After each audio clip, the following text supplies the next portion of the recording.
working. Now it's working, boys. Now it's working.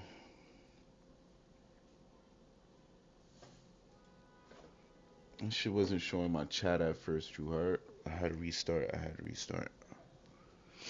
Let me check on my voice, make sure my shit is synced. I should upload these videos. I'm gonna do that shit right now.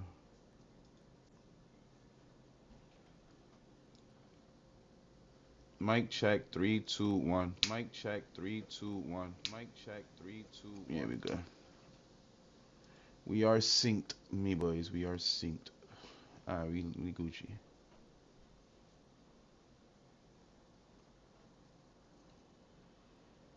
Item shop? They mean the gun shop? That's funny.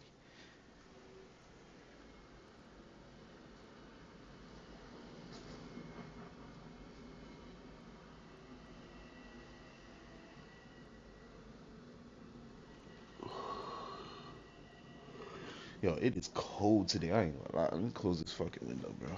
I usually leave the window open for some air. But nah, it's too cold today. What's today? Today's 13 degrees outside. Holy shit, it's cold. Dang, that snow finna turn to ice today.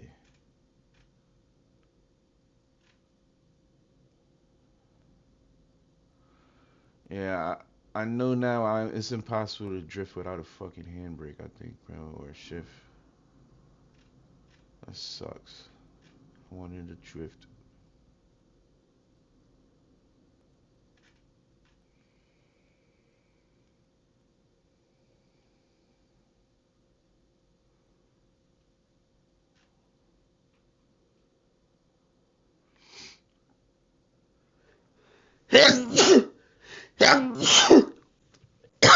Oh my god. Damn. Those were some serious sneezes right there, me boys. Holy shit. The hell? Oh man. It's fucking cold. Motor Town. I was watching a video on this shit. This shit looks terrible.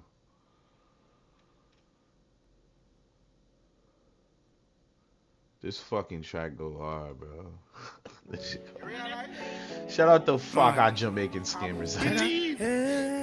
Uh-oh. No boy, man. Believe in it, man. He rocking hella fake jewelry though. Hey, disrupt them, man. I rifle shot, man. No boy, man. I hear that.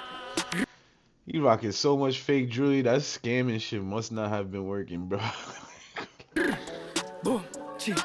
So much fake jewelry. Holy Hello, shit. Jennifer. This is Mr. Coop. I'm calling on behalf of the multi-winners group. I got a piece of paper. There's a package here for you and a prize to deliver at your home this afternoon. But the company is saying there's one thing you gotta do. Take a seat, listen properly. You just won the lottery. $5.9 million, not your salary. I'm telling you, it's not a dream. But you gotta drop a fee stop. We not stop dial. Dog, so we making money, so we chop client. More I try catch you a blood shot. We just fling a little buzz flash science. We not stop. This shit go We not hard. stop dial. Dog, so we making money, so we chop client. More I try catch you a blood shot. Hey, this up that they know I go on. We hey, the client yeah, she dead now. 3 black young, 2 dead foul. And you do what I say from a ring it text now. For your answer the phone, bang book it expose. Jazzy when we say chopper never honey on. Yes, I saw When we say chopper never honey on. When we say chopper never honey on.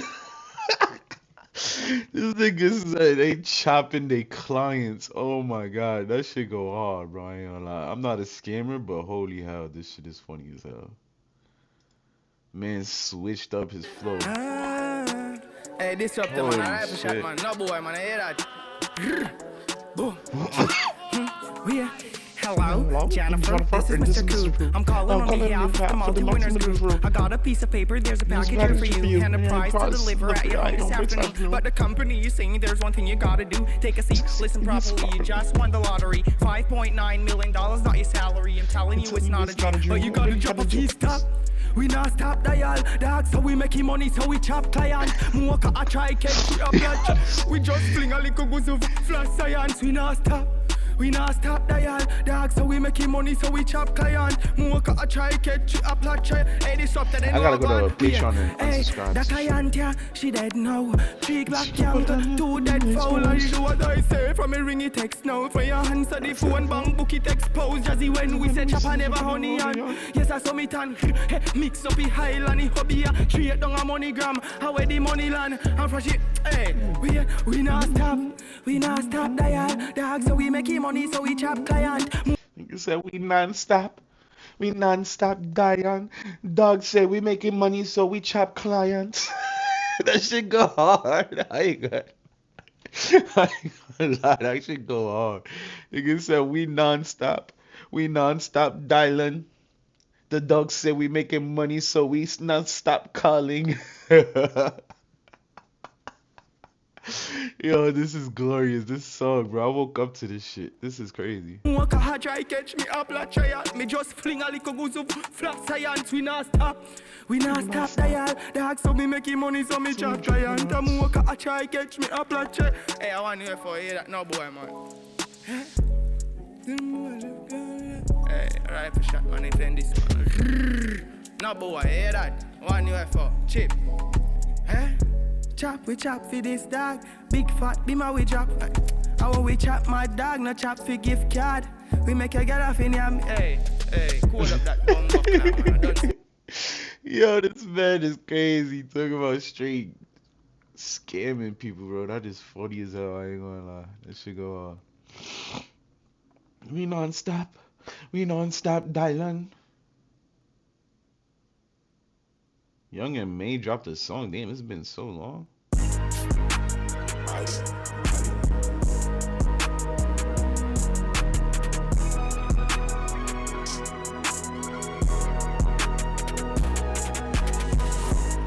She looking healthy again.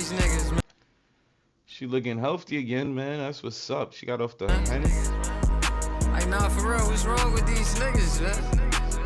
They forgot. ACGs though, I ain't gonna lie, them ACGs is not it, bro. ACGs was popping in like 2011, 2010. Man, I had to pop my shit again. Double R's with the 4Gs, that's the type of shit we in. Went legit, cause ain't nobody trying to see the streets again. We already beat the streets, ain't trying to beat the streets again. I heard the ops trying to beef again. Knowing I really got the power to never let them speak again. Knowing that when it come to beef, I only play for keeps and win. And the guys that I be with, well, I ain't gotta speak for them. We ain't sad like the G and lasagna, we move in silence. I'm just trying to figure out why these rappers keep talking and they ain't rapping. Fuck going on, man? I ain't gotta say too much. I'm just laughing to the bank, they like you play too much. And this full pockets full like they ate too much. Your salary don't flatter me because I make too much. I'm investing 6 figures on these houses. Don't give a fuck about your little rocks, I'm moving mountains. Trying to get my acres up, create another way for us. My mental state is real estate, that other shit ain't pay enough. This is fourth base for us, they ain't about to play with us. You see a lot of hate, but shit, I don't think they hate enough. But fuck them, cause regardless I collect and I protect. Don't think that I won't up this fucking tech without regret. I ain't gonna lie, that fit is not it. Who told her that fit was it, bro? Holy shit. The fuck? Who lied to you, man? ACGs, those are fucking police boots, bro. Them shit is not fly. If niggas start rocking ACG boots, bro, again, I'm gonna be sick. Them shits is ugly as shit, bro. Them shits remind me, every time I see a pair of ACG boots, it reminds me of fucking cop, bro. I swear to you. It just reminds me of cops because I've been in those precincts before and every single cop has on ACG boots, bro. Those are not it, bro. I'm traumatized, bro. Every time I see ACG boots, I think cops, bro. And then this fit, what the fuck is this fit, bro? Probably costs money, but this shit is not it. Sometimes you just gotta let shit sink in on niggas, man. You gotta let them soak. Like, what the fuck is this? It's like fucking sweats slash khakis. Get in, man. Still pulling hoes, but I ain't interested. Yeah, she kinda thick and shit. Put her on the membership. Fuck her, then I write her off. Sturdy with the penmanship. Niggas out here paying for the pussy. Just admit the shit. Shit, I've been the realest since I came up out the clitoris. Bought my first zip, wondering what I could get for this. Now I'm doing numbers like arithmetic. I went legit. And like the extender on the grip, I'd rather stick with this. My brother dead, so I've been saying fuck the streets. It ain't nothing in the streets that gave a fuck for me. I'm getting chicken, fuck a pig, pork, and fuck the beef. I'm getting to $1 billion while I'm living, nigga. Fuck you mean? I'm about to die for you niggas, man. We ain't shine like the gin lasagna, we moving solid. Nah, these chains go hard. She got a nice chain. She got a nice jewelry game. I give her that. Them fucking chains go hard. I love that New York shit. Oh my god, that Yankee shit. That shit is fire. That shit fire, gang. I ain't gonna lie. Her chain game and ring. All her jewelry is fucking A1. I fuck with her jewelry. Her jewelry is A1. But the fit in this song was not it, bro. She got on the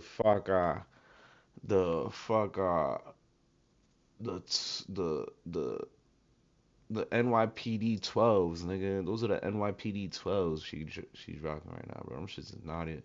I ain't gonna hold you. I hate ACGs.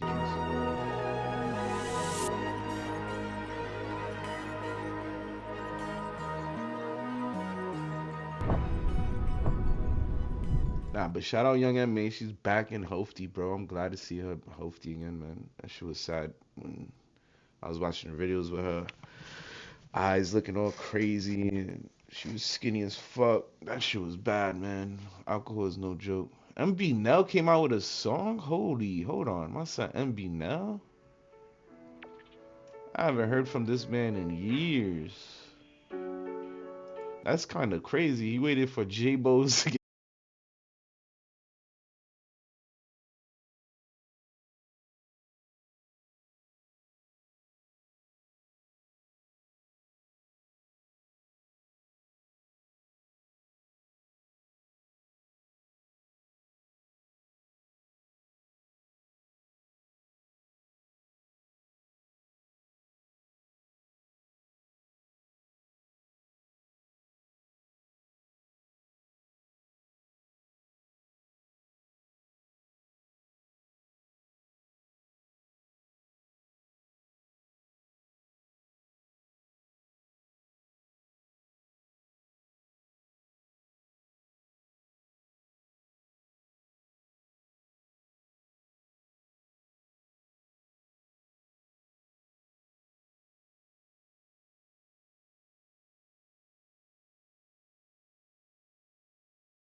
Nigga, this shit brought me to tears, bro. I ain't even gonna hold you.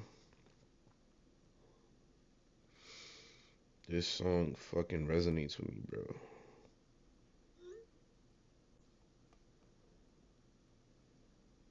Sometimes I wish I had kids, bro. Sometimes I wish I had kids, cause I would give them my all, bro. Real talk. Just like homie said, he's doing everything he can in his power to be there for his kids. Fuck the street shit. That's real shit right there, man.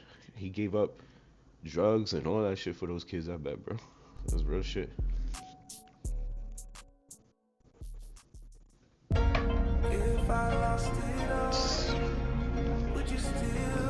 Why that shit brought me down to tears, gang? Fuck. Shout out MB now, but I don't like crying, nigga. What the fuck, gang? That shit crazy. Son, MB now, real nigga, bro. And Mozzie. Shout out Mozzie, man. Fuck out. These are two artists that I used to listen to heavy back in the day, bro. When I say back in the day, I say like 5, 7 years ago.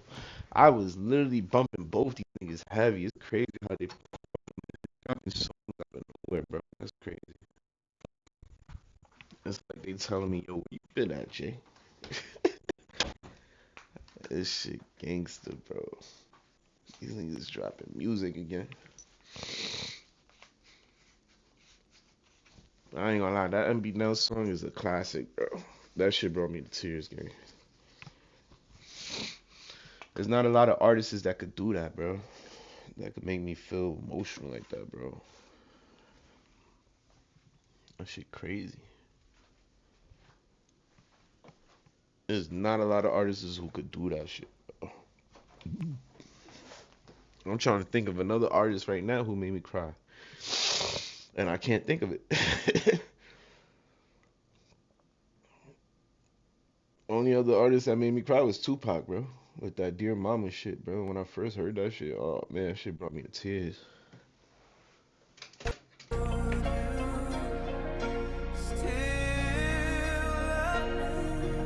I ain't gonna lie, I heard this song though, and I ain't really like it too much. Yo, shout out MB Nell though. I'm still thinking about that song, bro. That shit go crazy.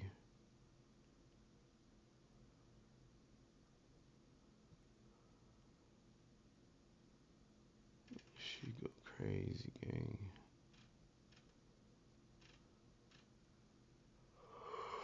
I said Trap Lord made a video on this shit finally. Trapmore gang, there's been a lot of talk about Jeffrey Epstein still being alive. Now, I covered this a couple of days ago, basically talking about an alleged Fortnite account that had apparently been reactivated after Jeffrey Epstein died. It was apparently his account. Well, now there's a lot of mixed messages coming out. Fortnite themselves are denying that this is Epstein's account. They're saying that somebody is playing a prank. But then there's other stuff circulating where people think they found even more proof that Epstein could still be alive. Maybe he faked his death. Maybe he was smuggled out. They may have made a fake Epstein corpse out of some boxes. It's crazy. And I'm going to break it all down for you in this video. So the first thing I'm going to show you is this. This is from Fortnite States. It says, hey, official Fortnite here. This was a ruse by a Fortnite player. A few days ago, an existing Fortnite account owner changed their username to something totally unrelated to Little Saint Jeff 1, following the revelation of Lil Saint Jeff 1 as a name on YouTube. These Fortnite trackers only display your current name, not any prior changes to it. We have no record of the subject's email addresses referenced in the public document existing in the Fortnite account system. Since the public document releases, people have created Fortnite accounts with similar looking email addresses and usernames. So they're saying it's cat. Okay, I hope Fortnite aren't trying to cover for Jeffrey Epstein. That's I pray that's not what's going on, okay? People saying thanks for the clarification. All right, they're saying we have no record of the suspect's email addresses referenced in the public document existing in the Epic account system. Well, what's this? Charge for V-Bucks on Fortnite. Okay. Says if you have no record of his email, then your records are incomplete. Given the records show his email tied to V-Bucks purchases, assign this crazy. 0 credibility score. We're not.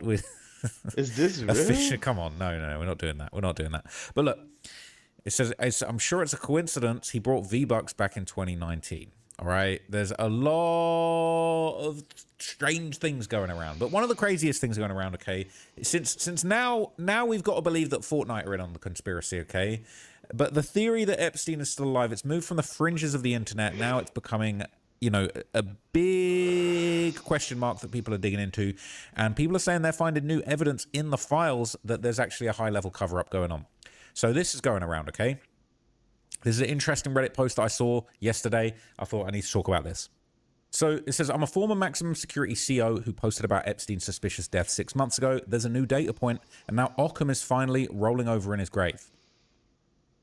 6 months ago, I posted my perspective on Epstein's death. My position was that the official story doesn't hold up operationally. Cameras failing, officers sleeping simultaneously, suicide watch conveniently removed, cell design defeated, and forensics that don't match. Each one unlikely, but together nearly impossible. It says, now we have the document dump, 3.5 million pages. Buried in there is a detail that caught my attention. The decoy body. According to the released files, when Epstein's body was removed from the Metropolitan Correctional Center, jail staff created what appeared to be a body, using boxes and sheets. They loaded this into a white van marked as medical examiner, and the media then followed that van. The actual body was loaded into a black vehicle that left unnoticed. This is not normal. This is not a thing. In my entire time in corrections, I've never heard of a decoy body transport. There's no protocol for it, no training for it, no reason to do it. When an inmate dies, you document everything. You follow chain of custody and you move the body through the proper channels. You don't create fake corpses to misdirect journalists. This was an operational misdirection. The question is, misdirection from what? Let me lay it out again. Camera failure. Federal facilities have redundant camera systems. They're checked regularly, and when they go out, it's considered emergency maintenance. Total failure at the exact moment of a high-profile inmate's death is extremely unlikely. That's what I've been saying.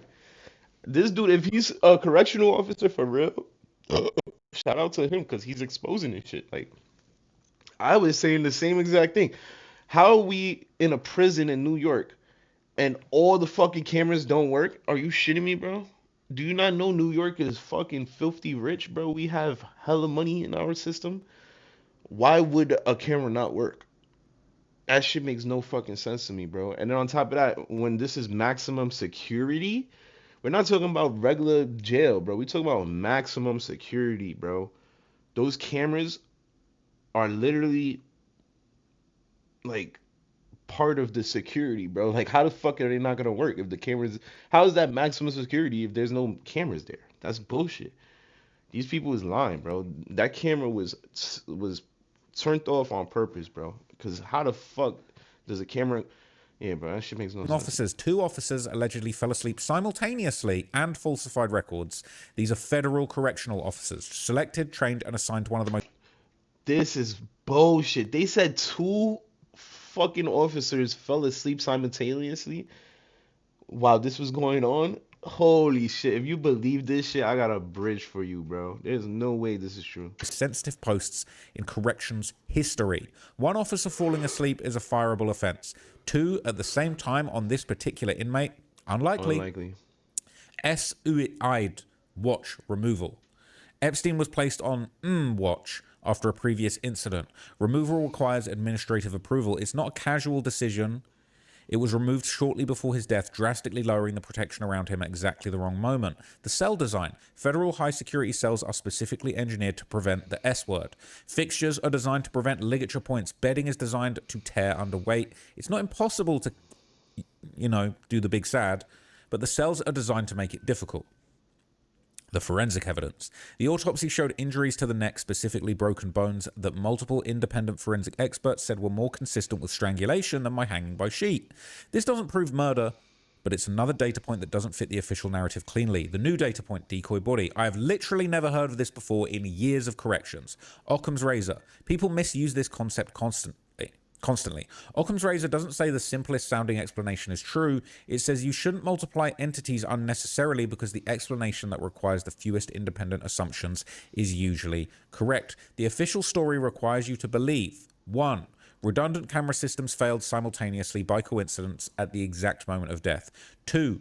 2 trained federal officers fell asleep at the same time on the highest profile inmate in the country by coincidence. 3. Administrative approval was given to remove S-Watch shortly before death by coincidence. 4. An inmate defeated cell design specifically engineered to prevent what he allegedly did. 5. Forensic findings don't match the described method, are explainable or irrelevant. 6. Staff constructed a decoy body and ran a misdirection operation on the press for reasons. I ain't gonna lie. 6 red flags, bro. Holy shit.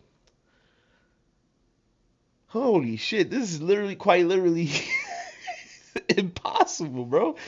Like, what? Too many red flags, bro. 6 red flags. Holy shit. 6 flags. I just realized 6 flags. Yo, bro, these niggas had 6 red flags. There ain't no way that shit is true, bro. Something else happened, bro. There's no way. Like, there's too many coincidences. Too many.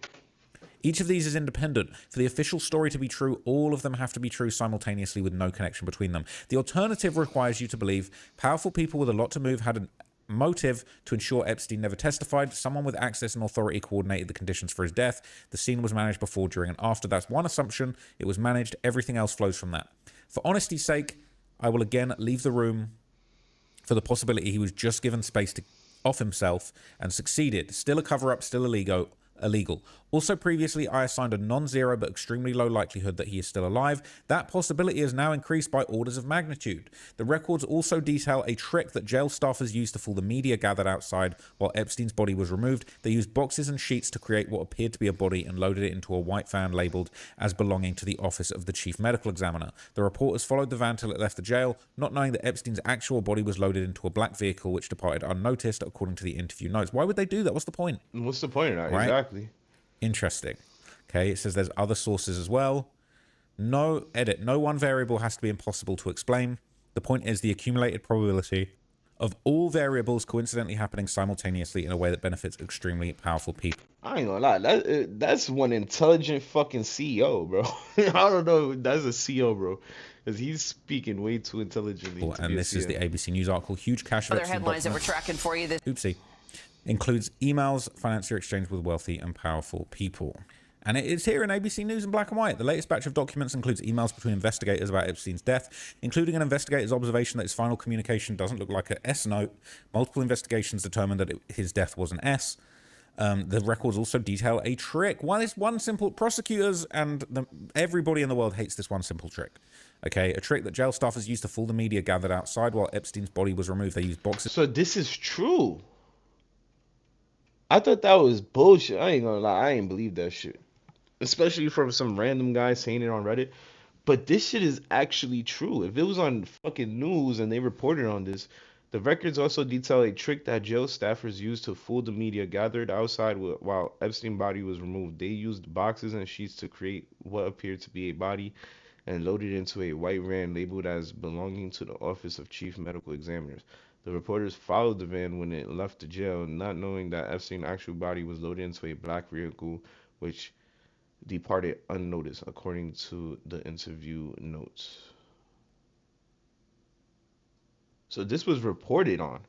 This was actually true. Holy shit. Why would they do that? Loaded it into a white van labeled as belonging to the office of the chief medical examiner. The reporters followed that van when it left the jail, not knowing Epstein's actual body was loaded into a black vehicle, which departed unnoticed, according to the interview notes. It's insane. That's crazy. Fascinating, and I've read enough to be very sympathetic to your viewpoint. All those yachts in the Caribbean on New Year, some reunion. Okay, what's this going to be? Okay, that was silly. That was silly. We don't need to see that.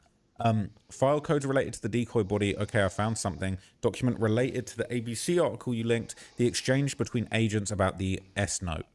It says, we separately wanted to flag to you in our unredacted portion of the report. OCME makes reference to a handwritten note that was found in his cell after his death, although the report makes it clear it was not an S note. We have a photograph of the note, but it's difficult to read. It appears to be a list of grievances about the conditions at MCC, including the food, the showers, the presence of bugs, but we agree with OCME assessment that it does not appear to be an S note. This is, however, what ABC wrote. To me, okay, so I already read you this. It's from the article basically saying that it was concluded that it was a self-deletion.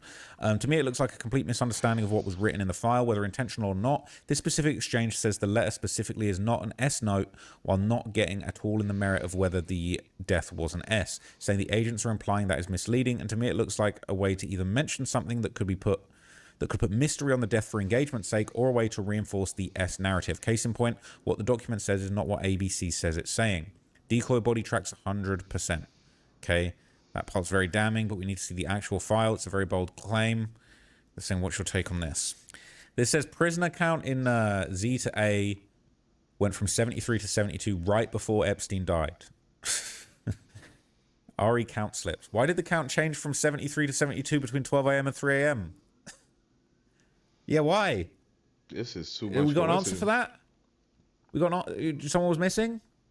Someone was missing. It's too many coincidences, bro. This shit really spooky me, bro. Like, I wonder if... Like, I ain't gonna lie. I thought that shit was a joke. All this fucking... I thought that nigga was really dead. But now, what the fuck? All these red flags, bro. Who the fuck knows if he's dead or not, bro? What the hell? Why was they so secretive with the body? Like, if he's already dead, what does the press... How is the press gonna bother him? Like, he's already dead. So why are you worried about...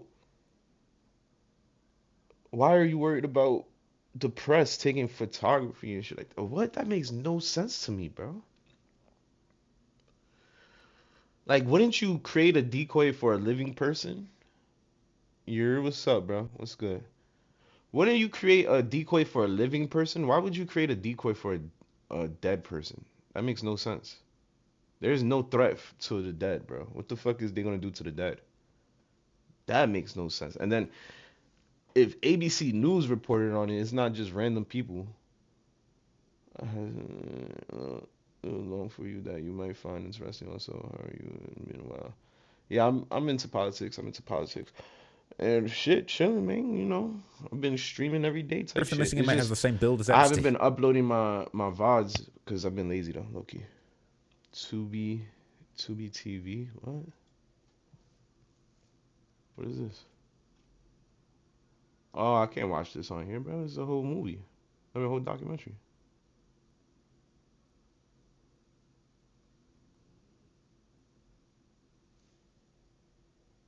Only to free to watch. I don't know. You sure, bro? I don't think I could watch this, gang. It's a whole movie, whole documentary. They definitely gonna come after me for that, bro. I'm good.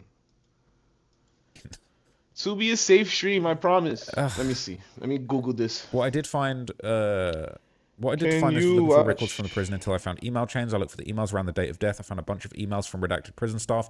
Two of them had a very unique email signature that wasn't redacted. One of them was the IT guy, I think, who had a very nerdy one with no interesting results. The other one helped me find this email. My theory is that if there's anything in these documents worth finding, it's not going to be something you're going to find by searching a person's name or words like murder. Because my son put me on Tubi. I bet. I didn't know that. I gotta check out Tubi more often. Alright, so what's this? This is Alt-Right Age of Rage. A look at how... Damn, this came out in 2018? A look at how the first year of Trump's presidency fueled tension between alt-right and civil rights leaders. I don't know. All day, every day. What is this about exactly? I'm confused.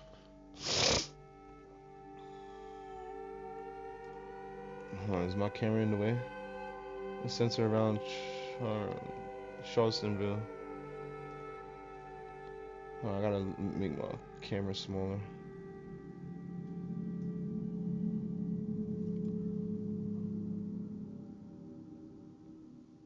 Introducing. Oh nah, what? Come on, bro. Come on, bro. What the fuck?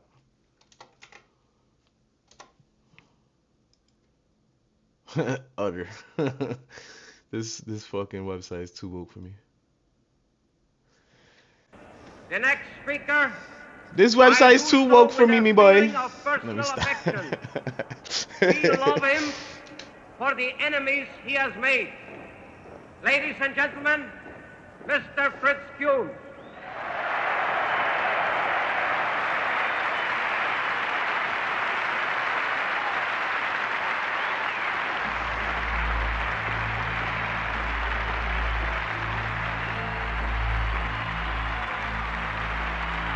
Yeah, I made an account. I've never been on Tubi before. This is my first time on this website. But I heard of it, obviously. The fuck is this? Some Nazi shit? Ladies and gentlemen, fellow Americans, American patriots, I'm sure I do not come before you tonight as a complete stranger. You all have heard of me through the Jewish-controlled press as a creature with horns, a cloven hoof, and a long tail. We, with American ideals, demand that our government shall be returned to the American people who founded it.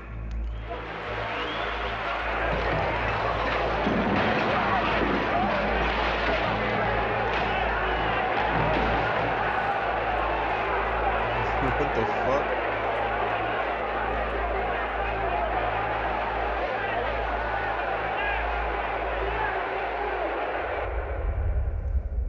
What the fuck? We learn from history that we do not learn from history. So this is basically propaganda against Trump, bro. You try to compare Trump to Nazis, bro. That's what you're trying to say. Come on, gang. This TDS shit is too much, bro. I'ma watch it because I don't have bias. I don't go fuck. I could watch shit that's against Trump as well. But holy shit, to compare what happened in Nazi Germany to fucking America, bro, get the fuck out of here. We are not killing people. That's the huge difference. If we was killing people, then okay, I'll be like, yeah, I got a point. But motherfucker, we is sending people to their home where they belong. They rightfully belong. Any country without a border is not a country. Period. What the fuck? We're not killing them and fucking putting them in camps, nigga. We fucking sending them home. Now, if you want to really see some Nazi shit, go watch what's going on in Iran. That's some real fucking Nazi shit. They literally mowing down like just protesters for no fucking reason. That's fucking that's Nazi shit right there, my boy. I ain't gonna lie. If you killing motherfuckers because they have the right to protest, not because they protesting your regime and shit, then that's different. But we ain't killing niggas. That's a huge difference, bro. Our side were defending themselves to a large degree. I have no doubt about that. Does this day feel like a win to you?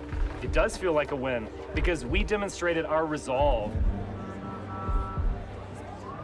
Everything falls apart from this day. But everybody knows them now. Everybody's seen them now.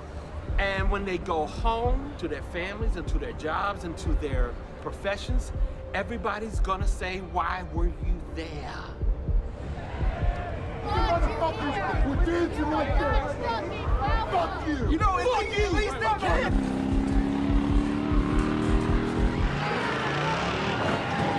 That's OD. That's OD. That dude is a fucking idiot. That dude's a fucking. You see, that's mental illness right there, my boy. That dude, okay, we should beat the shit out of him and send him away. Hell the fuck yeah. That dude. I ain't gonna lie. If you have the thought of killing people with your vehicle, my boy, you have mental illness, my boy. Like, that's different. He is far from MAGA. That's crazy. This nigga, he deserves to get his ass beat. He deserves to get his ass beat, man. That's different.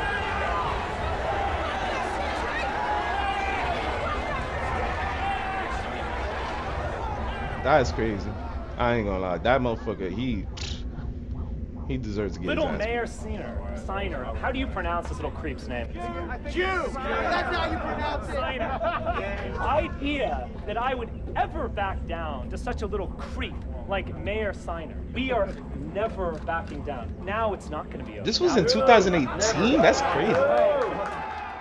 The problem that everybody has, I don't care if you're on the left or on the right, truth is going to do what truth does.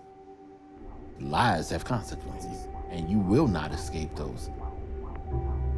Oh yeah, Antifa. Them niggas is terrorists, bro. You know the old saying, evil flourishes when good people do nothing. Regardless of whether or not a person has the right to say whatever they want to say, the fact of the matter is when they make it clear that they're fascists, you're supposed to do something about it to make sure that those particular rights are intact.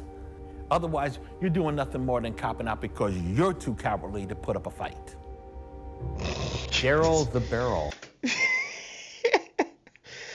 Bro, I ain't gonna lie. This dude is not fighting nothing. I ain't gonna lie. This dude ain't fighting nothing. Holy shit. Nah, I respect that. I respect that. I like this. I like it so far. It's showing both sides. I could agree. But holy shit, this man is hilarious. Talking about we must fight. Nigga, this is probably the longest he ever walked in like it's probably the longest he ever walked in like 2 years, 5 years. What the fuck? As he's known, he weighs at least 400 pounds. He's this anti-fascist activist who's done all sorts of research and has dedicated his life. I'm fat too though, so I people, got the right to make fun of fat people. I don't go fuck. I'm fat too, nigga. I don't have kids of my own. I have nieces and nephews.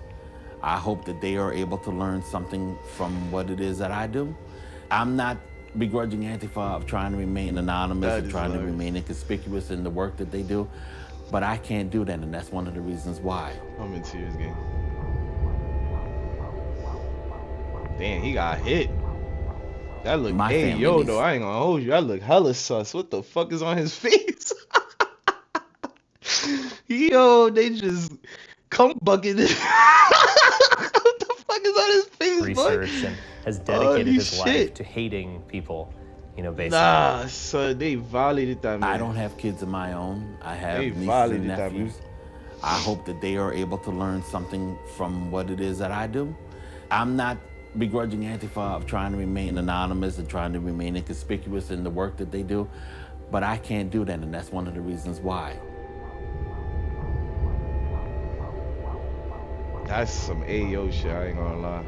My family needs to know, and the people around me need to know that this is what I am. This is what I do, and I'm damn proud of it. And I want you to learn something from all of that. Have you ever met Antifa or interviewed them? What are they like? In defense of Derek. Bro, we seen the Antifa milk into anti-Reese. Oh, milk. They poured milk on his face. That makes sense. I was like, what the fuck? I'm like, yo, what the fuck? He had a whole face of some shit. Nah, but nigga, we all know what Antifa's about, bro. We seen their HQ. That shit looked like a whole crack house, boy. That shit looked hella fucking ran down. That I was like, hold on, what the fuck is that, gang? He's not a strung out, you know, gutter punk. Yeah, I don't think he's on drugs. He's just on donuts. Oh shit, that's grimy. Nigga said I don't think he on drugs, I think he on donuts. Facts. The idea that we just sugar is one hell of a drug. Skin color, but we're all the same. It's just absolutely ridiculous. Hail Trump! Hail our people! Hail victory! What he just said? Race matters. Race has mattered for every single person in world history, except silly white liberals and white conservatives. Honestly, that's bullshit, because I'm not a conservative. I'm not a liberal. But I grew up in New York City, bro. I quite literally grew up not knowing the difference between color, bro. I'm not even fucking joking right now. Like, my best friends was West Indies, bro. They literally, my best friends was West Indies, bro. I was in their house every fucking day as a kid growing up, nigga. And I didn't see fucking color at all, bro, growing up. So I don't know what the fuck people was talking about left. And I was raised left, bro. My family was raised, wrote blue no matter who. That's how my family is, bro. And we was not on some fuck racist shit. And I'm still not on some racist shit. Even though I feel like the shit that these people follow is dumb as fuck, I'm still not on some racist shit. That's weird. Post-1960. Racism, I feel like, just comes from literal hate. Like, if you hating on a nigga because he fucking your bitches and shit like that, I feel like that's when you start going deep into it. You're like, damn, why the fuck I got such a little dick? I think that's where racism comes from. But I don't have that problem, you see. I got a wife. I'm Gucci. I ain't tripping on those things.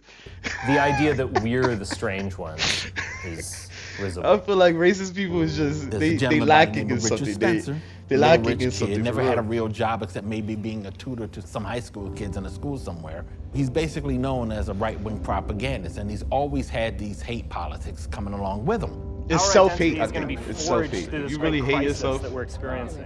you're gonna hate anybody else. The implications of mass immigration and multiculturalism and multiracialism. We're going to come out of it as a new people. If you're going to be about Nah, that's neo-fascist OD. ideas, neo-fascist principles, goodbye. You're gone. When I was in the military, I took an oath to defend against all enemies, foreign and domestic. You become a domestic enemy when you do shit like that. I respect it. He fought for our country, okay. I respect him. But why did he let himself go so bad? Damn. When someone's in the military? So what is this thing you guys are doing? So, it's an independent documentary For real. on alternative right ideology, thought, and you're actually the first. You're the first person we're filming with, and this is literally the first day. Okay. The alt-right is an abbreviation of alternative right. The phrase was coined in 2008 by a very alt-right guy named Richard Spencer. He hooked up with a guy named Paul Gottfried, who is a college professor at some small college somewhere, who once gave a speech saying that we need an alternative right. Spencer turned that term, alternative right, into the name of his new blog that he started writing. And to give you an idea of how bad that blog was, they once had an article suggesting that maybe we should start trying black genocide, killing off all black people. What? Nah, these people are sick. Who the fuck is these people? I ain't gonna... These people is not representative of MAGA, bro. These people, if they talking about getting rid of black people, they're not representative of MAGA, bro. That's bullshit. How the fuck? Basically, if the alternative That's right in the crazy. United States is that the baby That's boomers just- sold them out, that's sick. have created a completely untenable situation by encouraging non-white immigration, interracial relationships, and so on. But there's gonna be extreme. There's gonna be extreme people on both sides. There's gonna be radical left and radical right. We don't agree with both sides, right? Like I could say that I don't agree with both sides, radical left or radical right. Yeah, like. Anyways, the alternative right is just really a rebranding of white supremacy for public relations purposes. There's the alt-right.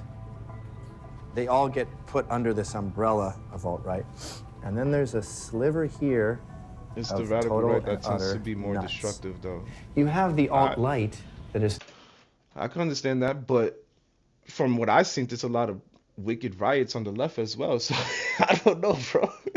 Both sides is destructive. Totally fine with gays and wants legalization of drugs and is basically libertarian politically. So Milo Yiannopoulos. Yeah, both sides is a problem. You've I got agree me, completely. You've got Ann Coulter. Now the alt-right, you have a lot more conservative values, a lot more pro. I could see why people hate the right more, like the radical right more, because they're racist. Like nobody fucking likes racists. Who the fuck likes racism? So obviously people hates the alt-right, the radical right more than the radical left. But in my eyes, I see radicalism in both sides, bro. Like you cannot be above the law and do shit and fucking, bro, both sides is wrong. Like racism is fucked up, is fucked.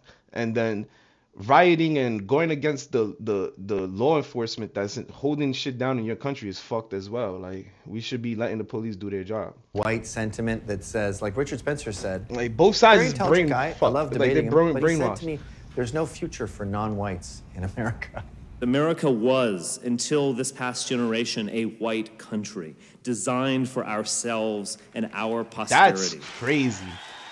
That's That's insane that this man openly saying shit like in the that. mainstream as a white supremacist, because when people started Sieg Heiling and he started And look, he's screaming, fucking "Hail doing victory." Nazi. The dude in the back, you see the dude hyped up. He's like, yeah, we back. We're so back. You see that? Yeah. That's crazy. Holy shit, that is crazy. These people is fucking lost. They lost the plot, bro. That's crazy. Yeah, which, by the way, is the English translation of Sieg Heil. That particular conference and that particular Yo, that's stunt threw crazy. it all through the doors wide open. As to That what man the was so-called excited alt-right as truly fuck was. to hail But we Hitler, bro. already You knew seen who that they shit? were. It That's wasn't crazy. really a secret. The truth is that we are being ethnically cleansed in our Former Grand Wizard of the KKK. Why are we listening to this motherfucker? Why is there people lined up listening to the former Grand Wizard of the KK? Yo, bro. This is disgusting. I ain't even gonna lie. This man should be in a fucking in a cardboard box somewhere homeless. What the fuck is this nigga over here having the attention of people for? Like, people shouldn't even be paying attention to this. Our own nation, and the nation our own forefathers built. This is what I know from this meeting. I'd like for you to repeat it if you believe it. The Goyim, no! Why is this black man here taking pictures of him, bro? Like, bro, I wouldn't even be there. What the fuck you giving this man attention? Everyone listen up! You need to get together, turn around, and move towards your vehicles. Get in them and move now. We have violent Antifa on the way right now. Yo, this is crazy. Basically, hold on, what? Fun fact about David Duke. He's banned from, what? He's banned from almost all Europe, including Russia. Basically, the entirety of the EU and Russia. That makes sense. Because, one, I ain't gonna lie, I do not agree with the Europe going against freedom of speech, but I don't consider this freedom of speech at all. So I give them kudos to Europe for banning this fuck, because this isn't freedom of speech. This is inciting violence and talking about genocide and all that crazy shit. This isn't freedom of speech. We don't represent that shit out here. For foreign agent of ultra-nationalism. For foreign agent of ultra-nationalism. You see? That is some, like, in my opinion, that's a form of not hate speech, because yeah, it's hate speech, but I don't really give a fuck about hate speech. You can say whatever you want about a person. That's freedom of speech. But when you're inciting violence as if like you're saying we're the white people and there shouldn't be no blacks, that's literally inciting violence. So he's barred from entering any of the EU or Russia. Well, kudos to them. They did that one right. But fucking banning people for calling people what they are, like if you're a transgender and I call you a man and you fucking ban me from your country, because that's insanity. Like, what? That shit did not, like, there's no fucking harm against saying shit like that.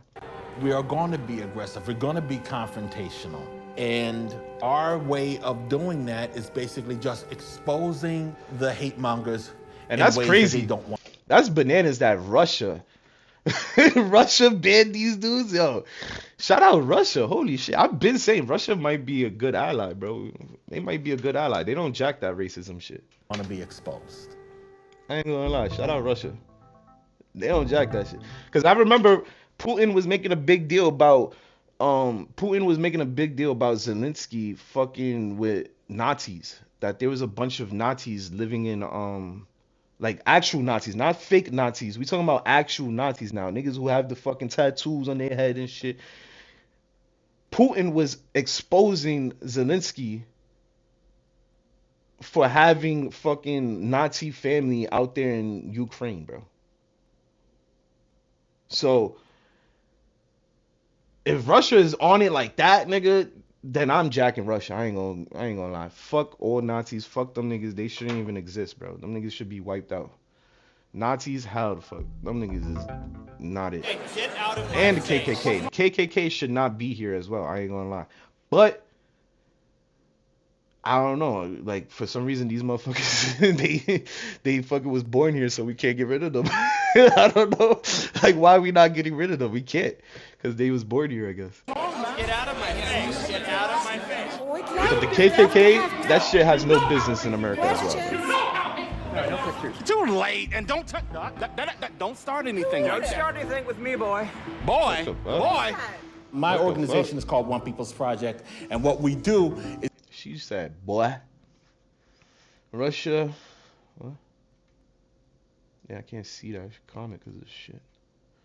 Russia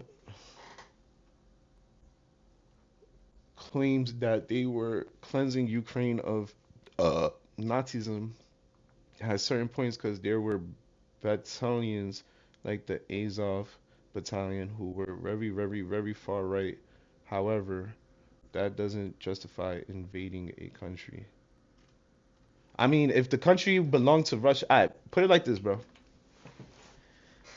In my opinion, I understand. I respect your opinion, but put it like this: put yourself in Putin's shoes. Ukraine used to be part of Russia. It wasn't.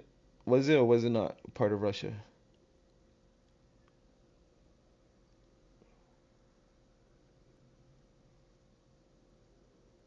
Like if Ukraine was part of Russia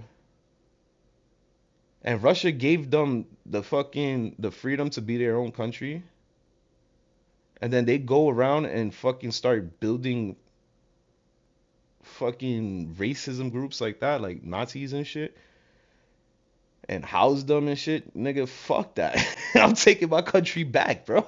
I'm that like honestly, Putin is he's based, bro. He ain't fucking with that Nazi shit. He's like, fuck that, get that shit out of my country. Y'all niggas used to be my country, so y'all ain't representing that shit. We ain't representing that. I could see Putin saying that.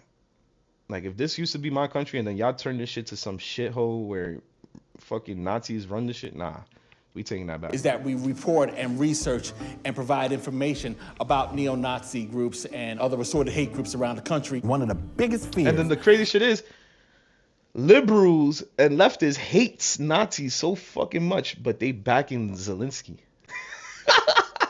It's like they don't got their information right, bro. They just backing whoever, bro. Is that they will be revealed, they will be doxxed, they will be found out, and people will know who they are, because that means they'll lose their job, they'll lose their standing in society. That crowd is more afraid of us than we are of them. Well, what happens if you're doxxed? I'm probably fucked.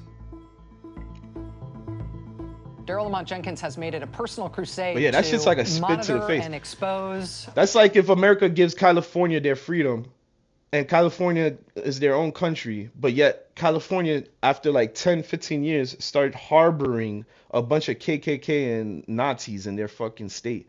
And they literally following these people like they think white is right and all that shit is actually true. You think the United States is not gonna fucking take California back? Fuck yeah, the United States is gonna take California back, and we're gonna make sure them niggas don't jack that shit no more. Like, that's how I feel Putin is looking at this situation, bro. And honestly, to annoy white supremacists. Like, if California was to go and You be their take a own lot thing of and then they pleasure do in some your fuck work. shit like that, we taking it right back, bro. He's pretty That's gross over with. looking, to be honest. I personally like to be around people who are good looking. You knew I was coming. I didn't know you were coming. I thought you might be dead by now. No. That was Thought a you would be dream. dead by now. That's crazy. Yeah, unfortunately. That's fucked up. Nigga tried to make it seem like he wasn't talking about somebody killing him. He said because of your obesity. Oh my god. If you're whittled down to That's fat crazy. jokes, baby, then you're just done. That's funny. First time I heard of the expansion in 2011, I said on the press conference that they was having, I asked the question, we were all good.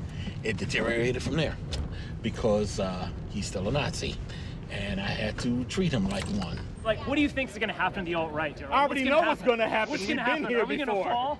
Oh, really? What's going to Yes, happen? you're It's going to be gonna- like 45? Daryl Lamont Jenkins is a black activist whose job it is to try to silence people like me. People littered my neighborhood with my name and address and said, in effect, go punch this guy out because of what he thinks. White that nationalists, kind of founder behavior of America. can get a pass in our society today because the zeitgeist is still in their favor. For the country to tolerate that, to me, is a sign of just how corrupt we've become.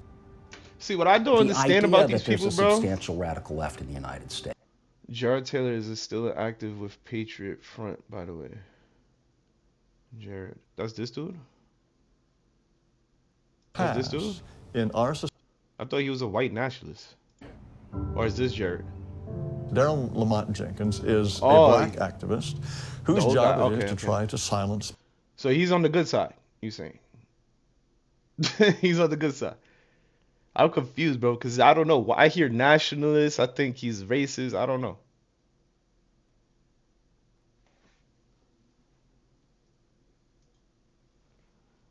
Patriot Front is an American white national and neo-fascist group, part of border alt-right movement and groups, Nazi organization, Vanguard America in the aftermath of the. Yeah, this nigga's not good then. So he's not good then. This nigga, he's jacking the Nazis. Okay, he's jacking the Nazis. Okay, we don't jack him. But the whole point is, what I was gonna say before, you said that. These people seem to forget, without immigration and without blacks and without all this shit, like legal immigration, not illegal immigration, but without legal immigration and without blacks and without the slaves that we had in this country, this wouldn't even be a country. This wouldn't be America, bro. This would probably be like Canada or some shit. Like, bro, we would have been so fucked without immigration, without legal immigration, without blacks and all that helping build America. We would have been a whole shithole, bro. So what is this man even talking about? Well, here's the thing. They have this bullshit data that they think we don't need those groups. They believe in facade. That's crazy, bro. Like what? Our country was literally built off the backs of blacks and Mexicans and people alike. Like literally, bro, this country would not be shit because these fucking wimp ass soy boy white boys, they probably had the ideas, but they didn't have the fucking muscle and the back to do the fucking work, bro. These motherfuckers had to depend on immigrants to do that shit.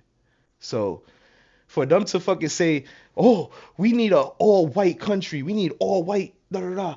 You motherfuckers will be stuck in piece of shit, like no innovation, no buildings, nothing, because y'all niggas ain't worth the damn. But what, lawyers and shit like that? Okay, y'all got smarts, but y'all not strong enough to build America, bro. How America is built, bro. Like these niggas is dumb. They really don't know. They would have been another Canada or fucking, I don't know, fucking. They would have been another Greenland without us, bro. They would have been another Greenland without us. Like, come on, son. Half y'all country wouldn't have been built if it wasn't for us. So shut the fuck up, please, and fucking live and simulate with the American people, please. People like me. Holy shit. These white fucks. People littered my neighborhood with my name and address and said, in effect, go punch this guy out because of what he thinks. That kind of behavior can get a pass in our society today because the zeitgeist is still in their favor. For the These country niggas would still to be tolerate Greenland, that, half a country to me, of ice, is a nigga. sign of just how corrupt we've become. These niggas would still be Greenland, nigga. They will probably have like 3 states out of the whole country. These niggas is stupid. Like, what the fuck you The think? claim that there is somehow some sort of equivalency, that, you know, you've got this large radical right and an equally large and equally scary radical left is simply not true. And I'm not denying historical realities. Look, I mean, in the 1960s, early 70s, there was a whole lot of left-wing, real-life terrorism. That's crazy. But that's simply not true anymore. Some members of the alt-right, their literature says that women should be feminine and polite. Those are their 2 adjectives. Feminine and polite. Guess what? I'm not going to go back into the kitchen. Feminism encourages women to leave their husbands, kill their children, practice witchcraft, and become lesbian. This is fucking true, bro. This is fucking true. Cause I'm gonna give y'all a point of view of a fucking New Yorker. I'm gonna give y'all a point of view of a New Yorker, bro. Everything they just said is absolutely fucking true. Because one, in New York, people get abortions for fucking nothing, bro. People get abortions because they had a fling and they fucking like, and this is a weekly thing, bro. People will have a fling and then, oh, I can't raise this baby, da da da, and they go kill that baby, right? This is a weekly thing, bro. That's one thing. And they so proud of it now that they literally make videos.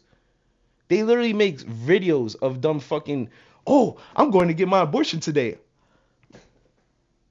Come on, bro. Like what? Like that's literally some sick shit, bro. If you think about it, like you're proud to kill a infant, a baby. You're proud of that, bro.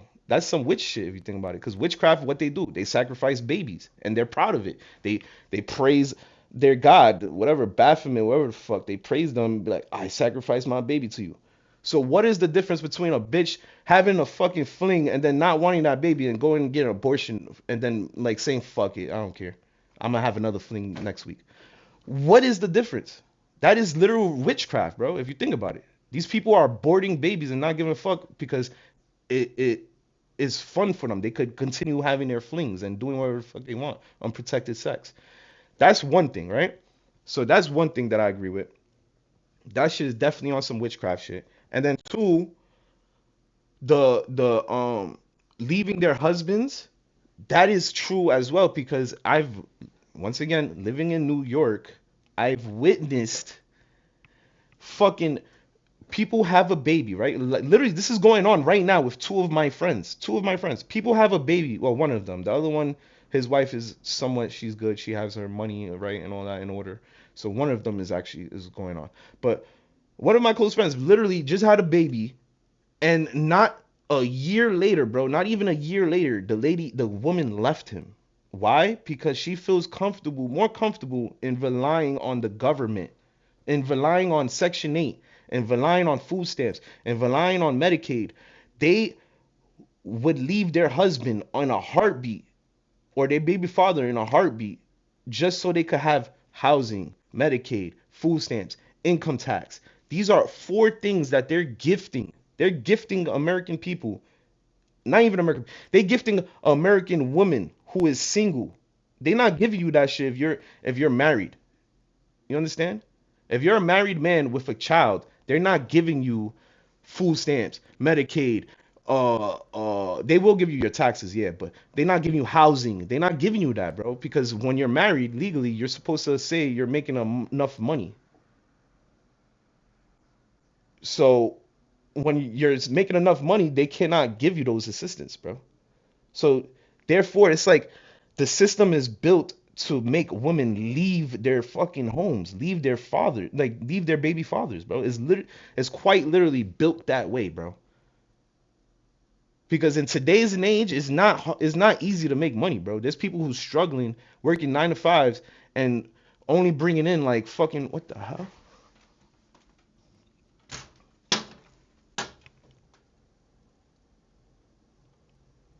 Bro, I just saw the spider in here, bro. What the fuck? I got spiders growing in my fucking computer, gang? Nah, son, that was a big ass spider, bro. Where'd that shit go?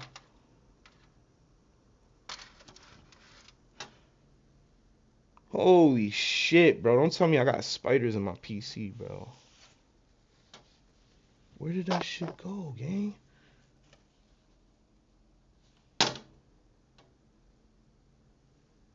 Holy shit, bro. I gotta clean my PC again. This is crazy. It's human life. What?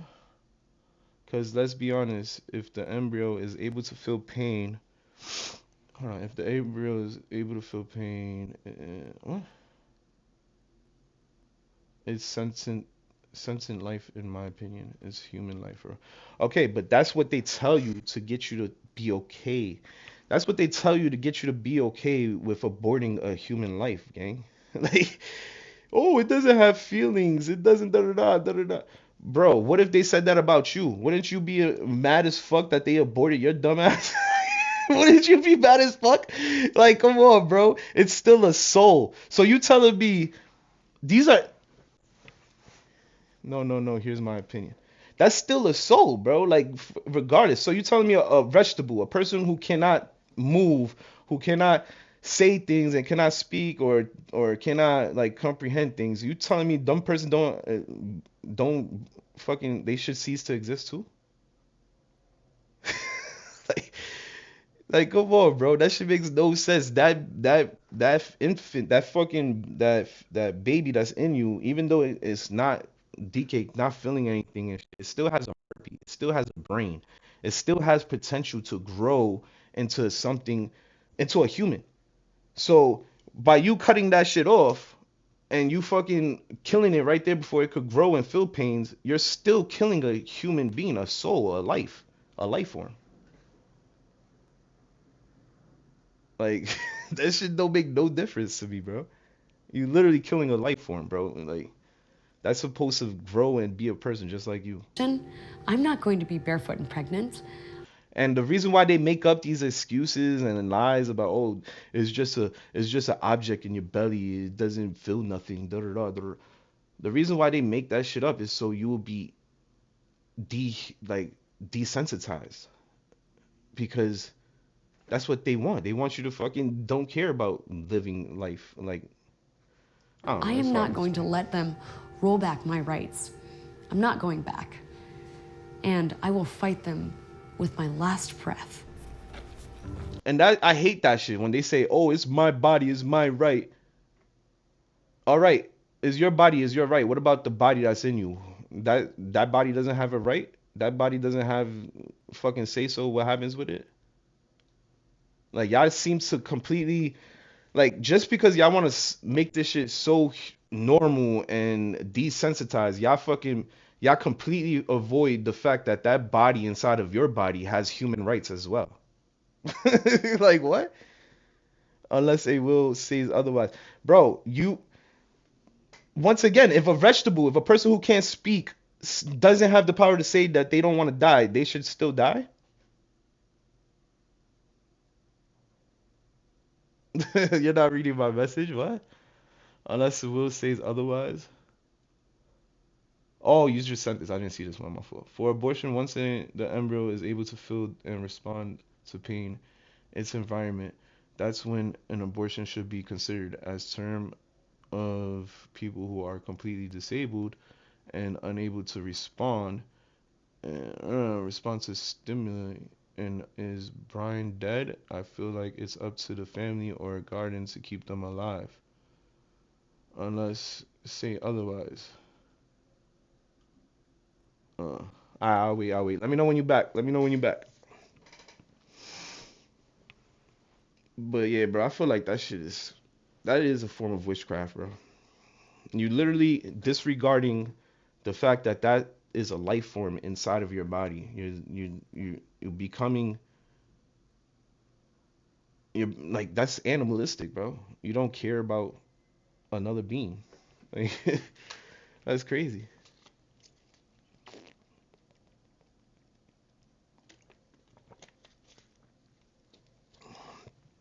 Let me know when you're back.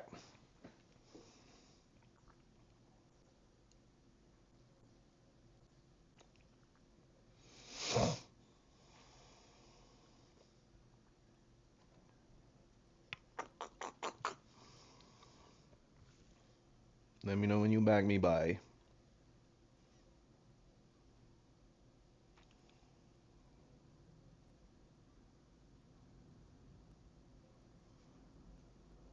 And the only reason why they doing shit like that, the only reason why abortions exist is because women want to be able to do whatever the fuck they want. Like they want to be able to fuck all day, fuck all night, and not give a fuck about it. But there's consequences to that. That's why there's diseases. That's why there's AIDS. There's fucking herpes. There's fucking mad shit. I'll put this in the simplest way for you. All right. I already read your message though. You said basically it's not. It doesn't have no feelings or anything, right? So it shouldn't count.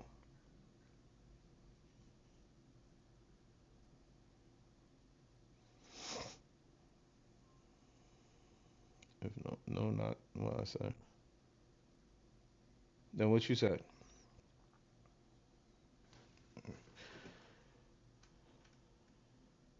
Said for abortions, once the embryo is able to feel and respond to pain in its environment, that's when an abortion shouldn't be considered as terms of people who are completely disabled and unable to respond to stimuli and is brain dead. I feel like it's up to the family or guardian to keep them alive.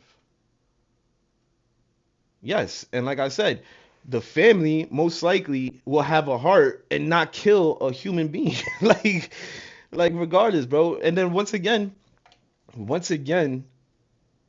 um what I was saying before you got back, Nigga, just think about it. Abortions was put in place for people to avoid consequences, bro. That's literally what abortions was put in place for people to avoid consequences. And that's not good, my boy. Even in the Bible, it says, like, bro, that shit leads to, like, if you're going against God, right? And you avoiding fucking consequences by aborting a bunch of babies, you're gonna get struck by God and get hit with fucking diseases, bro. Because one, you're not supposed to be sleeping around. You're supposed to be with one partner for the rest of your life. That's how it's supposed to be. So if you're sleeping around and aborting kids because you don't care about the consequences, God will punish you with diseases. That's why there's so much fucking diseases floating around in America, because people are outside fucking and doing shit with no consequences, no care in the world. So in my eyes, that shit is literally witchcraft, bro. They know that what they're doing to the people. They know that these people is fucking around and they're gonna get sick and kill off everybody because they're not thinking right. Where it feels pain and reacts to the environment is when I think abortion becomes murder. If the embryo is not even fully developed to the point it's more or an organism than human life, then I think under certain circumstances can be allowed. You understand what I'm saying? Yes. I understand what you're saying. You're saying after a certain period, they shouldn't be aborted. I understand what you're saying. But I'm saying they shouldn't be aborted at all. Because once again, this was set by God, bro. You can't do God's work and just destroy his creations, bro. And that's what these people are quite literally doing. They're doing God's work and destroying his creations, bro.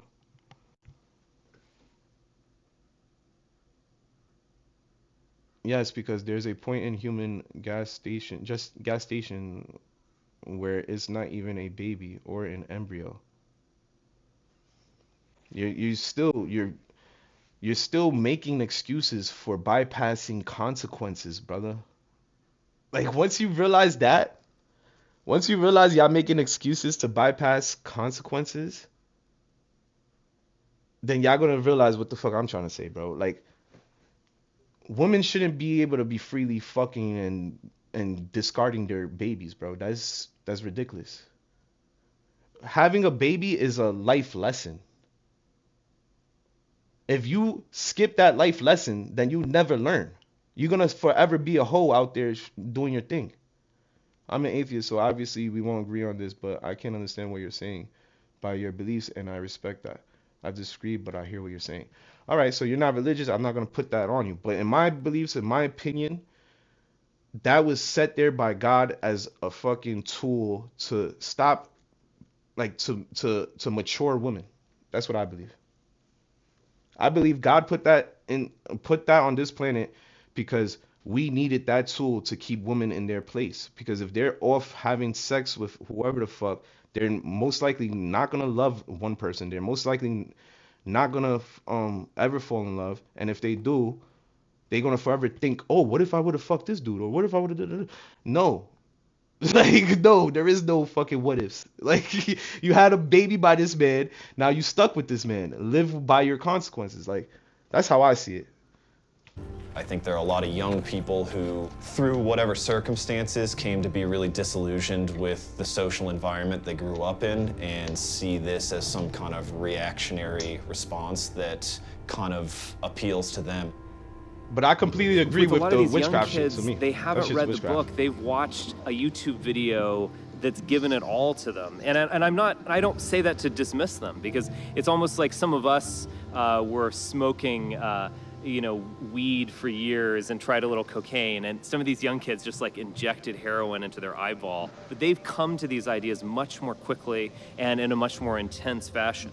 I was attracted to a lot of the arguments they were making as far as advocating for white people, advocating for your own self-interest when everybody else is doing the same thing. It's kind of a sink or swim scenario.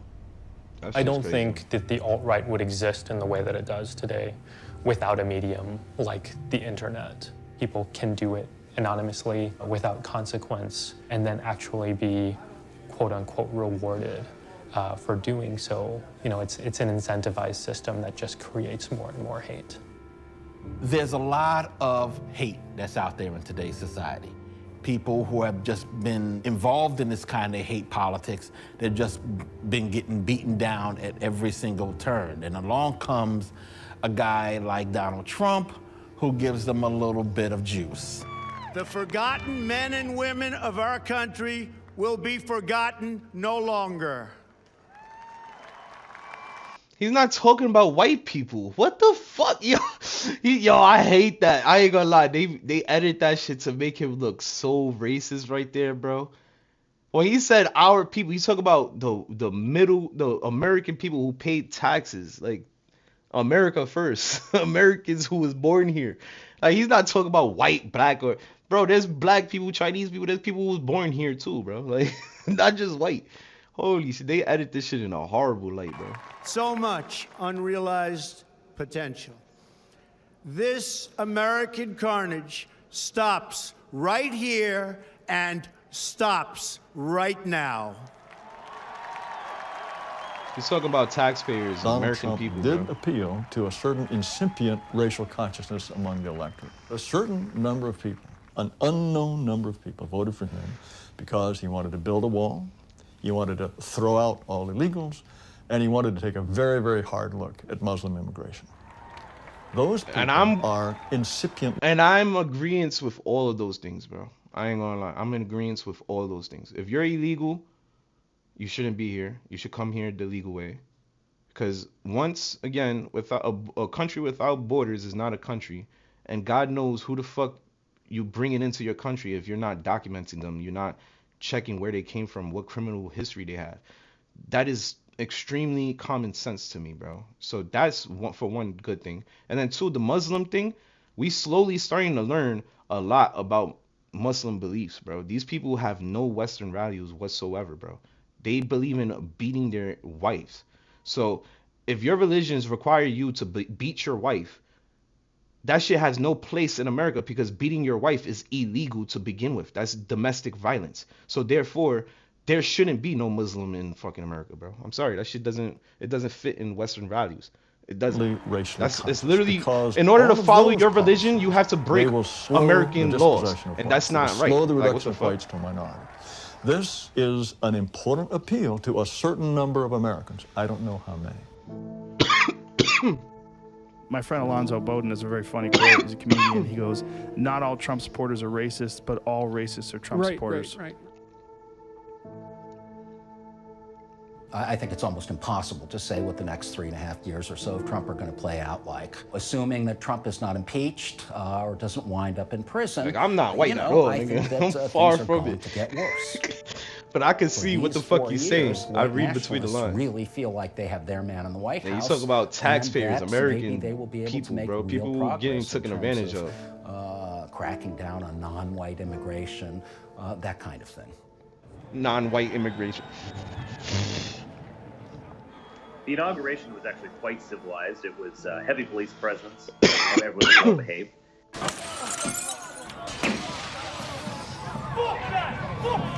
There was a Australian broadcast company came over, so there was a big circle. What does that do? Breaking down windows and shit. That doesn't do nothing but hurts your state, bro. Like that comes out of the fucking. Like you think the company is paying for that glass? Fuck no, nigga. They're gonna sue you. They're gonna sue the state, bro. They're gonna be like, how the fuck police? How the fuck we cannot rely on police to stop this from happening? So they sue the police or sue the state, and they get the money from taxpayers to fix those fucking windows and shit. So how does that help us, bro? How? How does that help us? That shit makes no fucking sense to me. And I was doing my usual stuff. So I was engaging in some banter. Are you like the hipster version of the neo-Nazi movement? It's Pepe's become kind of a symbol. Oh shit, you see? I ain't gonna lie, fuck that nigga, he's a racist, but I don't agree with putting hands on people, bro. Like, what? That's crazy. Nigga got snuffed on camera. I ain't gonna lie. Bro, he was just talking though, like, let the man talk. I ain't gonna lie, that was funny as shit. Nigga got stuffed. Oh nah. Holy shit. Nah, that was funny as fuck. I ain't gonna lie. The inauguration was actually quite civilized. It was heavy police presence. Everyone was well But the behaved. problem with that is once you start putting hands on people, what's to stop the right from putting hands on you now? There was Like, come on, bro. Like, y'all gotta think before y'all act so there was a big sometimes. circle around. He snuffed the shit out of him, though. And I was doing my usual stuff. So I was engaging in some He snuffed the banter. shit out of him, though. Is this their version of the neo-Nazi movement? It's Pepe's become kind of a symbol. Oh, right in the fucking temple. Oh. Right in the fucking temple. I ain't gonna lie.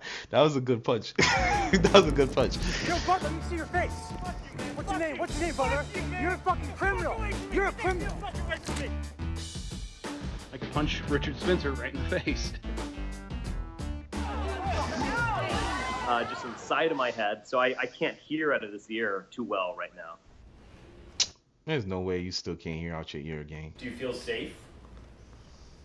I ultimately feel safe, but I would say this, and I almost... And that shit just makes us look bad. Like, honestly, I respect him for punching the shit out of the racist man, but that makes us look bad. Because, like, once again, what happens if all these racist fucks start coming out and start beating the shit out of us for protesting and speaking our piece? Like, what's to stop them? Like, you guys gotta realize there's law and order for a reason, bro. We can't just be pouncing on people and beating the shit out of them for what they believe in. Like, that's craziness, because then shit's just gonna get hectic and everybody's gonna get their ass beat. regret saying this because I know it will give my enemies some joy, but I would say that 2 years ago, I would feel utterly safe, and I felt that I could be anonymous. We've entered a new stage where political violence has returned. Do you know who punched him? Can you give me any info about it? Because I cannot give you any information. Nobody knows anything. What the Antifas, the anti-fascists, are doing, by and large, is really wrong. It is really a mistake. It may feel great for some guy with a black mask on to run up and punch Richard Spencer in the side of the face, but it does not help progressive causes in this country. In fact, it does just the opposite. It helps. I think that he doesn't have... It helps the right-wing people, if anything, because now y'all look more like animals attacking people when you could just use your words, brother. Have any moral authority to actually say, gee whiz, I shouldn't get a sucker punch in the face. I think Theodore Kaczynski, the Unabomber, said that. What did he say? That the only really truly effective thing in any movement is violence. Exactly. And, fucking sick people think like it's that. It's hard to argue that. If they want to shut down Antifa, they should be violent. I cannot recommend violence enough.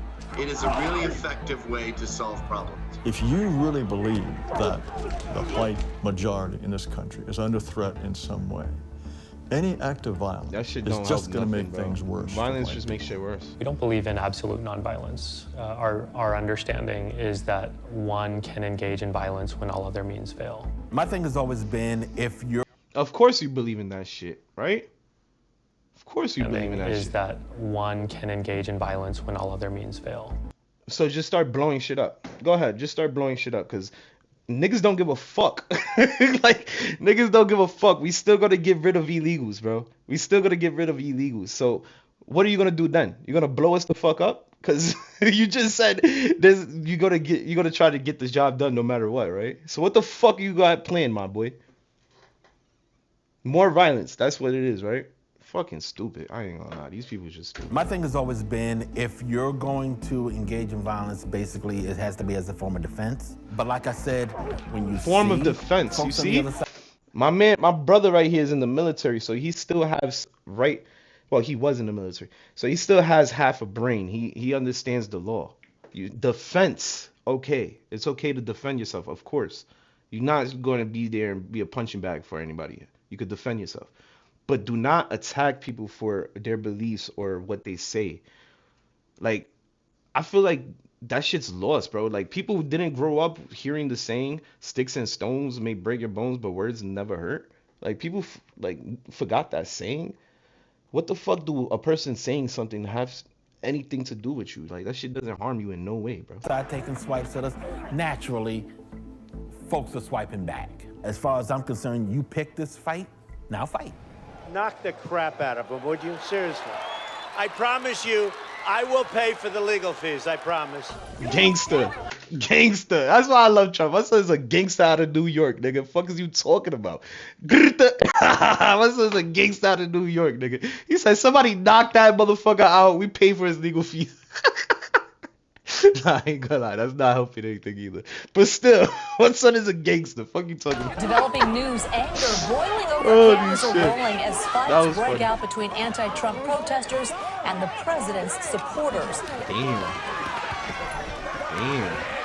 Just trying to learn more. I'm just seeing it for the first time now. That shit's insane. This rally was especially important for a lot of the Trump supporters because this was supposed to be the day where they would just show Antifa what's up. Unfortunately, it looks like Antifa showed them. The silent majority does support Trump. Because I voted for him and I support him and he's doing exactly what we asked him to do, and that's exactly why he's the greatest president. Have you been happy so far? Completely happy. Like, how can you say America didn't vote for this or didn't want this, but yet Trump is in office, bro? This is what we wanted. Just because there's a minority of, like, what, let's say 15% of America who don't agree with what Trump has to say, or 20%, whatever the fuck, doesn't mean he didn't win all right. Like, he won the right way. He won the right way. Everybody voted for that. So what the fuck is niggas complaining about? Every reason for everything he's doing right now is every reason why I voted for him. The Trump supporters, they keep talking about how they're fed up with the way that society is going and they want their country back. You fed up? You don't know fed up. We know fed up. And what's fed up about it? That's what are you why fed we up gonna about? win. Why is you fed up? Why are you fed up about getting rid of illegals and people who fucking does crimes in the streets? Like, why are you fed up about that? You sound really fucking evil. That's crazy.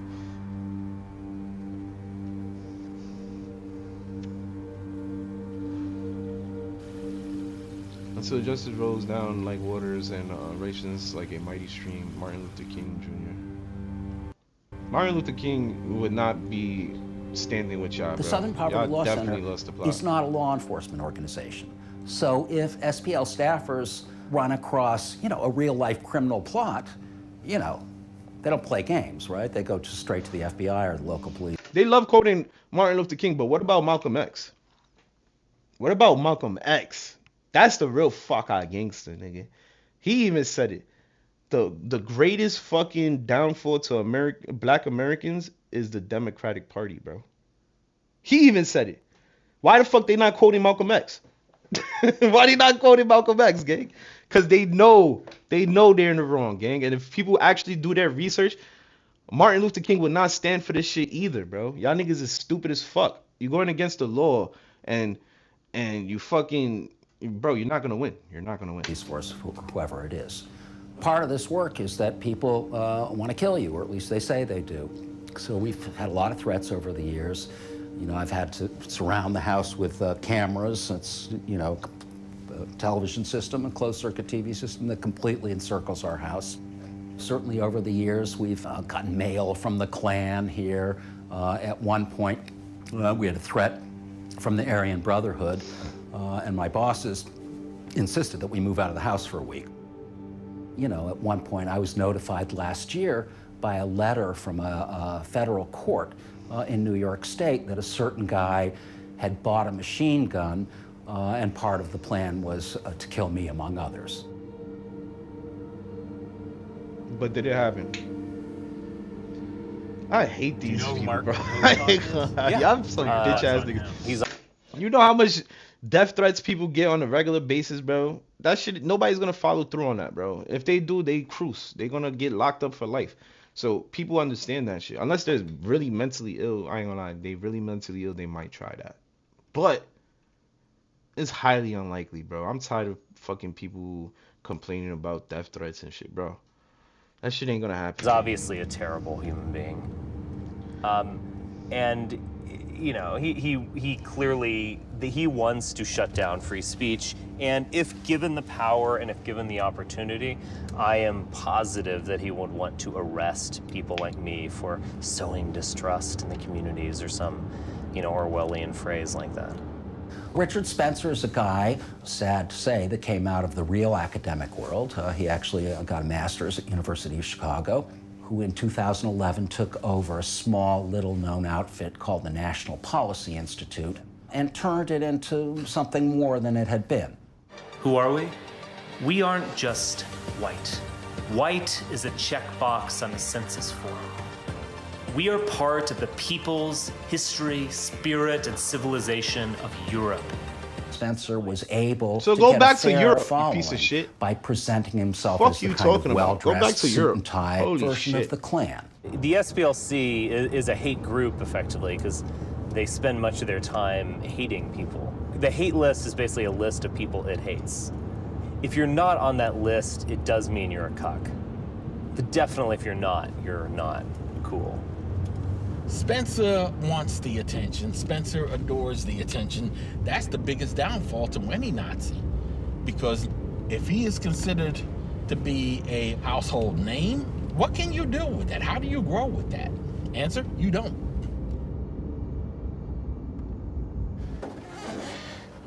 He's letting this shit consume his life too much. That's the problem, bro. I feel bad for homie. Because he's letting this shit consume his life too much. These fucking racist fucks ain't going nowhere in politics, bro. They not going nowhere, bro. People is not voting these people in, bro. Like, you gotta stop fucking consuming your whole life with that shit, bro. Come on, son. Move on. This is an old Klan hood that I got from someone. Whenever they get out of the WP scene, they tend to want to get rid of all the things that were a part of it. H is the 8th letter of the alphabet. H, Heil Hitler. That same person also gave me all of his literature. But these are 2 bags of that. They have comic books, racist comic books. There's also newsletters. That's crazy. I go after a group called the National Socialist Movement. They even That's have crazy. cookbooks. And this crap. But that's it. That's what I got. That's what I brought here today. They want an ethnic. Like, why are you holding on to that stuff, bro? You literally letting this shit consume your life, bro. Just throw that shit away. They want a gang. white What the ethno fuck? state. They want us to be separated by race. And that's what they're pushing for. So if you ever hearing about any nonsense about being patriotic coming from this crowd, that's crap. The truth of the matter is that's a fascist state. Nah, but I I'm understand. Antifa. I understand him putting this out there. He has to expose them, but don't let it consume your life, brother. I don't want to see you get locked up or worse, harmed over this shit, bro. This is petty, bro. These people is not going nowhere in life. Everybody understands racism is not cool. This dude is not Tell me going nowhere about in this, life, bro. this idea you have of a white ethno-state within the United States and how you see that working.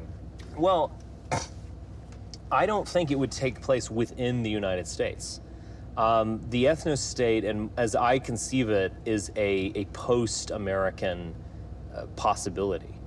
And it would happen after a dramatic paradigm change, after which America, United States as we know it, would lose legitimacy, would no longer be possible, and we would have to need... Like, I wouldn't even tell this motherfucker not to let it consume him anymore, because this motherfucker is so brain rot and so fucked in the head.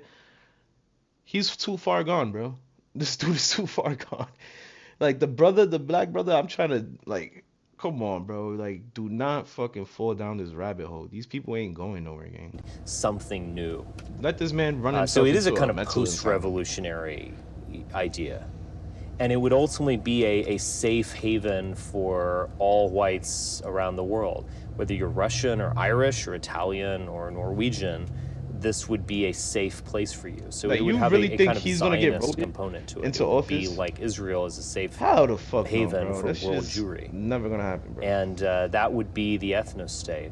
there are literally tens and tens and tens of millions of people who are not white, who are not Christian, and who were born in this country and whose parents and grandparents were born in this country.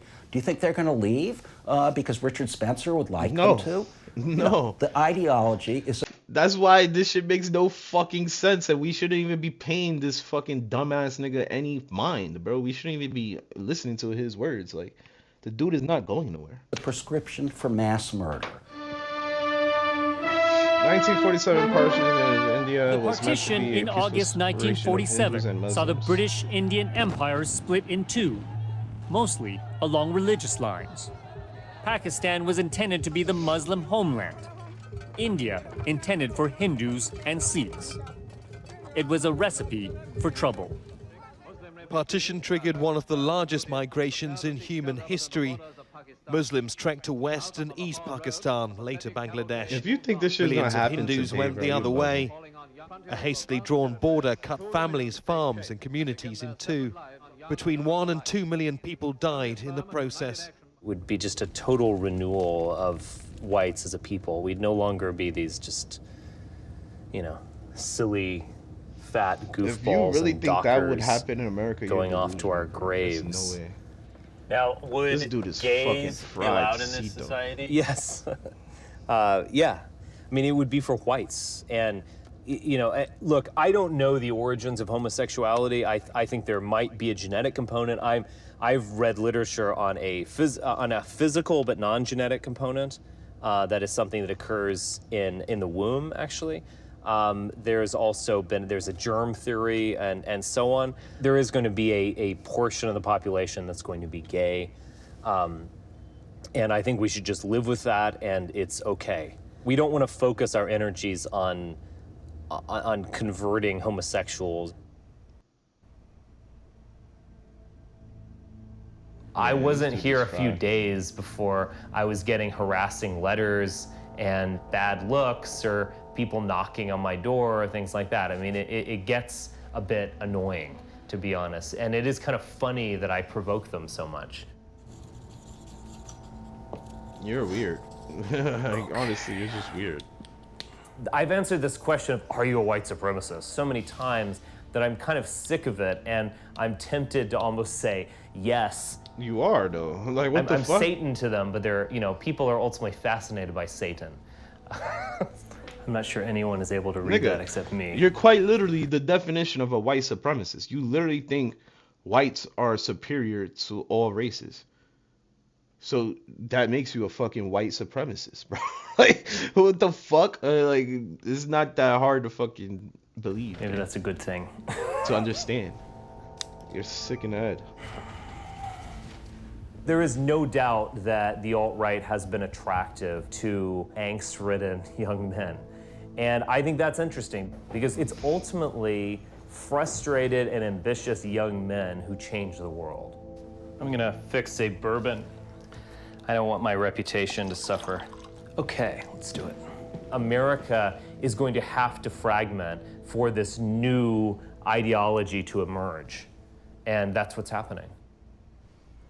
All right, so this is a I'm pissed off video. So. Go Alex Jones, just take my shirt off. All right, well, I sometimes wonder if I am living in a time warp and whether we're just repeating past mistakes, having learned nothing. Are they a fad, like some people have posed, or are they a real threat? I don't think there's any question at all that we are seeing a real rise of this kind of ethno-racial nationalism in the United States and, in fact, of much of the Western world in general. You know, I think this is a massive historical kind of trend, and it's going to get worse before it gets better. Should we even talk about the alt-right, or would that be giving them a platform?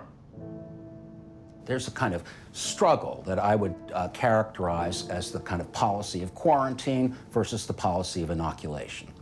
Back in the 1950s, when groups like the American Nazi Party were beginning to pop up, a number of Jewish agencies and other groups got together and approached newspaper publishers, people who ran television stations, and said, look, don't cover the American Nazi Party. If you give attention to them, it will just help them build up and get more members and so on. That is what I'm saying, bro. We shouldn't even be giving these people any fucking acknowledgement. Thank God this was in 2018, and it looks like I haven't heard of that man again, bro. I haven't heard from wherever the fuck is Spencer, wherever the fuck his name is. I haven't heard from him again. So it's like, that's how you kill these people off. Just, oh no, I pressed go back. Oh no. Okay, shit. Alright, but that's how you kill these people off, by not even paying them any mind. Don't give them no energy. These people would literally just become fucking irrelevant. Like, nobody would care about them. It was somewhat useful for a while, that policy, quarantine. It was actually called the quarantine policy. Today, I think obviously that's totally impossible as a practical matter. There are so many venues out there, from cable to social media to talk radio, of course, to all kinds of zines and so on, that it is virtually now impossible to suppress information. So what do? Do you just stand back and pretend it doesn't exist, or keep your mouth shut and hope nobody's listening? I think not. I think that the answer is to take on the claims of these groups and the radical right in general directly. You see, I don't agree with that, because once again, all that leads to is violence. You're gonna have people out there protesting against these people, and then they're gonna start swinging on each other, and it's just gonna become a whole bunch of mess, bro. Like, just ignore them. That's it. Why is it so hard to ignore them? Hello, I'm Jared Taylor with American Renaissance. The mainstream This media goes are back now- to my fucking, like, this goes back to what I was saying earlier. People really was raised without the saying, sticks and stones may break my bones, but words will never hurt. Like, if you was taught that as a kid, you literally would not give two fucks about people saying shit, bro. Like, I don't give two fucks about this white man talking about white race is superior and all that shit. Who gives a fuck? I'm not listening to that shit. Like, nigga, he could believe his own brain rot if he wants, bro. That shit makes no difference in this world. are full of stories explaining the alt-right. Even a Japanese newspaper interviewed me the other day about the Aruto-Raito. As a long-standing member of the alt-right, this is how I see it. We are a broad dissident movement that includes many different Like, these people shouldn't even be called alt-right, bro. Like, look how they taking that and they running with it, because y'all called them alt-right. Now they're running with that shit, and they're like, yes, we are the alt-right. Get the fuck out of here. You was nobody. You was a fucking bum. You was a geezer, an old fuck. Sites, Get the fuck outta here. organizations, and viewpoints. But they all agree on one thing. We are the alt-right. Equality Get is the a fuck outta dangerous here. myth. Piece of shit. You ain't shit, nigga. Jared Taylor has published for a long time now a journal called American Renaissance, and this is fundamentally a white nationalist journal, but one which does not engage in the use of slurs and so on. This is my latest book, yes, so you're welcome to have a copy. Jared Taylor is considered now to be the godfather of the alternative right. East Asians are on average Look how you maybe 3 look how you giving this man power. Talking about the godfather of the alt. Stop giving these men power, bro. What the fuck are you talking about? He is a nobody. This man is a nobody. What the fuck you talking about, godfather? Holy 4 shit. IQ points above whites.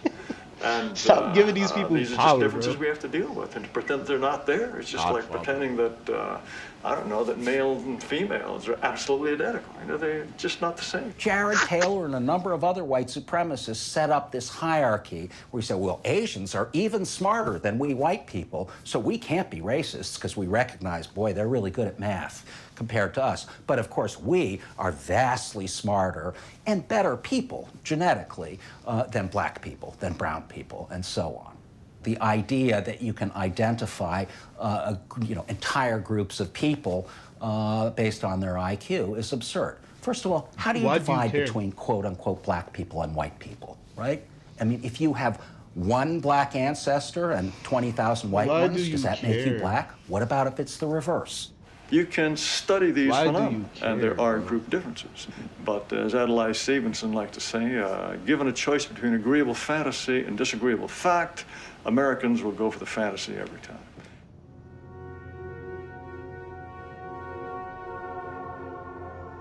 The idea that you could figure out who was good racial stock and who was not good racial stock based on measurements of your skull. The science was absolutely not science at all. It was ridiculous. None of those things were true. And you believed it. What's wrong with eugenics? Which is basically the idea that we can breed better human beings by not allowing certain people to procreate. Well, in Nazi Germany, eugenics ended with the murder of tens of thousands of children who were mentally ill or mentally retarded or had some physical handicap. It is this idea that there are better people and worse people, and that is determined by genes. So if only we can stop the people with worse genes, and of course, once upon a time that included black people, gay people, brown people, yellow people, and so on, then we will make a better world. Like, why do these people... War is not a pretty thing at best, y'all giving these people but so much no words credit, can bro. express the world's disgust at Germany's organized carnage. Behind its high walls, their victims, Poles, Greeks, Russians, any non-Germans, were systematically slaughtered. It's worth pointing out that the eugenics movement was in many ways born in the United States.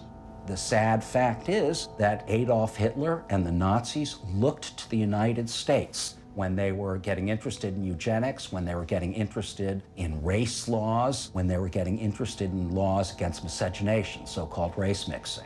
Oh my God, bro. These people, like, come on, bro. Stop giving these people power, bro. This shit is not gonna happen, bro. That shit happened in fucking Nazi Germany or wherever the fuck. But that shit is not happening over here, bro. Especially not in today's age, okay?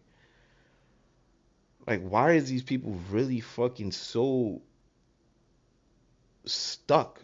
They're stuck in that time, bro.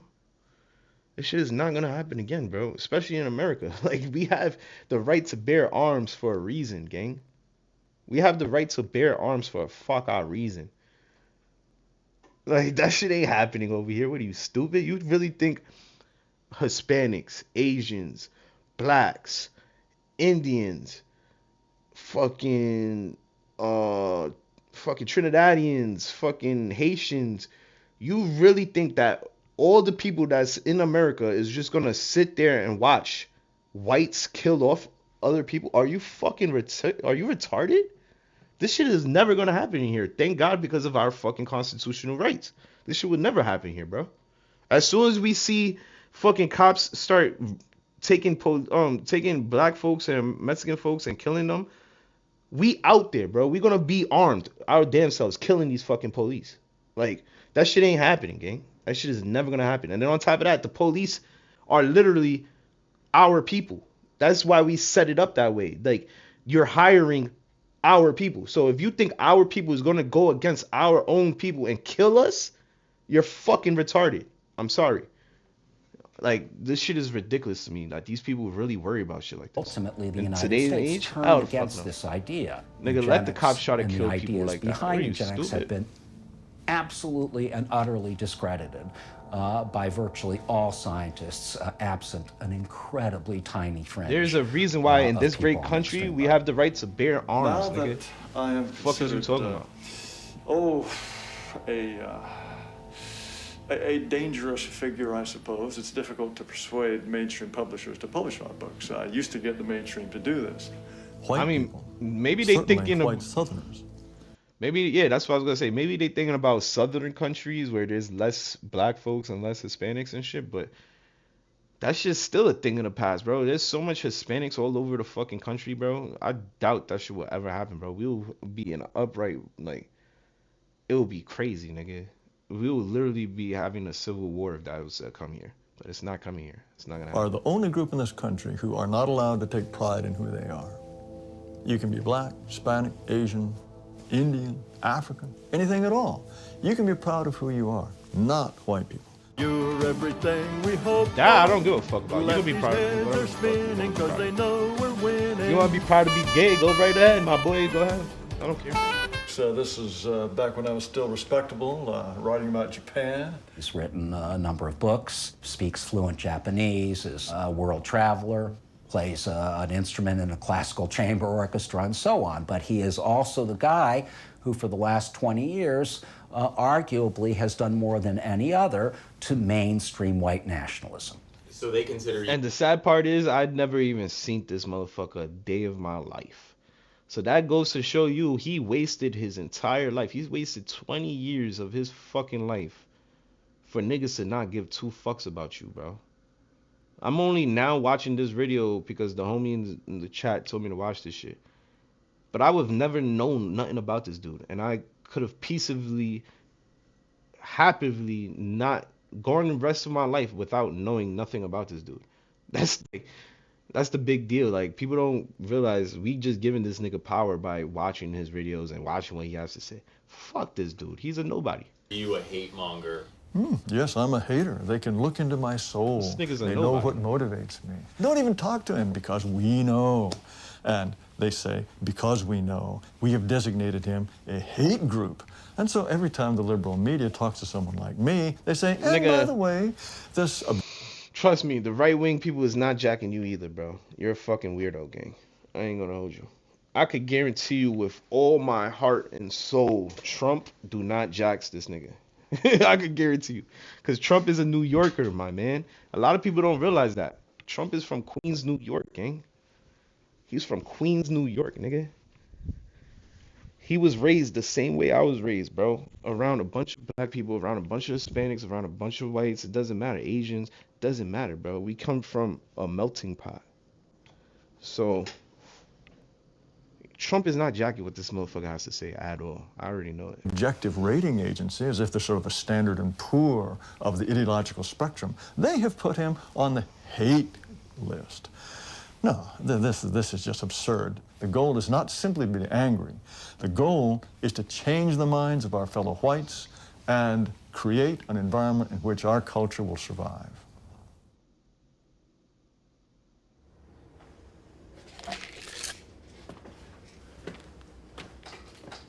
And I don't understand what he means by your culture survive. What culture, my dude? Like, Back in January of last year, I was diagnosed.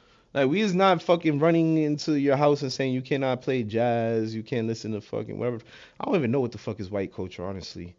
But we're not running into your house saying, nigga, you're not allowed to not season your food. Nigga, like, you gotta put season on that shit. We're not doing that to you guys.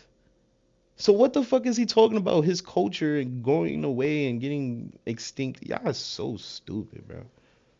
Prostate cancer. Niggas is not worried about that what you hit me eat, my for a brother. loop. Your culture is your culture. It was just a blow because I knew that my life was about to change. And life is at that point where it's going to start taking things away from you. Well, I never really looked at the directions that I was going in personally. I was only concerned with the professional. I was only concerned with going out there trying to help others and trying to make everyone else's life better. And then I look back and I said, wait a minute, what about mine? What about me? What do I want? That's what I'm saying, bro. And you I really only yourself. started asking those questions last year when I got the diagnosis. You overconsume yourself with this negativity. You're gonna Last year, you're gonna 2016 rot, was a nice little yin and yang because I had the cancer on one end, but I was also working on a television show on the other. I was showing up on Rachel Maddow. I was showing up on Joy Reid. People on my side started to know me, as opposed to just folks on the right. Because I was notorious on the right for a good 16 years at this point, but no one on the left, no one in the mainstream knew who I was. When that cancer hit, I said, that has to change. That has to change because I'm not gonna just have my legacy defined by neo-Nazis. I think I focused a lot more on the relationships with the people around me. I'm closer to my family. It's not like we haven't been close before, but I really wanted to make sure that they understood. See, one of the things that my family was never really a part of was my work. 2 weeks from now, dinner at Stage House, Michelle's birthday. I will be there. As it is, I hear I'm gonna go see Thor. I was just basically trying to protect them. But now it's a case of you gotta know who I am. You gotta know what I've been doing out there. My only regret, Man, and he one looked is so a big healthy. one, is my father passed on before he He understood. looked so healthy in this He picture, passed bro. on in What the 2011. fuck? He never knew He let really himself what go, I was bro. doing out there. That shit makes me think about myself. I gotta stop He letting was myself the go. strongest man in the world as far as I was concerned. He taught me how to fight. He taught me how to teach, how to educate. He did participate in the sit-ins while he was a student at Benedict College in South Carolina. My father's from Newark, New Jersey, and aggressive physical contact on brothers in Newark, New Jersey doesn't go over well. If you're gonna fight somebody, you're gonna fight. He was doing the sit-ins, and that nonviolent thing was only to a point. And they're getting yelled at, they're getting screamed at, they're being called names. One guy decided he was gonna squeeze mustard on everybody's head and just went on down the line. He got to my father and learned the hard way just what it felt like to get thrown through a plate glass window behind him. Father almost got expelled for that one. But that's about as much activism that I think my father's done. I think that was pretty significant, though. I mean, he got all rights, bro. You fucking assault me with something, I'm gonna assault you right back. In what way did your childhood influence your worldview? We are a product of our upbringing at some level. I don't think that said, I don't think it really affected me directly. My parents are not alt-right in the sense. Country club Republican is a term that probably fits them pretty well, even though they're not members of a country club. I think a lot of people want to believe that anyone who thinks race is real and race is something worth fighting for, if you believe that, you must have been inculcated, indoctrinated when you were a kid, and so on. Probably nothing could be further from the truth. My childhood was, I would say, pretty idyllic. I mean, it was in the burbs. If you just looked at my life from that standpoint, you'd say, oh, what is rich? You could tell he was raised in the burbs, bro. This motherfucker has no life skills, bro. He literally was probably raised around nothing but white folks. He doesn't know shit about real life. Like, bro, he got no social skills, none of that. That's why he's the way he is. Why are we listening to this guy? I ain't gonna lie, I feel like cutting this shit off now. Cause like I'm just giving these people light a day. These people are fucking nobodies, bro. What the fuck is an alt-right? Y'all niggas made that shit up. Y'all niggas ain't nothing, bro. Y'all ain't nothing right. Fuck that shit. Y'all all wrong. Out wrong. Fuck out of here. Going to become, you would probably say he was going to become a banker or a lawyer or a doctor, an architect or something like that. I don't think you would have said, vanguard intellectual, banned in multiple European countries, denounced by Hillary Clinton. I don't think you would say that.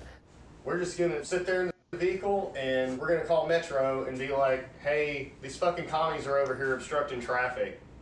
And we're like not anywhere near a protest area or anything, and we're just in the vehicle and we just want to go home, come deal with these fucking degenerates. That's that plan. Why do we hate? Well, because we want things for ourselves that other people seem to have. Exactly my point, bro. Exactly my point. All of this racism, all this shit is happening over bitches. Like, honestly, everything stems from pussy. Everything. Even life. Life itself stems from pussy. These white fucks are so mad and so fucking jealous of black people taking their girls and brown people taking their girls. To the point that they think they have to wipe out all races in order to protect their girls. Like in order to fucking they think that they're losing their fucking race because all their girls is going out there and breeding with other races. That is the main reason why these people are so fucking racist, bro. Like this motherfucker was raised in the burbs somewhere where all he witnessed was white folks, white families, all that. Then he comes probably to the real world, the city. He goes to a city and he sees he sees what they call that shit? Biracial He witnesses biracial fucking relationships, and then he figures out for himself that it's hard for him to get some pussy because everybody over there thinks the same way. They think they don't look at color. He looks at color, so he probably doesn't even want to sleep with a Spanish woman or a black woman. His dumb ass want to just sleep with a white woman, and white woman probably doesn't like his ass because of that. So it's like a catch-22, bro. Like you're fucking mad that these people is taking your bitches, but then by you being mad these people is taking your bitches, the bitches don't want to fuck you because they rather fuck with Hispanics and blacks and people who actually don't give a fuck about race. All you guys is consumed with is race. That shit just, bro, I'm convinced. Racism stems from pussy, bro. These motherfuckers can't handle the fact that other races are fucking they bitches and knocking them down and giving them babies, bro. That's the whole point of this shit, bro. These fucking idiots, I don't know, bro. These motherfuckers are just lame ass, fucking sad ass, depressed soy boys who can't get a nut. Or, another big piece of it That's is what's going on. I feel guilty about a certain way I am as a person, and I wind up needing to blame someone else, right, to externalize that. Eric Hoffer is an academic who wrote a very important book. The fundamental idea of Hoffer is that true believer. Come on now, what? Whose panties is getting wet? Whose panties is getting wet seeing this shit, bro? Ain't no bitch attracted to this shit, bro. There's no bitches that's attracted to this shit, bro. This shit is fucking lame ass shit, bro. You got a nipple on your head, brother. You got a condom on your head. You got a baba on your head, bro. You got a fucking nipple on your head. That shit is hella unattractive to bitches, bro. Who the fuck want, like, y'all got no drip. Y'all overconsumed on racism. Y'all motherfuckers get no ass. That's what's going on. I could see it clearly. The person who becomes a fanatic, whether on the right or the left, is the person who feels that his or her own life is so meaningless that it has. I guarantee you the fucking KKK population is fucking like 80% gay, bro. Them niggas is fucking each other. They got no girls that want them. There's no way. No weight in the universe. They're embarrassed about themselves. They feel guilty about how small and worthless and meaningless their lives are. And the only way they can feel themselves bigger or to have a place in the world is to attach themselves sort of fanatically. Nobody wants to fuck to a them certain niggas, kind bro. of Them extreme niggas is idea. lame. The battle between the alt-right and Antifa plays out online dueling videos in each side's perspectives. Berkeley, California. California's a shithole.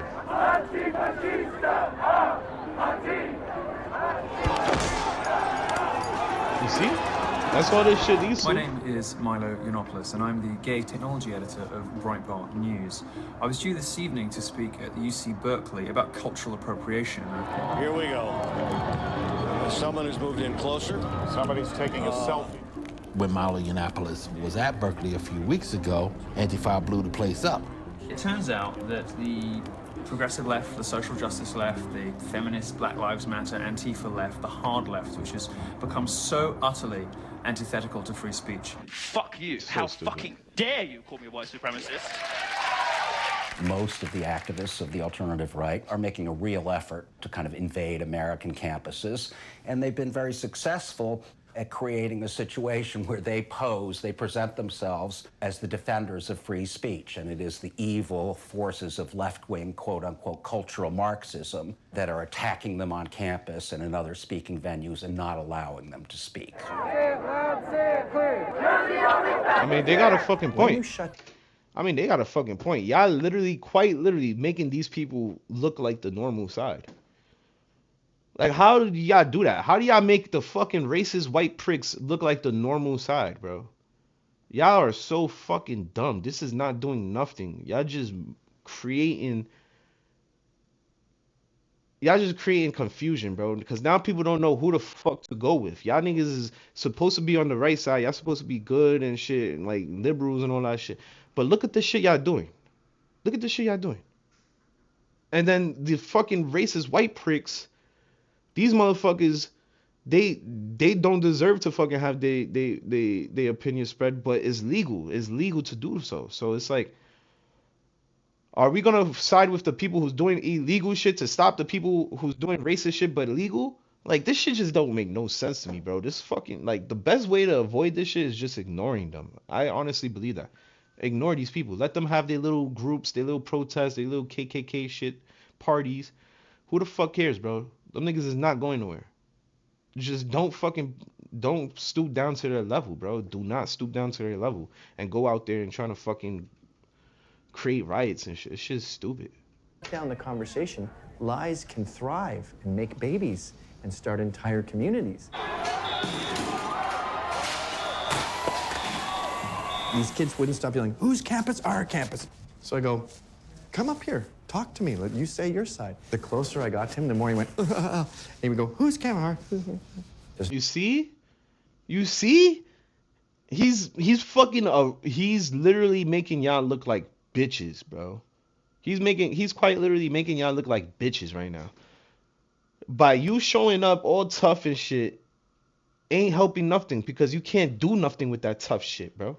You cannot put hands on him legally. If you put hands on him, you're going to jail. So the only way to defeat these motherfuckers is with the power of our mind, knowledge, speaking, not physical attacks, bro. This shit doesn't work that way, bro. If we fucking actually spoke up and did right protests and fucking and expose these people for how they think, nobody will fuck with them no more. But if you go out there and try to attack them and do stupid shit, you're just gonna make their light bigger for other white folks who might think like that subconsciously and be like, oh shit, these people are animals. Look how they're attacking him for just speaking. Oh my god, these people are fucking sick. Like, this is just making the situation worse, bro. More and more white people is gonna agree with this fuck shit. Like, come on, bro. There's no substance to this beef. It's just beef for beef's sake. It's fashion. I mean, it's kind of a catch-22 because free speech and all, the First Amendment's a great thing, but, you know, when people are inciting genocide and that's different. And nationalistic. That's different. I ain't gonna lie. That man should be arrested for inciting genocide, because he quite literally said we need to get rid of all races except whites. Like, that's fucking genocide if you really think about it. So he's inciting violence. That is a good point my man is bringing up right here. That dude should be arrested, and freedom of speech should be protected, but not fucking inciting violence. That is not protected at all. Xenophobic tendencies. I mean, we're going down a rabbit hole. It sounds a lot like 1930s Germany right now. First Amendment is an incredibly strong protector of speech in this country. Literally, there's no country in the world that has such strong speech protections as this country. So without the truth that, is no that country. under the First Amendment, a neo-Nazi could stand in Radio City Music Hall and tell 20,000 people, we need to kill the Jews and we need to kill them now. That is considered... That is not freedom of speech, though. You see how they mix up shit, bro? I ain't gonna lie, I hate that disingenuous shit, bro. I hate that disingenuous shit. Because if they actually going on news and saying that shit, they would be arrested, bro. They would be arrested for inciting violence. So, that one dude, I ain't gonna lie, he did say that, but it wasn't on news. If he was on the news saying that shit, I guarantee you he would have got dealt with. By the courts to be simply advocacy of a position. I'm just sitting in a hotel room stunned that hundreds of people were throwing rocks because they're so threatened by the idea that a conservative speaker might be persuasive and interesting and funny and might persuade, might take some people with him. They just have to shut it down at all costs. As America of all places now is a scene of political violence in response to ideas. It's very shocking. Bro, I wish this shit would have all ended before they killed Charlie Kirk, bro. Because Charlie Kirk was a real ass nigga, bro.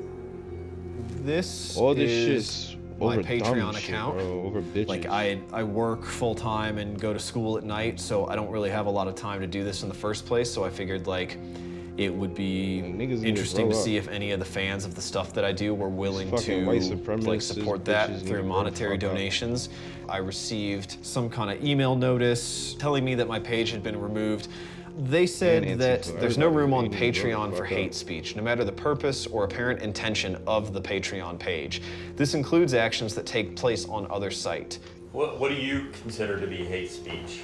I think hate speech is entirely a social construct. To get sucked into that debate in the first place is to lose it. And I think that that term is weaponized from like its very moment of creation. I think there's no such thing as hate speech. How would There you isn't, define honestly. hate speech? If I got up and said, Honestly, that shouldn't be a term, hate speech, because nigga, it's speech. If I crack a joke on you, that's hate. I'm hating on you, nigga. The fuck? I can't crack jokes now. Like anything could be considered hate speech, bro. Yeah, this is a thin line. And when you start governing speech, bro, like that's when shit start falling apart. People can't speak their mind. People can't say how they feel. All right, maybe these racist fucks shouldn't be able to speak their mind, but then what does it say about you? You shouldn't speak your mind either? Like, it's a catch-22, bro. Like, everybody must be able to speak their mind. It's freedom of speech, bro. I hate Puerto Ricans, or I I'll hate fuck my you neighbor. up, nigga. Don't ever say that shit. I mean, should that be illegal? I mean, stop. Why is it illegal to hate someone? There is no limits to free I speech. don't care. Words is words. You can say you This hate is Puerto something Ricans. I young don't give people a have fuck, a lot bro. of trouble understanding. They go, free speech doesn't include hate speech. And you go, what does it include then? The Rolling Stones are better than the Beatles? What is free speech? There is no situation in America where words come out of your mouth and you belong in prison. None. Hate speech is protected under the First Amendment. It is. But that doesn't mean it's protected by ethics. It just simply means that they don't go to jail for it. But if what you say does cause some sort of harm, people are Yeah. allowed to respond. That's inciting Those violence. When you incite violence, there's a difference, bro. There's a difference. When you say, go out there and do this, that, and the third, that's inciting violence. Now you should be able to go to jail for that. Like, there's a huge difference, bro. Like, who say it's just expression, it's just speech, it doesn't actually mean anything. What we see frequently is that these ideas become ingrained within people's consciousness, and then they get translated into real physical violence. that's the problem. People is too immature to fucking just So listen this to is in words. our and that's it. possession right now. It's the Keystone State quote-unquote skinheads from back in 2003. But what made this video so significant is that there's a band on this video called Youngland. The guy that's playing bass for Youngland, his name is Wade Page. Wade Page, about a decade or so later, walked into a Sikh temple in just outside Green Bay, I think it's in Oak Park, Wisconsin, and shot and killed a number of parishioners at this temple. It was the largest mass murder at a place of worship in about 50 years on American soil. This came in the middle of a lot of anti-Muslim rhetoric in this country, coming both from officials and anti-Muslim hate groups and so on. And Page probably felt that somehow this is something that people would approve of, or at least some people would approve of. Sikhs are often seen as Muslims. The way that I've been treated and even just perceived in this country has changed for the worse over the last year. Okay, so I'm looking at a website called the Vanguard News Network. It's one of the most popular ones, and its administrator, Alex Linder, had written a reaction that became very widely shared among white supremacists immediately after the Wisconsin shooting. He says, take your dead and go back to India and dump their ashes in the Ganges. Sikhs, you don't belong here in the country my ancestors fought to found and deeded to me and mine, their posterity. Even if you come here legally, and even if you haven't done anything wrong personally, go home, Sikhs. Go home to India where you belong. This is not your country, it belongs to white men. Like, who the fuck cares what these people Now, say, bro? If you have a Holy shit. xenophobic, misogynistic, anti-immigrant, anti-Muslim rhetoric, Why you give a then fuck you what will they certainly say? see rises in hate incidents because people then feel emboldened, right? If people are now saying, if our leaders are saying that these people are second-class citizens, then our Americans will start treating them like second-class citizens. A jury wasting little time to convict Dylan Roof for the massacre inside a historic black church in South Carolina. The self-radicalized white supremacist stood trial in a federal court for gunning down 9 black parishioners. This is gonna go on regardless, though, bro. There's fucking racism and mental illness everywhere in the globe. Everywhere in the fucking globe. So what you want to do? You want to stop freedom of speech now because there's racism and mental illness? You want to stop freedom of speech because of that? Get the fuck out of here, bro. I ain't gonna lie. That shit's stupid as fuck to me. I ain't gonna lie. There's gonna be mental illness. There's gonna be racism. There's gonna be murders in every fucking part of the world, bro. It doesn't matter where you go, gang. It just matters if we are fucking like in control of it, and the majority of people is not doing that shit. The majority of people is not going to churches and killing folks, bro. That is not it. That is just the small mental ill minority. Like, these people is not fucking doing that shit. Holy shit, bro. That's gonna happen regardless, son. But you cannot take away my freedom of speech because the shit's still gonna happen. There's still gonna be fucking terrorist attacks. And niggas is not gonna be able to speak about it now? Like, what? Come on, bro. I don't give a fuck. You better find another way to fucking, I don't know, bro. But do not take my freedom of speech away. That's what I'm saying. Parishioners. Dylan Roof, the author of the Charleston Massacre, is a classic example of a guy who came into the movement, was radicalized, and ultimately committed mass murder based solely 100% on what he read on the internet. Right before he started. Nigga, they already cut freedom of speech off in Europe. How's that shit going? How's that shit going, nigga? There's mad people still fucking getting ran over and stabbed. Get the fuck out of here, bro. That shit doesn't change nothing. There's gonna be radicalism no matter where you go. No matter where you go, there's gonna be radicalism. To kill people, he said, you know, you people are raping our women and taking over. Well, you know, that is the precise narrative of the Council of Conservative Citizens and the larger radical right. So, you know, it's a remarkable case because Roof really had no interaction with anybody. It was just information on the internet, and we're seeing more and more of that, where people are radicalized simply by what they're reading on the internet. Some of the things he claimed to care about, you know, Southern heritage or something like that, he was radically counterproductive. I mean, the Dylan Roof incident directly led to the removal of the Confederate flag from public places, from the Confederate flag becoming much more taboo. It's just a very sad case, and I'm sure it won't be the last. I mean, I'm sure there will be other cases of someone like this who. The Confederate flag was tied to a lot of fuck shit, sir.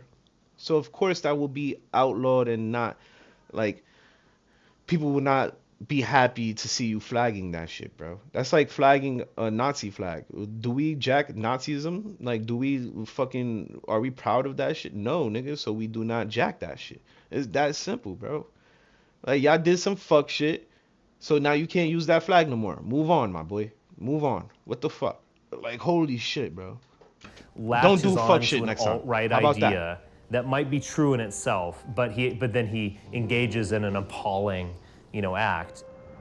Are you concerned about the idea of domestic terrorists in the future being linked to some of your writing, some of your... If something like that happens, I'm just going to get out in front of it and just be like, look, yeah, this guy mentioned he read a blog of mine or a blog of someone in the alt-right. What does that mean, you know? I mean, there are people who... Well, what does it mean? I think it means something in the sense that the alt-right is getting at that fissure, you know, it's getting at those really taboo issues, it's getting at that real... Yeah, we need to arrest this man. The most difficult aspects of society, and so that might attract people who are ill in some way. So, I mean, it means that, but it doesn't mean anything other than that. I mean, it's just not... It's not relevant. I feel very strongly that we should not ban. He got a fucking point. As much as I hate that dude and he's a fucking prick, he got a fucking point, bro. Just because I said something and somebody else go and do some crazy shit, that shouldn't fucking be held. I shouldn't be held accountable for that just because I've said something. Unless I told that motherfucker to go do that shit. then it's a different story because now you're inciting violence. But if I'm just saying how I feel and then you motherfuckers go out there and do something about that shit and try to like put it like relate that shit to my feelings, that's fucked up too. Cause what the fuck, I can't speak now and niggas is over here doing crimes on my name. Like what the fuck? That's OD. Anyways, nobody should be held accountable for freedom of speech as long as it's not inciting violence, bro. Incites and discourse like this, right? This is free speech. There is no imminent threat, so it's protected. I think that's important. But what I think is also important is that we need to be aware of what people like Alex Linder and other white supremacist leaders are saying, because that has a direct bearing on how we can respond to them. If we don't even know what their arguments are, how are we going to address them? Exactly. That's why that's why freedom of speech is key. It's fucking key. Because if we don't talk to one another, how are we going to get down to the root problems, the root causes of the issues? Like, once again, I don't have, like, I don't want to fucking seem Islamophobic or anything, but if I'm not able to speak on how I feel about the Muslims and what their beliefs are, then how the fuck are they not, like, how are they gonna understand that there might be some wrongs with what they're doing? They could go on the rest of their life being naive and beating their children and beating their wives and shit and not give a fuck about what people say. No, not give a fuck because people don't say nothing. There needs to be speech, bro. People have to fucking talk amongst each other to go down that rabbit hole and find the root of the fucking problem. Like, maybe Muslim is a beautiful religion, but y'all need to get rid of some of y'all fucking beliefs if y'all want to assimilate with American values, with Western values. Y'all might have to just reevaluate that shit and change shit up somehow. Because there's no way we're gonna allow you to be beating on your wife because she doesn't wear a hijab. Like, that's not gonna happen in any fucking state of America. So once again, like, there needs to be communication for shit like this to get through, so people can understand, like, shit, you're doing something illegal, sir. You should not be doing that. Like, come on, bro. At what point did you decide I'm gonna go after these hate groups, document their activities? I'm from the punk scene. This is really where my passions really are. Music and everything around it, especially the underground music scene. This is Boston. I'm Dolomite Jenkins, and the show you're watching is Channel X. Back in 2000, I was doing a series of public access television shows. We're gonna go on with this first band. This band I had on the last Channel X show. I was working on one that never came to fruition. I was calling it Damn the Conformists. And I went out to an American Renaissance conference, and I had a crew with me that went around to this conference. This was on April 1st, 2000, and it was at the Sheraton in Reston, Virginia. So what are you doing here? Do you hate black people? I hate black people. All of them. They all suck. Like, that's just a Me and horrible my people way just of went thinking. around Why? and videotaped Why do you everybody that hate we black saw people? there. And I had to pretend I was the ride because I was the only black dude there. No one really knew What American Renaissance was at the time, and pretty much scared the living daylights out of me when I started realizing who some of these folks were. Maybe you could just explain your interest in the American Renaissance movement for us a little bit. Sure. I never even heard of I that became shit, interested American in Renaissance. right-wing politics in the early 90s because I could see the way multiculturalism was going. I could see the way immigration and affirmative action were going. And it just seemed that none of the parties were willing to talk about things in which whites are adversely affected. But every time a non-white is adversely affected, it becomes national news. It was the first time I had gotten a chance to be just basically up close and personal with neo-Nazis. Forced racial integration leads to disharmony, and I think that's been consistent all over. I think we found out why this man went down this rabbit hole, bro. We found out right here, bro. This man was traumatized by going to that Renaissance fair. He was traumatized, bro. Holy shit. And that shit led him into a 20-year fucking rabbit hole. Damn, bro, I ain't gonna lie. Just let this shit go, gang. There's gonna be weird people everywhere you go, bro. There's gonna be weird people everywhere you go. It's like, just let it go, man. These people ain't going nowhere. They're not gonna be your mayors. They're not gonna be your governors. They're not gonna be none of that shit. These people's not going nowhere. If they publicly announce that they are nationalisms, like nationalists, whatever the fuck they call themselves, the American people is not voting for them, bro. Don't worry. You just got traumatized by that fucking Renaissance fair, whatever the fuck that shit was called. And now you think that shit is fucking in the government or something. No, nigga, the government has nothing to do with that weak ass weird shit, bro. The world. It has basically just got the ball rolling to what eventually became One People's Project. How do you square this with the fact that America is essentially a nation of immigrants? Well, first of all, that's not true. There's no such thing as a nation of immigrants. We were an extension of England, which is why we have English language, British political and social institutions. The media in this country controls political opinion. These people want to be Europe so bad, but look at Europe right now. That shit is the ultimate immigration spot. Everybody's going to Europe, nigga. America is shut down. We ain't letting nobody in, so everybody's going to Europe now. So all these people talk about, oh, they come from the Great Britain, they come from Great Europe. But this shit is worse than America now with immigration. So what is these people just fucked. They brain rot, bro. These people just fucked. In this country. And the majority of people who own the media in this country are Jewish. You have people like Michael Eisner. So would you say there's a Zionist conspiracy in American major media? I hate the word conspiracy because it starts sounding like you're a crackpot. We're talking about UFOs now, you know. But is there a Jewish influence in the media? I think anybody. An overpowering Jewish influence in the media, yes. And I think they use it shamelessly for their own agenda. Races will be happier and more adjusted and more harmonious when they're pretty much associated with their own kind, okay? Well, I'll give you an example. Whenever David Duke starts getting popular, there's an endless stream of Holocaust movies all week. All right? Then there's an endless stream of Klan movies, you know, and then they have the History Channel showing the history of the Klan over and over and over again. Even though Mr. Duke was in the Klan 30 years ago, no one in his group was ever involved in any illegal activities. He was a young man looking to be able to find some way to stand up for his European heritage. At the time, there was only one group, the Klan. I'm heading down to Richmond, Virginia, and there's been a call for a blackout or a black boycott of a shopping center because the county has dared to recognize Confederate History Month. And I say if it's okay to Confederate History Month? That was a History thing? Month, why not represent Oh no, he tried to the make it a heritage thing. of Virginia and the heritage of the South? I think we're heading towards a major catastrophe in this country. That shit would never happen. Confederate month. Get the fuck out of here, gang.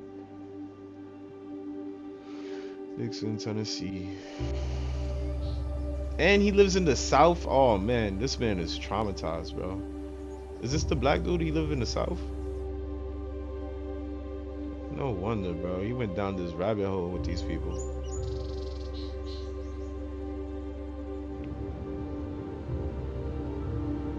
So I'm here. Normally I fly down or I take the bus. This is pretty much my fourth time coming down here for this. Hopefully it'll be the last. I don't know if Taylor wants to do this again in this town, especially now there's some serious opposition that we may be seeing against this conference. Got a lot of media attention this time around, which it never did before. It's called the American Renaissance Conference, and according to the Southern Poverty Law Center, it's an extremist group that promotes the studies and research to show the inferiority of blacks to whites. So the heat's on American Renaissance this time. The heat's on Jared Taylor.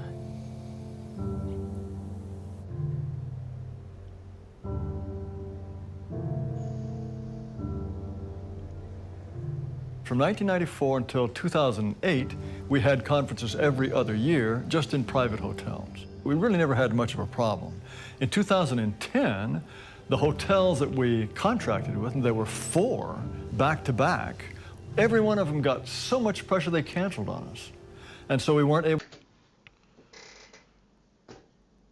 Like, come on, bro. That's all you gotta do. Just send reports to these fucking hotels where they doing these shit and be like, yo, listen, we don't appreciate you guys holding conferences for racist pieces of shit, and we would not be doing business with you guys ever again.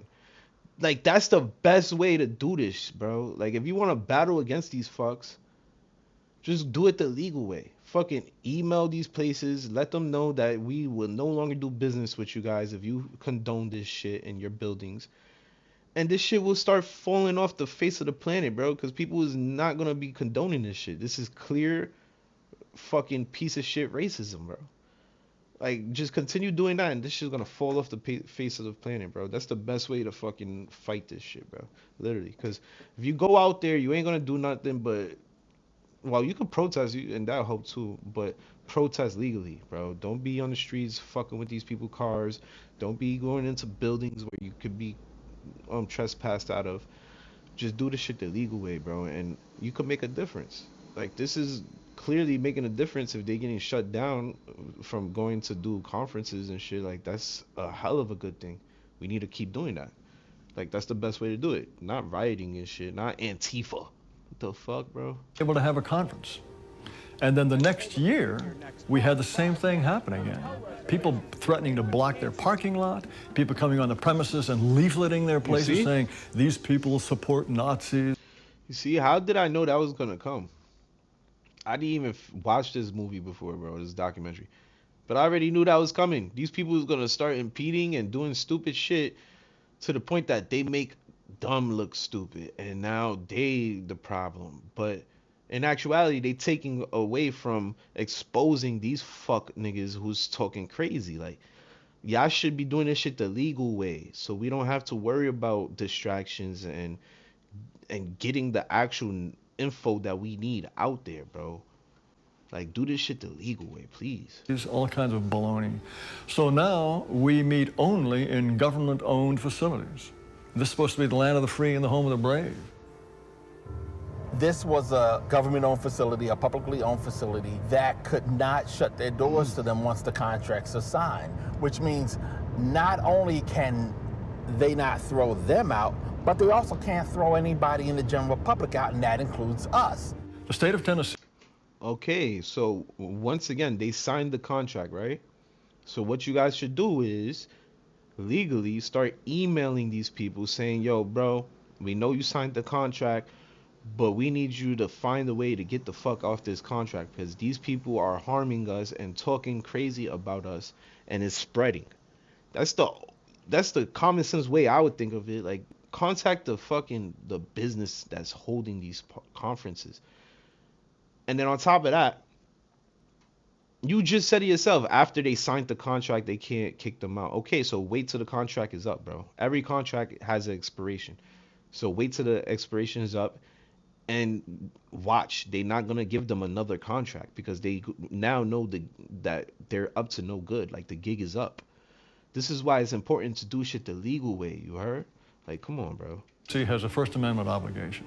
If the state of Tennessee had told us we couldn't meet, we'd sue them, and they'd lose. After the fact is that Jared Taylor, year after year after year, while saying that he has nothing personal against the Jews, has made his conferences a welcome home for Nazis. And honestly, if the public really felt that strongly about getting rid of these people from that public space, then fuck it. Take them to court. Let them try to sue, and the people will win that shit because they can't be spreading fucking hate and not hate, but they can't be spreading they can't be inciting violence, bro. And talking about genocide and all that shit, that's inciting violence, bro. I don't go for what you say. Talking about genociding a whole fucking As you can see, we actually slept last night in a church. So it's nothing but white people? Thank goodness for this church that put us up last night. Some people slept in here, in the sanctuary. Saw it on Facebook that they were protesting and they were looking for accommodations locally. And I called our priest and said, do you mind that this would be, it's part of our mission from a standpoint of community and love and acceptance and anti-hate, and so we opened up the church. Have you done this in the past? No. I think it's a reflection of the political climate where I think we all have to do what we can. That's what you If do. you need Reach other out, anti-fascist bro. voices in general, I want to connect y'all so he can also speak. Public, doxed, anti-fascist, you know, and anarchist. Well, this is all self-made. This is a, I basically got a Nigga got a this, and then I pan got this thing strapped and a over here. belt. Just in case, you know, I mean, I'm not trying to start anything by any means, but.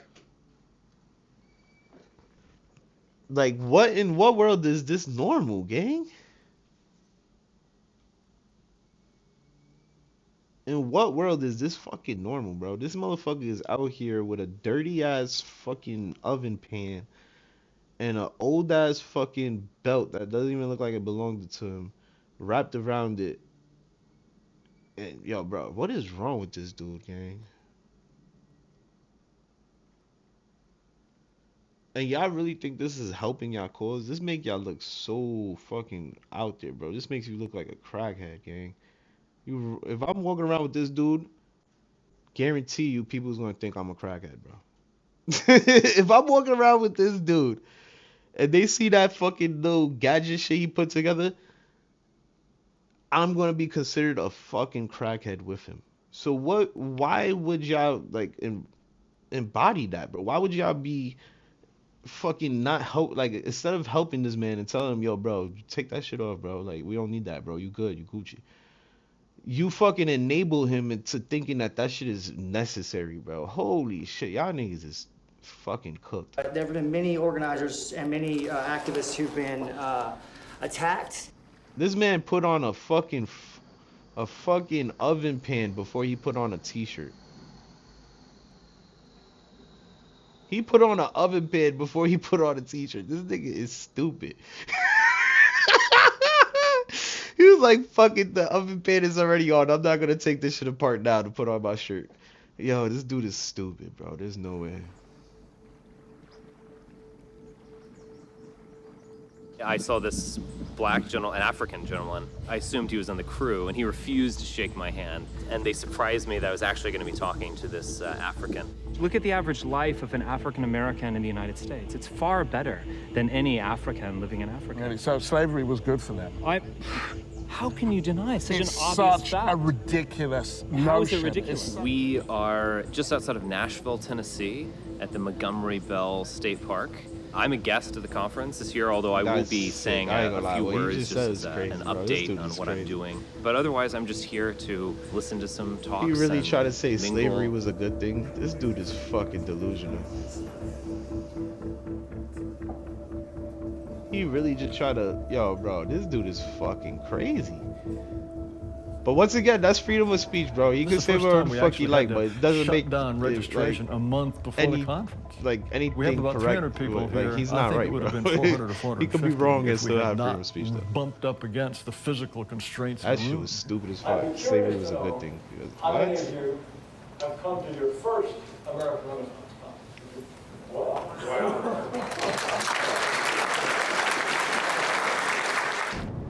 I got a hold of Richard Spencer's phone number and I put it on Facebook.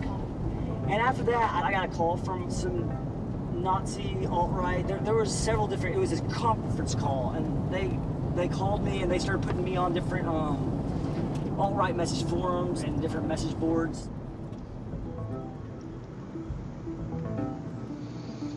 That's Hotel Avenue, I think. Yeah. Yeah, this is it. But where are we? Oh, that's where we are.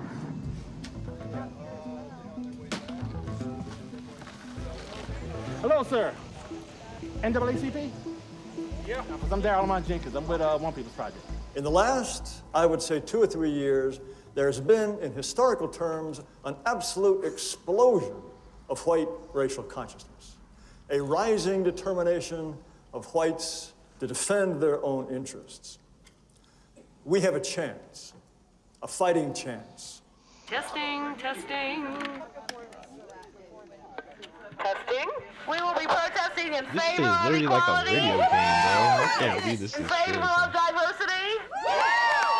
The view that all cultures are equally valid, all religions equally true. This is like a plot to a and video what is game, at bro. the This is heart crazy. of this fallacy, that all races are interchangeable and equivalent.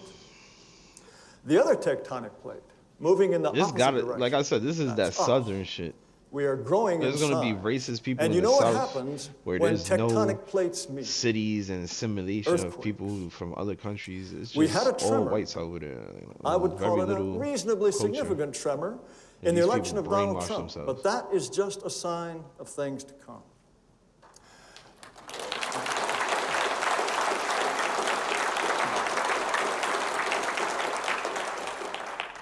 And how did the other side react? Why is my camera off? Yeah. Now is the time. Now is the time. Now is the time. To take action. Now is the time to take action. Oh, no. I know that was a lot of words, but I want to hear that. Now is the time.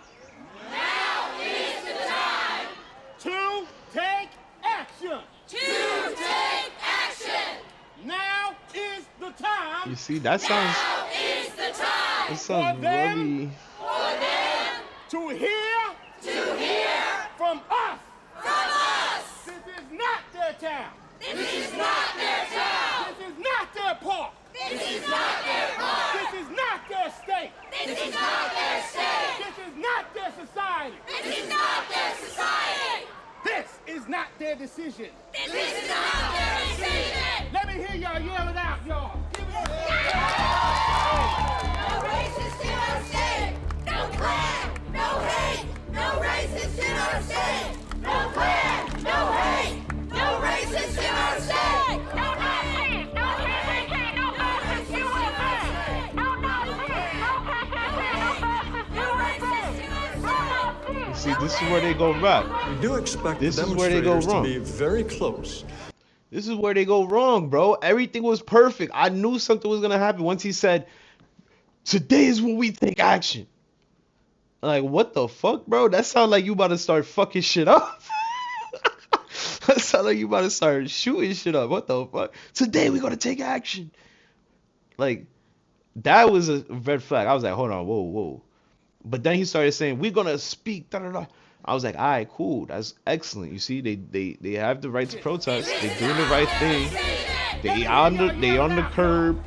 They're not impeding no traffic. But then as soon as this shit happens, look, they still chill. They still pretty chill. But then once you see Antifa pull up, which they still there, they back there. Once this bitch starts talking, once this crackhead bitch starts talking, all the crackheads come out of nowhere, bro. All the crackheads come from all the roaches come out of the fucking, like, you ever turn on the fucking light and bad roaches just go right? That's what the fuck this is going on right now, bro. She's the light, and watch all the roaches start running. Look at this shit. Look at this shit. Look at this shit. We do Fucking expect the brainwashed. demonstrators to be very close. We have been more than Thank God it looked like it was only by 3 or the 4. Tennessee State Because Police holy here hell, who are protecting that's us. The stupid. park Now you're going police beyond very much protesting. discourage any kind of interaction with the demonstrators. I know that we all have a curiosity about these people. One might want to just go up and even just have a sniff, but Yeah, I hate to laugh at this please fucking racist control prick, but that was those funny. impulses. If there is any kind of fisticuffs or even a loud argument, you know that we will be blamed. If we will be blamed, I will be blamed, and I know where every one of you lives.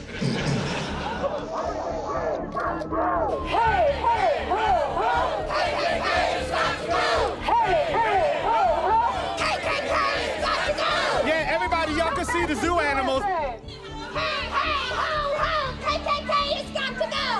Nobody cares about that racist, white supremacist shit. Nobody gives a fuck. I think in a lot of ways, one of the worst things that happened to our country is actually going to be one of the best things that has happened to our country. Since that day in November, I've never felt like as if I needed to just sit on my couch anymore. So Yeah, I think here we are. I remember seeing a sign just recently that says if Hillary had won, we'd be in brunch right now. And it's like, no, that's the problem. See, that was my problem. I was part of the problem. I was part of the problem. Yeah. It's absolutely You're true. not now. No. What does the end game look like? Yo, that is so funny as hell. This man should be a pimp. This man should be a pimp, bro. My man just talked that bitch into hating herself. If you could talk a bitch into hating herself, you could talk a bitch into giving you the world, gang. That nigga should be a pimp. Holy hell. Like for a movement, how do we get there, and what does it look like when we win? I would be prepared to draw a line right down the middle of the United States and say to all non-whites, hey, you pick which side we want. Which side do you want? We'll just fill in the rest. If that's what it takes to keep us from being ground steadily down into the increasingly hated minority that is our fate if we do nothing, I believe that is the aspiration that we should look for. What is it that you're looking to do, sir? I don't understand. Jared and I definitely have different styles. Jared has been more on the side of race realism based in scientific reasoning. My view is that we're probably going to accomplish a lot more by thinking magically and cut right to emotions. You know, as the old Chinese proverb goes, Do not may mix you Chinese live in with interesting times. We are living in them. I love we my are living Chinese probably people. in a Do not mix breaking Chinese point, into this, and bro. I love it. There's nothing like it. I'm very happy to be alive, and I'm very You're a piece happy of to shit. wake up every day and do all this stuff. It's on August 12th in Charlottesville. There's going to be a really amazing rally that was organized by someone who's here, Jason Kessler. And almost all of the alt-right is going to be there, and it is going to be hugely dramatic, probably hugely traumatic for the liberal people of Charlottesville. We'll see where they go next, and wherever they Chase 'em go, there. we'll chase them there. Yep. Yeah, I think Here we are. that's our mission in life. Well, thank you. I actually lived in Nah, I Charlottesville for respect about them. 5 I ain't years. I gonna went to lie. college there. I remember. As long as they're not doing no rioting and breaking shit, and I respect the right to protest. Like I said, if we don't have freedom of speech, we would not be able to protest. So it's like, that's one of the reasons why I respect the fuck out of people who actually go out there and protest and try to make a difference. But Antifa, y'all took that shit to a whole nother level, bro. Y'all started spray painting buildings, breaking cars, breaking windows and shit. Come on, bro. That's when the shit goes too far. And it's like, there's no relation with me with that, because like, I understand the law. I know how to fucking abide by the law. And I know by breaking the law is not how you get laws changed. You have to fucking communicate, use your vocal skills, your intellect, your talking skills. Like, come on, bro. I remember those statues quite well. It's going to be fun. They will never forget it. People who aren't white, you can't run over them. You can't run us over. No, that's not happening. You're not running anyone over.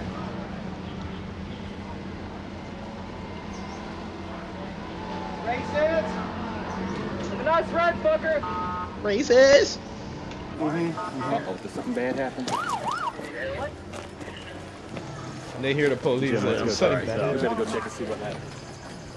They're so lawless, bro. That's crazy.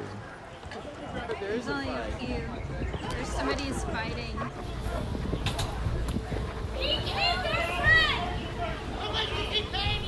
Of course this shit needs to violence, bro. The fuck, you got violent protesters.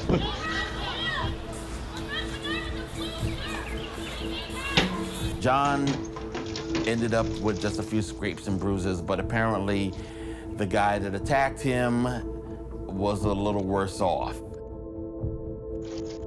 I guess they ended up having to airlift him to a hospital in Nashville to further tend to him. All they'll say as of right now is that they're both under arrest. But it wasn't his Go back fault down though, there. right? And once No, again, he that's a waste of got arrested. money. Taxpayer money. He just had to get fucking aired out by a helicopter. That costs, that's not free. Fucking helicopters don't fucking fly off oxygen, motherfucker. Y'all people is just creating problems. The best thing we can do is ignore them. What they most want is to get a rise out of us. We are supposed to be a relatively high IQ race. We are supposed to be able to set rules and follow them. That IQ shit is stupid too, because yeah, it's true people have lower IQs, but it doesn't matter. You could always boost that IQ by fucking getting the same knowledge a white person or Asian person getting. You just got to go to those places and get that knowledge. Like, what the fuck? It's all about location, really. Involuntary swim and was let off in handcuffs and is now in the hospital. Don't let this happen again.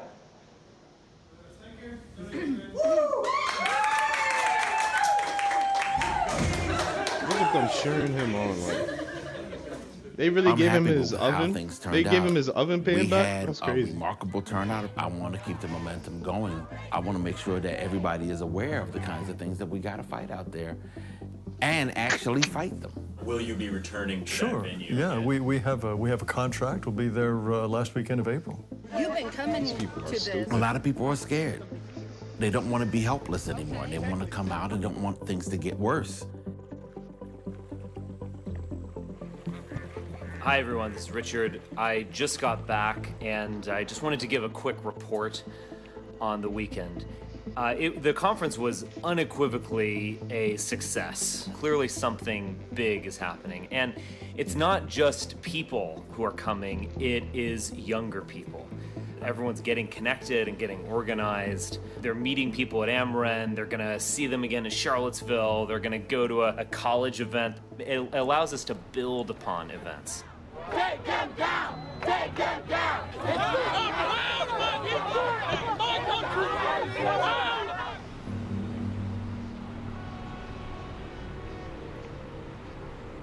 Most of these were open celebrations of white supremacy.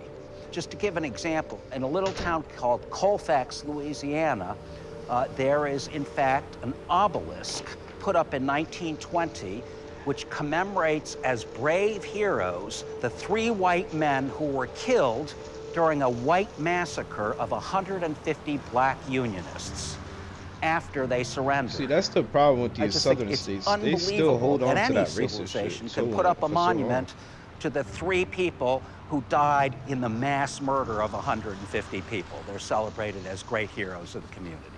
There are people all over this country, particularly in the South, so-called neo-Confederates, who will not accept what it is those monuments really stand for.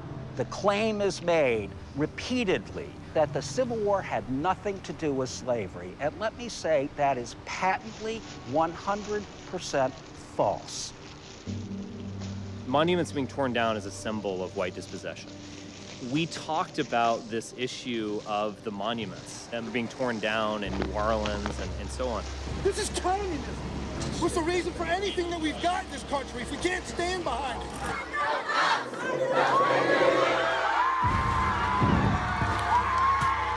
It's an attack on European history, on white history. It's also symbolic of a greater desire to erase us. How far should we go in terms of taking down these statues? I mean, look, I think when we have monuments that expressly celebrate white supremacy, I think that can come right down. We said we should get on this because this is great symbolism. We said, let's do something. Charlottesville, they're moving to take down the Lee and Jackson statues.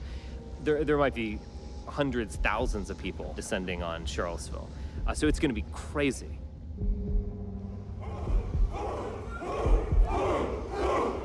This is gonna become a fucking brawl, bro. A lot of people gonna be getting fucked up.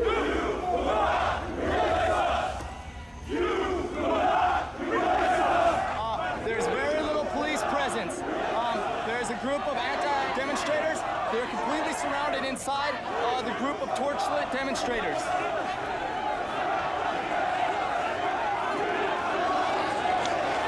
Oh, it looks like we got a fight.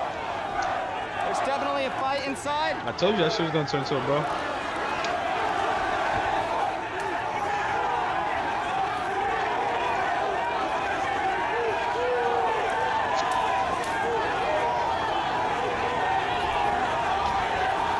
That shit's gonna turn into a brawl real quick. Police have not stepped in. Police ain't gonna do shit. Y'all the ones who started this. Not y'all, but Okay, I'm just wondering I why you wouldn't guys step haven't in either. intervened Fuck yet. that. Y'all want the right to riot? Go ahead, riot. Y'all want the right to riot? Go ahead, riot, motherfuckers. Fuck it.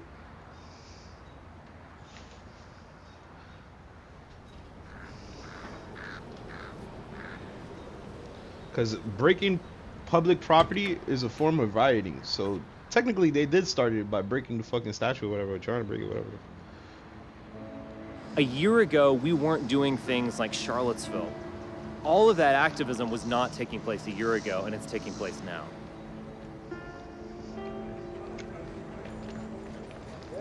Because y'all giving this shit fucking... What the fuck is this? The alt-right has developed clearly. I mean, I'm very pleased with that. What the fuck was that? That was like training? As they grow, we grow. Does not necessarily mean people dressed in black come into break windows or whatever. It also means community people, folks are going through their day-to-day, just simply saying, hey, look, we don't want this. We can't have this. There's always going to be more of us. Is this us? I mean, is DFC, I mean, I'm just curious as process. Those are prison. So they're with us, right? I'm actually gonna get a little whiskey. Yeah, I just want to touch, just to get loosened up. Get back that old cocky Spencer confidence, right? Hail victory. Thanks for coming, guys. Hail victory. Yeah, right away. Hail victory, guys. Hail victory. Hey, Pax, good to see you, man. Hail victory. Hey, Mike.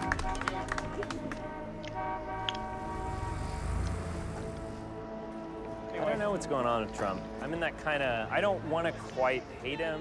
But we got Jews running us, so what do you expect? Right. Nigga, Trump don't jag What do you out. expect with Jews running your country? Yeah.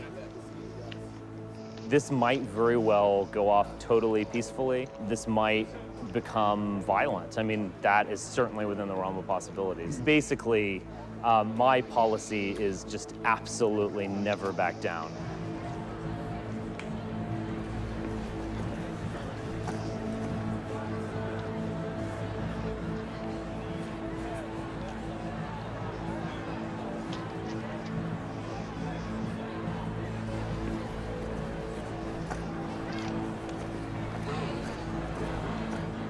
Man, they got the military up there? I thought it nigga was hands shaking. disgusting that a bunch of American vets with weapons are out protecting a bunch of Nazis. My granddaddy fought the Nazis in World War II. Yeah, the Nazis were and it was protected by the these militia group. patriot militias with weapons. That's what group you guys are with? This is the one place where we can win and win quickly. It's remarkable. The right loses culturally and so on, but in terms of the free speech issue and the ability to publicly demonstrate, we're winning.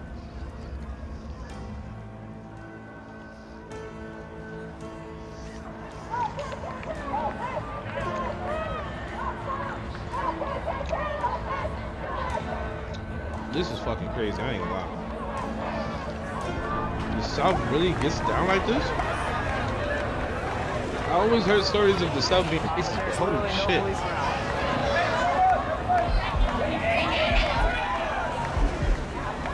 This is crazy.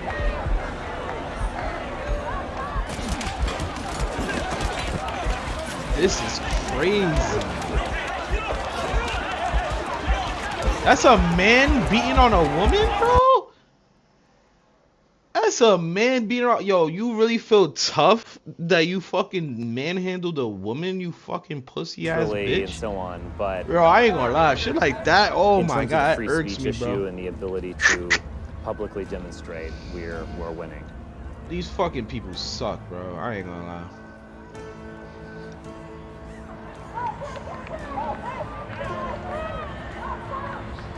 And the police ain't do shit either, bro. I ain't gonna lie. The South is racist.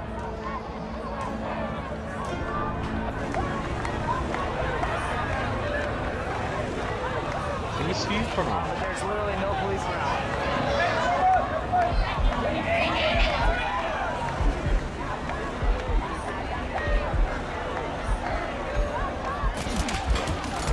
This is literally a fucking brawl, bro. I ain't gonna lie. This is crazy to me, bro. This is crazy to me. I ain't gonna lie. This is what happens though when you fucking do. Cause I think they was impeding on these people travel or something. Cause look how they're on the road. This is a road. So maybe they was like, you know what? This is our shot to fuck these people up. And they took advantage of that and they fucking pretend like they was going through, but they really just wanted to beat ass. This is crazy, bro. I ain't gonna lie. This is crazy, bro. But the fucked up part is the niggas on the right, the alt-right, these motherfuckers is actually legally attacking. Cause they the right, if you think about it, cause legally these people are impeding on their traffic. They cannot get through there. So I know at least in Florida they changed the law. Nigga, you block my route and I need to get to work, I could hit your ass. So maybe they got the same kind of laws over there. I ain't gonna lie, that's crazy.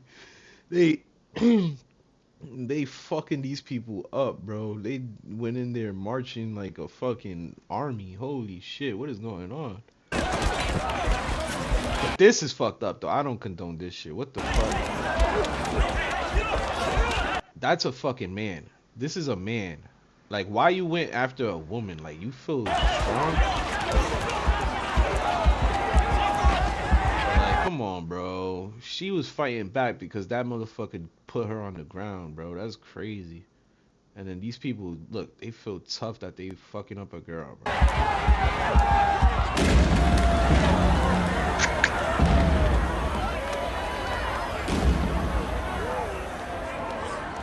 I ain't gonna lie, I'm not on either side, but bro, that shit looked like it would have been fun to be part of. That shit looked like it would have been fun to be part of. I ain't gonna lie. He's swinging on each other. What's up, nigga? What's up? Pop, pop. I would have been fucking niggas. Nah, chill though. That shit's crazy. There's no need. Man, you see? There's no necessary for violence, bro. This shit is fucked up. I hope there wasn't kids in there, bro.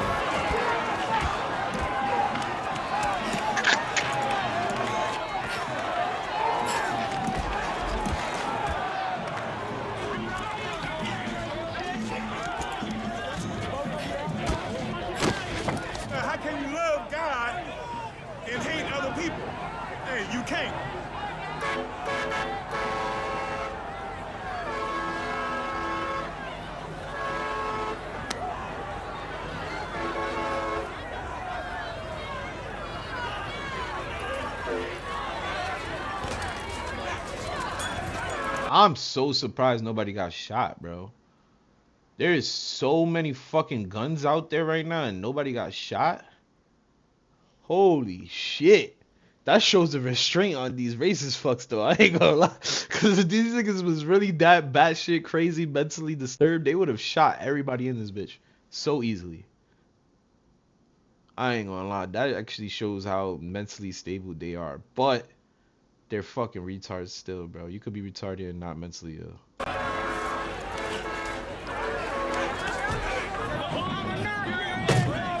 Cause I guarantee you, if these people on the left had guns, they would have been used it. They would have been used that shit. Look how they throw his shit. They would have been used it. They went to the wrong area. They were supposed to go over there. And it was there when everybody just started raising hell at them, and fisticuffs began. One guy took a flag from Antifa. I actually tried to take it back.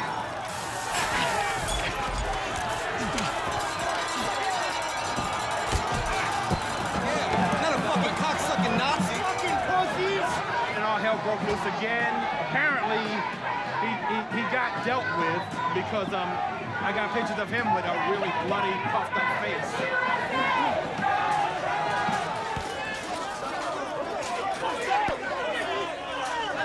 Where's the police in all this shit, dude?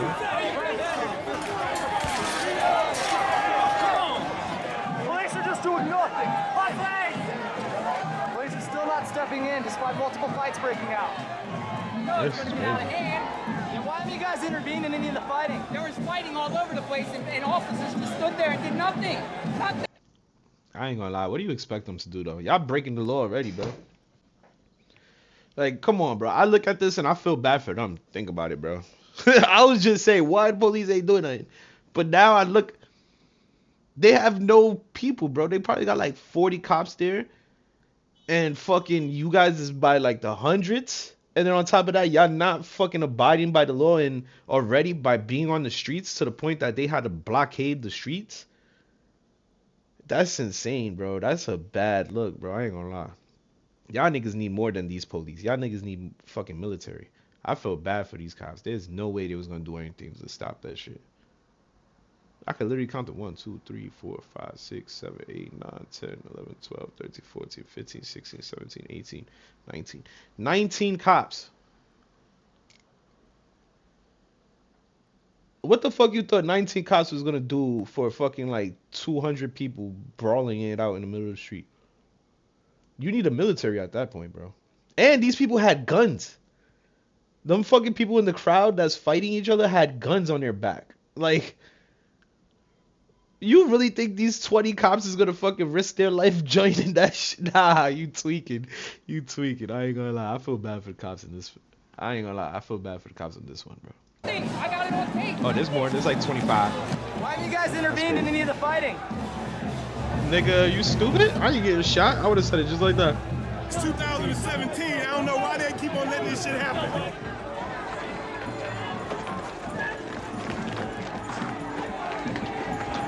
The streets of Charlottesville, Virginia, looks like a battleground.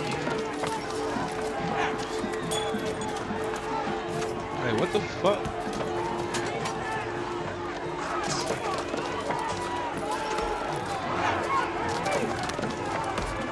They fucking that dude up. Where are the police? Are you dumb? You started a riot, bitch. There ain't gonna be no police. Oh,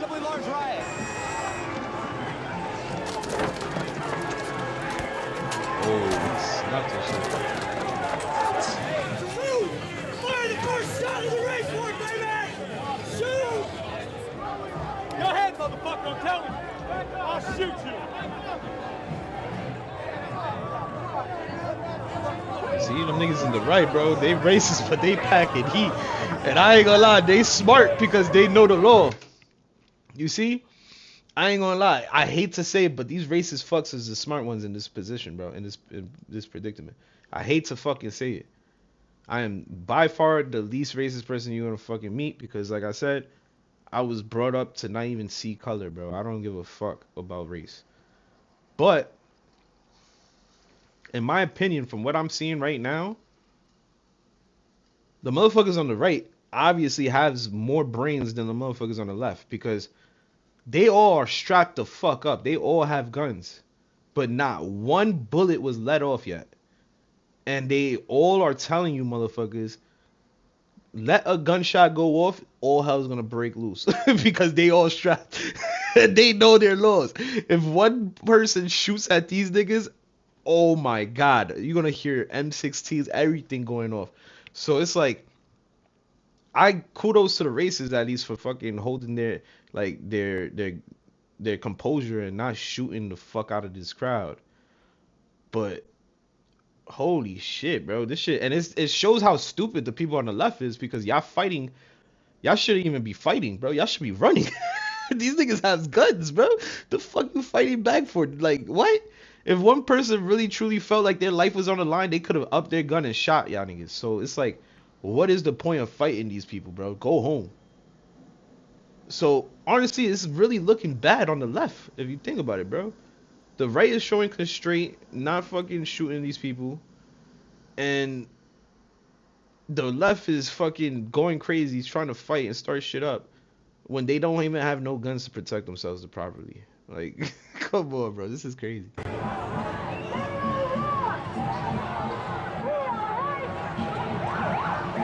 Oh, there goes the real police. Okay. And the military. Like I said, we're gonna need military for this shit.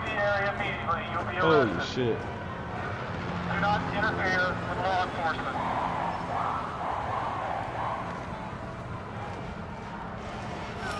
They had to call in. They had to call in the brigade. Look at how many guns these people have, bro. Look how many guns these people have, bro. Shots were being fired. I heard what I thought. That was the first shot I heard, bro. That was the first shot I heard. And who knows what the fuck just happened there. I ain't gonna lie. He just shot at the ground. But yeah, I still give them kudos for not shooting this place up, bro. Every single body had guns on their backs, bro. There's one person, he's just mentally disturbed. There's gonna be mentally disturbed people with guns too. That's why we gotta do strict background checks for these guns, for owning guns. Like, racist fucks should not have guns, in my opinion. But these people was showing constraint, and only one bullet was let off, and that's when the fucking police finally came and started shutting shit down. And I don't know what was going on in that little section. It looked like they was throwing shit at each other or something in that little section right here. But once the police arrived, that's when one shot finally go off. All right, police are pushing me out. Look. Oh, that's why, you see? Pepper spray. And niggas is throwing shit. He witnessed the pepper spray, and he's like, you know what? This is my time to shoot. Because I'm telling you, I'm guarantee you, all these people was waiting for the fucking time to shoot, bro. They had their guns at the ready. They just waited. This motherfucker, he finally was like, you know what? I'm old enough. I'm going to jail. Fuck it. He had enough. This nigga finally let off a shot, bro.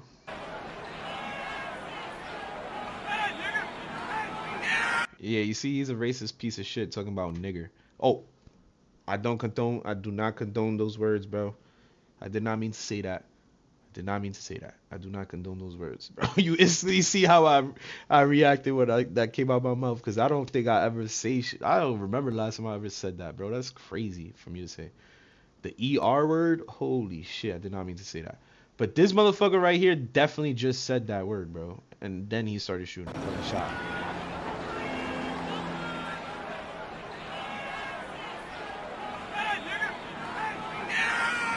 Oh, and the flamethrower shit. I ain't gonna lie, that is dangerous, bro. You fucking putting flamethrowers on people's faces and shit, that's dangerous. But he still shouldn't have let that shot go, unless the dude actually touched somebody with the fire. But he should not have let that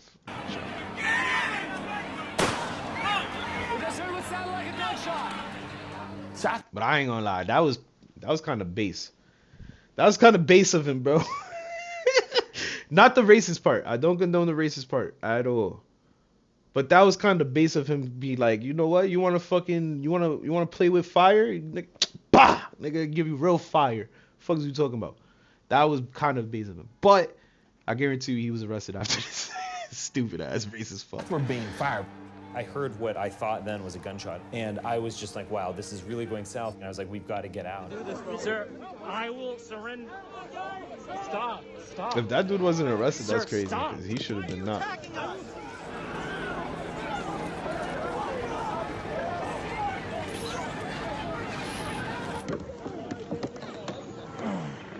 These guys hate you out there, man. You don't have to do this, bro. Sir. Guys, get up. Put that in your pocket. Stay on your feet, sir. The cops is trying to protect you, bro. Not resisting.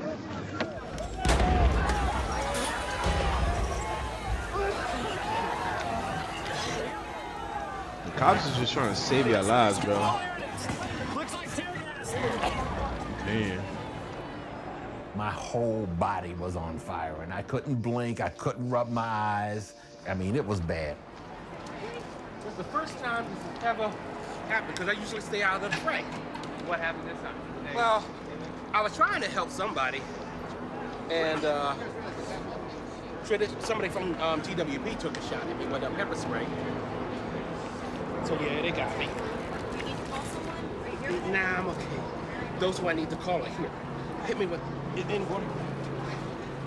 My ears on fire. Okay. Whoa, didn't think about that. Here. Okay. Hit me. Go ahead. Go right in your ear. after 2 hours of street fight. Finally, the cops stepped in. But they waited till noon. They let that stuff go for 2 hours before they did anything about it. This is the worst example of police enforcement I have ever seen in anything like this. I photographed stuff from back in Vietnam of protests. I've never seen police just stand around and let stuff like this go on for hours. My dude. There was literally hundreds of people there. What the fuck you expected 20 cops to do?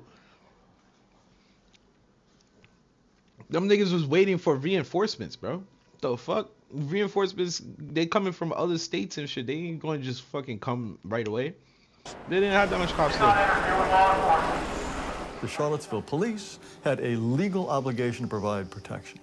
Perhaps you've read the report that's come out recently now, but it's very clear that the police were under orders to let a certain amount of violence happen. Hey everyone, I'm safe and sound. We were standing our ground, and the police who came out in just full riot gear, I mean, they were pushing us and then kicking us in the shins underneath the shields. But I have to be honest, like, I am absolutely outraged at the conduct of the city of Charlottesville and the police. Police aren't even in this area. I'm seeing fights break out right now. Yo, motherfuckers want. I ain't gonna lie. Fuck y'all. I ain't gonna lie. Fuck y'all. If I was the police, I would have let y'all motherfuckers kill each other.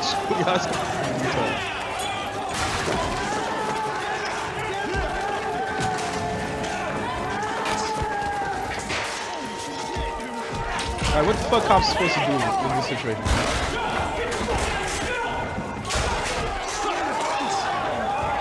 Like what? Cops supposed to shoot all y'all motherfuckers? Like what the hell? Damn, they fucked him up. Wow. That's fucked up, bro. He can't even get up, bro. Leave him alone, bro. He can't even get up.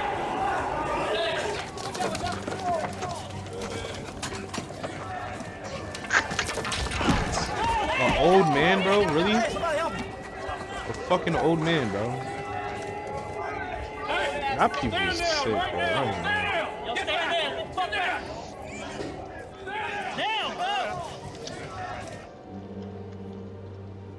I came here to speak my mind, to talk about our movement's ideas, and I was attacked. We are going to make Charlottesville the center of the universe. We are going to come back here often.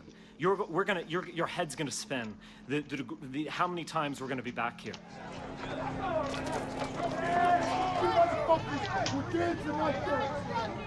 Fuck you! You know, fuck you! Fuck you!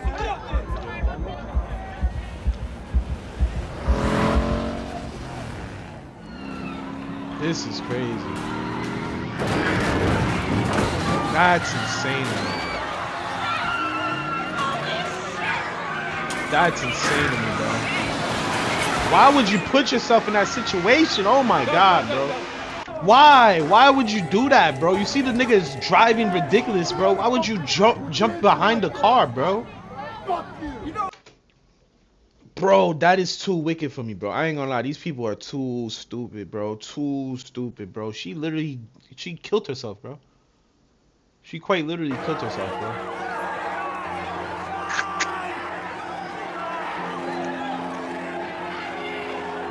Nigga, she quite literally killed herself, bro. Like, why? Why did she jump behind that car, bro? That is sick, bro. And then look, these fucking people, I understand you have anger and you want to fuck this guy up, but get out the car's way. You know how dangerous this is? Oh my god, bro. And then all these people, man, that's so sad. I hope these people was alright, bro. I hope they didn't get hurt. Look at this shit, bro. Oh my god, this fucking poor lady, bro. And then she gets rammed into another car, bro.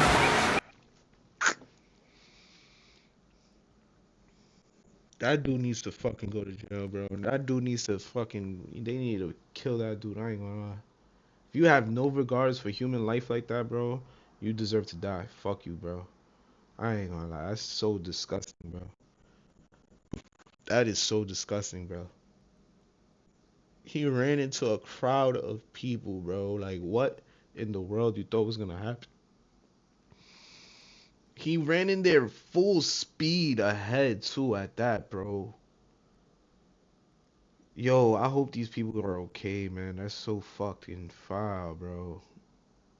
That is so fucking foul. No fucking regard for human life. No regard, bro. That is so disgusting. Go, go, go, go. That is disgusting. This piece of shit, bro. This piece of shit, bro. Oh my god, bro. Oh my god, bro. I hope there wasn't no kids there, bro. I pray there's no kids in this crowd, bro. That is so fucked up. This is why we cannot allow that shit to happen to kids, bro. Kids should not be in fucking protests, bro, at all. If this shit was to happen and there was a bunch of kids in that crowd, bro, that would have been a lot of deaths. Kids' bodies are way more fragile than grown folks' bodies, bro. There would have been a lot of fucking deaths in this crowd if there was babies in there, bro. Oh my god, son. That guy's a piece of shit.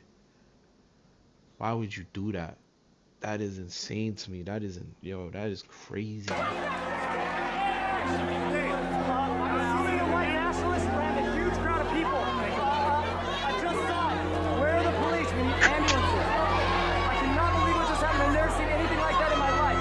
Breaking news, terror in Charlottesville. Victims thrown in the air. One woman dead, others critically wounded. Oh my god, I bet you it was that woman we saw too, bro. That is so He's fucked. charged with 1 count of second-degree murder, God. 3 counts of malicious wounding, and 1 count of hit and run. Why not just condemn her killing? I certainly condemn her killing in the sense that I certainly did not want it to happen. I think it's a sad thing. But I'm not going to play into their game in the sense of denouncing the movement or saying that hate killed her or... Nah, this nigga needs to be taken off air, bro. There's no reason to be listening to this piece of shit, bro. If you can't condemn killing people, bro, if you can't condemn that, killing innocent people, mowing down innocent people in a car, if you can't condemn that, then you're fucking worthless, bro. There's no point in listening to anything else you have to say. You're fucking worthless, bro. Your words literally mean shit. Nothing. That is crazy, bro. I can't believe that shit happened. These people are sick. Why would they do that, son? Fucking mental illness, bro. That shit is sad. We expected there would be some loss of life in the age of Trump at the hands of these right-wing extremists, and we just were not prepared for that being the way. I think that Charlottesville, girl, bro. That's so fucked up. Was an incredibly big deal. It was something that caused people to realize that was quite you can't literally a ignore race the war, bro. We condemn That's in the crazy. strongest possible terms this egregious display of hatred, bigotry, and violence on many sides. On many sides. What about the alt-left that came charging at the, as you say, the alt-right? Do they have any semblance of guilt? You had a group on one side that was bad, and you had a group on the other side that was also very violent. And nobody wants to say that, but I'll say it right now. We understand that President Trump has reached out. Have you talked to him directly yet? I have not, and now I will not. I'm not talking to the president now. I'm sorry. After what he said about my child. The statement I made on Saturday, the first statement, was a fine statement. I expected Trump to be an idiot about I it. ain't gonna lie, that was stupid. And That was dumb. he didn't disappoint.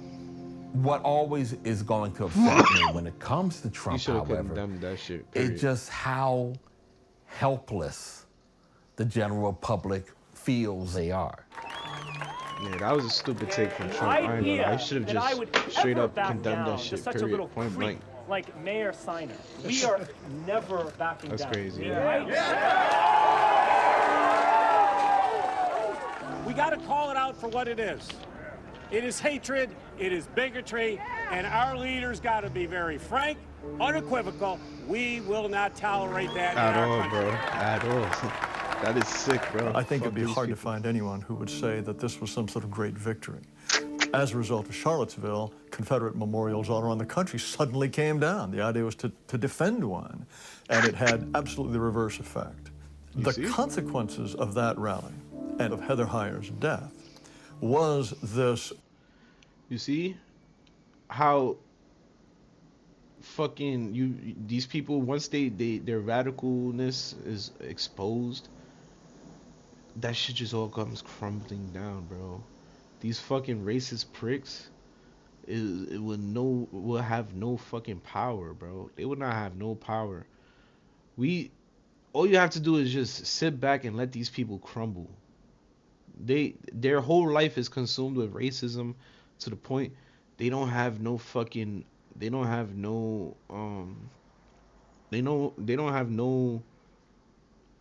morals, bro. They just gonna, and a person with no morals is gonna end up either in jail or dead, bro, and dead alone, like dead and lonely. Like, nobody hangs around people with no morals and shit. That's like a psychopath. Why would you want to hang around people like that? So, in my honest opinion, just let these people fucking burn themselves with their stupid hatred and their stupid fucking games that they play in their own heads, bro. Don't stoop down to these people fucking lows, and don't be trying to protest. Well, you could protest, but don't try to get violent with these people, please, because that's what they want. They want to make you look like a fool. We should make them look like a fool by continuing letting them talk and hang themselves with their words. These people suck. Nobody likes them. But yeah, this is crazy. They started taking down these fucking statues right after that incident, which is fucking good. That's an excellent thing to do. We shouldn't be fucking we shouldn't be glorifying racist leaders from our Widespread so-called deplatforming of anyone who is considered to support any kind of white racial consciousness or racial nationalism. It really is a sad day in our constitutional democracy when we are not able to have civil liberties like the First Amendment. That's what leads to rational discussion and ideas breaking down. First Amendment has nothing and to people do with resorting violence, to violence. Violence and First Amendment don't go together, bro.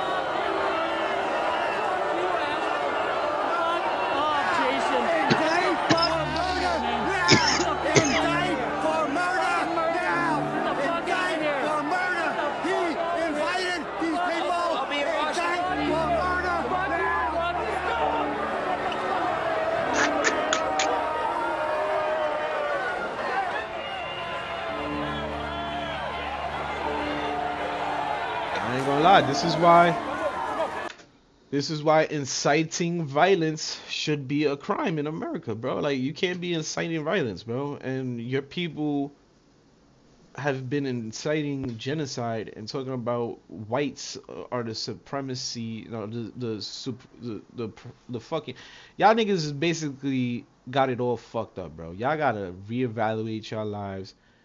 Stop being little dick fucking twinks and fucking come back to reality, Juard. There's no such thing as fucking racism and races being superior to others. There's no such thing as that, bro. It's just humankind and human beings. Like, stop it, bro. These fucking people are so delusional, son. And I ain't gonna lie, he deserved that fucking punch in the face, because how dare you show up to the same place after one of your people fucking mowed down a crowd of fucking innocent people, bro. I could never, like, what? After that act, you could never let these people talk in public again, bro. They cannot, bro. They literally incite nothing but violence. That's insane. That's insane. These people they're not free speech. They're beyond that, bro. They're beyond that. Her blood is on your hands. So please, go home and never come back. That ass. All right, we're live. Y'all had y'all chance to be. Y'all had y'all chance to be fucking peaceful and shit, bro. Y'all had y'all chance to speak, and that shit did not work. So just go home. We don't want to hear nothing y'all have to say after that. That's crazy. That's time. Okay, guys, let's do it. Let's go. That's crazy. These fucking people is so stupid, bro. We are peacefully here. Yes, we're not breaking any law, in fact. You're on the street. There you go. Get on the sidewalk. We said we would be back. We're back. As long as you're not fighting and causing no problems. Peacefully walking.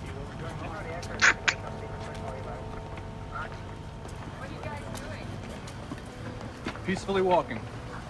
Y'all can be witnesses. Peacefully walking. Like, y'all choosing to be peaceful now doesn't like make y'all look better. Y'all still racist pieces of shit.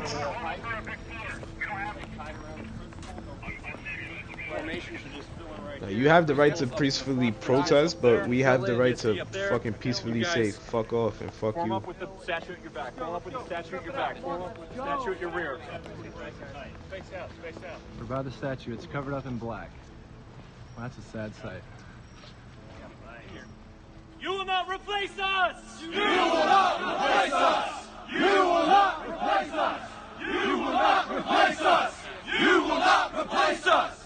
You will not replace us! These guys who marched in Charlottesville, these are the people who are aware of the unspoken premise of this sort of zombie neoliberalism we're living in, which is that we're coming at a point where there's going to be ecological catastrophe, and it's going to either require mass redistribution of the ill-gotten gains of the first world or genocide. This is where the White House is. We're going to get to 17th Street. Like, what is wrong with these people, bro? Honestly, it's like there's no in between. There's no in between, bro. Y'all can't just like, okay, we have secure borders and we stop fucking bringing in immigrants and we could just chill. Like, why the fuck is it has to be either we bring in immigrants all the way or we genocide them? Like, why is there not a in between? Like, these people are too far gone, bro. Way too far gone, bro. This is insanity.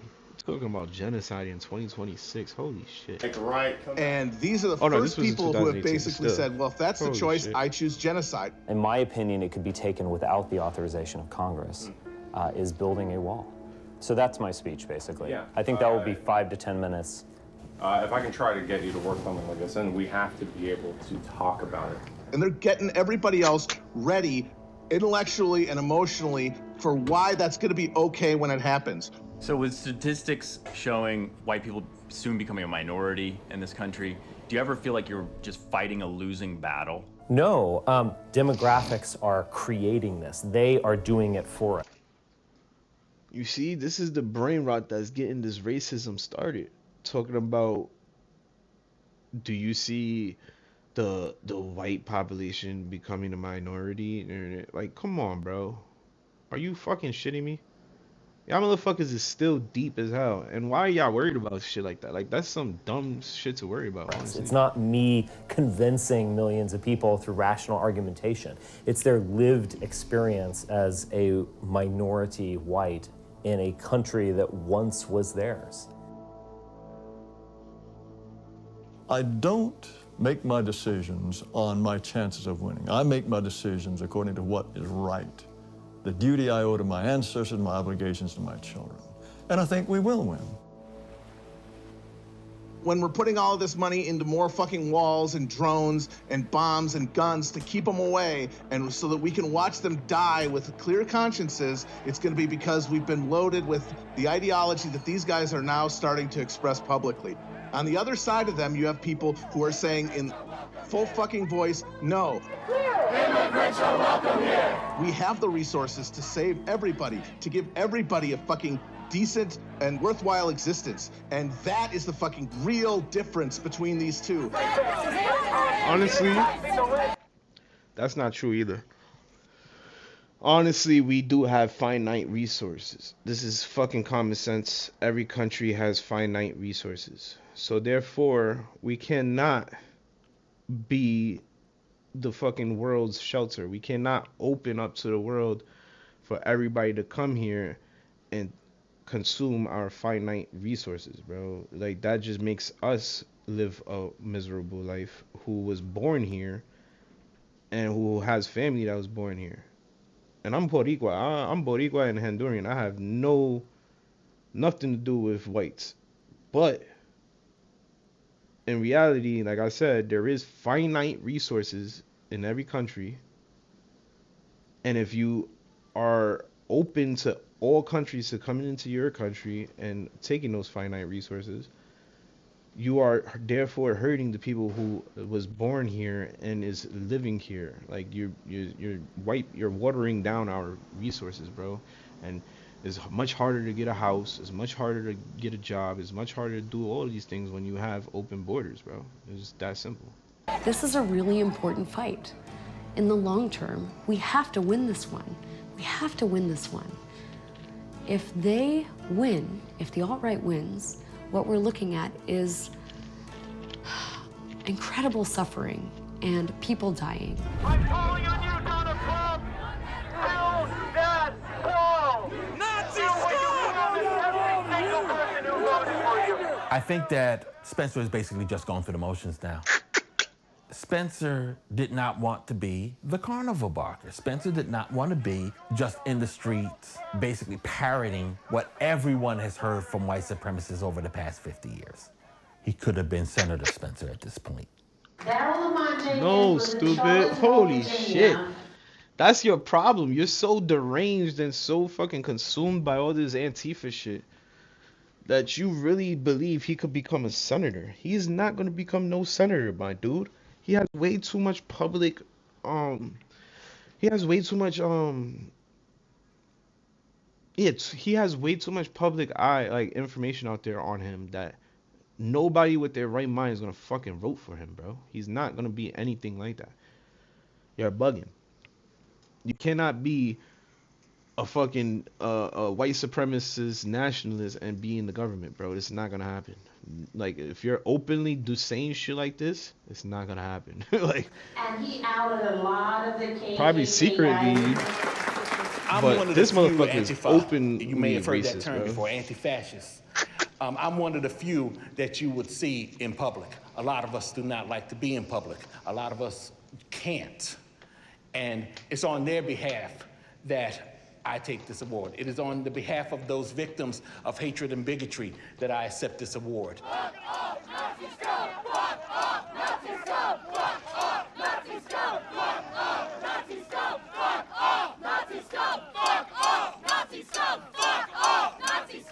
I go out there and try to document every single thing that is going on in the white power scene or in the hate scene in general. That's the way we are all going to learn how to beat it back, how to keep it down, how to diminish their ability to function. And one thing that needs to be said is that evil can only do what we allow it to do. We are stronger than anything that is coming our way. Truth of the matter is, we all got to step up. We cannot ignore what's out there. We got to fight back. And the only way we can do that is when we get up in their face and tell them, this far but no farther. Thank you very much.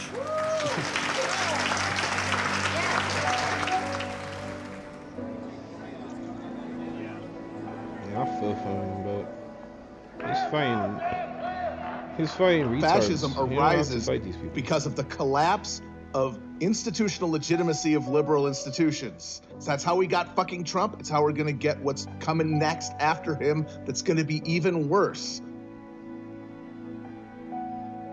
If you think there's not gonna be more ecological and economic catastrophes in the future, Bro, I ain't gonna lie. These people was retarded because crime went down 20% since Trump became president in 2025. Crime already went down 20% in 1 year in America. And we got the most oil we ever had in like fucking decades. These people is on the wrong side of history, bro. They bugging, bro. They fuck out bugging. Story is that is about to get worse. that liberalism is wholly unsuited to fucking deal with, and that failure is not going to lead to fascism filling that fucking hole. You got another thing coming. These people are delulu. So America right now is more divided and polarized than it has been in decades. How's the country going to come together? I don't think the country will come together, and I don't want it to. Maybe we can't be a nation anymore. Maybe race and culture and ethnicity and religion, maybe those are really real things. And we're not going to come together. At this point, we're the most divided as a country we've been. I disagree. No, I disagree. You disagree. Yes, I disagree. We're not divided. We're not divided the way people may think we are. We're frustrated. We want questions answered, but we're not divided. It's just a finite, small group of fucking special needs white people. We don't need to listen to them, bro. Holy hell.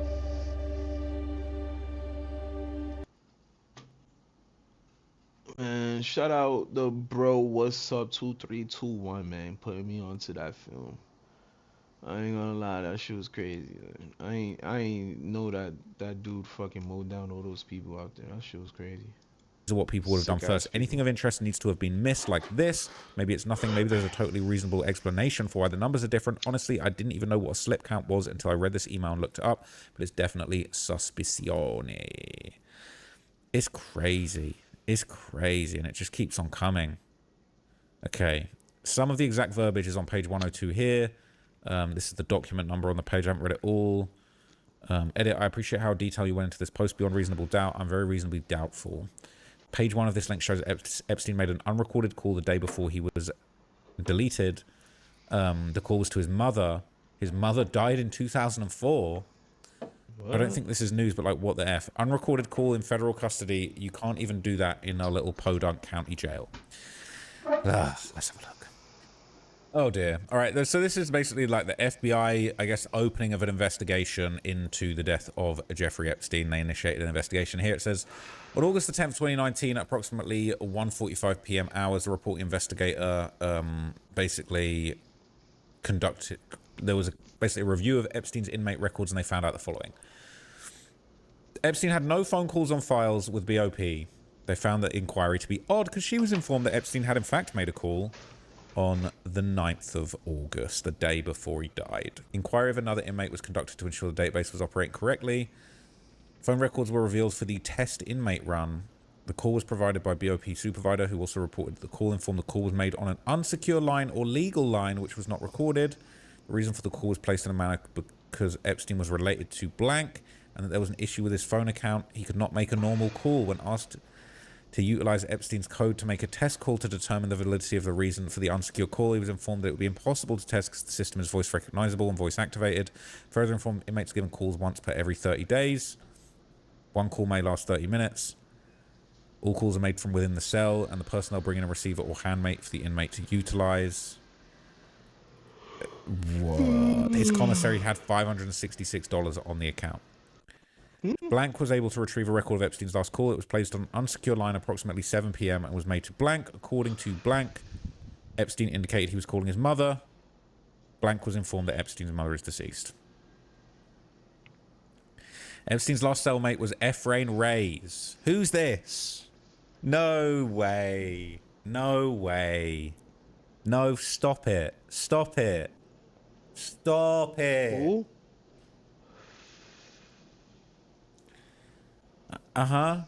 That's great. On November the 27th, 2020, Ephraim Stone Reyes died in his mother's Bronx, New York apartment from COVID. Oh, that's convenient. Reyes was questioned by the FBI about Epstein and his alleged mistreatment by MCC staff. Wait. Did we just get 6ix9ine in the Epstein files? No way. Reyes cooperated, albeit reluctantly, which earned him a move to QCC, where cooperating witnesses like rapper 6ix9ine were held. Wow. Why didn't I ask 6ix9ine about this when I linked up with him? Next time I link up with 6ix9ine, I'm going to ask him about this. What hell? What the hell? Yo, it is brick out there. I'm tired of this, man. I'm scared. I just got the door open for I looked up his name some more, and I'm finding stuff like this. More than 24 people linked to him have died under mysterious circumstances. They're all connected through a money trail, apparently. 22 people have died under murky circumstances. Oh, my God. Oh, my God. There's just loads. There's just loads of them. I don't have time to go into them. His final cellmate. 3 of his accusers. The Palm Beach detective who led the investigation died. His ex-butler died, who swiped his little black book and offered to sell it to an FBI undercover agent, died after serving 13 months in a federal prison. 2 high-powered attorneys who helped him skate in the original case have died. The MIT artificial intelligence pioneer, he was 88. So that, around this shit? Ronald, a Miami hemp who was allegedly the first to traffic Virginia Giuffre died. What? 2 investigative journalists chasing the scandal. Former NYPD detective and Epstein book author passed away. Celebrity biographer Wendy Lee also died. Jean-Luc Brunel, the French modeling agency boss who was waiting trial for trafficking girls to Epstein, died in a prison cell, hung the exact same way. Movie producer Steve Bing plunged from the 27th floor of his LA apartment building after talking to the FBI. Mark Middleton, advisor to Bill. This is no way, no shot. This is true, bro. Yo, this is crazy, bro. This is bigger than Epstein, bro. They've killing off people who was involved with this shit. There's no way this is true, bro. What the fuck? Bill Clinton with ties to Epstein was found hanged and shot. Hanged and shot. Thomas Bowers, head of Deutsche Bank Wealth Management, who moved money for Epstein, was also found hanged inside of his California home. Epstein pal and former New Mexico Governor Bill Richardson died in his sleep. Stephen Hawking. This is insanity, now. Les Wexner, the owner of Victoria's Secret, who gave him a bunch of money, died. 43-year-old lawyer was gunned down weeks before he was about to be investigated by the IRS. Oh my God. The guy who was suspected into Shapiro's, the previous person's unsolved murder, died. This is crazy. I'm over this at this point, all right? I'm over this. Crazy, all right? What? All right, let me go back to the original post, okay? Let me go back to the original post. That's insane. All right, so look, let's just dig a little bit deeper into some of the aspects of this. As that Reddit post kind of said, you got to believe all of these things at the same time to actually accept the official version of the story. So let's look a little bit closer into just each one of those aspects. All right, let's kick off with the camera angles, okay? Because basically, following Epstein's death, the official government narrative was basically that the guards on duty, they just both happened to fall asleep at the same time whilst working their federal job. Where the nation's highest profile inmate was locked up alone. His cellmate having been transferred elsewhere just hours earlier. The guards are expected to perform rounds every half hour and count inmates 5 times a shift. But prosecutors say they did none of that and instead falsified the logs. That 41-year-old Michael Thomas and his partner, 31-year-old Tova Noel, remained in their common area for 8 straight hours, surfing the internet and apparently sleeping. Until they went to serve breakfast at 6:30 a.m. and found Jeffrey Epstein with a bedsheet tied around his neck. Okay. This shit fake as hell. So after this, right, the story would then shift. This shit fake as hell, basically to people looking at kind of this footage from the cell block. Its only working camera was eventually released, and this apparently showed that the guards were awake, and it revealed a very convenient blind spot for the camera. Look at this. I am obsessed with this staircase, right? It has. This shit makes no sense, bro. Because one, guards is 24 hours surveillance as well. So how the fuck was these motherfuckers not noticed sleeping on the job? 1, and then 2, this is a high profile case. You telling me you gonna have 2 of the laziest people on the fucking in the building on that shift watching over this guy? This is a high profile case. And on top of that, the cameras wasn't working. Nah, it's too much coincidence, bro. It's too much. 8 steps. It has black banisters on both sides. It is narrow, about the width of a standard doorway. The staircase is the only access point to the jail cell where Jeffrey Epstein died on the night of August 9th, 2019. It was either he was murdered, and I've been trying or to he figure was out taken whether out of, someone like, could he's go not up alive. those I mean, stairs he's alive, but not without in being seen America by now. the one working security camera in the cell block. According to the Deputy Director of the FBI, Dan Bongino, it's impossible. There's video that when you look at the video, you're going to see there's no one there but him. Right. There's just nobody there. Dan Bongino says he's entirely convinced of it Why he because lied about video that? shows nobody could have That's gone creepy near that he lied Epstein's about cell that. that night. Nobody could have gone up those stairs without being seen. But here's the thing. That's not what the video shows at all. On the Like, video, why you he can lied about see that? an officer walk from her desk out of shot at 10:38 p.m. A minute later, you see an orange shape go up the stairs towards Epstein's wing of the cell block. Now, government investigators say that this orange shape is the same officer, Officer Noel, carrying orange bed sheets and jumpsuits up the stairs. Then, 2 minutes later, at 10:41 p.m., you see Officer Noel walk back across the floor. So, to recap, you see the orange shape, presumably her, go up the stairs. And then you see her back on the ground floor. You never see her come back down the stairs. So, someone can walk up and down the stairs undetected by the camera. And yet, Dan Bongino said that when you look at the video, you're going to see there's no one there but him. Right. There's just nobody there. There could have been somebody there. The entry to the cell block is off screen. The entirety of SEAL Team 6 That could makes no have sense. gone in and out of Epstein's cell without the camera seeing, as long as they hugged the right-hand banister. So That now you makes can see no why sense. I'm obsessed with this staircase. Yeah, it's a little bit sketchy, right? So elsewhere, okay, prolific YouTuber Dr. G would basically give his thoughts, and he would present what he believed was evidence of a cover-up, basically revealing that multiple other cameras in the cell block were actually functional at the time. If you look at the footage to the right here, it's labeled August 11th, 2019, around 2200 hours. And according to the government, this footage does not exist. Now, let me explain what I mean by that, because this was actually released in the latest batch of Epstein files. Now, Jeffrey Epstein's body was found on August 10th, 2019 at 6:33 a.m.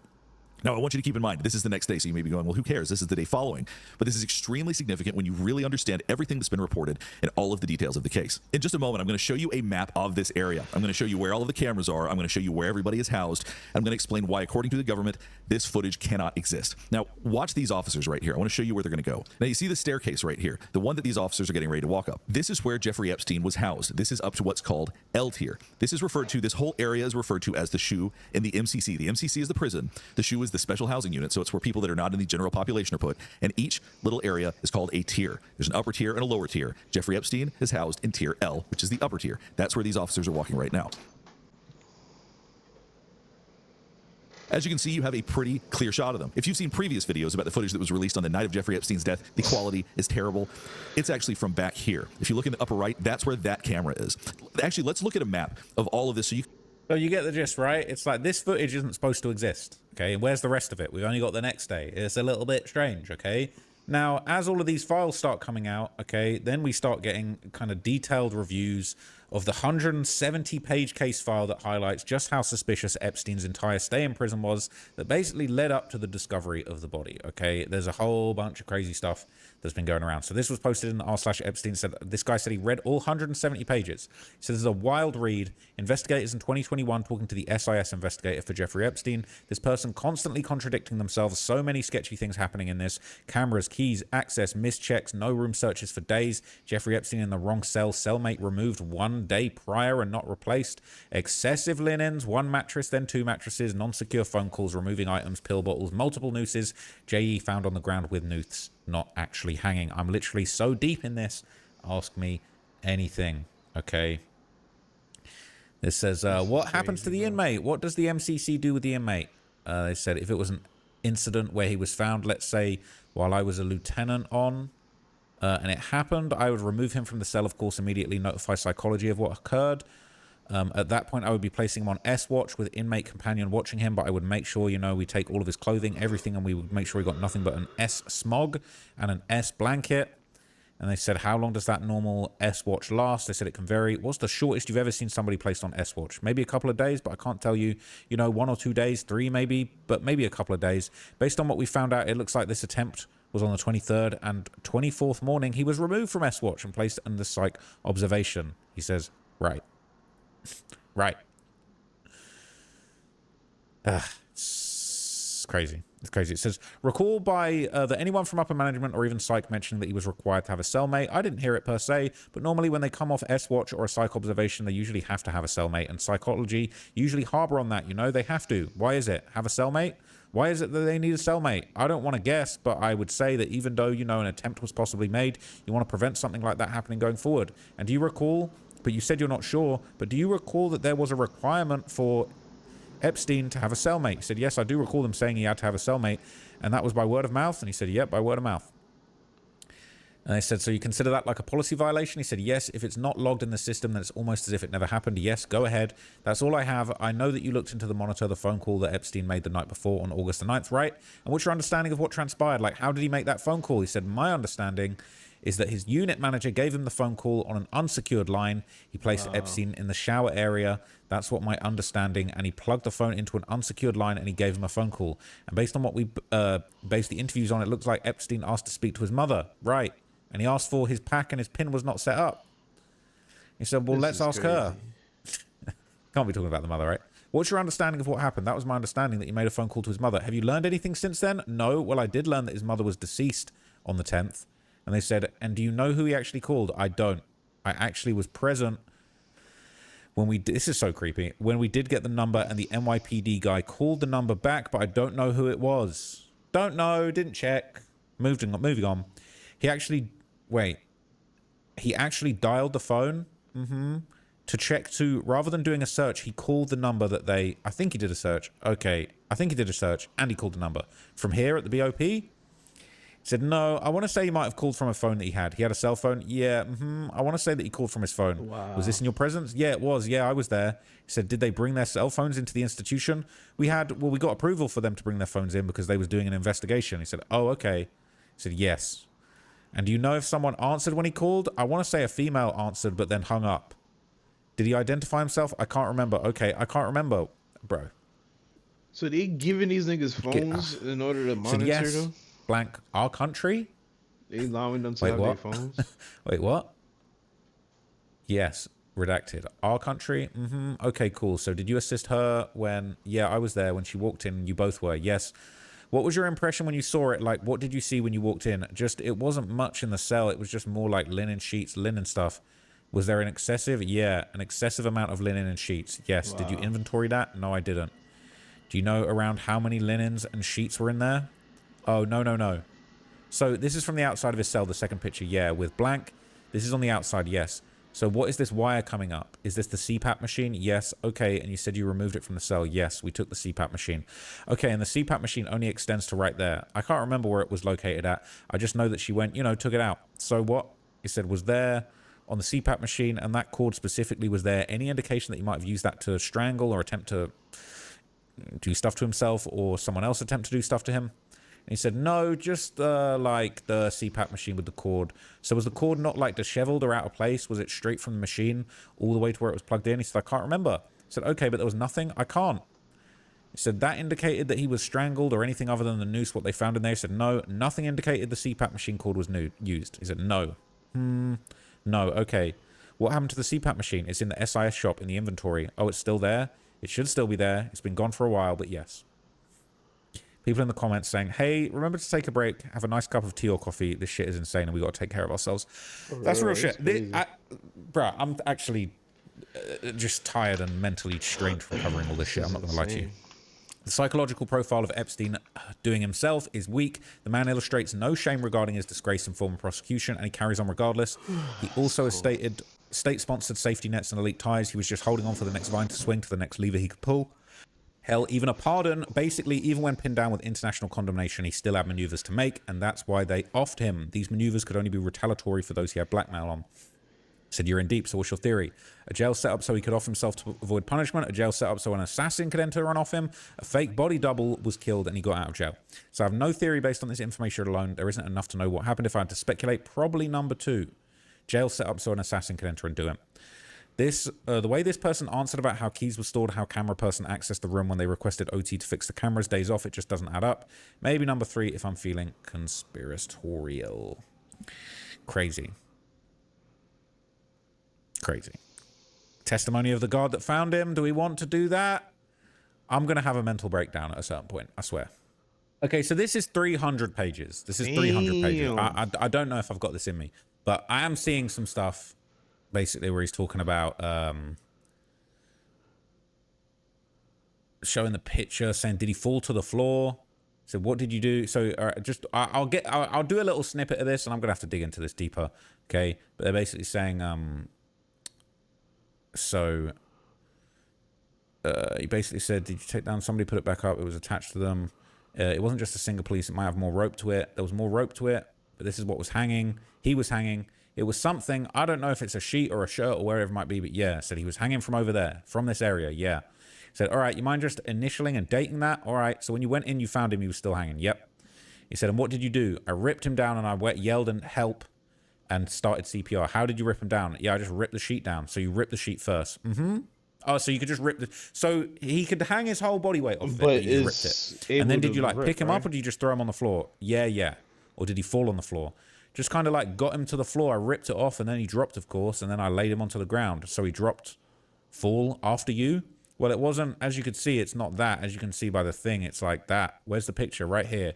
Can I have the picture back? The ground, it right here. Like, if you take his maybe plop to the... He was maybe, like, 1.5 inches off the ground.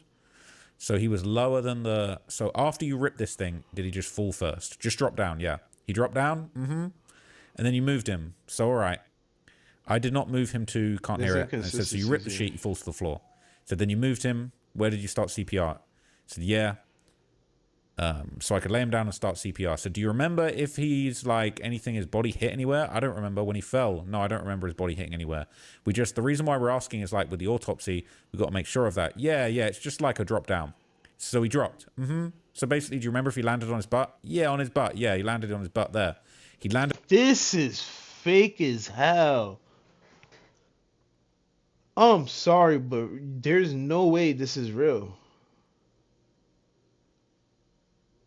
Like, that is the most unconvincing fucking testimony, because this is what it is, a testimony of what happened.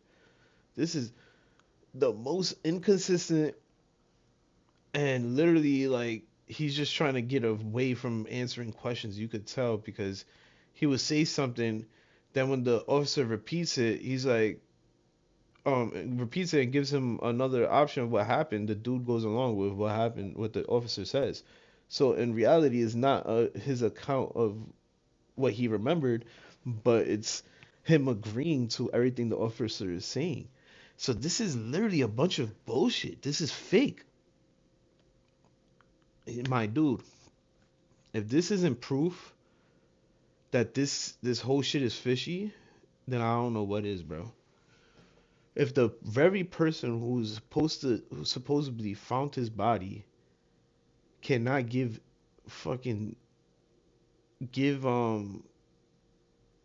cannot say what exactly happened when he found the body. Oh man, maybe he never found the body. Maybe he was just told to protect. Maybe, I don't know. This is getting deep, bro. This is getting deep. Landed on his butt. Mm-hmm. But his head remained upright? Nah, I'm sure I don't mean upright like looking at you. I mean he was like, body was upright. I would guess that he just limped over.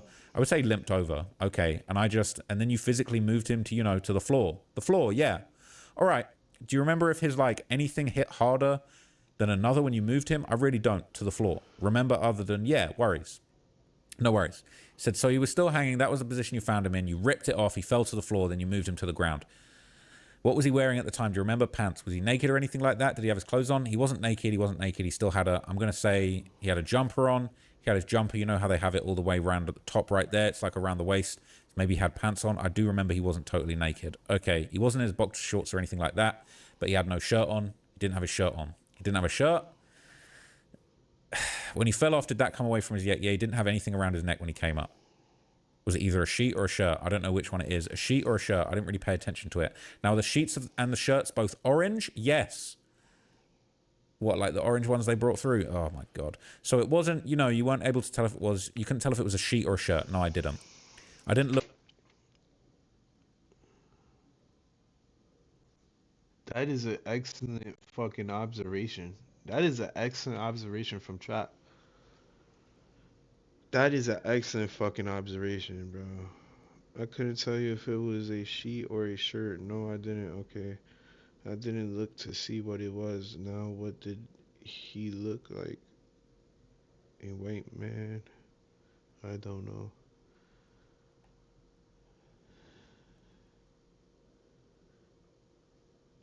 But yeah, him saying that both the shirts and the sheets are orange, it was an excellent observation because we got on camera that officer bringing up, we don't know if it was the officer, but somebody bringing up an orange, it looked like orange clothes of some sort.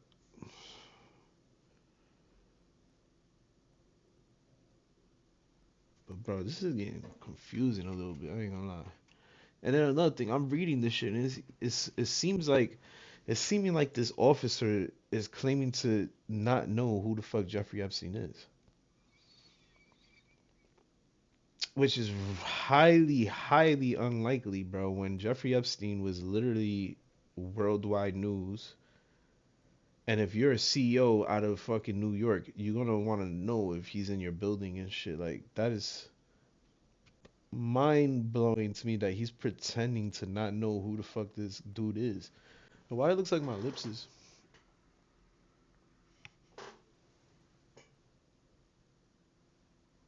Damn.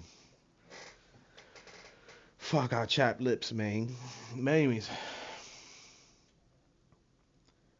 Yeah, bro, this is all too fishy, gang. This is all too fishy. This guy's testimony is fucking like back like flip flopping. He says something, then the officer says something, then he agrees with the officer, and his fucking story just flips. And then now he's talking about, watch, you're gonna read. He doesn't know who the fuck. He didn't know who the person was. Look to see what it was. Now, what did he look like? A white male? I don't know. Was he completely purple? No, absolutely not. He wasn't completely. He was just looked like he just himself. So it wasn't like he was red or blue or his lips weren't like a different color. It wasn't any of that stuff. He was just, it looked like it happened just recently, or like, I mean, I'm not a doctor. Sure. Tell if you're a doctor, he just didn't look, I didn't say he didn't look different. I mean, he just like he himself. There was no discoloration like that, if that's what you're trying to get at. It's just like he himself. So he didn't look that much. And then you repeating yourself, that's like I don't know, I'm not a scientist, I'm not. Anyways, I'm gonna let the radio play, but I think that he's like really acting weird. Much different to when he was alive. Yeah, didn't look, he pretty much looked the same. And you said you didn't notice anything unusual in his cell. No, I didn't. And you said that you started CPR. And what did you do? I started doing chest compressions, like mouth-to-mouth type stuff. And it wasn't long before they came with the thing and they started doing all the other stuff. I can't remember the medic name. Can't remember the guy's name. He was all kind of right there next to the bed. Okay. They did everything. They were doing AED, everything there right inside the cell.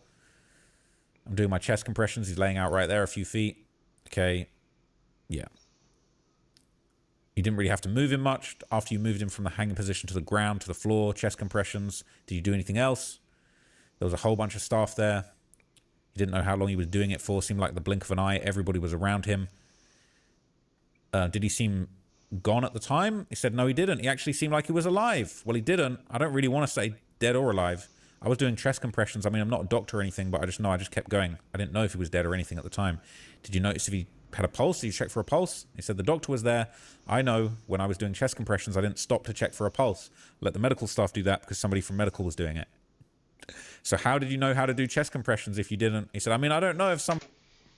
This story is really inconsistent, brother. This story is heavily inconsistent. You're not a doctor, and you don't know how to check for pulses, but you know how to give CPR. Bro, if you could give CPR, you know how to check for pulses. You check for pulses right here, or right here. Like, come on, bro. This is so inconsistent. I can't believe they allowed this shit to, like, without, like, they didn't investigate this shit further. Like, they should have questioned him again, like, weeks later to see if there was even more inconsistency. And, they should have investigated him further. Somebody looked like they're not breathing or anything like that. He's just not talking. I'm yelling out his name. He's not, responding. So, did you check for a breath? Yeah, I checked for a breath. So prior to doing chest compressions, you check for breath. He said, yes, I check for breath. How did you do that? I would just go like, I was telling Epstein, like, yo, Epstein, he wasn't breathing. So that's my interpretation of checking. I'm yelling, he's not breathing, he's not calling to me, he's not saying anything. Bro. So I guess what I'm asking is, when did I put my hand over here and check for breath? So he didn't know his name was Epstein. So you didn't, like, I was yelling his name and everything to see if he was doing anything there. I'm like, yo, Epstein. I'm pushing his upper torso. So you didn't really feel for a pulse or check for his breath. No, I didn't do all that stuff. All right, but you believed he wasn't breathing. I don't know if he wasn't breathing. I don't know if he was just hanging. I was just trying to get him to start. He was just trying to rev him up. So you saw him hanging and your just natural reaction was to do chest compressions. Said, absolutely. So you don't actually know if he was breathing. I don't know. I don't know if he's breathing. You don't know if he was alive. I don't know if he was alive or not. So you didn't actually check for anything. You went straight to chest compressions. Yeah, I went straight to chest compressions and yelling. I was getting no response. Did you, like, hit him or anything first? He said, nah. Like, trying to wake him up? He said, I just kept yelling his name. I'm shaking him. I'm doing chest compressions. That should be enough to wake somebody up. Like, hey, like that. And I didn't. He said, they didn't teach you CPR. So that's part of the ART. Did you teach you that prior doing CPR, you're supposed to check if they're alive first? The fucking prior to CPR, pulse. the standard model is to check airways and everything like that. But of course, in the moment, I didn't slow down and say, let me check for responsiveness. That's exactly what I did. I'm yelling your name. That was checking for a response. CPR, I wasn't getting a response. I literally went through CPR classes when I was in security school. And you supposed to, like they said, check. I knew I wasn't tripping. You're supposed to check for a pulse first before you do any CPR. Like, what the fuck? This dude could have been alive barely, and this dude just fucking killed him. The only reason I'm going into more details, like, you weren't sure if he was alive or not. He said, said, all right, I understand. Yeah, I'm just trying to figure out if there's more questions I need to ask with regard to that. Crazy. All right, look, I'm not going to sit here and read all 300 pages, but I'm definitely going to bookmark that for later. That's crazy. Okay, that's actually insane. The fact that that's even a thing is insanity. Okay. Now, what we're going to move on to, okay, is the fact that they're basically... I'm going to save this. That's crazy. This is insane. This is just insane. So, all right. So, since then, more videos have revealed, apparently, a very happy Jeffrey Epstein recording himself in what some people are saying is some sort of coded message, right? So, this is a secret prison video showing Epstein recording creepy messages from women from jail. Okay. So, Darren and I are sitting here. You can hear the echo. I'm pretending I'm talking to Darren. So, hi, Darren. Are you guys having a good time? You can see I have a little sore on my face that I got from some black guy trying to kiss me. It's really disgusting. He just said he had a sore on his face from some black guy, certain color guy trying to kiss him. Now, I don't buy that for a second, but that's crazy. He would even say that. That's amazing. Oh, it's really, Anyway, I have pictures up on the wall. I had to borrow the Scotch tape to get the pictures on the wall. I'll talk to you guys later. Bye. Okay, so Darren and I are sitting here. You can hear the echo. I'm pretending I'm talking to Darren. Okay, they play it twice. People are saying, I don't think he committed S. I think they killed him. But just to remind you all, nobody looks S until they do the deed. Right? So it doesn't mean he mauled himself. He definitely could have made a story along the line, part of his deal getting away from jail. We know the amount of investment he would have turned away to simply off himself. What a creep. So look, all right, I think that's enough for one video, okay? I'm already having nightmares about this stuff, and it is getting creepy, okay? I was going to stop making videos about this. That's some of this stuff I wanted to react to today. There's like one more thing that I want to dig into and react to, but I'm not going to do it now. I'm going to go to bed because this is just a little bit too much. But honestly, it's so hard to believe the official story about this. But they're really, like, there's not enough to go on. Epstein has more bodies? Okay, people, well, so I've been digging deeper into these Epstein files, and there is a very dark and suspicious story surrounding one of his properties that's known as the Zorro Ranch. Now, I've got a whole bunch of things in a document here about this Zorro Ranch, and it is pretty twisted. They're talking about there might actually be numerous people that were murdered near this ranch, and there's even rumors that you might have had bodies buried at it. Okay, so look. Take a look at this. This is in the Epstein subreddit, okay? r/Epstein. It's been absolutely booming the last few days, as you can imagine. Okay, you know I'm a Reddit demon, and I've been absolutely dipping deep into the r/Epstein subreddit, okay? This is going around. It says, Epstein and Maxwell buried 2 girls strangled to death near the Zorro Ranch. And so this is basically a link to a document that's in these files.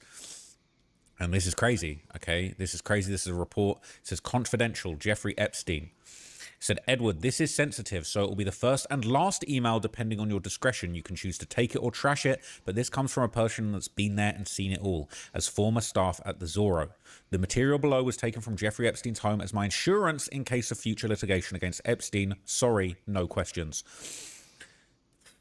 What's damning about Jeffrey Epstein is yet to be written. Did you know that somewhere in the hills outside of the Zorro, 2 foreign girls were buried on orders of Jeffrey and Madame Ghislaine? Both died by strangulation during rough fetish S. Here are the video footage of Jeffrey Epstein, and this says, I don't even want to say it, S-word with minor, menage a trois, underage G, you know, I've got to be careful what I say on here. Underage G, Matthew Mellon video. Who is this guy that R-word he had fantasy all these video, shits on his underage G, computer? girl from Bay Area, attempt, confession to Madame Ghislaine. Please arrange for 1 Bitcoin by 6 p.m. today to the Bitcoin wallet address here. The USB will be sent anonymously to your attention by overnight courier upon receipt of the funds. You have my assurance this is exclusive, never before shared. No attorneys, no samples, no questions. Please confirm ASAP. Subject to protective order. Paragraphs 7, 8, 9, 10, 15, and 17. You know what's crazy about this? Okay. The price of Bitcoin has just crashed. We could have got this for the low.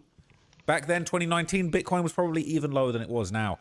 This is crazy. We don't have any more information about what these posts or what these images are. Let's see what people are saying on Reddit. People are saying, okay, why are the cops there still in their station? Okay. It says the state needs to interview the former staff at the Zorro. It's crazy nothing's been investigated there. Yes, indeed. The underground tunnels that are mentioned in the files are at Zorro. There's eyewitness accounts that there was a connection between the Zorro ranch, Tom Ford's ranch. However, he sold his property in 2020, coincidentally, and another ranch owned by the Victoria's Secret owner. There were back roads connecting the 3. Perhaps a New Mexican here can clarify. This place needs to be investigated. That's crazy. Says, and an emotional support puppy. I'm surprised she hasn't strangled that poor creature. I don't. Where was that? I didn't see that part. That's crazy. Seems like the local cops in New Mexico should take a look. Someone needs to take a look at the ground penetrating radar out to this ranch and also to the back 9 of Mar-a-Lago. We'll talk about that another time, okay? It's crazy, all right? It's absolutely crazy. So I'm going to give you some backstory about this ranch, okay? Apparently in 1993, that's when Jeffrey Epstein purchased this 7,000-acre Zorro ranch, and it would later become the site of numerous reported crimes. Here's some backstory. There are allegations by these women that a lot of activity took place not only at Epstein's private island in the Caribbean, but also at the New Mexico ranch. And he would have some of the women give massages to some of his guests. In the documents, one woman said she stayed here as a sex slave starting at age 15. At another point, Jeffrey said nude photos were taken of her, and she met a president of a foreign country here in New Mexico. His name was still sealed, and one woman alleged she was forced to have sex with prominent people. New Mexico plays a prominent role in the Epstein story because of the relationship with former Governor Richardson, 2, with the fact that Epstein had this large, opulent ranch in southern Santa Fe County that apparently he visited a lot of times with a lot of the people named in these documents. One of the people who were reported to have stayed here was world-renowned attorney and Harvard law professor Alan Dershowitz. He has denied in court filings of ever having any sexual relations with underage girls. Many others are named in the documents, also denying the accusations. They include former Governor Bill Richardson, former President Bill Clinton, and Prince Andrew. While some are accused of getting... Clinton has been there too, bro. That nigga Clinton has been everywhere, gang. What the fuck? That nigga, he was an addict for these minors, bro. That's crazy. This nigga Clinton is no good, son. What the fuck? Massages, there's no direct accusations of criminal activity with underage girls. It's definitely a list that these people wish they weren't on. The documents detail how some people were flown into the ranch on a small plane using this landing strip. KOAT legal expert John Day says more details are likely to come out in the years to come. There are 8 other civil suits that have been filed by alleged victims. So, look, the ranch is beautiful, right? I mean, this looks like a Target sign. They need to drop a bomb on this bitch. They need to drop a big WMD right on this and just blow this shit up. Factory reset, okay? But there are definitely some skeletons in the closet at this ranch. Now, this is crazy. The comments have been turned off suspiciously. But interestingly enough, okay, reports from multiple sources actually revealed long-held plans for Epstein to basically establish a baby farm at the ranch. And we've discussed in previous videos, he had this twisted plan that he wanted to impregnate 20 women at a time and start a whole new wave of little PDFs just like himself. So this is a throwback article about how Jeffrey Epstein had hoped to seed the human race with his DNA. Okay, what a creep. He apparently basically, he had an unusual dream. He had hoped to seed the human race with his DNA by impregnating numerous women at his vast New Mexico ranch. Okay, he And that confided to goes scientists and others about his scheme, and according to that goes together with that email that I think who was reading that off? Oh yeah, an Asmongold's video. I was reading some emails that he put up on the screen. Apparently, there was a victim who was talking to the police or something, or gave their journals to the police that she been through that. She was young and getting used for fucking pregnancies to give birth, and she didn't even know it better because she was so young. four people familiar to his thinking. There's no evidence that it ever came to fruition, but he had a vision reflected in his long-standing fascination with what became known as transhumanism, the science of improving the human population through technologies like genetic engineering and artificial intelligence. He was charged with the trafficking, all right? He lied about the identities of his client, his wealth, his finances, all of this stuff. Bro. This dude But basically, he used tactics to insinuate himself into an elite scientific community. All right, there's pictures. This is an archive, so we're not actually seeing the picture of the ranch. But basically, it talks about how he had scientists gathered at his Manhattan mansion, drinking Dom Perignon, all right, buffet lunches at Harvard's program for evolutionary dynamics, flew people all over the world, all right, link ups with scientists on his private island, okay. He had a bunch of weird things going on. But what's crazy, okay, is basically it says here, there were multiple occasions starting in the 2000s he told scientists and businessmen about his ambitions to use his New Mexico ranch as a base where women would be inseminated with his sperm and would give birth to his babies. Thank God that never happened, because you know what he would have been on if that was the case. You can't give this guy access to no babies. According to 2 award-winning scientists and an advisor to large companies and wealthy individuals, all of whom Mr. Epstein told about it. It was not a secret, the advisor, for example, said he was told about the plans not only by Mr. Epstein at a gathering at his Manhattan townhouse, but also by at least one prominent member of the business community. One of the scientists said Mr. Epstein divulged his idea all the way back in 2001 at a dinner at the same townhouse. The others recalled Mr. Epstein discussing it with him at a 2006 conference that he hosted in St. Thomas in the Virgin Islands. The idea struck all 3 as far-fetched and disturbing, and there's no indication that it would have been against the law. Okay? Apparently, he told people at a mansion party that he had at his crib that he talked to a scientist who told him his goal was to have 20 women at a time impregnated at the Zorro Ranch outside Santa Fe. And the scientist was working at NASA. Apparently, they didn't remember the name of the person that he was talking to. Basically, he had this idea for a baby ranch based on accounts of the repository for germinal choice, which was to be stocked with the sperm of Nobel laureates who wanted to strengthen the human gene pool. Okay? Crazy. And so the creator of virtual reality and author basically said he had the impression that Epstein was using the dinner parties where some guests were attractive women with impressive academic credentials to screen candidates to bear his children. He didn't hide his interest in tinkering with genes and perpetuating his own DNA.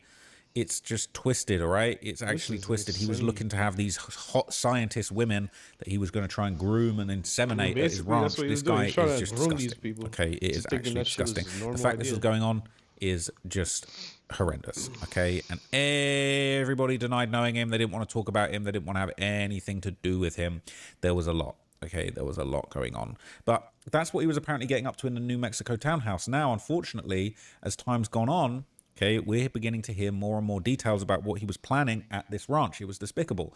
Now, one person mentioned recently in the released emails is a woman named Sabrina Bittencourt, who had apparently exposed a Brazilian slave farm. Okay, this is crazy. Look at this. Woman behind the arrest of faith healer John of God, after claiming he was running a slave farm, commits the Jeffrey at her home in Barcelona. Sabrina Bittencourt died after accusing her faith healer John of God of abuse. She claimed he kept women captive and exported their children onto the black market. The faith healer has been accused of abusing hundreds of women in Brazil. It says a woman who helped. You see, bro, that's not too far from the email that I read, bro. It sounded like he was literally breeding these poor young women and then taking their baby away from them for God knows what reasons, bro. These people was probably doing some weird fucking rituals to those babies, bro. God forbid. Helped bring down a Brazilian faith healer accused of abuse, has taken her own life in Spain. Sabrina Bittencourt died at her home in Barcelona just days after accusing John of God, real name João Teixeira de Faria, of running a slave farm. She claimed young girls were held captive in a farming operation which exported babies on the black market. The women would be murdered after 10 years of having babies in the alleged scheme run by the 77-year-old celebrity faith healer who was arrested last year after hundreds of women accused him of abuse.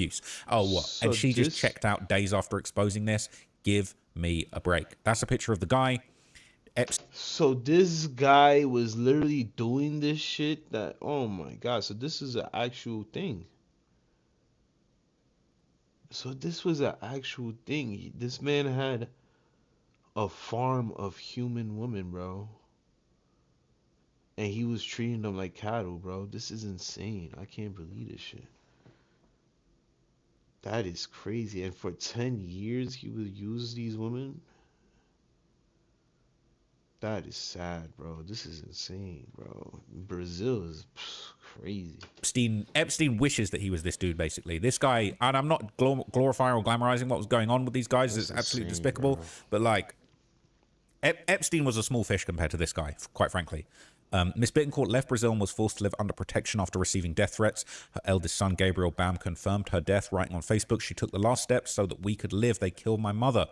S-Abuse Victim Support Group, Victimas Unidas, who worked with the 38-year-old, said, "We announced with regret her death in Barcelona where she was living." Okay, apparently she committed the S-word, left a farewell note explaining the reasons why she took her own life, and before her death she was quoted as saying, "Hundreds of girls were enslaved over years, lived in farms in Goiás, served as wombs to get pregnant for their babies to be sold, and the girls were murdered 10 years after giving birth. We've got a number of testimonies." And Miss Bittencourt received reports of children being sold between £15,000 and £40,000 in Europe, Australia, and... We need to find the people who was buying those babies, bro. We literally need to do real investigative work, bro. We have to, bro. These people cannot be in America, and they cannot be in power, especially, bro. Because these are obviously rich people buying these fucking babies. This can't be, yo, what's going on, bro? This is like a fucking video game or a movie, like a horror film. How, bro? This was literally going on in Brazil. What the fuck? John of God. This man was probably freaking grooming a bunch of kids into thinking he was God and fucking then turning them into his sex slave, bro. This dude is a sicko, bro. That's crazy, bro. And the United States, and that's him in his mugshot after he got caught, and he denied all the charges against him. What's crazy, this faith healer, his work caught the attention of Oprah Winfrey. Now, she's definitely not squeaky clean. If you see the Patrick CC video about Oprah recently, that was pretty damning. Okay, she popped up at the grounds of the clinic in 2010, giving him a little whitewash of his image. Very, very despicable stuff. That's him arriving to a police station. Okay, it's crazy. Hundreds around the world have accused him of abusing them during healing sessions. He became a wanted man after 10 women accused him of abuse. And after the initial interview on TV, authorities were contacted by more than 600 other accusers. Okay, he was arrested, remanded in custody before being charged with the R word and the SA. And basically, he denied all of the charges against him. He started doing psychic surgeries where he said he could cure diseases like cancer. If anyone tells you they can cure cancer, you need to run 100 miles an hour in the opposite direction, okay? And funnily enough, what do you know? Former US President Bill Clinton and supermodel Naomi Campbell are among those rumored to have visited him. Those are a couple of names that have come up in recent videos regarding the Jeffrey Epstein. So, in a released email quoting the article after her death, it was alleged that something similar was actually going on at the Zorro Ranch. Black market babies. Okay, this is another leaked email.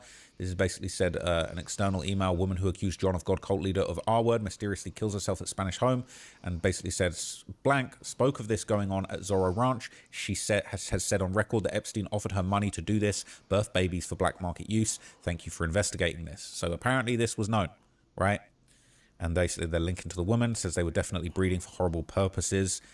I hate how they're not redacting the right things. Every redaction that protects a bad guy should be added to the list of charges for a day of reckoning.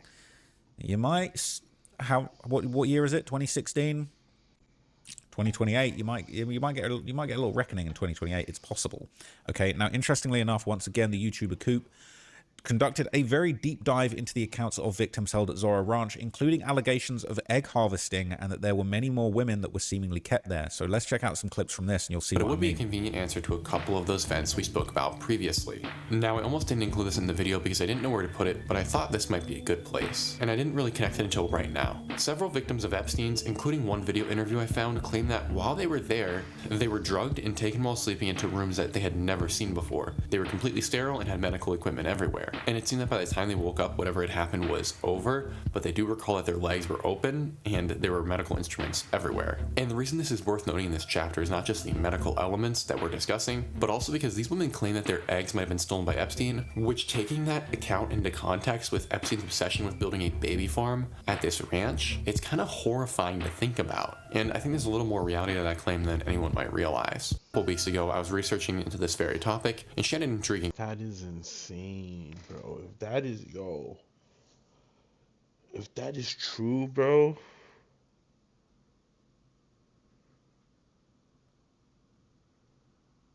If that is true, bro, he could have had hundreds of babies already, bro. He could have had hundreds, if not thousands of babies already, bro. If this is true.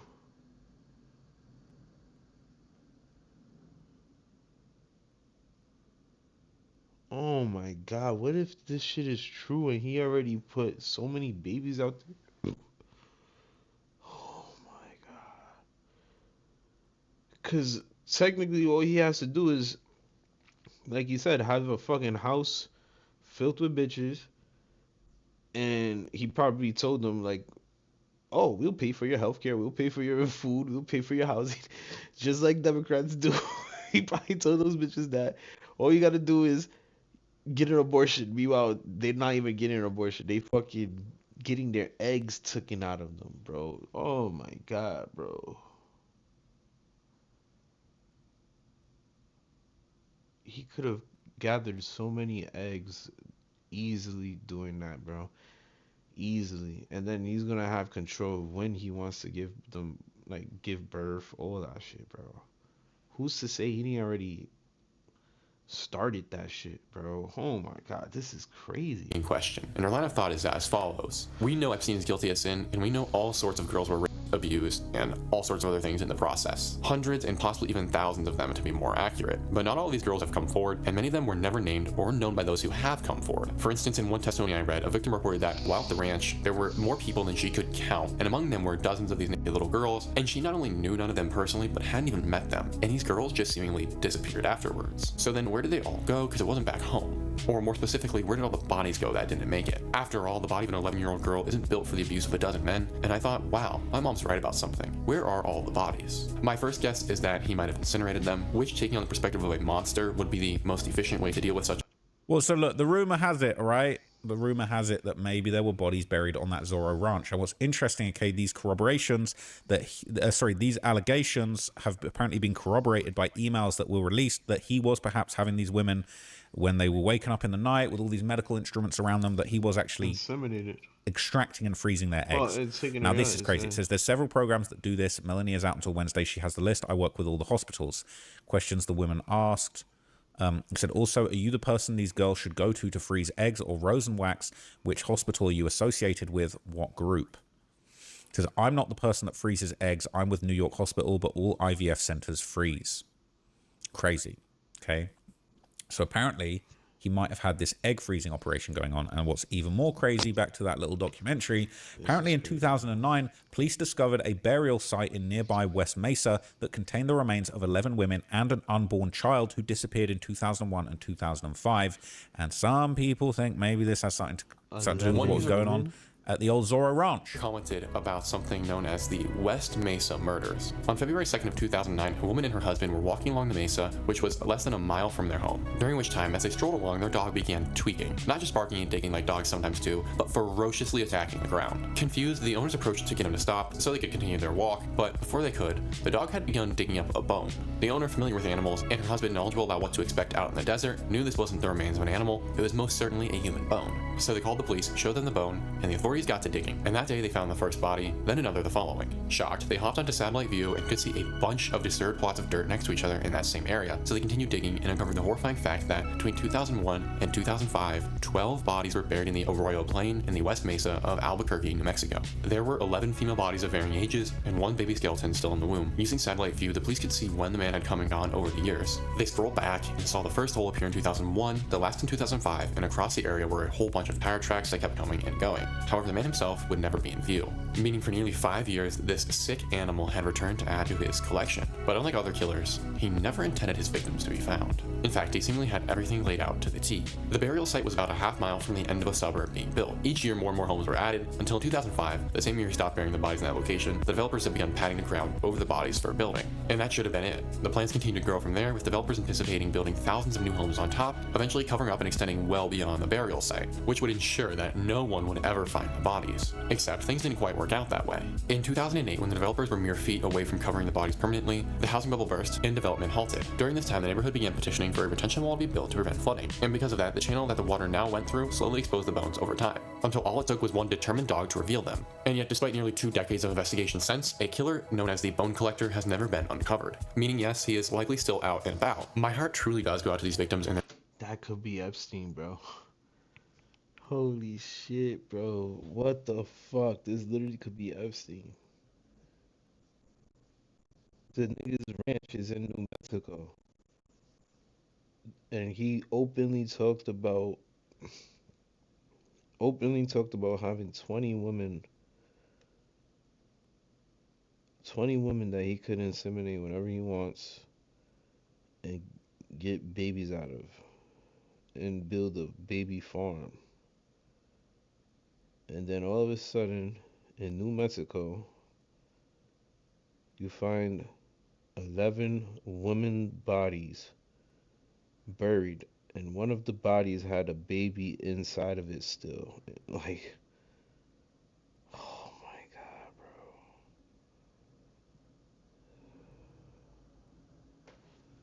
You can't make this shit up, bro. That is literally Epstein, bro. You can't make this shit up, bro. There's no fucking way that wasn't Epstein. And it's all women, not one man, bro. All women. You cannot make this shit up, bro. This dude was a fucking demon, bro. He was a monster. So the killer known as the Bone Collector, they never found out who was responsible. And as of today, 2026, the case still remains unsolved, and the police have identified an additional 8 individuals who went missing under similar circumstances during the same period. So that could be as many as 18, 19 people that went missing as a result of this. When the bones were found in 2009, yes, it was a shock to our community and to the police department. Liz Thompson is a retired APD homicide sergeant who worked this case for nearly a decade, along with Ida Lopez. We, have persons of interest that we're looking into, and we continue. So I just don't want it to be out there where we're losing tips because people assume that we've got this number one suspect, and we're not there yet. And clues are far and few in between. What it doesn't have is a lot of physical evidence. These women's remains were bones.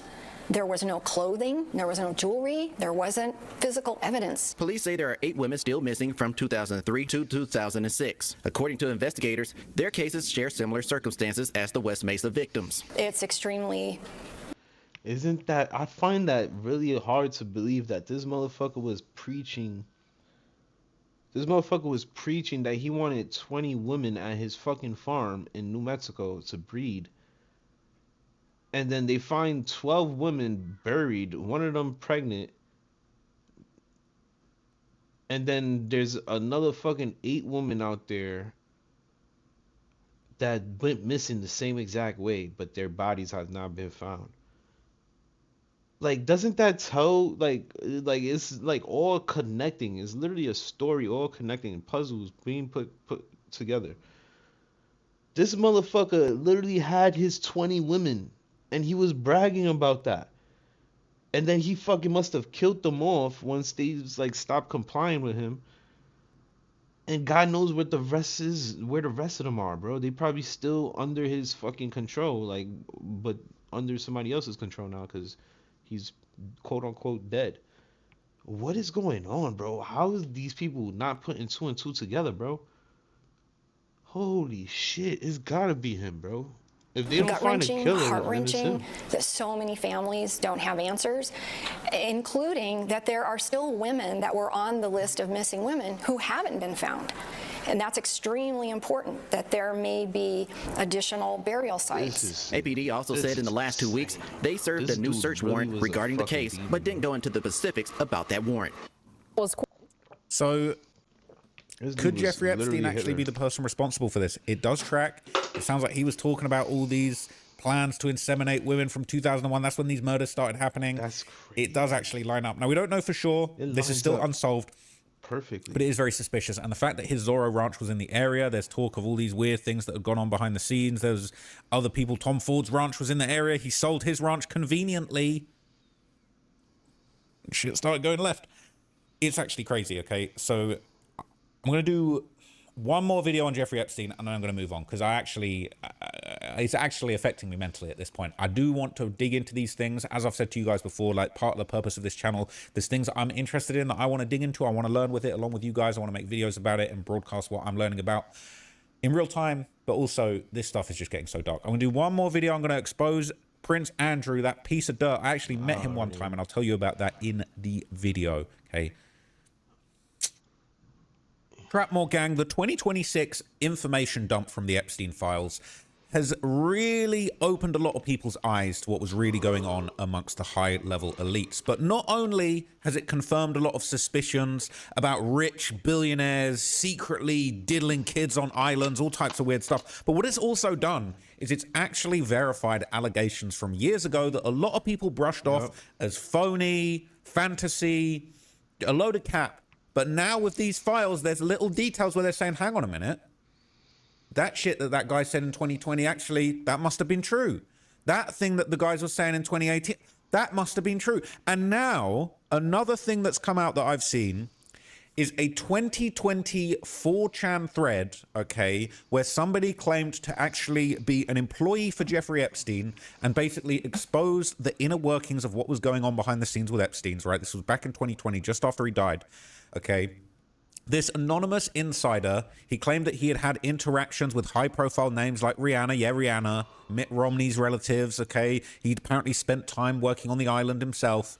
Well, now things have come out in the new files that are making people believe that this was actually true. So I'm gonna break this down for you guys, okay? This is very, very, very interesting, okay? We don't know if this is 100%, 1000% true, but it's another instance where new information from the files that have just been released are making everybody look back on these, you know, random things that have been brushed aside, and now people are saying, I think this might have been true. So let me break this down for you, okay? This is a Reddit post going in r/Epstein, and r/Epstein is absolutely booming at the moment, okay? And you know I'm a Reddit demon, all right? I'm all over it. So I know I said I was going to stop, but I've actually got a bunch of new updates that I'm going to do for you today. Not all Epstein related, but definitely some Epstein related. This says, this anonymous 4chan post from 2020 from a worker for Epstein seems pretty believable these days. 20 screenshots, and we're going to dig into all of them.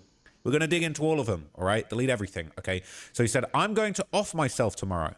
I'm also sending 3 packets of copied information to the media, 1 to CNN, 1 to MSNBC, 1 to Fox News. You all will have to see which one tells the truth about the information they receive and who doesn't. I trust 4chan to do this because of our history of releasing legit info in the face of a mass media cover-up. 4chan looking solid these days. It says, I've been a professional driver and security guard for a circle of very wealthy people for almost 8 years. I started by working the door at a private gentleman's club outside the DC area. From that job, I was introduced to some employment managers for Jeffrey Epstein. Because I had experience as both a cab driver and a bouncer, as well as always overlooking and keeping my mouth shut about the drugs and prostitution my employers at the clubs profited from, they thought I'd be a good fit to work the weekends for Mr. Epstein. At first, I didn't do very much, definitely nothing important. I would run errands mostly and do anything my manager, who reported directly to Mr. Epstein, wanted me to do. So say the gardener calls out sick one day, it would be me mowing the lawn in his place. I was sort of a floating general helper. Inevitably, I ran into Mr. Epstein now and then, and he was always very personable, enthusiastic, and I'd heard about his original court case and the rumors and everything. But just meeting this guy made me feel like it was all a lie because he seemed so kind and genuine. I thought he really was just this hotshot money man, like a Bruce Wayne or Tony Stark type figure, and I think ultimately that's how he wanted us to all see him. His God complex was, to say the least, very developed. Eventually, I was trusted with bigger jobs. I think I got a good reputation because I cleaned one of Mr. Epstein's bedroom one day. There was, to my dismay, a mixture of, let's say, dookie and man milk on the bed sheets. I dealt with it professionally. And I didn't say anything. I knew by then that someone was always watching. There are cameras in almost every single room, save Mr. Epstein's private office and regular bedroom. He had several bedrooms, but one was his favorite, I guess, his main room. I never mentioned it to anyone, but I still got a thank you from my manager for being discreet. One day, I was asked to go and pick up a masseuse from a bus station.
The more and more I learn about this dude, the more and more I realize this dude is literally Hitler reincarnated, bro. This dude is Hitler reincarnated, bro. He's like really wanted to be Hitler or some shit his whole life, because this dude is sick. What the fuck? Excuse me, sorry, I'm tired of the Epstein files. I didn't ask for her age, I knew better, but she could have been older than 6. She couldn't have been older than 16. I got a really bad feeling in my stomach because at this point, denying Mr. Epstein's taste would be borderline irrational. I did my job though. I took her to his house, and a few hours later, I took her back to the bus stop, and she was crying. I didn't talk to her about it. A few weeks later, I did it again. Now my manager tells me that Mr. Epstein would like me to take over all of his various pickups and drop-offs. They called it caddy duty. Bath. That's crazy. But it was more than just girls. I would pick up drugs and other assorted packages, most of which I had no idea the contents, but as far as I was concerned, the less I knew, the better. I was getting paid very well for the amount of work that I was doing. In a given day, I spent 3, maybe 4 hours doing anything that could be considered work. The rest of the time, I either sat in my car browsing 4chan on my phone or inside pretending like I was rich and this was my house. For this, I was being paid 75 grand a year. More than I'd ever even hoped to have had made in my whole life. When I was doing most of the driving, it went up to 115. Every time my job became more illegal, the money would get better. That's his tactic. He knows people will just do about anything for the right price. I just want people to know, I guess, call it a public confession because I'm guilty. I guess I don't care that much because I'm going to be dead. I've done things that I can't forgive myself for, and I think they will have me killed anyway. I'm going to do it on my own terms. Yeah, you might as well. I just want people to know, I guess. I already read that. There's no fucking place in. There's like, I ain't gonna lie. Fuck you, bro. You fucking sick bastard. You turned a blind eye to this man raping kids, and you helped him do so as well because of money. Nah, fuck you, dude. Nobody should have any sympathy, bro. You should kill yourself, you fucking dumbass. It says, anyway, Mr. Epstein is very shrewd. Sick, he pays you a lot, but not enough for the shit you have to do. And he tries to find the absolute least amount he can pay you to keep it going. For me, disgracefully, that was around 150K. And that's the even wickedest part, bro, because Epstein is a fucking Jew. He's that cheap. He didn't even pay you guys more than a regular wage, bro. 150K is not regular wage, but that's like if you go to college wage and shit like that. You could get that still for doing something that will put you in prison for life. I think you should have used better of going to college, my boy. What the fuck was you thinking helping this sick man for 150K maximum? Because you wasn't even getting that. You said you was getting 70K at first. Like, bro, these people are sick, bro. The money is the root of all evil, bro. This is crazy.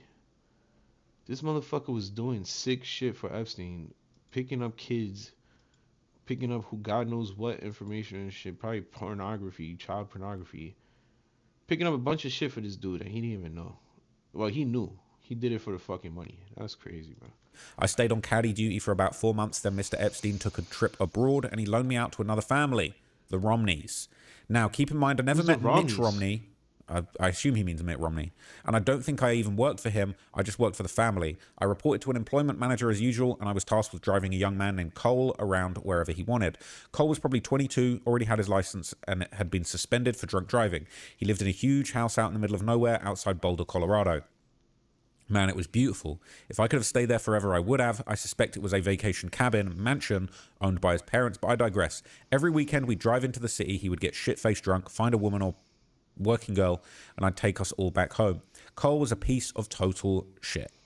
If you remember Scumbag Steve, just imagine if Steve's parents were multimillionaires, if not billionaires. You get the idea. And I said, so one Sunday morning, after a typical Saturday night, I report for duty 8 a.m. sharp, knowing damn well Cole isn't going to drag his ass out of bed until at least 3 p.m. Here he comes, hobbling down the driveway in his socks to my car. He usually texts when he's up, and I come inside and start cleaning up his message. What? No text today. He comes over to the car as I'm stepping out. He says, hey buddy, we got a problem here, but it's not that big of a deal. Okay, what? Let's see it. We go inside, upstairs to his bedroom. His girl from last night is laying face up, her mouth open, is pulled with vomit. She's most definitely dead. Far as I can tell, she overdosed on whatever combination of prescription drugs they were doing, passed out, puked, then suffocated on her own vomit. I'm absolutely flipping my shit, and I've got my phone out dialing 911. Cole slaps it out my hand and tells me to hold on. He says he can't get in trouble because it will look bad on his family. I said, Cole, you've already been getting into trouble. He says he knows, just not this kind of trouble. He says I'll get a big bonus if I just deal with it myself. Now, I'm way out here in the middle of nowhere, and the implication from day one of my employment in this circle has been that if I mess up, I might suffer harsh consequences. I know what I did here was wrong. I know that, and I'm so sorry. What did you do? I asked him what I'm supposed to do. He says, just wait. He gets a different phone out of a drawer and starts making calls. After a few minutes, I'm waiting in the hallway. He's casually pacing around the corpse. He gives me GPS coordinates for a little spot of 111 up in the mountains. I'm supposed to wrap her up, take her there, and drop her off. He said there would be guys waiting there to take her. It's a long drive. I don't look forward to it one bit. I wrap her up in his comforter. He stops me. Bro, he says, bro, not that blanket. That's like the softest blanket in the world, dude. No way. He gets me a different blanket from the closet. Effing real gentleman, Cole was. He's got an F-150 at the property used for landscaping work. I put her body in the bed with a tarp on top of it. I fill the rest of the back with landscaping supplies, fertilizer, tools. I tried to make it look really... So this dude Cole did this before. That's what I'm getting from this story. This dude Cole has done this before. Talking about, oh, what are you doing? That blanket's too soft. Da, da, da. And he pulls out a fucking tarp. Where the fuck you get a tarp from? What? Yeah, bro. He got F-150 at the property used for landscaping work. I put her body in the bed with a tarp on top, and then I filled the rest of the back with landscaping supplies, fertilizer, tools, etc. I tried to make it look really natural and boring. I'm shitting bricks. I can't believe I'm actually doing this. This is insane. If this is true, bro, we need to investigate this family. What was that family? I gotta look into that family, bro. Holy shit. Natural and boring. I'm shitting bricks. I can't believe I'm actually doing this, but he's promising me that if I get busted, I'll have the best lawyers that money can buy, and I believe him. She's dead already anyway, and it's unlikely that he would even get into any real legal trouble, just bad press. So what's the difference? The whole time I'm driving, I'm just sweating through my clothes. I have to stop twice and puke. When I get there, there's a little dirt spot you can pull off into, and sure enough, there's a big black SUV and a Jeep with off-road tires. I'm not about to just assume these are the body people, so I stop and get out and approach the SUV. The window rolls down, and there's a woman who's probably in her 50s and a big guy driving. I don't know what to say, so I'm kind of just like, how's it going? Feeling like a complete effing idiot. She makes a call and describes to me the person on the phone. She then puts it down and says, we're who you're looking for. Is it under all that stuff in the bed? I say, yeah, do you need help? She says, no, take a break. So I walk into the trees a little bit and smoke a cigarette or two. They've got her out, put her in the Jeep within about 5 minutes. Like, what makes you think this is a good idea? You could have got smoked, dude. Like, right out, like, they could have just shot you, killed you right there, got rid of all the evidence, nigga, because you're literally evidence now. You're part of the problem. You see how they getting rid of a body? They might have to get rid of you next. If you was thinking ahead, you like, come on, bro. You could have put 2 and 2 together and really thought this out. What you really should have did was drive that car with that body straight to the police station and fucking get yourself fucking federal fucking, like, what's that shit called? Federal, get yourself into federal witness protection. That is what you should have done. Because, bro, this is wicked. You're bugging. You literally doing some demonic shit. For what? For money? Holy shit, you're bugging. The woman tells me to wait 15 minutes before I leave. Then they pulled out and drive away. The Jeep drives further into the woods. I wait maybe 7 minutes and I leave. I got a text later telling me not to ever leave early again. It was from a blocked number. Wow. So when I get back to the house, Cole is sitting at the kitchen table eating a massive bowl of Fruit Loops with a big serving spoon watching Love and Hip Hop. This man is like a child and he hasn't even got dressed yet. He asked me to wash his blanket and sheets. I do it. We got really drunk that night and Cole tells me this happened twice before and it's always fine. I told you. I told you this happened before. And then them saying next time don't leave early. That's kind of fucking creepy because that means they could have killed him too right there. Like, they wanted to kill him too to get rid of the evidence, I bet, bro. Holy shit, bro. This dude is in too deep. And then at this point now he's getting drunk with this guy. And the guy's admitting shit to him. Yeah, you're bugging. You're in way too deep, bro. You're gonna be another pack. He says he's like Scarface and shit. I hate him. The remaining few months go by without incident and he gets his license back, freeing me at last. Mr. Epstein doesn't need me at this time, but I do get referred to as a reliable driver to the bigwigs at Def Jam Records, who assigned me to work for Rihanna's crew while she promoted Talk That Talk, at the time her 6th and newest album. For the record, I'm not sure I believe this, for the record, right now, okay? I ain't gonna lie, though. This is kind of in depth.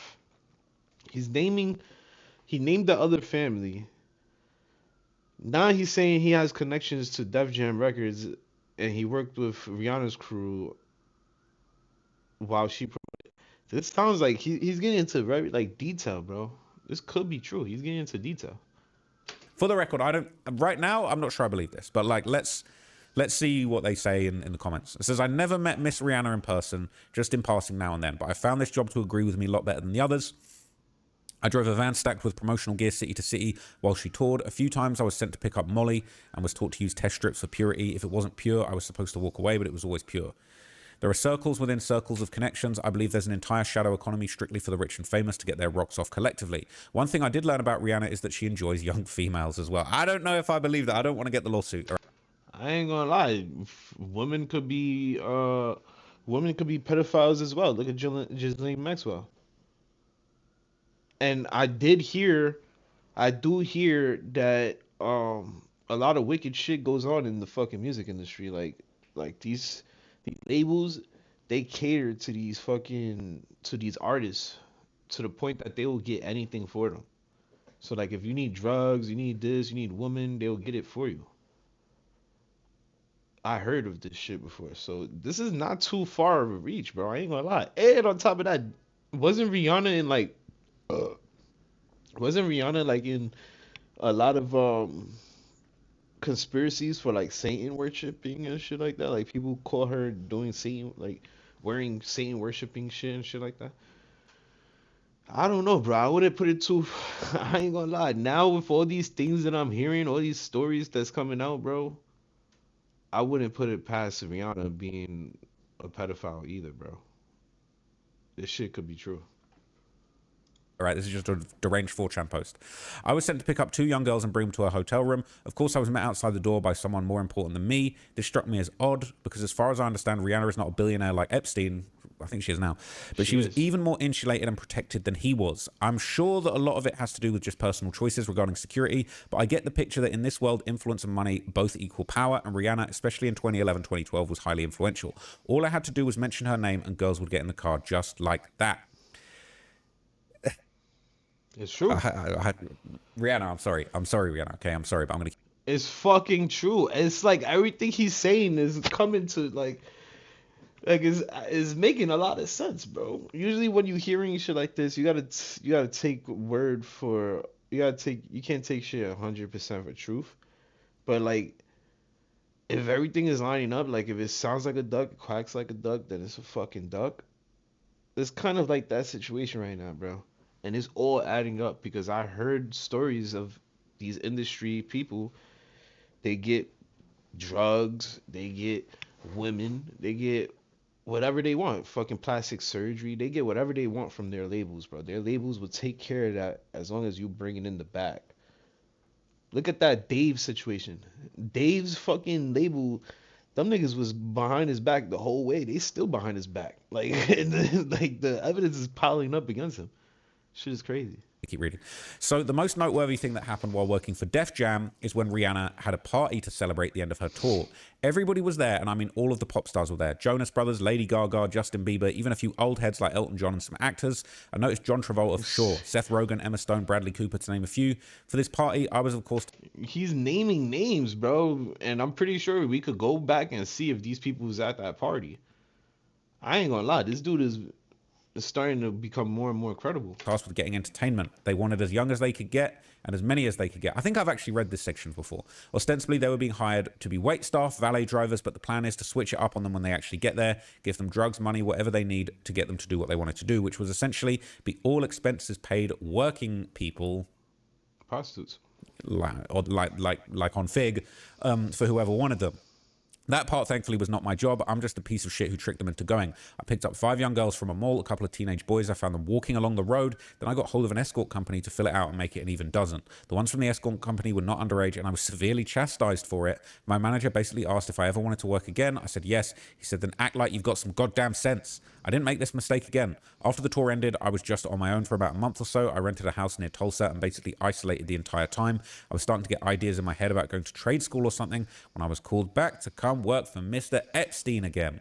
So at this point, I've developed a bad coke habit, of which I've only been sober a few months to this day. I needed something to make me do it. Coke makes you feel numb in a way not much else does, and believe me, I've tried just about everything. There are research chemicals no one has even heard of that get traded around in these circles, and when I came back to work for Mr. Epstein on his island, I was going through an 8-ball every day or two. I binge drank at night, but I had to keep focused during the day. The coke wired me up, and the liquor brought me back down. That's the only way, mentally, I could really cope with what was happening. I was flown to his now infamous island to be one of the regular staff. Essentially, I lived on this island for free while getting paid to maintain the grounds and keep the buildings up. When Mr. Epstein was there, obviously he would bring his own entertainment, so I didn't even have to do that. I thought this sounds like an effing fantastic deal. Island paradise, great wages, not much real work, count me in. Out of all of my sins, I believe sloth is the most damaging one I indulge in. I always look for the easy dollar, and that's why I'm prey for people like this. Now, first of all, this island is like a paradise on Earth. It's always a comfortable temperature, the rains are breathtakingly beautiful, the architecture and decor of the houses are exquisite. Yes, the bathhouse is really creepy, the fake doors are there to confuse flyby surveillance, if anyone was wondering. The other regular staff were hard to get along with, they were all creeps, and I mean capital C effing creeps. Made me wonder about myself. Honestly, that I'm put here with them. They all joked about getting Mr. Epstein's leftovers, and the talk was constantly about when Mr. Epstein was going to visit the island again, when he would bring important people, world leaders, CEOs, etc. I and most of the staff were kept totally out of sight. We weren't allowed to work in an area unless we knew it was empty. Only his most trusted employees could actually be in the building with him and his high-powered friends. Sometimes, though, it would just be the family and things would be more relaxed. I passed by his office once carrying some garbage when he beckoned me inside. He asked me my name and I told him. He offered me a seat and I took it. You don't get far in this business by saying no. He began to talk to me. He looked really stressed. He asked me how anything that feels good could be bad. He had a big painting of Oscar Wilde and considered him to be a personal hero. He began to explain hedonism to me and asked me if I understood. Of course, I said, who doesn't like fun? Lots of people. He said, lots of people. Then he had me go about my duties. I effed up really bad one evening and entered one of the maintenance sheds to return some tools I'd been using and saw the sweaty, pale back of a large man, hunched over and thrusting. He had a tattoo of Nixon on his back, and he was wearing a bull's head mask. He was effing one of the regular staff members' mouths. He turns to me and I'm just standing in shock, and he says quite angrily, do you mind? What the fuck? What the fuck? I ain't gonna lie, this is insane, bro. It's like he has to be telling the truth. He has to be telling the truth. Either that or this man is too far gone creating shit in his head. Because that's too much detail, bro. He's giving so much detail. This has to be the truth, bro. This dude is giving way too much detail, bro. What? And I slam the door shut. As I'm closing the door, I get a glimpse of my co-worker's face and he's crying. I googled Nixon back tattoo and later realized that man was Roger Stone. No. Wow. I'm gonna cry. There's no way this story's fake, bro. He literally fucking remembers this. Who the fuck would make this shit up? Like, who? Here's that picture of convicted felon Roger Stone's Nixon back tattoo for no reason. Convicted felon with a Roger Stone's Nixon back. Yeah, that's crazy. I'm gonna cry. What? Why? Why? I'm tired, man. I'm tired of this, bro. I'm tired of this. This is crazy. That's crazy. What? What? It's real. This is crazy. This was 2019. This was 2019, okay? And then this post was from 2020. I later realized that man was Roger Stone, who I'd never even heard of up until that point. I knew I was in deep shit. The next day and for 2 weeks after, I got the worst jobs. Trash pickup, cleaning toilets, scrubbing his boats. It effing sucked, but I kept my mouth shut anyway. Blood. As far as I understood, my pay had not been cut whatsoever. So I thought, whatever, I'll do the shitty jobs where I'm by myself, because at least, hey, I'm by myself. That was fine by me. This is... every day is something just crazier than the last. It is actually insane. I'm not a good guy, but thank you. If this was the movies, The Punisher or whoever would rip my spine out of my back, and I deserve it. I'm not a good guy. Anyway... Things started getting really tense on the island from that point on. People started making little comments to me about being nosy or minding my own business. I was starting to get worried that I'd be branded a troublemaker, which you don't want to be. Things turn very quickly in this business. That's how they've kept a lid on it for so long. Any small mistake and you're out. Most people are let go with NDAs and the understanding that they will be watched the rest of their lives, which ultimately is how I got out as well. After Epstein died, they cut me loose. I guess they figure since he's dead... Nothing I'd know would matter anyway. They're probably right. Honestly, it probably won't matter anyway. But the rest of my time on that island was pure terror. I was just waiting to be taken away, or worse. Never happened, but I was still really scared. I saw a few of their weird plays they would do around the bathhouse. Mr. Epstein had a little portable stage he would set up. He would wear the bull head, and I saw Stone wearing and give a big speech about what he called freedom. He would say this island is the only free place in the whole world where everyone on it can do whatever they want. Bullshit. Not your employees, not the children you bring here. Total bullshit. Everyone would cheer. They'd get up and do a sort of conga line with tiki torches, really cringy old rich people shit, and go into the bathhouse. There's a trapdoor on the floor that has not been reported in any of the investigation photos I've seen. I've seen this. That's crazy. That's crazy. He fucking announced that there's a trap door that no one has fucking mentioned so far. And that shit came out to be true 2026. This came out 2020. Remember, this came out in 2020. Which they call the chamber, and it's essentially a bondage dungeon. I don't know what happened in there, and I never want to know. I stayed as far away from that house as I could. Wait. So I see this going around. This is real. This was fucking real, gang. Fact check. Epstein files photo shows trapdoor opening to water. Here's its likely purpose. It was fucking true, bro. This is, they're saying there was a trap door that opened straight into the ocean, and people were saying that it was used to get rid of bodies, I bet. And imagine a trapdoor above water on social media was real. U.S. 2026, bro. That dude was not lying. He probably killed himself, bro. That's fucking sad, bro. 4chan dude. That dude really went through crazy shit, but he put himself through that. Why would you allow that to happen in your eyes? Like, why would you transport children to get raped, bro? That shit is insane, bro. And he said it's because he was under drugs, bro. He was under the influence. These people, they know how to brainwash you, bro. They give you everything you want. Money, drugs, women. Just to keep you silent and keep you from actually being human and actually caring about people. Because that's crazy, bro. He was not lying, nigga. He mentioned, I already knew he wasn't lying. That shit was far too detailed for him to be lying, bro. That was way too detailed. And then now he mentioning a trap door that niggas wasn't mentioning until in 2026. Get the fuck out of here. He was telling the truth, bro. dump bodies. I knew it's it. more To dump bodies. likely a door into a concrete water tank to use as clean water for the island.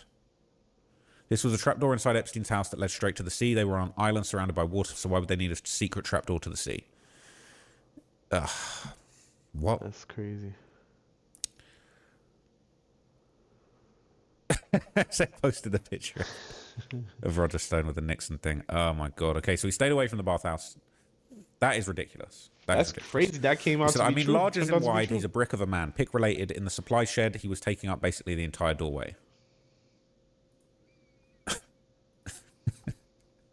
Oh my god, make it stop. So anyway, eventually I got my reputation for the most part back into the good graces, and I was working in the main houses again. One time I was helping in the kitchen. I don't know if the chef was effing with me. I hope so, but he was separating what looked to me like the torso of a very young skinned pig. It had been roasted and he was chopping it into quarters. The ribs to be served that evening and the rest broken down for soups and casseroles. I jokingly said that it looked like a little kid. He just gave me this awful dead-eyed look for a second and said, watch it. Ugh. I worked on that island for about a year. In 2013-14, Mr. Epstein chose me and 2 other trusted employees from the island to come with him to a winter retreat in the Swiss Alps. He owned a small billionaire small, mind you, cabin, again mansion, and wanted people to know that he knew he could be trusted because most of the staff would be local hires. Our job on the surface was to help manage all the employees, like supervisors basically, but the unspoken task would be keeping everyone either in the dark or quiet. Ugh. Mr. Epstein had a real fondness for plump, young Swiss blondes. Listen, if they're of age, that's sounding decent. And the Swiss, obviously it wouldn't be because he's a creep. He said young, bro. I ain't And the joking Swiss, as he would explain, have a very progressive idea regarding age of consent. Okay, I'd scratch what I just said. He viewed this as more of a relaxed way to do what he does, more casual. Part of the thrill for these people, I think, is the fact that it is illegal and they could get in big trouble. When they go to places that are more friendly with the idea of an older man having it on with 15-year-YOs, it's to take a break, so to speak. Bro, this is disgusting. This is insane. The Alps themselves, wow. I mean, wow. I've been all over the United States and nothing in this country compares to Europe in terms of sheer beauty. Sometimes in the early morning, when I'd come out of my cabin and stretch, looking at the trees, smelling the crisp, clean air for just a minute, I'd forget what I have done and what I'm doing. When it came back to me, I'd have to fight back the tears. I want the mountains to be there. The mountains there to be the last thing I think about before I die. So I've not been there 3 days when, while me and 2 from the island are doing bumps of coke off a butter knife in the lower garage, a boy, maybe 14, skinny, blonde, pale, and nude, comes through the doorway right towards us. He's speaking French, but I think I got the gist of what he was saying. He was asking for help. He looked hysterical, and immediately my 2 friends were out of there, and I shouldn't have been far behind. I told him, calm down, it's okay, I'm going to help you. I just wanted him to feel better. This all took maybe 30 seconds before one of the nannies came in. He looked at her confused, and I get the picture he was trying to decide if she could be trusted. She couldn't. She shushed him and put her jacket over him and took his hand. She was speaking French as well, and it sounded like a mother consoling a frightened child. She led him back into the house. I did not see him again. I never mentioned it to anyone, and nobody ever mentioned it to me. During my last couple of weeks there, I witnessed firsthand the murder of an independent journalist. Oh no. Oh no. Wait. Cancel the video, delete the video, delete everything. I don't think he was actually a journalist. I think maybe he had a blog or a YouTube channel. Oh, Shit. man. Shit. Damn it. Chat, are we cooked? Trap Lord, you But better I'd watch never out, heard of my him, and I boy. don't know his name. I What's don't good, think he was Flower anyone with any Buds? real What's good, buddy? connections. Listen, man. What's good, buddy? Right. He was one of the local hires, a dishwasher, but he was seen with a cell phone out, possibly doing a deep recording. dive into Me and the this other two from the Epstein island shit, were asked to go check it out. So we go get a guy. So we go get the guy, ask him to empty out his pocket. Sure enough, he's got a phone. We told him to unlock it. He wouldn't. One of the other guys made a call, came back, and slugged him directly in the nose. I think it broke it because there was blood just pouring out and the guy started screaming. I don't think he'd ever been hit before, but me and the other guy held him down. F it, I'll say their names. We tell him it was Daniel Robinson from South Florida and Marcus Harper from Nevada. Marcus and I were holding him down, and Daniel punched him again and told him to unlock his phone. He complied this time, and sure enough, there were pictures and videos from inside the house. We knew he hadn't sent anything out because only wired connections worked there. I guess they had signal jammers or something. Or maybe because it was just so remote. I don't know. Anyway, Daniel makes another call and tells us to take him back outside into the woods. I think we're just going to threaten him and make him sign an NDA, but Daniel took off his belt and strangled him to death. Wow. What? The first hat. We had to put his body up in an outbuilding because the ground was frozen. We put him through a wood chipper and then burned everything to ash. There were bits of charred bone left over. We swept it into a trash bag and threw it out with the regular garbage. Stop.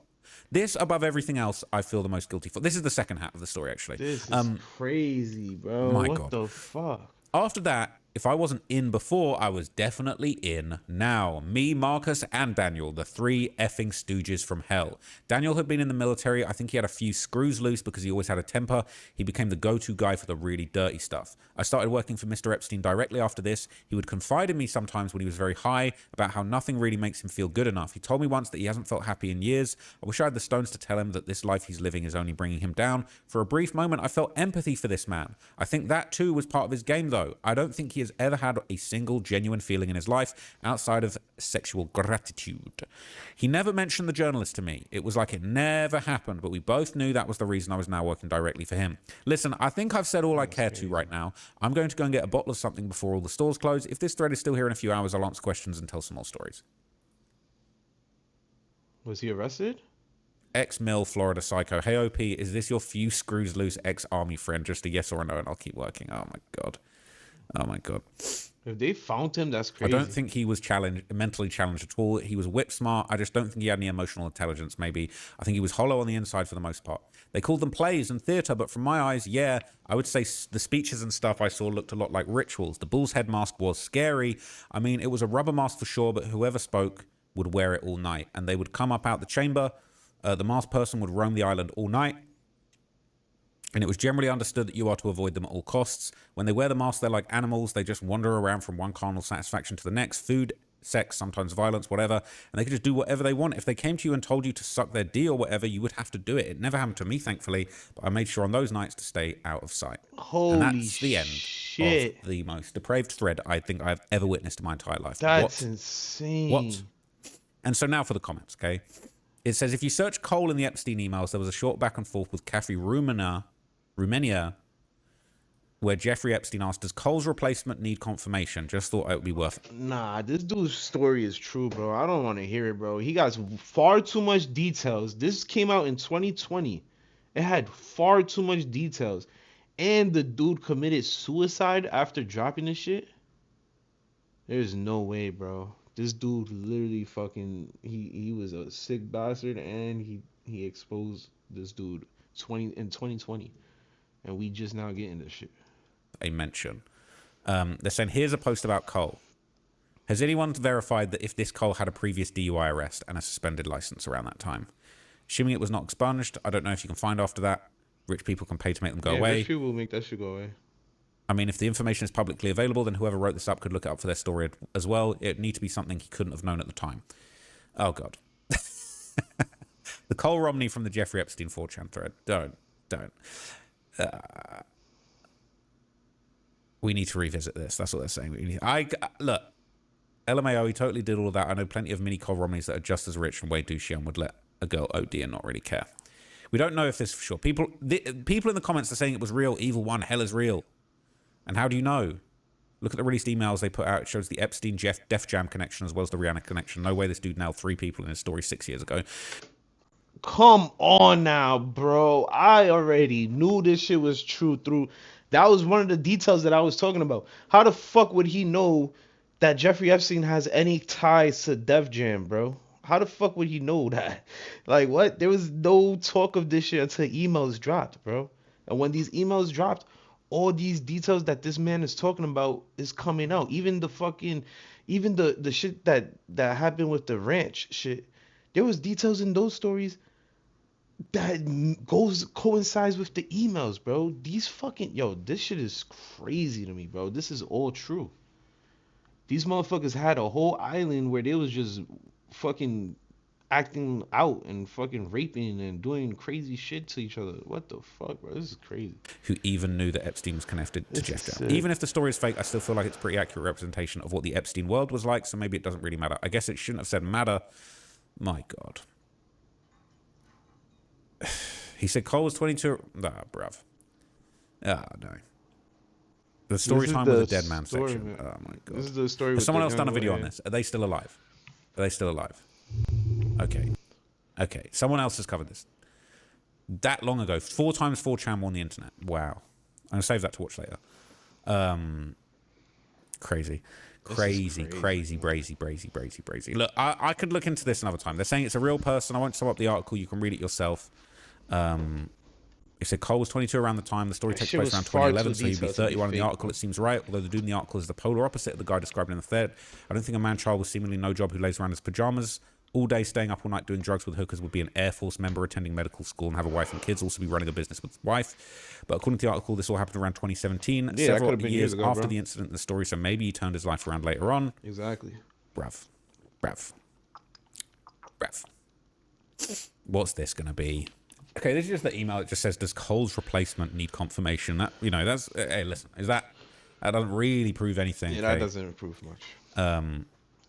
Saying Mitt Romney has named a Goldman Sachs lawyer, White House counsel for Obama. Mitt Romney maintained a long-term close financial and professional ties with Goldman Sachs, which provided high-level investment services management. So Goldman Sachs is a big company. Yeah.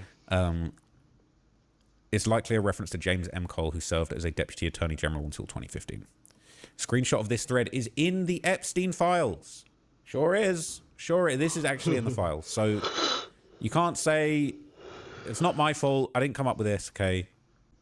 OP left out the craziest part. The last post on 4chan this person made was 8 hours before Ghislaine got arrested. That is insane. That is insane. That is insane. The investigators found it interesting. What did they say? Is this the same thing? Yeah. It's just more threads. Eventually, I got trusted with bigger drugs. So it's the same thing. So this is in subject to protective order. It is actually in the files. It's legitimately in the files. That's great. I love how one person said it's too silly to believe. If only they knew. The names of the journalists could surely be verified if they were missing. It says it's literally how they got away with it. They behave nice in public, and it's so insane in private that to tell about it makes the whistleblower look insane. Wow. They also flagged a video sharing the post. It's deleted now. 4chan story X working for Epstein. Wow, they deleted that. No way. Oh man. Well, look, the files have already they've already closed out the files, but this video could have been in the files. That's crazy. That's actually crazy. From a memory, someone turned to text that was posted to 4chan in a YouTube video. It was then removed. My God. So just more screenshots of the video from YouTube in the files. That's crazy. So this is a comment basically summing up all of the things that apparently have been confirmed as true that match up with the story from the actual properties. Epstein properties and physical features from the story. Okay, it's not necessarily matched up, but this is basically just summarizing all of the things. Epstein had several bedrooms, a favorite bedroom, all this. We already know this stuff, right? It says the false door thing is true, although it was reported September 2019. I can't find the Oscar Wilde painting. I feel like he went to the effort to read about the doors. He would have also mentioned the painting of a woman that was in his office instead of Oscar Wilde. 2025, it was revealed that Oscar Wilde was on his prison's reading list. The pictures of inside the temple or bathhouse are on Wikipedia. Huh. Interesting. Intriguing.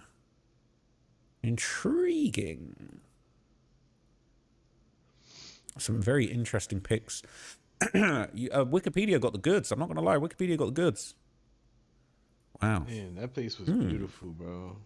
Looking for an Oscar Wilde painting. That's insane. So much Little St. wickedness. James. Little St. James is the smaller of the two islands in the southeast of St. Thomas. Man, I need to get rich enough so that I can have an island, and we're just going to have nothing but good vibes. Nothing but good vibes and good times, and all adults. Just good adult fun on my island, okay? We're going to set things right. Look at the floor. It looks as if there might have been a trapdoor. The staff were desperately repaving it, perhaps after Epstein's death, and they just ran out of money and abandoned the property. Google isn't finding me anything on this. I found an email from Jeffrey to Valerie Post dated September the 13th, 2010, where Jeffrey said, buying respectability is like the Oscar Wilde quote that says sincerity is the most important characteristic, and once you fake that, you'll be fine. Wow. There's 11 images in this. You can clearly see the fake doors. There's a platform and stage. I think this is the bathhouse. No visible trapdoor, but it could have easily had flooring or furniture put over it. So this is on a Daily Mail article. There's just a few more images. I think these are quite similar to images we've already seen. This kind of looking like a bit of a stage, that does actually make sense to me. Yeah. It's actually so dark. So dark. He purchased the island in 1998. This guy was rich for so long. Damn. It doesn't make any sense. Doesn't make... He had that island since 98? How the fuck was he so rich for that long, bro? What the fuck? Any sense? Mattresses that appear to been left to rot in shrink wrap that has turned a shade of yellow. Wow. Dark. It's dark. It's dark, 98, people. Bro. Emails about masks. No. I don't want that silver mask. I'm getting out of my doggy mask. This will be so cute. This doggy coming and going from the house. Yes, I agree. I sent an email to Elizabeth, who's in charge of sending the gift, asking her for a signature. I'll let you know it never arrived. I think what you saw was the mask we all got at the ball, just a plain white mask. Bunch of emails about masks. Screenshot of YouTube comments asking about the bull mask. Wow. Surprisingly believable. Sends evidence to the worst press agencies that are probably in with Epstein. They're saying that he's, when you're rich and powerful. So they took down that video as Reminds me of that one movie, The Conspiracy. Wouldn't surprise me if they had human hunting parties on the island and that temple's probably used for dark rituals. Full movie is on YouTube. The cover is a guy in a red bull mask wearing. That's pretty much what it sounds like they're mimicking. From the accounts of that dude email, the dude that the 4chan dude that killed himself. It sounds like from his accounts, one of the games that they played, one of the rituals that they played was whoever has the fucking bull mask or whatever, when they're wandering around, if they catch someone, they could do whatever they want to that person, and the person cannot refuse, which is fucking weird and has to be some kind of like sick ritual. And I'm guessing if you refuse, you could fucking get killed. So I don't know. That shit sounds crazy, bro. Wearing a suit. The YouTube comments making it into the Epstein files is absolutely wild. Oh my god. Oh my god. Saying, I wonder if this is the same Daniel Robinson and Marcus Harper. Oh my good golly Daniel god. Robinson and Marcus There Harper. we go. Tampa man sentenced to 50 years for child exploitation offenses. Child S-word exploitation offenses. Donald Daniel Robinson. Age 30, Tampa. He pled guilty in 2016. I would have thought these guys were older, but maybe not.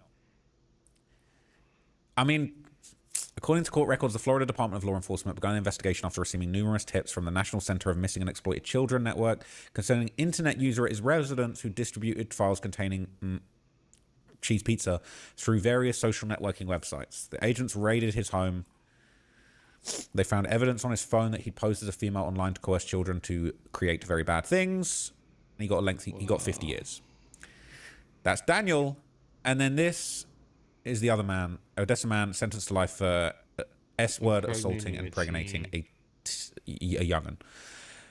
Marcus Harper, also age 30, was facing, this is 2019, 2 counts of aggravated SA with a young'un, 2 counts of SA of a young'un. Life in prison for each count. Brav. They're both posted before this story, though. The story is about before the arrest, I assume. Man, People are saying, is he LARPing based on publicly available details at the time? My initial response in my head was, cool story, bro. Yeah, as believable as you tried to make it, I get suspicious every time the account throws a spattering of celebrities you wouldn't have expected that have zero history of essay in there for shock value. Like, if you copy and paste the cast of a Marvel movie or Billboard Top 10 and don't have the evidence to back it up, I'm not going to believe you.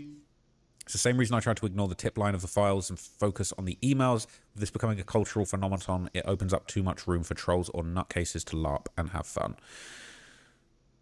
Too many Redditors have never even stepped foot in 4chan. You just see these posts and lap it up with not knowing how much stuff is LARPed. LARP meaning live action roleplay. Yeah. Always wonder what that unlucky YouTuber might have been. Makes it wonder how many people's disappearance can be linked to Epstein's network. If any of this is true, I don't even want to imagine. Did he mention how the YouTuber got there? Must have missed it. Didn't make sense to me. He was hired as a dishwasher. He got caught recording too many times. He was outed as working on undercover when he wouldn't surrender the content. Both goons have such generic names, it's hard to confirm their identity. I keep getting timed out on the DOJ, but there are emails about bringing along a wood chipper. Huh. Why did they delete it? Here's a full narration on YouTube. I just did that. But here's an interesting comment that kind of makes people skeptical. It says, the one detail mentioned that makes me skeptical of the authenticity, where the author stated was when Epstein was high, he opened up to him and had a deep philosophical conversation. I've heard Epstein didn't drink or do drugs. Multiple sources says that man was against partaking in any mind-altering substances. He'd stock his parties with every drug under the sun, but he would remain sober. People like him do not like feeling out of control, and I also think he knew he had to always be alert, clear-headed, so he didn't get caught up. They say maybe he got high when he was alone and not partying with others. One of the names he's mentioning, Daniel Richardson, the murder, shows up on a wire statement in the files. But it's mentioned as something else. Somebody completely different. Gosh, that's nuts. It's crazy. Do you see this from 6 years back? People are saying it's a LARP back then. Real or LARP? Supposed former driver and assistant to Epstein come forwards and tells all, if this is a LARP, it's pretty damn good. 9 out of 10, it's usually a LARP. I like this, not necessarily because it's true, but it gets what I believe is the spirit of the truth. I'm imagining Epstein at the seat of decadence and excess, staging Bohemian Grove-style rituals, consecrating his own power, living without consequence, and yet totally empty inside. It encapsulates everything rotten and evil inherent in wealth acquisition for its own sake and shows us what the next generations must do differently if they want a more peaceful and loving society. On X, makes me immediately think he's just a good storyteller. Oh, God, here we go. There was a screenshot of Rihanna's name with alleged missed calls as Epstein Trapmore Ross did a video on it. Oh, my God, we've gone full circle. We have gone full circle. We've broken through the meta. It's crazy. Image 5, Cole murder location. Street view cuts out before that point, even though the satellite... That's crazy. I find the story plausible, but highly, highly unlikely. It should be fairly easy to corroborate the facts that were not in the public record now. But yeah, very creative and detailed, unlikely. I searched the word bull and got tons of results. Yeah, no shit. How could he remember those exact coordinates? He probably zoomed in on the place on maps. He remembered and broke down the coordinates, said it's easy to do these days.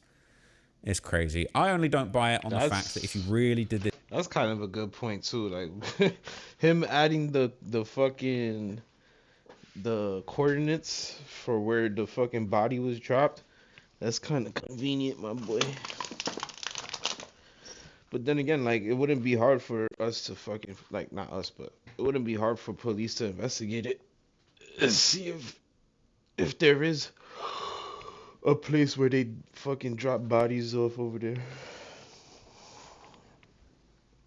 This work, you would surely be able to prove it somehow, either with some picture or something, message, screenshots, addresses, more specific names, some private info that certainly would come out later, but it doesn't provide any source of proof or even try. The thing, sorry, this nonsense. The thing that I think is interesting about this is, I'm pretty sure that when the guy posted on 4chan claiming that he worked in the prison and that he was there when they, faked Epstein's death and snuck him out of the prison, I'm pretty sure they tracked that guy down. They subpoenaed whatever they did. They subpoenaed 4chan or they subpoenaed someone else. They got his bank account records. They got his location. They got his real name. Why haven't they done that with this? Why haven't they done that with this? This reads like fan fiction. Yes, this 4chan post is included in the files, but it doesn't necessarily mean it's true. The part where he talked about getting high with Epstein was the final straw. Never has anybody else suggested that Epstein had a proclivity for drugs. I feel like maybe that is it, all right? The rest is ridiculous, but within the realm of possibility. It's hard to conceptualize a lot of this stuff because the goalposts are constantly shifting and more information gets revealed. A bigger picture comes into focus. First, he was a PDF R-word. Then it was revealed he was trafficking these girls to other men and women. There's talk of forced surrogacy, potentially a black market for babies. It's just getting out of control. It gets really outlandish, all right? If the former was true, it's plausible that he or his co-conspirators would plant outlandish. Is this the FBI telling me to shut up? I think this is the FBI telling me to be quiet. Anyway, all right, we get the gist. I think... I don't doubt that the chef was cooking up something sinister. I found this when searching the keyword baby. Oh, do I even want to see this? Yeah, this has been going around a bit. This is... lol, I don't know if cream cheese and baby are still on the same level. It's okay. There's still enough time today. I'm trying to schedule priming for 5:30 fuel explosion.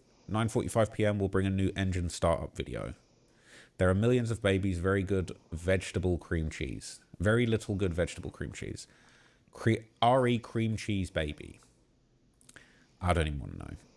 I don't even want to know. People saying they don't buy it. Mitt Romney doesn't show up in the files at all other than his articles. Practically a choir boy, except for putting his dog on top of his car, and he's from Utah, not Colorado. Big difference. One's a hyper-conservative LDS state. The other's a very liberal, non-religious state. Cole Romney is Mitt's second cousin, twice removed. They don't even appear to hang out. Cole's never been arrested for drink driving. He's a fourth-year medical student with 2 kids in 2020. Looks like he's straight out of the books of Mormon. Plus, he was a former Air Force officer. Nothing about this seems true. I believe this was confirmed to be fake. It's an awful LARP. It's been floating about for years. The 2 guys he name-dropped when telling the story about finding the Swiss guy with a phone. He name-dropped these guys before Daniel Robinson went missing. Well before. I don't know how much information about that guy was available. Around the time this was created back in 2019 or 2020. I believe this was debunked as fake. Someone did a podcast about it, and the person who wrote this confessed. I would love for somebody to just post a link to something to be like, yeah, this is absolute proof this isn't true. But I'm not sure I'm believing it. The same Roger Stone isn't that big. All right. Anyone from Switzerland can tell if the disappearing of a dishwasher was ever reported to the authorities. I think we've seen enough. People saying it looks like a well-written story. Shake it with a huge chunk of salt because it's from 4chan. That was a fun read. Okay. I'm scared. I am scared. Okay, let me know what you think down in the comments. I am really tired of this stuff, but also, like, I can't put it down. And look, I appreciate... I was going to stop talking about this, but I'm seeing all the people in the comments saying that this is one of the most important stories of this generation, and they're appreciating the perspective that I'm bringing. They're appreciating me keeping this story alive and digging deeper into things. So... I'm just going to keep going, okay? I'll do a few more videos on this maybe tomorrow, maybe today. I've got 2 other videos I want to do on completely different topics, okay? So stay tuned for those. Thank you for watching and trusting me as your news source. It really means a lot to me. If you like my work and you want to see me talk about all random stuff, go and subscribe to my main channel, Trap Law Ross. I just did a video about Mr. Beast, super random. But I know some of you guys are enjoying that. It's definitely a lot of people saying that video is getting hidden, which is weird. They're pushing the Epstein stuff, but they're hiding the Mr. Beast stuff. Hey, I don't know what that's all about. But appreciate you watching that, okay? Check out my new channel, Influencers Exposed, if you want to see me breaking down influencer drama. A little bit different, but I'm doing that now on another channel, and I will have a new video on there very soon. So thank you for watching. I'm scared. I'm going to go and hide. Catch you in the next video. Peace.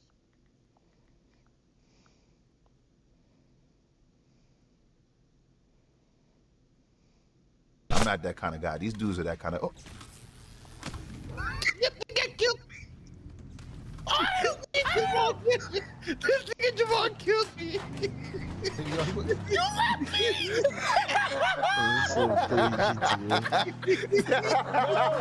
What about a Taser, block him in, he can't get out, he can't get out.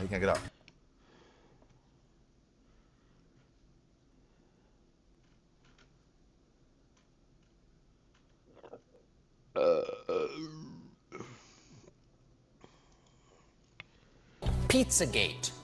People actually believe a conspiracy theory that Hillary Clinton and her former campaign manager, John Podesta, ran a child sex ring at a pizzeria in D.C. The disingenuous, bro. These people are so fucking delulu. He must be part of that Pizzagate shit. No. This is a lie. We all know the only people who are trapped in a pizza place are those robots at Chuck E. Cheese. I've seen Westworld. One day they're going to rise up and kill us all. Now, according to the folks... How is he so funny in the Colbert Report, but whenever he did the Late Show, he's so bad? With the spider eggs hatching in their brains. Clinton so and Podesta good, man. have a series of smuggling tunnels that connect to the basement of this pizzeria. But police refuse to investigate the basement crime scene on the flimsy excuse that the pizzeria does not have a basement. Imagine what it would have been like if the tunnels in New York had been discovered in 2008. Welcome one and all in here, out there. Okay. To the Late Show. I am your host, Stephen Colbert. Ladies and gentlemen, those who sell, what's it called? Phil? Bad news. If I look like I'd make a nice hat, it was tonight's feel-good story. The department released its largest... Okay, here we go. Because on Friday morning, the Justice Department released its largest batch of Epstein documents, which totals over 3 million pages. 3 million is a lot of pages. Boo. It's like when your mom... Boo. Boo. What? Isn't this what they was fucking begging for? What the fuck? Yo, bro, these people is delulu. As long as Donald Trump did it, they don't want to fucking claim, like, they don't want to claim it, bro. They mad that Donald Trump drops it. Like, what? This is what y'all was asking for, the fucking Epstein files. What the fuck? All the memes. Oh, but where's the Epstein file? Where's the Epstein files? Oh, but where's the... But now it's Boo? Holy shit. TDS runs deep. Mom says she's reading another book about Olive Kitteridge. How much can possibly happen in Maine? Why did they boo? Even the chat is saying the same and shit. it's 3 million pages of just terrible stuff. I want to thank my researchers, Brandon and Catherine, for going through it all today. Okay? Do you have a picture? You telling me they went through 3 million pages in one day? This shit is so fake, bro. So disingenuous, for real.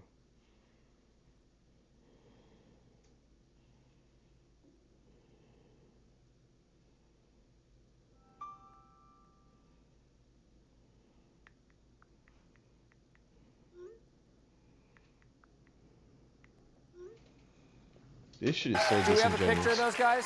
Here's them when they showed up to work this morning, and here they are now. I'm sorry, let's send them a cookie cake. It's a cookie cake for all those guys. Folks out there are still slogging through all the files, but they implicate a who's who of powerful men, including everyone from tech titans to Wall Street power brokers. Yes, turns out Punxsutawney Phil might be the only prominent American male who's not in there. Is what I would have said if he wasn't in there, but, and this is true, he actually appears in it 4 times. Man. Oh, come on. That's crazy. Phil, buddy. Jesus, how? This dude is not funny, So bro. you're saying the show got canceled, huh? I'm literally forcing myself to watch this shit.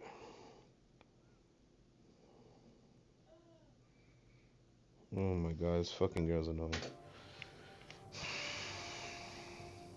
So his show, apparently I'm hearing from my sources that his show got canceled. Well, I guess that finally explains this footage. Who's that? No.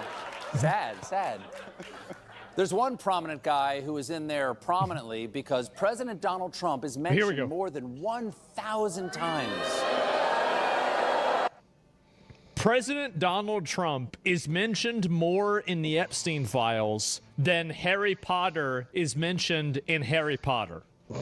That is crazy. I did hear that before. It's a lot. I ain't gonna lie. Pretty bad. That's bananas. I mean, not wrong.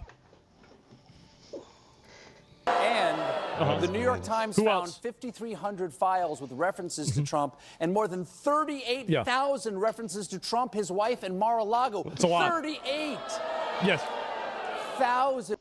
That's a lot. I ain't gonna lie. References. That seems low, frankly. Harry Potter's in 3 million This pages. is the biggest story imaginable. It's just a but joke. For some reason, it isn't. Case in point, I led with a groundhog. Who got to me? These files include many disturbing allegations, all denied by the White House as being unfounded and false. I want to be clear about that. But among these is that before he was president of the United States, Donald Trump forced an underage girl to perform oral sex and hosted big orgy parties with young girls at one of his golf clubs. So it's all about Donald Trump. Even if these particular parts of the files that the Justice Department released and are denied by the White House is not being proven, what is detailed in those 3 million pages are allegations of some of the cruelest, most depraved crimes against women and kids involving some of the most powerful men on planet Earth. Yes. And now we've all been forced to have these details in our minds all weekend. And so I think we all deserve to immediately see this tiny dog running into the snow. There he is. That is adorable. There he is, I ain't fella. gonna lie. But this is distraction. Why are you distracting me? Is this really, like, do people watch this? That was adorable, though. You can't lie, that was adorable. Like, I mean... But people is not watching this shit. This nigga's terrible. You know what I feel like I'm watching right now? I feel like I'm watching, like, you know, in those like different random like conspiracy movies where like there's like the state-sponsored television, and it's like, oh, there was like a bunch of people that were like mercilessly killed by the state police for deciding to wear green, which is the party of the evil people. So they were all lined up and shot. And after that, here's a picture of a dog, and everybody's like, "Oh, yay!" I feel like I'm in like a dystopia watching this. Despite its 38,000 references, these files aren't just about Trump. They embarrass a lot of big shots, a lot of head honchos and poobahs and muckety mucks. Yes. Take Elon Musk.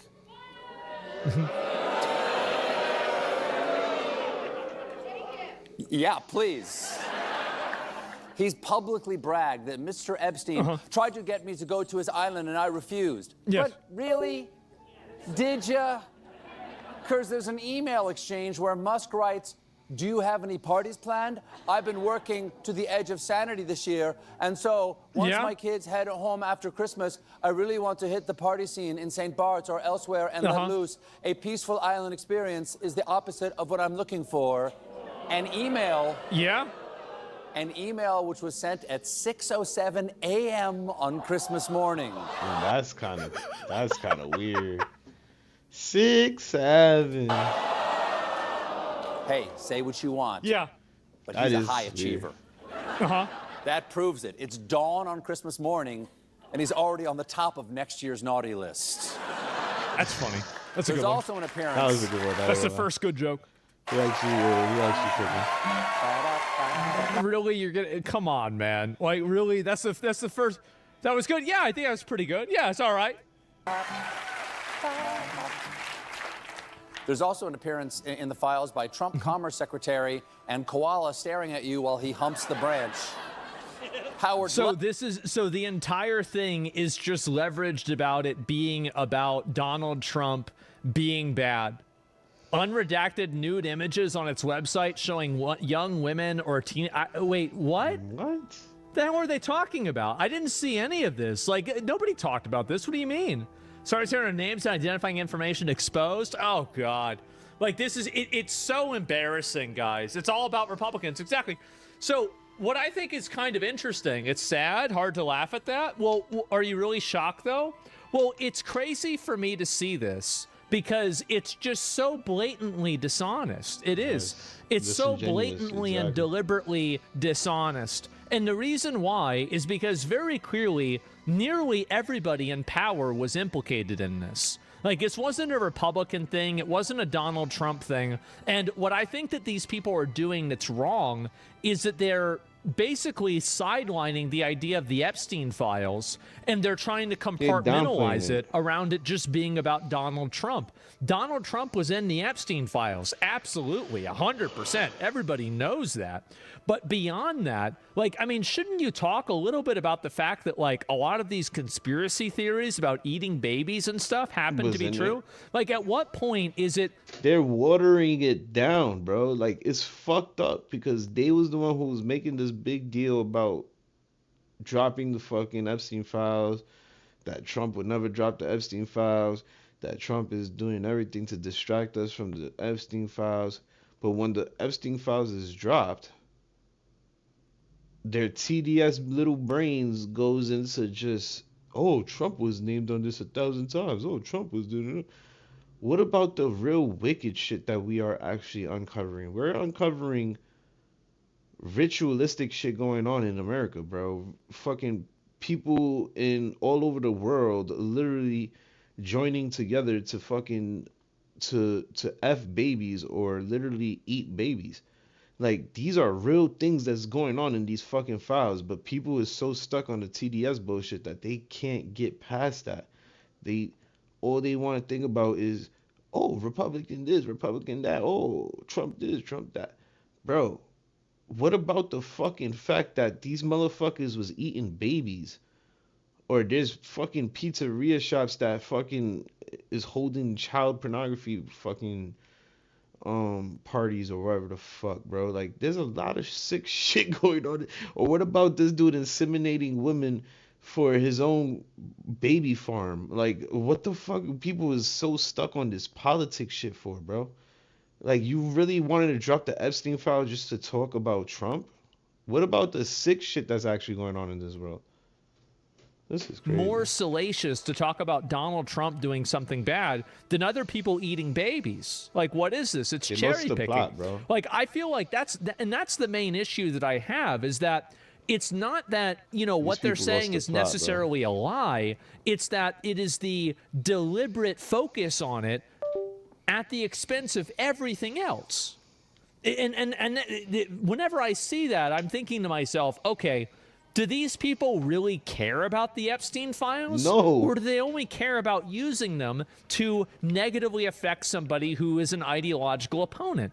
And I think that that's the real reason why. They don't give a shit about the Epstein files. They don't care about the Epstein files. They don't care about these people being raped. They don't care about anybody being killed. They don't care about sacrifices or anything like that.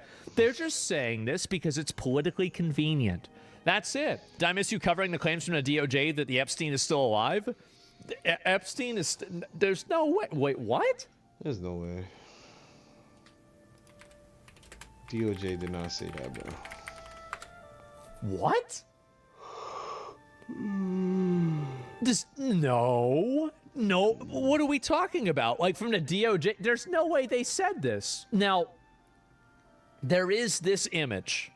There is this image right here. That do look like him. We all know Epstein didn't kill himself. And that's him. Look at that. Is that defamation? Oh, I don't know. I think he's still alive. I don't know whether he is or not. I have no idea. So, it's a good distraction from the fact that no one's being prosecuted. Yes, nobody's being prosecuted at all from it. Yep. And I find that to be very interesting. So, constant lingering questions persist due to documented failures of prison staff, such as skipped 30-minute checks and falsified logs, which created the unsupervised environment where the suicide occurred. I mean, I'm not convinced that he's dead. Like, it's very, very likely that he's dead. Like, over 90% chance that he's dead. But, like, I'm not 100%, man. I'm really not. I feel like this stuff is pretty weird, man. It's been extremely weird. And it just feels like more and more of this going on. And I don't know if something happened or I don't know.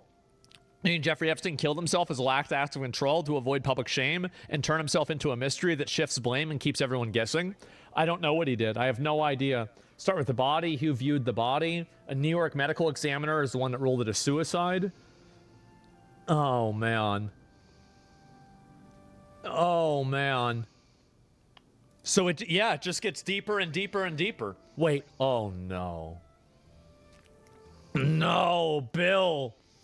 I have called for the full release of the Epstein files. I have provided a sworn statement of what I know. And just this week, I've agreed to appear in person before the committee. But it's still not enough for Republicans on the House Oversight Committee. Now, Chairman Comer says he wants cameras, but only behind closed doors. Who benefits from this arrangement? Not you, and that's why you're complaining. It's not Epstein's victims who deserve justice. It's not the public who deserve truth. It only serves partisan interests. That's not fact-finding. It's pure politics. Did he AI this? And I will not sit idly by as they use me as a prop in a closed-door kangaroo cart by a Republican Party running scared. Yeah, you will. Yeah, he AI'd it. What do you mean? If they want answers, let's stop the games and do this the right way in a public hearing where the American people can see for themselves what this is really about. The thing is that I want it to be a public hearing too, but I also think that Bill Clinton only wants it to be a public hearing so he can politicize it in a way that's beneficial for him. And I think that the people know that, and that's why they don't want it to be a political hearing.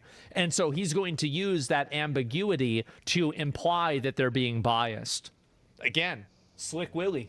You know, he's 70 fucking, he almost 80 years old. He's still going and doing it, right? Yeah, he got and yeah, no, I get it. He's a good talker. That's what I would do. If I was him, that's what I would do. That's the smartest thing to do. That's a retarded Goyam take. Yeah. Is that right? Bro, I'll pull up the info on Tommy Rodham. I don't know who that is. Would you rather it be public and politicized and private and not trust the results? No, I want to be public. I think that really it's basically like who has a degree of control over it. Yeah, Mark Epstein said Trump had Epstein assassinated. Oh, I didn't see that. That's the first time I'm hearing of it. And I'm not going to spam or share this link. It's kind of on a Jeff. You can't post links, man. You can't post links in chat. Do you remember the time you said you'd stand as a third party? No. He did say that. When did I say that? He did say that. No, I don't want to be in I don't want, no, I'm not going to run, guys. Clearly he said that. I'm never going to run for office. I don't want to, guys, I couldn't even manage dealing with OTK drama. Okay? I couldn't deal with the people there. I can't run for office. It's not going to happen. Like, everybody thinking, oh, yeah, this is such a good idea. Guys, it would just not work. Asbin always been right, bro. He has always been right. Like, I'm just telling you, that's just the truth. My fault. Like, you might not like it, but that's the way it is. Mayor of Austin, no, that didn't. Then I gotta live with the fuckers. Fuck no, I don't want to deal with that. Yeah, I cannot do that. Don't be a pussy. I wouldn't want to let people down. I would.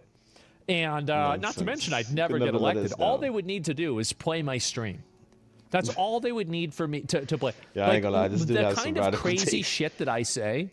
There is no way that any good person would ever vote for me. I'm sorry, and everybody knows it. Everybody knows it. I say crazy shit. I say crazy shit all the time. I don't think people are ready. I don't. But Trump got elected? Would you rather prefer to be VP? Why you guys even talk about this? Like, it's not going to happen. Like, it's just not. Like, it's not going to happen. Yeah, what if Trump's son runs for president? What would you do if you were president? What would I do? JD Vance is going to be president.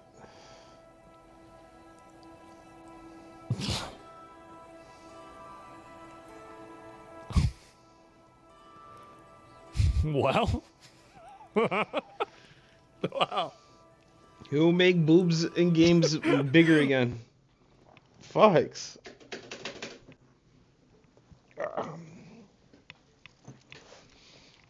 Folks, it's been a while since Lil Durk got arrested for the alleged murder for hire in the case of Lil Pab. Obviously, this is Quando Rondo's 60s. Male Epstein victim allegedly raped by President Bush. This is the first Bush, not the second Bush.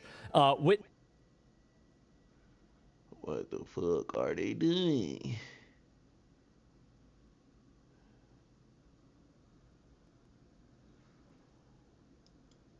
The Washington Post writers and the reporters are now outside the office of the newspaper. This looks like they're... Why don't y'all just go work at Target? You're already dressed for it. Just go to Target. Hey, we do. Fucks. Who makes the post? We do. Who makes the post? We do. Who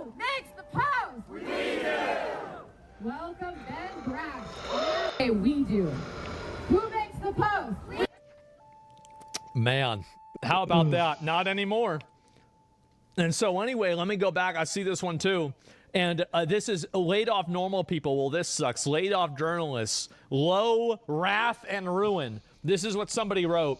The bloodbath at the Washington Post today, roughly 1/3 of its staff has been laid off, illustrates the ruthlessly plutocratic and neoliberal nature of the U.S. economy. In the span of a single day, one of the world's most prominent English newspapers is being both crushed politically and restructured at the whim of a billionaire. It's honestly jaw-dropping. Damn, bro, like that's a big deal. Wow, what a loser. I feel like this is the kind of stuff they talk about like whenever a bunch of people got killed in World War I. Really, like, I mean, couldn't you just imagine this? Is somebody talking about like, oh, wow, like, you know, a bunch of people got like killed by tanks or like mustard gas or something like that. Take a look at this. So, the Washington Post had 13 reporters and editors for climate change. A lot fewer climate change reporters at the Washington Post. 13. The Washington, and the number is a little bit inaccurate, right? The Washington Post has reportedly laid off 14 of its 19 climate change reporters. Thank fucking God. I just read the Washington Post laid off 13 climate change reporters. I'm sorry they lost their jobs, but boy, what a lost journalistic opportunity. Oh, definitely. And this is it. See, 19 people. See, remember what I said before is that they are a cancer. If you let these people get in there, they hire each other and they hire more of each other. And now they're redundant, but they keep hiring each other because it's not about hiring each other. It's about consolidating power. They multiply. They are a cancer. One of so many things. What is this here? Let me see. I pulled this up. And is this, oh boy. Okay, let me go back. I'll see if I can find it. And criminal gang, I'll look at that in a bit. Yeah, I'll pull that up. And sound like Indians? Yeah, definitely. You talking about India? It's not about Indians. It's got nothing to do with Indians. And mainstream journalists are losing their jobs because 23-year-olds with YouTube channels are doing real reporting. That's right. Heather Kelly, I was laid off by the Washington Post today. I know, real original sentence, my first plagiarism in 20 years of journalism. My job was stupid fun and I loved every minute of it. Man, that's just too bad, huh? Stupid is not an adverb. Yep, there it is. And you got all these people. I am so happy to see this. I am. And definitely stupid. Yep, all these people are getting sent back. And someone was in a war zone and got fired. Well, hey, the other ones shouldn't have. They shouldn't have poisoned the well. They shouldn't have done it if they didn't want that to happen. So read her own reply. What's her reply? Let me see what this bitch said. What'd she say? I'm gonna stare at a wall for the rest of the day, and by a wall I mean TikTok, and then I'll stand up and get back to what I love. Writing about the ways real humans use tech for good and weird, yes, to disassociate after a bad day. Man. Outside, wait, what is this here? Outside of your ridiculous Washington Post bubble, nobody thinks their work was amazing. Good. What the hell is this? The queen of diversity and retention studies has been let go.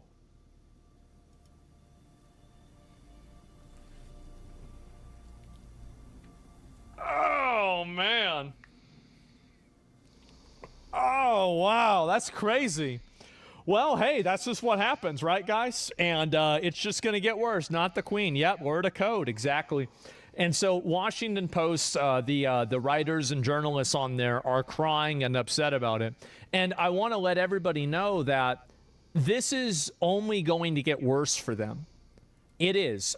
This will only continue getting worse, getting more extreme, and seeing more of them get fired. And the reason why, I'm going to tell you the real reason why, it's because these people aren't creating anything of value. That's the reason why they keep getting removed and they keep getting fired. It's because they're not doing anything that matters. So if they were doing something that people cared about, that people wanted to watch, none of this would ever happen. But unfortunately, tired of winning already? No, I'm not tired. There are so many other publications this has to happen to. Yes, and got to produce things. Yes, exactly. They're political pundits, not journalists. Absolutely. The funding is drying up. They are. And it's, again, 19 climate change. 19 climate change writers. The racist legacy that many birds carry. Rip Bozo. Rip fucking Bozo. I love to see this. Bird racism is no joke. He hates bluebirds. He's a red bird. There's nothing red birds hate more than bluebirds. Yep, there it is. If your position at the Washington Post was recently eliminated, please consider applying to write for the Babylon Bee. We are seeking applicants experienced in writing fictional content presented in the tone and style of a legitimate news organization. True. And learn the code. Yep. Jada Yuan, laid off writer from the Washington Post style section, gets ratioed for not keeping up on current events and missing the joke. Needs to go back to the Quality Learning Center. As soon as you learn to spell, man. This bitch is so dumb. She don't realize. She don't fight the joke with phew, right over her head, bro. This bitch is so dumb. Holy. That's why you got ratioed.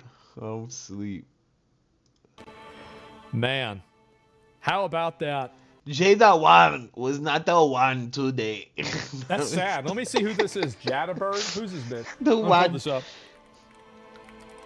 She's stupid. Recently laid off national culture writer. We found one. We got him, boys. We got him. This bitch been leeching from us. Been leeching from the news companies for so many years. Holy hell. Now she's a laid off worker. Good looking. Uh-huh. I recently wrote 4,000 words on the murder at Washington Post. Murder? Wait, what? What the hell are you saying murder for? These people are delulu. Oh my God. This is so extreme. Wow. Talking about a murder with all, oh, these are all the people that are getting laid off. Here we go. Kyle Goon. This is amazing. Was laid off without of state, but so grateful to everyone. Oh, great. Wow.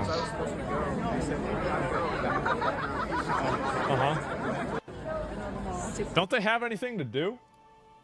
They got anything to do? Damn, they just sitting around doing nothing. Sucks to suck. Exactly, yep. Sucks to suck. Post sports for life. Well, not anymore. Is this the best you can do, Jeff? I don't think it is. I think he can fire even more people. I think he can. Honestly, I feel like Jeff really hasn't even reached his final form. You know, I see this. 19 out of 19 instead of just 10 or. And it's like, yeah, I feel like only a third? That's it? What are we talking about? Not anymore. Yeah, you should be looking for a new job. Yeah, I got a feeling that's not going to happen. The New York Times, Washington Post, that's it. Will Lewis is too busy to join the call and tell his staff he's destroying the Washington Post sports department, but he did have time to walk on the red carpet NFL honors in San Francisco. Amazing. Wow, I wonder why. That's crazy. What a big surprise. So anyway, this is what it is. And they're all retweeting each other, trying to complain about this. But there is nothing I love more than seeing these journalists be put out of a job. They put the gun on him. What's the reason? What's the reason? What's the reason? They tried to kill me. They had 8 guns on me. They ran into me. They tried to kill me. Tell me the Trust me, if it was trying to kill you, you would have been dead, sir. Just look at what happened to the other two that disrespected law. If you really was, if they was really trying to kill you, boy, then you would have been done-cito. Incident commander. Call the chief right now because I need an incident commander. I'm the citizen I'm requesting. I'm a political representative. I have my campaign. It's a political target. You have a thing. I don't want to lose eyes on him. Can you please use your thing? I would like an incident commander. Can you please call one? Okay, we have 2 officers that are more senior. So why you guys She looks like a sushi roll contender. Yeah, I don't know if she'd fit. taking him for? Who is that incident Okay. Who is the incident? Why are you taking him? I'm telling you this incident. Okay. Why are you taking him? I've been seeing you guys all the way back there. Yeah, they know they've been hurt. So why are you taking? What's the reason for his arrest? Listen to this. He saw us trying to do our investigation, and there's days that he put targets saying to kill me on Facebook. That's him. And the moment he saw it was me, he tried to hit me with the car. So just when did he hit me? So he went to try. So basically, he's been fucking with you for days. He said for people to kill you, and then whenever he saw you, he tried to hit you with a car. These are the people. Damn, that's too bad. And you telling me we rounded his fat ass up? I love it. Yep. These are the I was people. behind you guys. And then they trying to lie. These are the people you choose to protect. You love women rights. You love women. You feminism, right? You're feminism, right? You guys are the feminism type. But when a woman is threatened and almost hit by a car, that feminism shit go out the window, right? Y'all people are so fucking dense. It's not even funny, bro.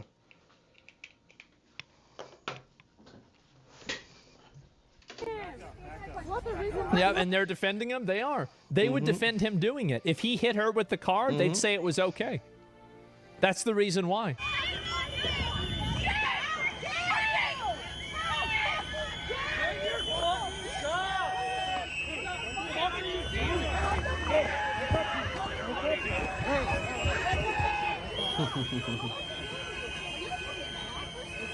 You're brown?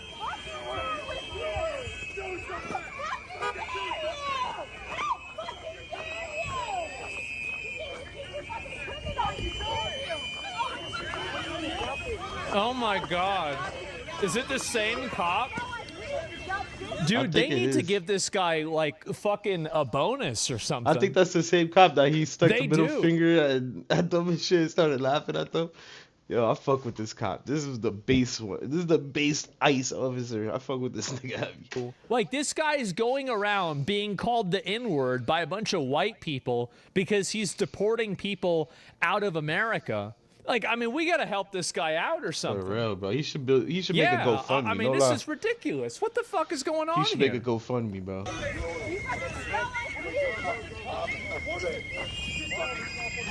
She said you fucking smell like weed. This is all I needed to hear. I'm joining ICE. They can smoke weed too? Nah, that's fire. Fuck out of here. I'm joining ICE. There's no way. Good job, dude. Real good, and you're brown. You're not white, you're brown. You know that, right? You look in the mirror, see a white person? Fuck you. You're brown. Fuck you. What kind of race shit? He realized though. Does he not realize that's racist to say, bro? Fuck you, you're brown. What that's is wrong racist, with these sir. people?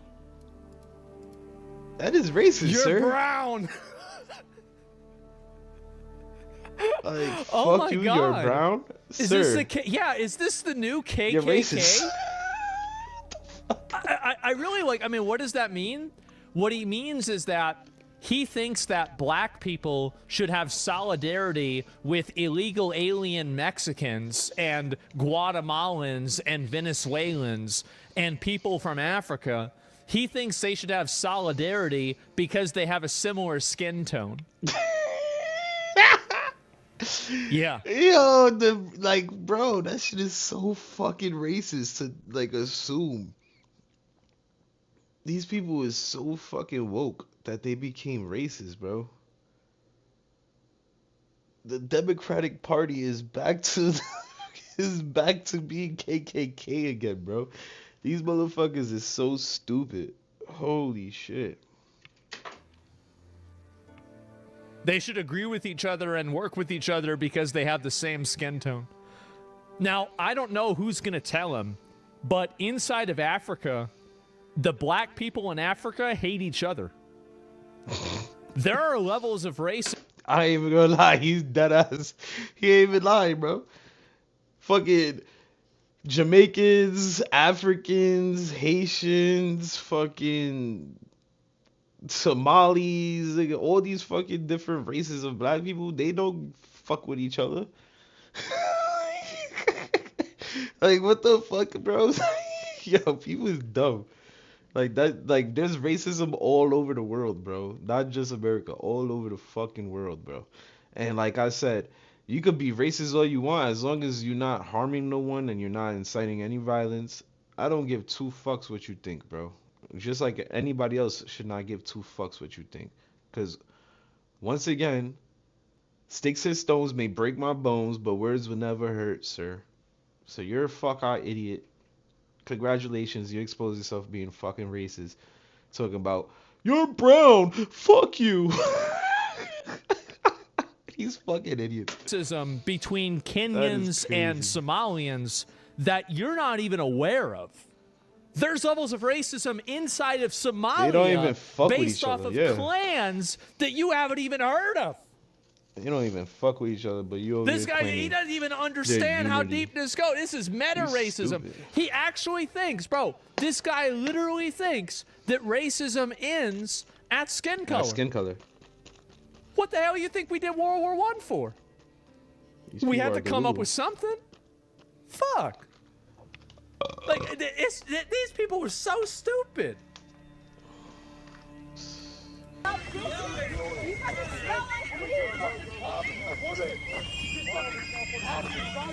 What? Look at me. Look at, oh, good job, dude. Real intimidating. You're brown. You're not white. You're brown. You know that, right? You look in the mirror, see a white person? No, you're not white. You're brown. You know that, right? You look in the mirror, see a white person? Fuck you. You're brown. If you look in the mirror and see a white person, fuck you, you're brown. Fuck you. Oh my god. That dude needs a raise for real, bro. He needs a fucking What a fucking idiot, man. Racist protesters? I don't understand how these people turned into the KKK. And yeah, he got, bro, rolling up on him in the Subaru. Rolling Yes, up, of course hey, it's a Subaru. there ain't nothing like rolling up on a bunch of black people and yelling at them in your Subaru. Man. Man. Those are the can't make days, this shit right, up, boys? bro. Literally Yelling can't at make black this shit people, up. calling them the N-word. Oh my God! And Democrats already KKK? Yeah, it's They it's really literally impressive reverted for me to to see being this. KKK again. Seth Rogen fell off, yeah. And as a self-declared sane person, I declare these people are wingnuts. They taint the Subaru brand. I know. And really, it's weird as hell what these people are doing, isn't it? These people are always racist. The mask is just coming off now. Well, I think that what's really being revealed by these people They're is the idiots. fact that with a lot of them, They don't understand they what they're actually are racist. Like, they are legitimately racist, but they are not the same kind of racist that they think other racists are. So they think that because they are a different type of racist, that they're not racist. But they're actually just another type of racist. That's it. They want to wall in there. Yeah, exactly. They're racist and stupid. Well, what I'm saying is that their version, like, they're also advocating for racist Racism. racial policies and racial identity don't and fucking racial realize it. politics. But they're doing it in a way that they think is a morally good way. So for them, racism is a good thing. It's kind of like the it's like the horseshoe theory, basically. Play the video of the New York City chick saying black people don't know what a computer are. I'm Ami Horowitz, and I'm here in Berkeley, California to find out if voter ID laws suppress the black vote. Bro, this is too much, bro.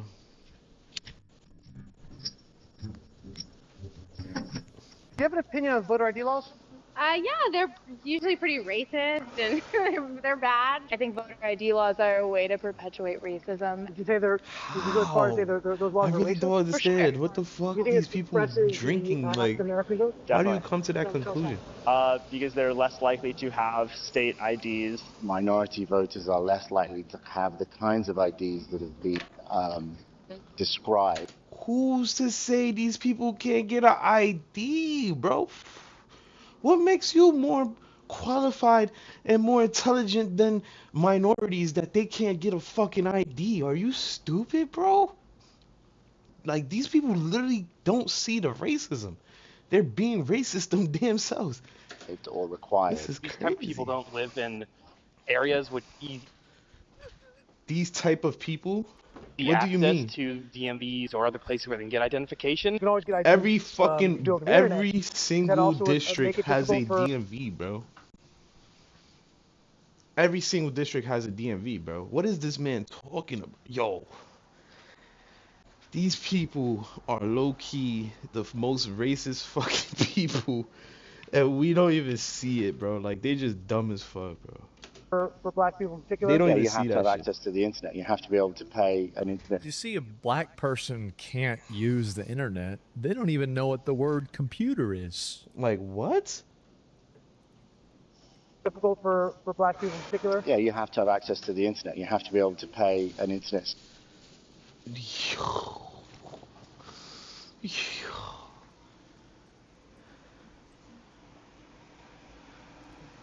Young black kids growing up in the Bronx who don't even know what the word computer is. They don't know.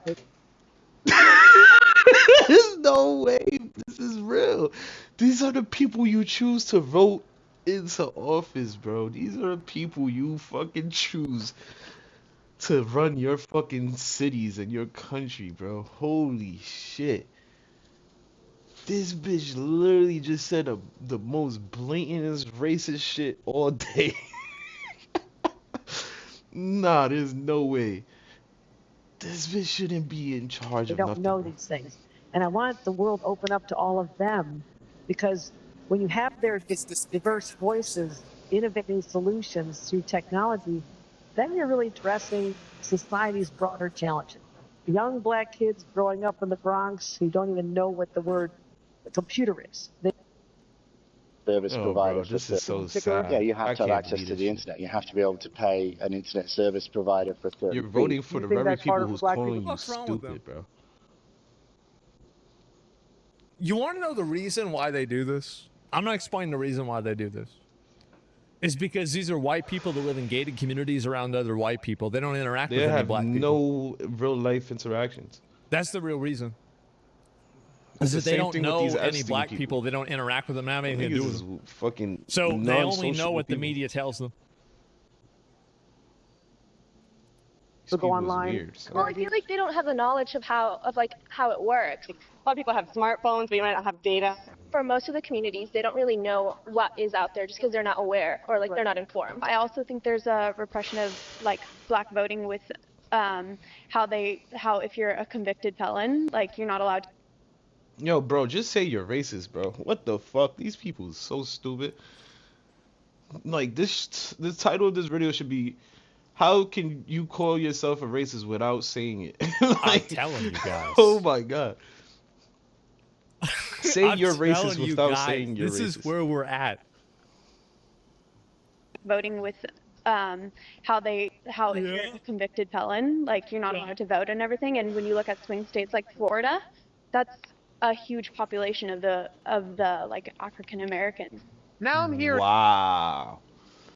Wow. Well, you see, so black people commit a bunch of crime, and in Florida, oh man, they commit a crazy amount of crime. Wow, bro. Wow. Is that right? Wow. In East Harlem to ask black people their thoughts on what you just heard. Do you have ID normally? You carry ID around? Yes, I have state ID. Do you carry ID? Yes, I do.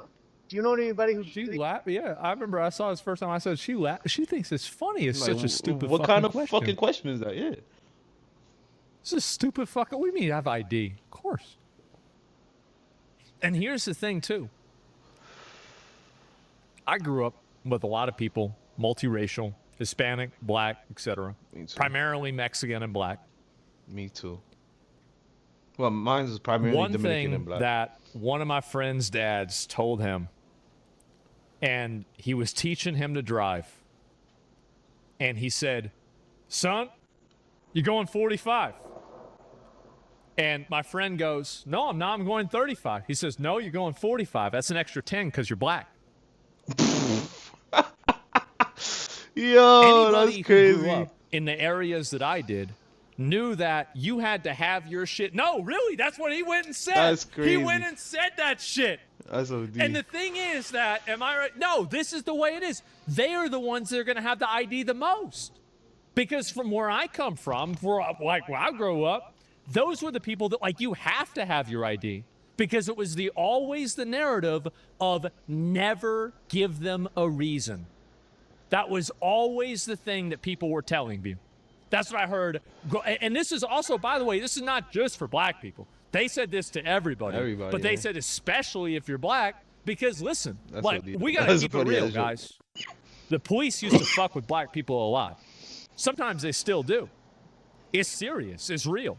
I'm not saying every Especially time it down happens, south. but it Hell has yeah, bro. happened. And historically, it was really bad. That's the reason why. So the ironic thing about this is that I bet a lot of these people probably are more likely to have an ID. Hell yeah, they know Because the how many laws, of you bro. What guys the grew fuck? up with the narrative, never give them a reason? I did. How many of you guys all grew up with that? Because that was the way I grew up.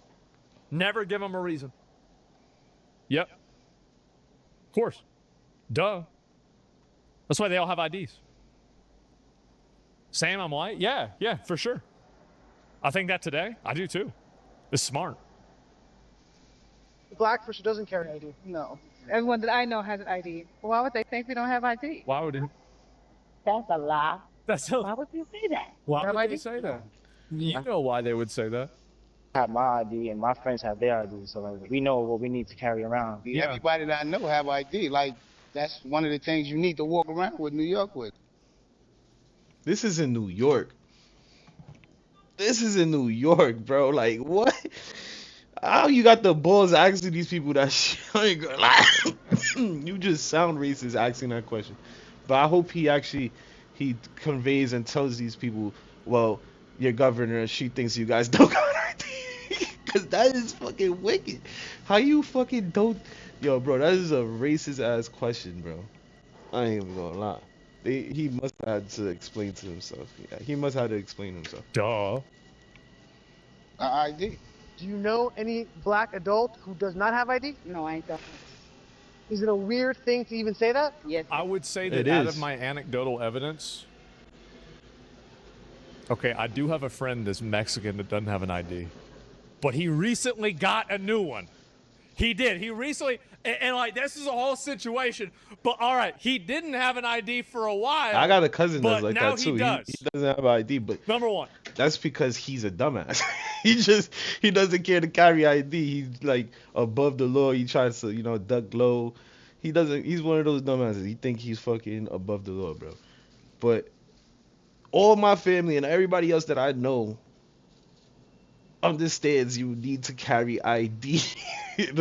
Like, that is not come on, bro. That one incident I'm talking about, he's just a retard. He does that shit on the regular. Besides that, though, I didn't have an ID for a while. I'm white.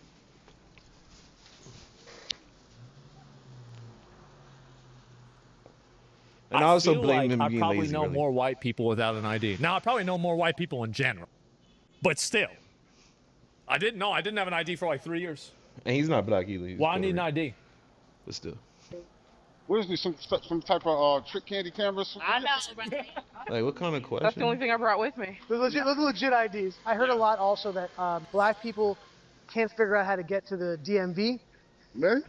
What does that say to you? I know it's that on 25th Street. Do you know where the ID Like, what the fuck? How the... It's Yo. on 125th Street and 3rd What I Avenue. find to be even funnier about this is that the DMV is usually in an urban area. Yes. And usually inner city urban areas are where, listen, it's we're all talking plain English. It's where a lot of black people are.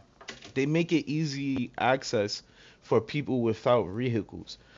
So they put it smack dab in the middle of downtown areas, like where all the fucking business offices is at. They usually make it right there so you could take a transportation there or whatever the fuck. And they also have ones in the hood as well. Like, there's ones for every district type shit. There's many, many DMVs, bro. There's nothing to Google DMV.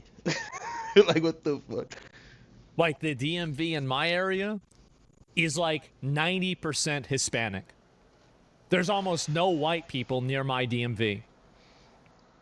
So the irony here is that they don't even realize that by selection bias, black people would be more likely to have Hispanics would be IDs. more Yeah. likely to know where the DMV is. Just by the way It's that they're just- they're usually so placed in racist. different cities.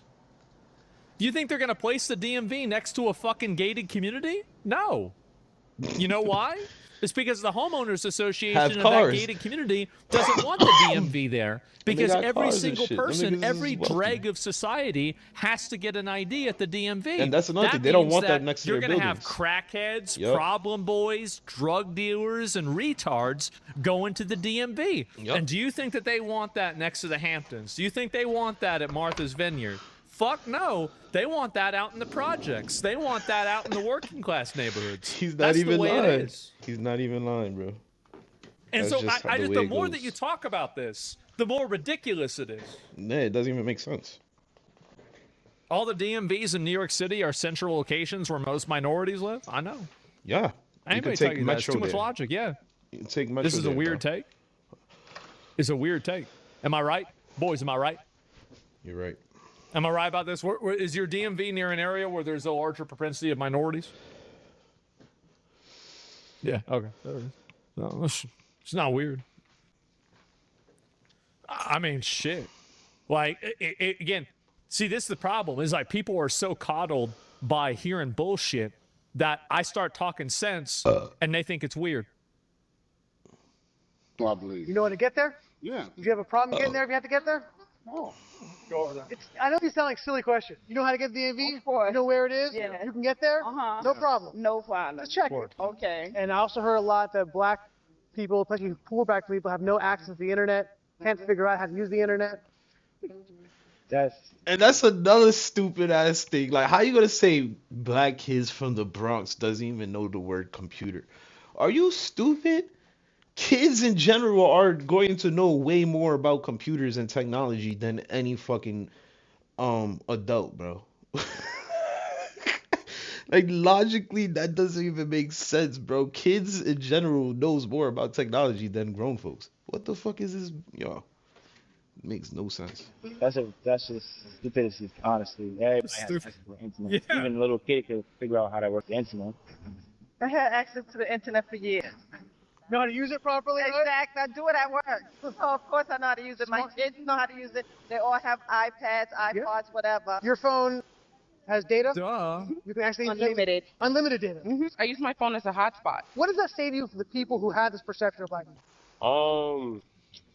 They're pretty much ignorant. That's my thought process. Exactly. He's right. That's the correct word. Exactly. Too. Is that they literally are. He used the correct word.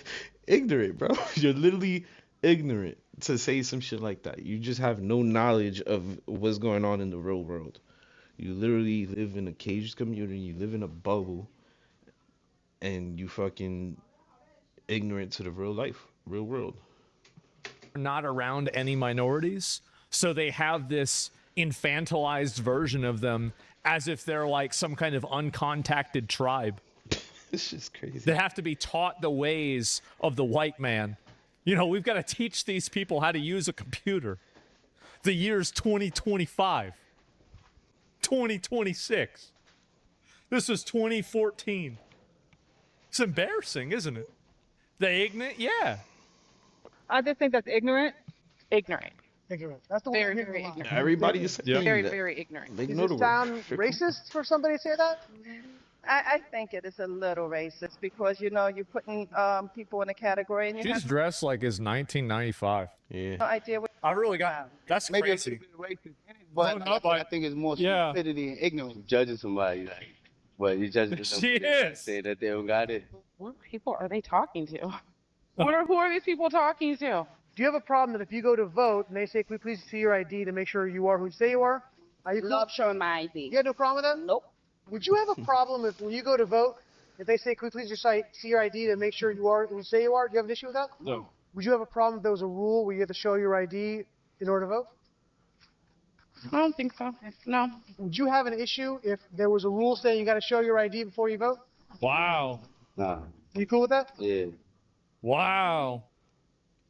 Completely That's crazy, huh? Fucking How about that? Blew that notion out And the water. it says a guy And dressed they like really he got trying to out of make that prison. shit. Yeah, but he didn't maybe get out. Maybe he. And they really try to bring that shit up again this year, talking about voter ID, bro. You don't need voter ID. Come on, bro. He did get out of prison. Maybe that's why he's got his ID, because he doesn't want to go back. I mean, think about that. Crazy gang. How old is this video? Expose scammers in Barcelona. I think this one.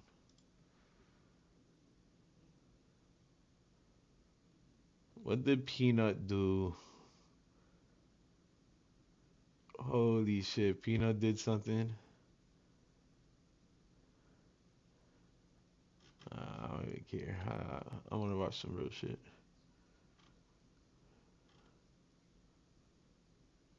Jollibee Pokemon? What?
What's going on with the McRib?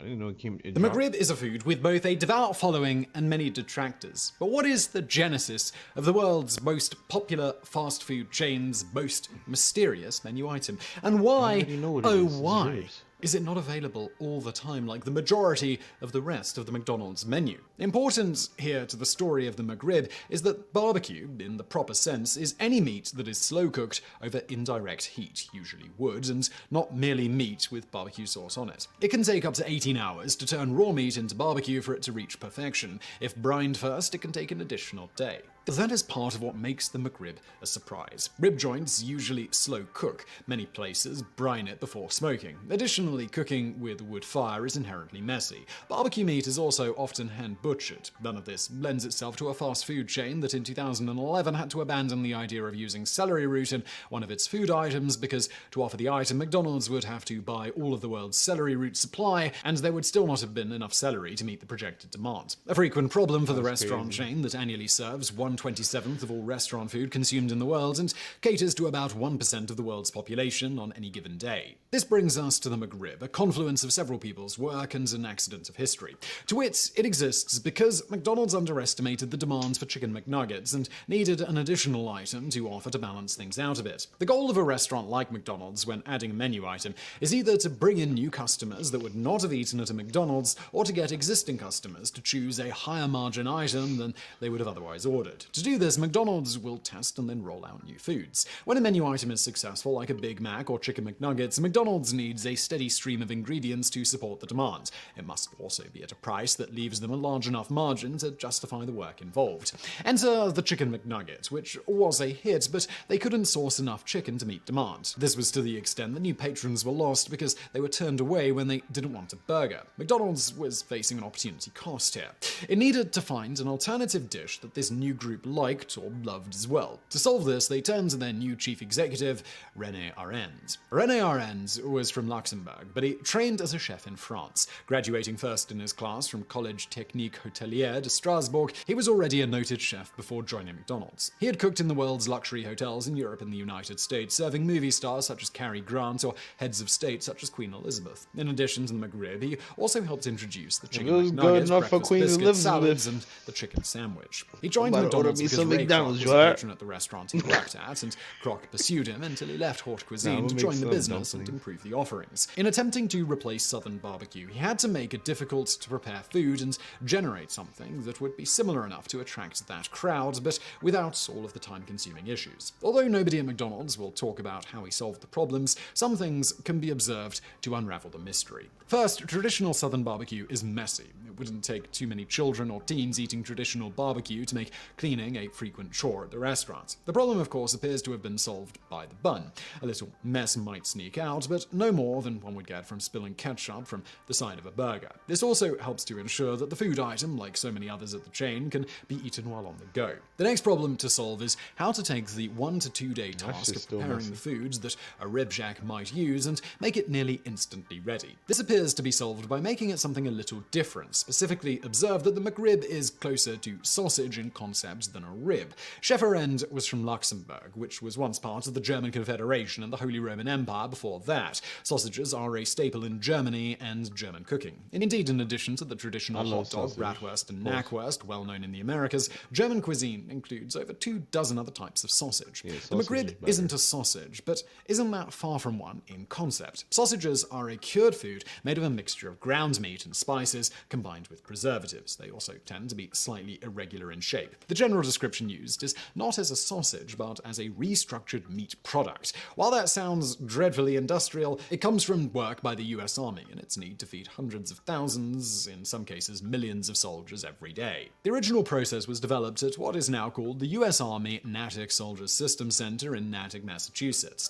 Natick's Army labs are responsible for creating the military's food, clothing shelters, airdrop systems, and soldier support systems. The Army had already solved the problem of mass producing a uniformly shaped, shelf-stable meat product. That process was adapted by Dr. Roger Mandigo, a So meat sausage scientist literally working for came the from Army for McDonald's. The military? result is a mixture of pork shoulder and parts that might otherwise be discarded, such as pig hearts. Salt is used to extract the proteins, and that process allows the meat to be reshaped into anything. No meat from the ribs is used, although the McRib has 70 listed ingredients. The process of taking fresh pork and turning it into a McRib patty takes about 45 minutes. Processing plants butcher the hogs, the meat is chopped up, seasoned, and then transformed into the shape of ribs. It is then flash frozen to keep it safe. A 1 to 2 day process is turned into a less than 1 hour process when cooking at the restaurant. There's is no way included. there's heart in Add in that. Chef Rene's secret barbecue sauce, and you have a pork sandwich unlike any other. Nonetheless, many dishes could be on the McDonald's menu that are not, such as this cargo. It doesn't just have to taste good, it has to accomplish McDonald's corporate goals. In its most recent annual report to its shareholders, McDonald's states that its goals are to retain existing customers, regain customers that visit less often than they used to, and to convert casual customers to committed customers. Its report says it does so by competing on the basis of price, convenience, service, experience, menu variety, and product quality. Those disclosures provide us with the next clue as to That why is the the McRib staple of a appears great and then business. disappears in the American market, but is a constant staple in, for example, the German market. Economists classify markets in a variety of ways. One of those is by measuring how much power a firm has, or at least potentially has, over the price of the goods it sells. To use the phrasing of Warren Buffett, all firms would like to put a moat around their value creation process so that nobody can plunder their customers. Pirates don't just sail on ships, they also live throughout the corporate world. McDonald's leading role in the restaurant industry is secure only to the extent that it can continue to outcompete its peers, who often are capable of being much more nimble given that they don't have the supply chain problems a behemoth like McDonald's has. So McDonald's is never secure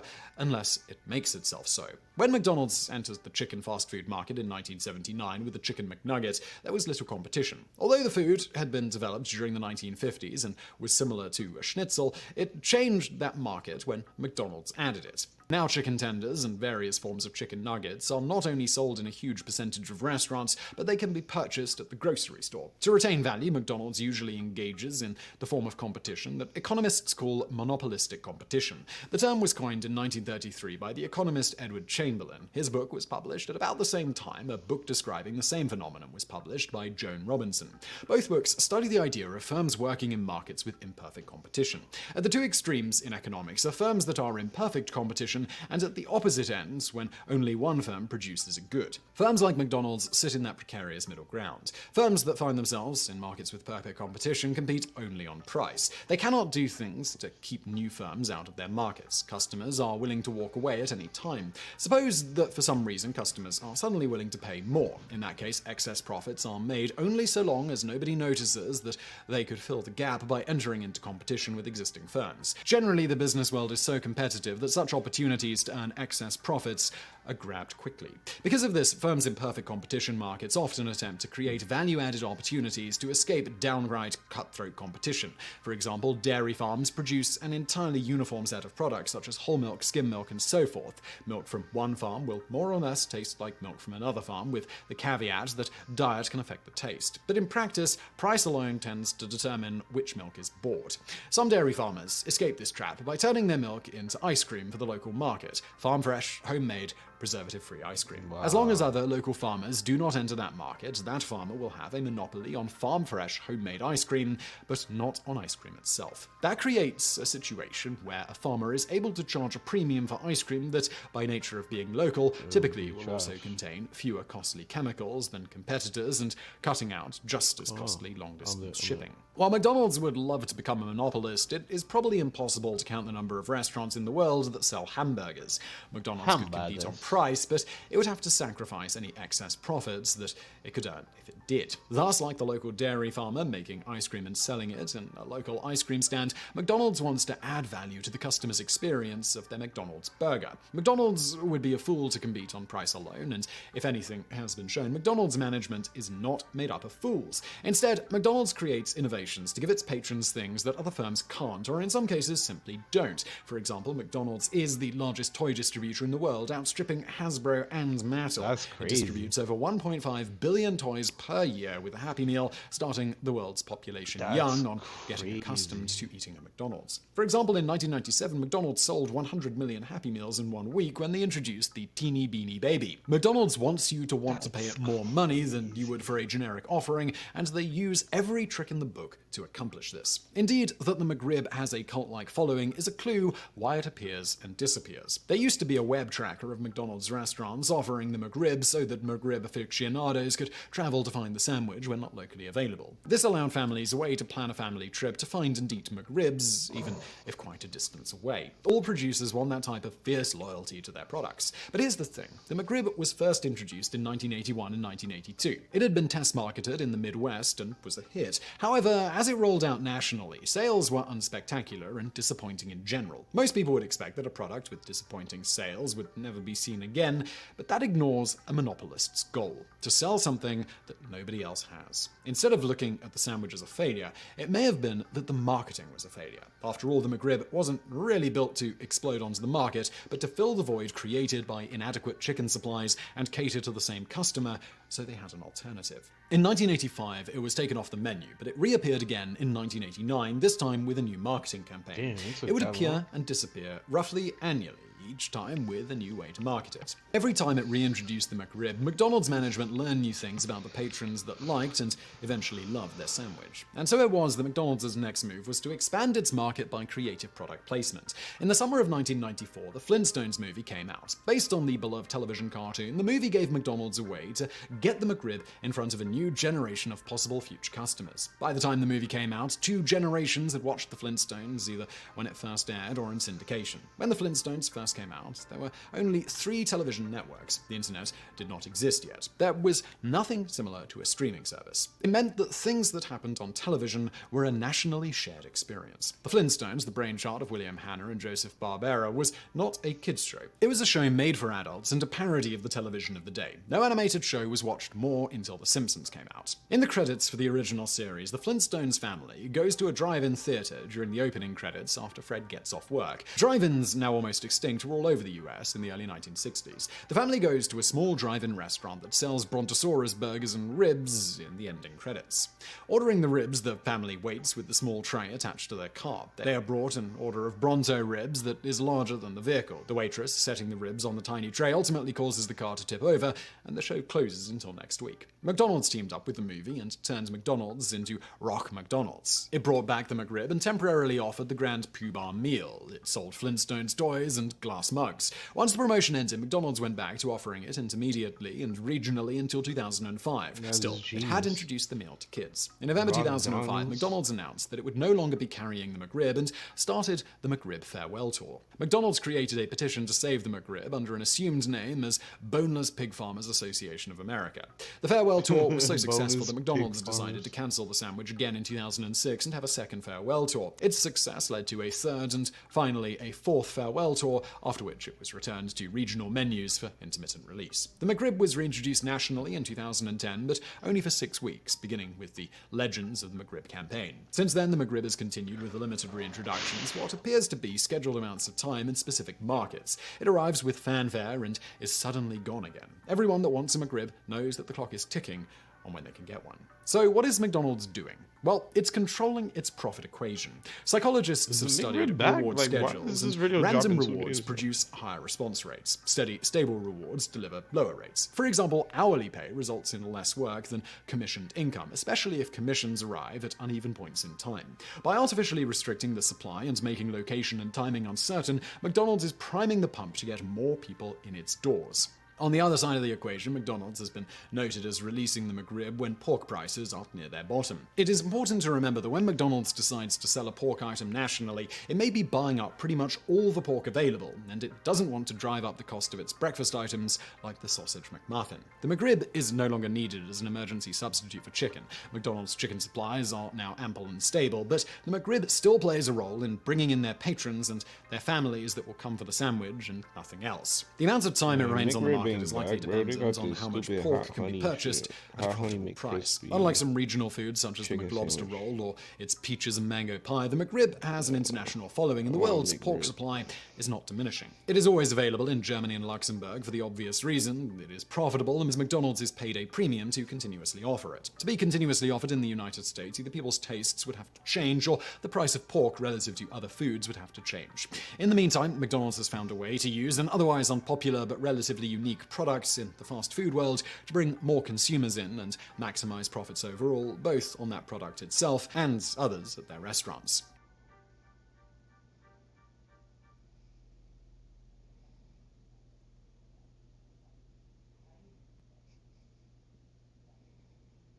Games that ended up killing the studio that they came from. Ready, set, go. Remember the big ol' Saints Row reboot a few years ago? The Saints Row series was pretty awesome, and it was developed by Volition. And you know,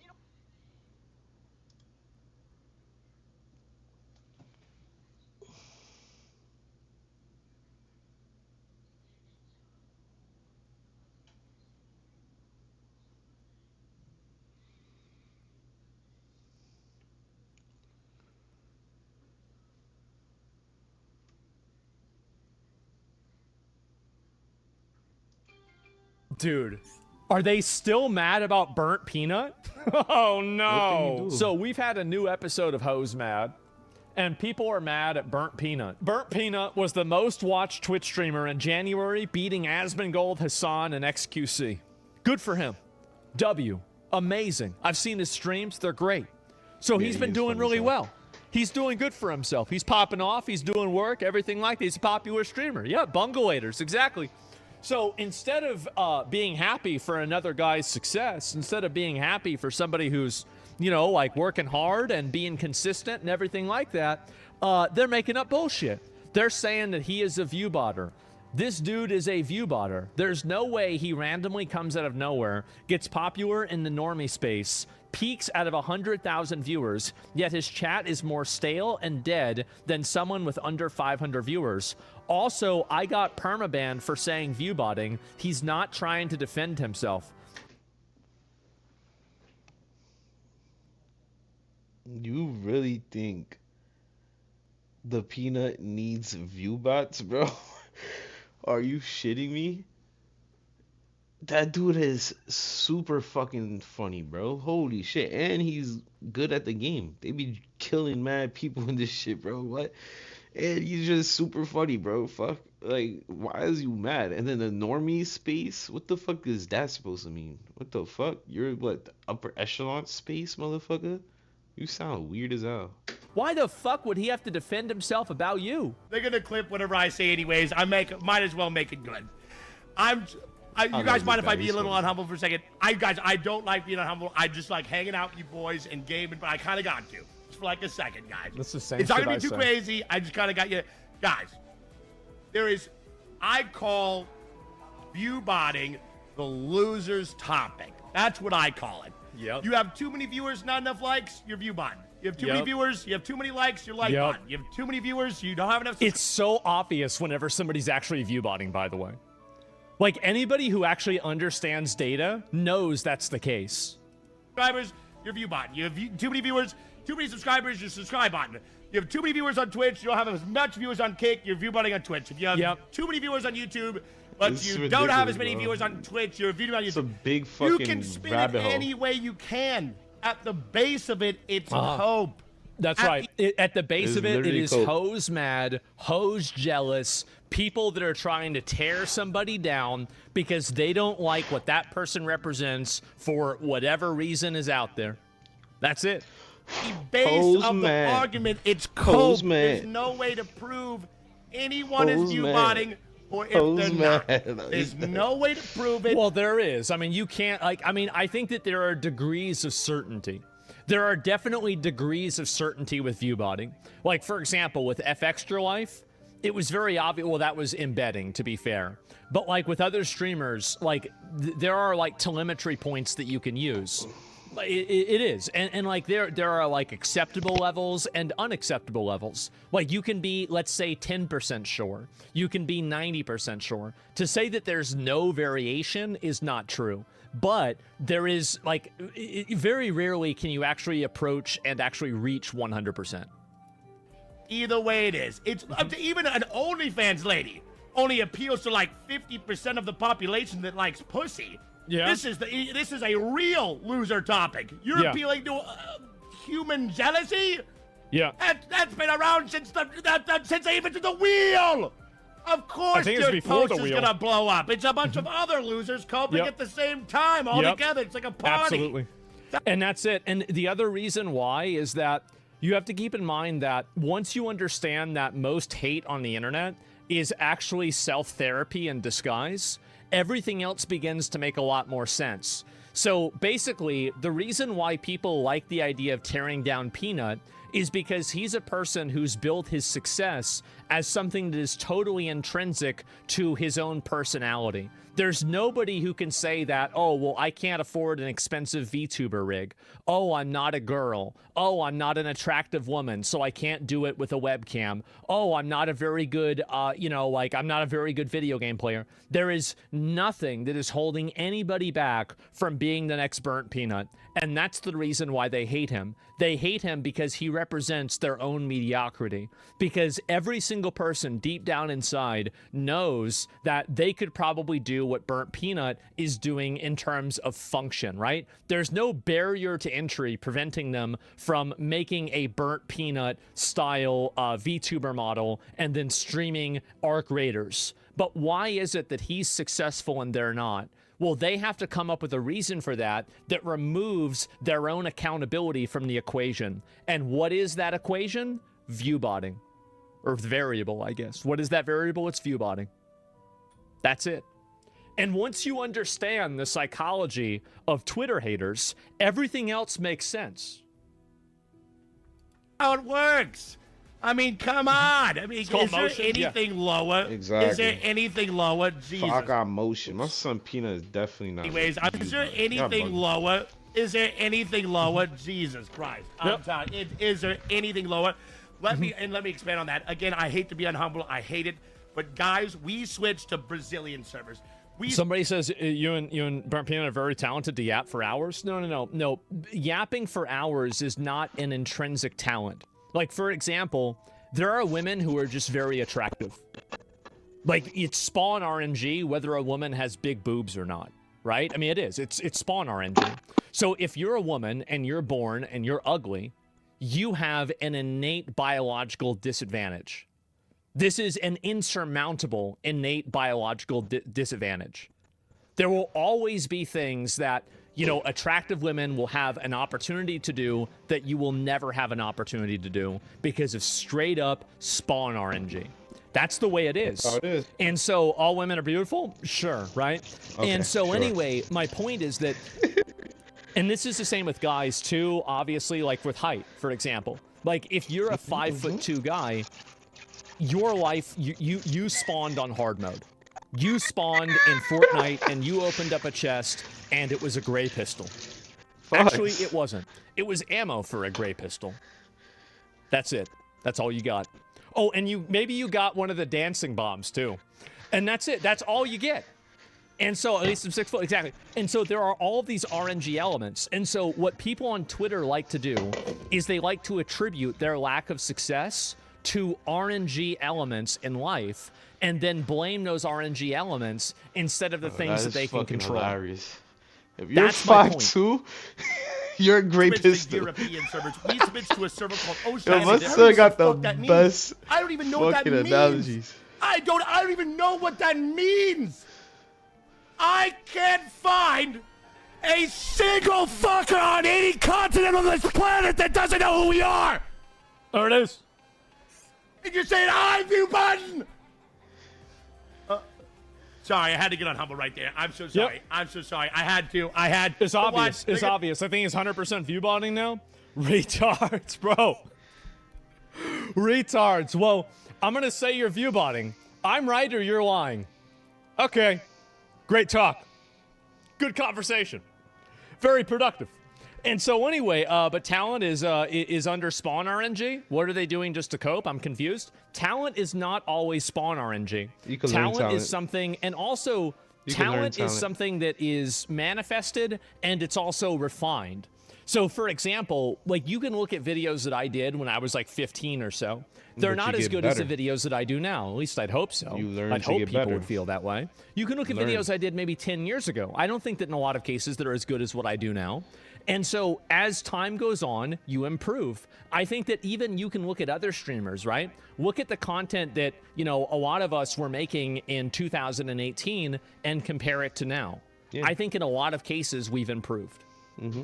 We have. I know for a fact that I've improved because my videos went from looking like shit in a room with LED lights and shit and all this extra shit to now my shit looks clear as day, bro. I got better camera, better computer, better setup. I'm even playing multiple games that I was never playing back in those days. It's like with time you just learn and you get better. It's not like you just plop onto this earth and you the greatest at whatever you're trying to do.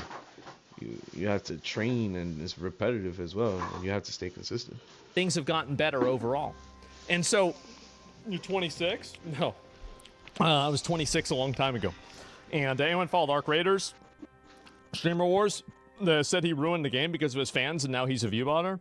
Yeah, definitely. Personally, I think the guy's loud and annoying and in for a very young audience, but hating on him for his achieved fame is really retarded. Not everybody is gonna... Not everybody, every streamer is for everybody. Not every streamer is for everybody, and that's fine. I mean, there are a lot of streamers that are popular that I don't really like either. I'm not going to give names because I don't want to encourage hate for them. But in a general sense, I think that's true. And I don't think there's anything wrong with that. I think the problem, though, is whenever you take your disagreement or dislike with a certain streamer and then you basically say, okay, well, I don't like this person for this reason. Now nobody can. Now nobody should have this opinion. And I think that's the toxic thing, and that's the problem. Here's the reality. A lot of people that are watching old Burnt Peanut, they're sitting there with their dick in their hand, and he's on the second monitor.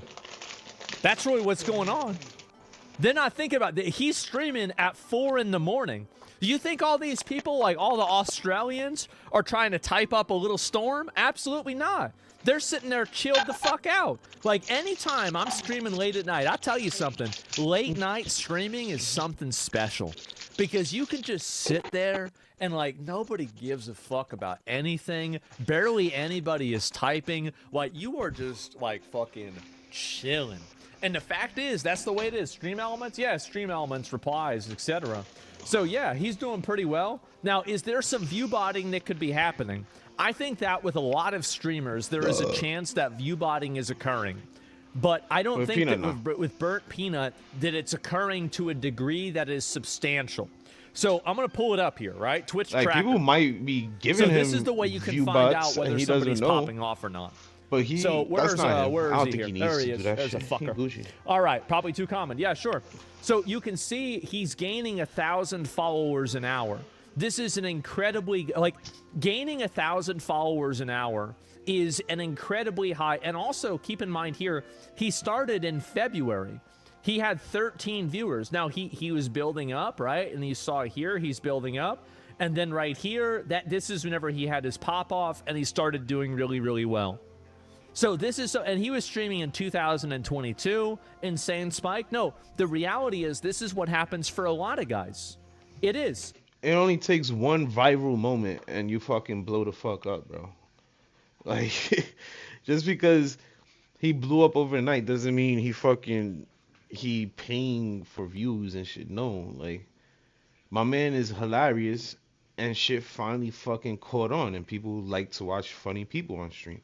Like, if you're funny, I could watch Peanut for hours, bro. If I was working my old job where I was doing driving and shit, I would probably be watching him OD. Cause like that's what I like to do. I like to zone out to streams and long form content where I could just zone out and shit is funny as hell and even listen to it in the background. Like he popped off really with Arc Raiders. I He love got really long form popular with content. one game. And a lot of people like watching him play Arc Raiders. And why is that? It's because he's entertaining. And so you look at right here, all of these follower accounts. You don't get these follower accounts if you are view botting, unless you think that he's also follow botting. But if he's also follow botting, that means that he's follow botting on a consistent, regular basis all of the time. Now, he hit streamer puberty. Well, this is what, yeah, no, unironically, that's what happens. And if you look at, for example, he's got motion. Yeah, he does. He's doing really well. Now, if I look at, for example, myself. Now, I'll look at myself. We'll see how I'm doing. So I'll pull up maybe, like, let's say there's this stream or this stream or this stream. So you can see this is what a normal graph looks like. You can see, obviously, I'm not getting anywhere near that type of followers, but you can see that the green bars are about the same. And you'll see again, the green bars are again about the same. So you can see this again and again. This is somebody did follow bot me right here. And this is what I wanted to show you guys. So a couple of days ago, I did get follow botted for 1,000 followers. This happened. This is what follow botting looks like. This is it. My bad? Yeah, dude, you've got to make it less obvious next time, man. Like, if you don't do this again, you're not getting the Bitcoin next time. I'm not sending it. This is fucked up. You're making me look like an asshole. Next month. So anyway, I was talking about something else. It was about a pizza. No, actually not about a pizza delivery. It's about a barbecue chicken delivery, of course. And so anyway, so we've got, obviously a lot of people right here. You can see very, very clearly. You've got tons of people that are following over time, but that's what a follow bot looks like. And we saw that with Hassan's graphs as well, because people have follow botted him also. And so you can see right here, here's another one. You can see very, very clearly. And another one right here, and another one right here. So what you can look at right here is that Burnt Peanut, his graphs numerically are different, but organizationally are the same. That's it. That's what's going on. And so anyway, what's a follow bot? Someone as a bot to follow your channel. Like, what the fuck do you mean? Wasn't Peanut on the OTK streamer thing? I have no idea if he was or not. I wasn't really involved. So my point is, though, is that is Burnt Peanut view botting? Let's look at his YouTube channel. Let's pull this up. The burnt. So he has 1.4 million subscribers. He's releasing videos that are getting 300,000 views right here. And these are unique videos. These aren't his live broadcasts. You can see that his live broadcasts are also getting about 1 million viewers. And this is pretty average for YouTube. I think you can easily say that. So let's go ahead and let's look at the points on the graph, okay? Streams on YouTube are very high. Streams on Twitch are very high. Subscribers on YouTube are very high. Subscribers on Twitch are very high. Followers on YouTube are very high. Well, I guess followers, subscribers, followers on Twitch are very high. What is this? I think it's just motion. He gets 3K viewers on Kick? Yeah. He probably never promotes it. And also, Kick isn't a gaming... Like, the reason why I get a lot of viewers on Kick... There's a lot of reasons why I get a lot of viewers on Kick. But at the end of the day, jealousy's a bitch. That's it. He streams on Kick and X? Yeah, definitely. Is this popularity? Yeah, he's doing really well. Like, I don't see how anybody's surprised by this. Now, so the dude is a view botter. No way he randomly comes out of nowhere. Now, I want to pull up a few other guys, okay? Who else popped off? How the fuck do you spell Jinxie's name? What the fuck does that even mean? So actually, I'll just look at channels. Where's Jinxie? It's not Jinxie. It's Queso. Oh, look at Queso. Queso, same thing. Are people calling Queso view-botted? No. Look at Queso. Queso had the same pop-off that Burnt Peanut did. You see that? You see this? Wow, look at that. And now let's look at Jinxie. Look at this. Damn, bruh. Damn, bruh. It's almost like the same thing. What the hell is this? What the fuck is going on here? Pirate Software popped off pretty fast too, didn't he? Let's take a look at that. Damn, bro. Like, wow. Damn. Look at that. That's a pop-off. Look at this. And so you can see somebody else. And now we're going to pull up some other people. Who else we got? Let's look at XQC whenever he popped off. Damn, bro. Wow. It's the same thing 5 years ago. Oh, shit. Damn, it's almost the same thing. Let's look at my old channel. Let's pull this up. Damn, bro, look at that. It's the same thing. Look at that. I popped off just like this, and I took a break. And then I popped off again and again and again. And so is everybody in the history of streaming all botting all the time? You can check Peanut on Google Trends. Dude's popping off. Yeah. And so what my point is that you get a hose mad situation with this individual. This is a hose mad situation because you don't know how to read a graph. You don't know what a graph is. You're just jealous, bro. You're jealous of my boy Peanut. I do. I know what a graph is. And I take this. What happened to your old channel anyway? Mad. We don't talk about that. We don't talk about that at all. So let's see. There's some idiot typing in chat some bullshit. No, not everyone, but there's definitely some view botting. There is view botting. There is. Let's look at Kai. Why don't we take a look at old Kai? Kai Sinat. Kai Sinat. How's he doing? How's man? Damn, that's crazy. Damn, wow. So like look at this here. Look at this. See, he's popping off. Look at this. See? And he had a few really big pop-off months like this, right? I mean, look how big this is. So Kai's popped the fuck off. Yeah, well, that was his one big stream, right? I mean, this fucks up the graph, to be honest with you. This is a bad example. I'm not going to use this example. Let's look at Hassan. Hassan. See how Hassan's doing. How's he doing? Same thing. Same fucking thing.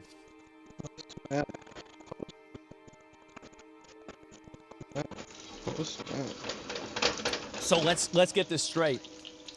Burnt Peanut has the same graph as Hassan, me, XQC, Jinxie, Queso.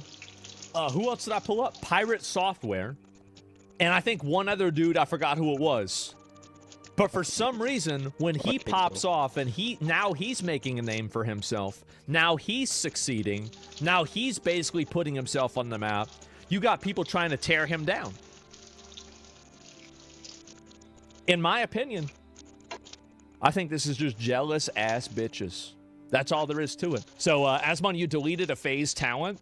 So I did delete, so somebody said that I deleted a FaZe Connect streamer. I want to say that the accusations are indeed accurate. So let me go back. I'll pull this up. Since we're talking about streamer drama, let's just go ahead and go to the next one. For anybody who actually has a girlfriend or a wife, let me explain what this is. So FaZe Connect is a VTuber org. And VTubers are like anime girls that are streamers, okay? And so one of the anime girl streamers said that Minecraft, who did an event that was basically trying to talk about, I guess, like civil rights and stuff like that, what the Minecraft event really did is that basically they were trying to launder the good reputation of, you know, like figures like Rosa Parks and Martin Luther King. They were trying to launder the good reputation of those historical figures through the current reputation of the animals in Minnesota that are running wild and terrorizing everybody in the name of stopping ICE. And this is very, very pretty much set. They set the stage for this at the beginning of the event, right?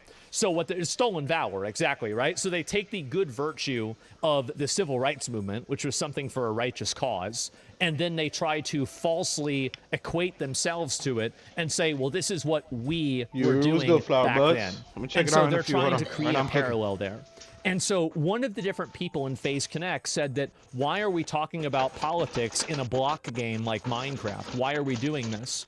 And so a lot of people got upset about this. And by a lot of people, I mean a handful of people got upset about this. And as a result of that, FaZe Connect then went and put out this statement saying that, you know, they are against racism, hatred, or bigotry, and that they apologize for any issues that were taken. Follow an internal review. So they made this girl take down her comments, and they implied that her comments were racist. So after that, obviously, everybody got really angry about this because there was another person inside of this same org. Her name was Clara, and she was actually celebrating Charlie Kirk being killed. But nothing ever happened with her. That's insane. And I brought this up. I talked about it yesterday. I did. Thank you. And now she's graduating.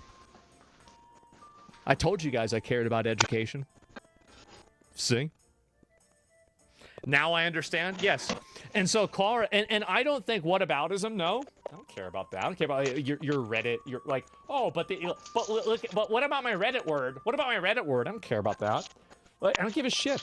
Like, at the end of the day, what that girl said about Minecraft was right. She said something that was accurate, right, and true. There was nothing wrong with what she said. Now, you can say people should disagree with it, and you can say that she's wrong. But what she said was there's nothing wrong with what she said. Meanwhile, this disgusting bitch goes around celebrating that Charlie Kirk got killed for nothing. Yeah, he got killed for nothing. He wasn't doing anything. He was just sitting there talking. And so why is it that that person wasn't removed, but this person got, you know, basically chastised and publicly, you know, made fun of for this? Well, guess what? Now she's graduating. So a graduation post. People might not understand. This is another vocabulary thing. Graduation means that she's getting fired. It means that her IP, or not, I don't know about IP, but like her character is now no longer a part of FaZe Connect. So she effectively got kicked out. So that's it. That's the left-leaning bias. The rules aren't being enforced evenly. Well, I mean, again, like you know my viewpoint on all this stuff, right? And thank you for always supporting FaZe Connect. Calamari Clara will graduate from FaZe Connect on 2/26/2/28. So this is at the end of the month. And she'll be concluding her regular activities on both YouTube and Twitter. And so there it is. Social media accounts will become inactive. Her channel will remain available for 30 days. So she is getting gamaged. Don't insult Calamari, bro. Well, I apologize, okay? Maybe I said it the wrong way. But, yeah, something like that. And so that's what happened. Rip Bozo? Yep, that's right. Back to McDonald's, sending them all back. And she said this was in talks already, but it was one hell of a timing. It was in talks already? Well, I mean, how about that? All's well that ends well. Now, I also think that they should delete this post about the other girl, Jelly, because this post about her implies that she's a racist. It implies that this girl, Jelly, made a comment that was racist, bigoted, or hate. It was a hate-filled comment. She did nothing of the sort. She did not say anything that was racist, that was motivated by hatred or bigotry at all. And by making a statement as a response to this, you are now tying her name to a slanderous accusation that's made by people who are just doing that because they don't like the fact that their political ideology is being challenged. You're effectively being a vehicle for these people to further malign, slander, and misrepresent your own talent, and you're being used as a vehicle for that. They should delete this post too. That's what I think they should do. Could she sue? I don't think so at all. But you see Pippa unfollowed you? Well, I don't know. I mean, and look, guys, people, anybody in FaZe Connect that's unhappy about what I'm saying, I'm right. Facts. Like, I'm right. Like, this isn't, like, I can understand, like, you know, don't shoot the messenger here. Like, I'm just doing my job. Okay, this is what I do. So I don't know if Pippa was upset about it or not. I have no idea. But what matters to me is making sure that I'm being fair, right? I am being fair. And don't go away, Matt. Yeah, and I can see why she would be upset about it, because I did target her org, and I get it. But, I mean, I think that there's something larger at work here. And I think that, again, over time, people will realize that what I'm saying here is the morally correct thing to do. This is the morally correct and right thing to do. And at the end of the day, I can make sure, I can know that I did the right thing. They say you doxed a VTuber? Well, I don't think I did. Yeah, I don't think I did. It was on Twitter. It was on Twitter. Everybody knew about this. Yeah, I just looked it up. This is the first result on Twitter. It's like I'm posting her fucking address. What's this? Yeah. Like, I don't doubt Pippa unfollow you, a manager unfollow you. I don't, it's not a big deal. I don't have any ill will towards Pippa. Like, that's fine. And I can understand that people like that, you know, they'll feel like they're being attacked. I get it, right? Like, I'm the kind of guy who, like, listen, I used to be in a Warcraft guild. I was a raid leader, and there were a lot of times where I had to hold people accountable, and I had to do things that I didn't really want to do. Like, this is the reason why I don't like covering drama with friends of mine, and it's also the reason why I never like raiding with my friends. I never like making decisions with people that I feel like I'm emotionally attached to, because then that's going to affect my objective good decision making. And so that's it. Well, General, yes, everything goes back to WoW. Everything goes back every single time.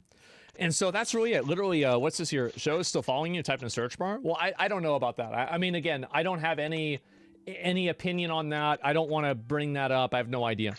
So never go into business with family. Yes, definitely. Defended Pippa when she was in a similar position. Well, I don't know what happened.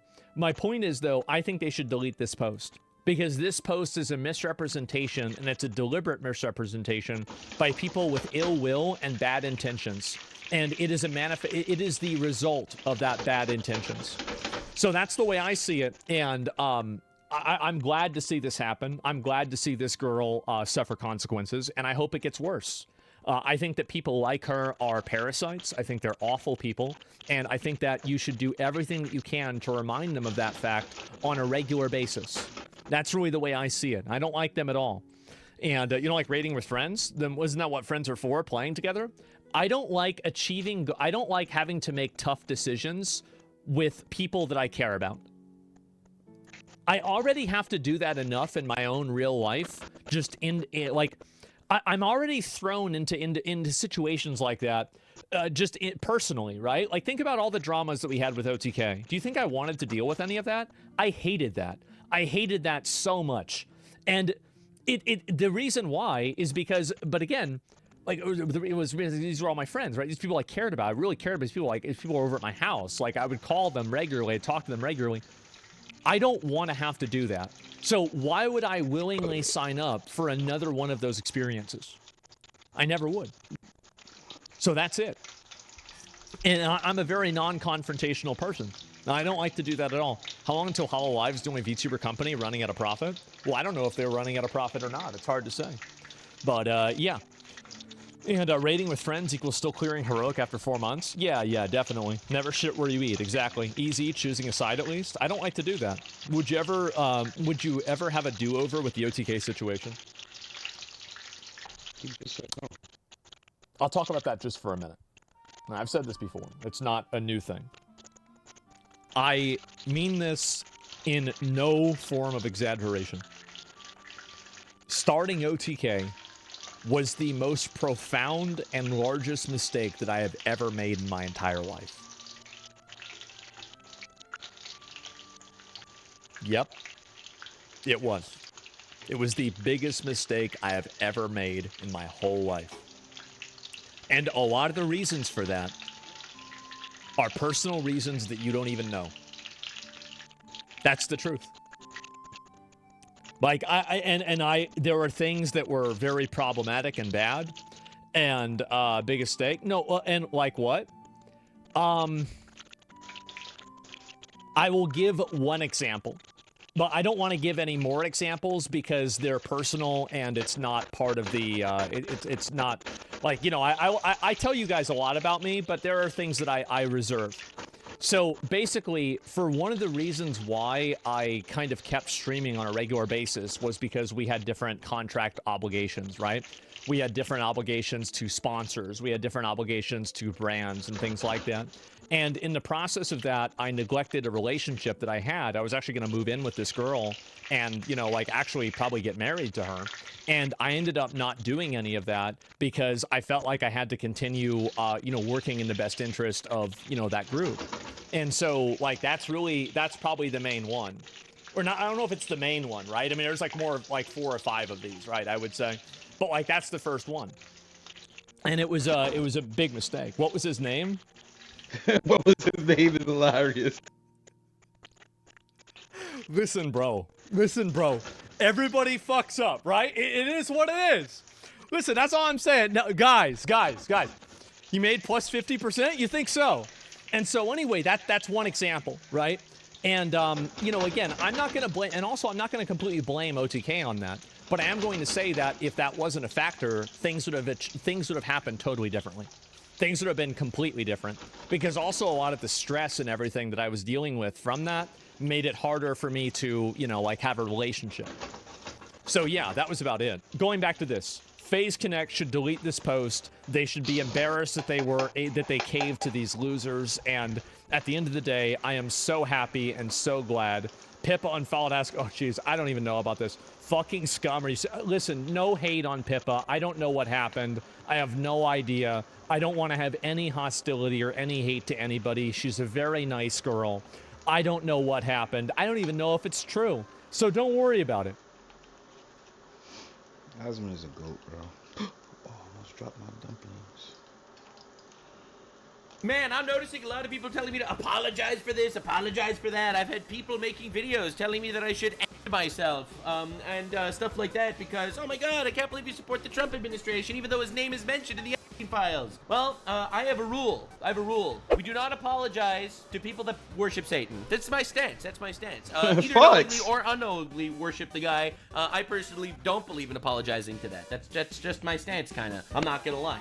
Also, I thought it's important to note because I was literally called out by one of the biggest YouTubers on the platform, which we'll maybe get into a little bit later. Trump was totally vindicated on the Epstein stuff so far. He was mentioned 38,000 times because it was all these Democrats in a cesspool throwing stuff at each other, trying to find a way to incriminate and stop him from becoming president. They all hated him. They all worked together to prevent him from becoming president. He was hyper vindicated, and you guys are coping like crazy. All right, you want me to apologize? Real, for what? For what? Oh my god. Anyway, we have a lot to talk about today. First, Trump made some statements that are unbelievable. Maybe. And this is the best thing ever.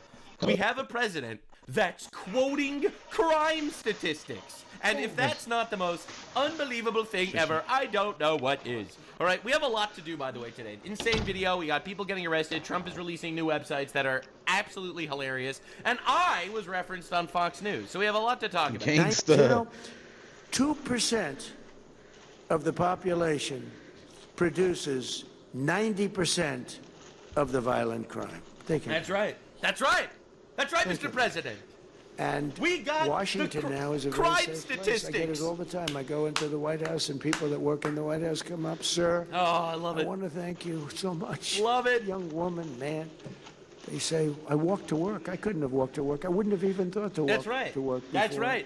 Absolutely. To walk to work. The place is booming. Restaurants are opening up. The restaurants were almost going to be all closed. They would have been all closed. You couldn't even go, even if you got there the restaurant would be robbed with people sitting there. That's right. Hold up your hands, everybody. That's exactly right. Give us your money, and then they'd whack people with the butt. Yeah, it would be a youth, probably a straight white male. Washington you know how it is. a very safe Probably a city. straight white male. We have almost no crime. All you have to do is arrest the criminals, and all of a sudden the crime decreases. Yes. Now, here's a stat that your liberal friend doesn't want you to know. They'll tell you that Donald Trump was mentioned 38,000 times in the Epstein files because they were trying their absolute best to prevent him from becoming president of the United States. However, no one wants to talk about a different number. The fact that homicides in the United States decreased 20%. by 20% over the last year because arresting criminals actually helps. In fact, thousands have been arrested in Minneapolis already, by the way.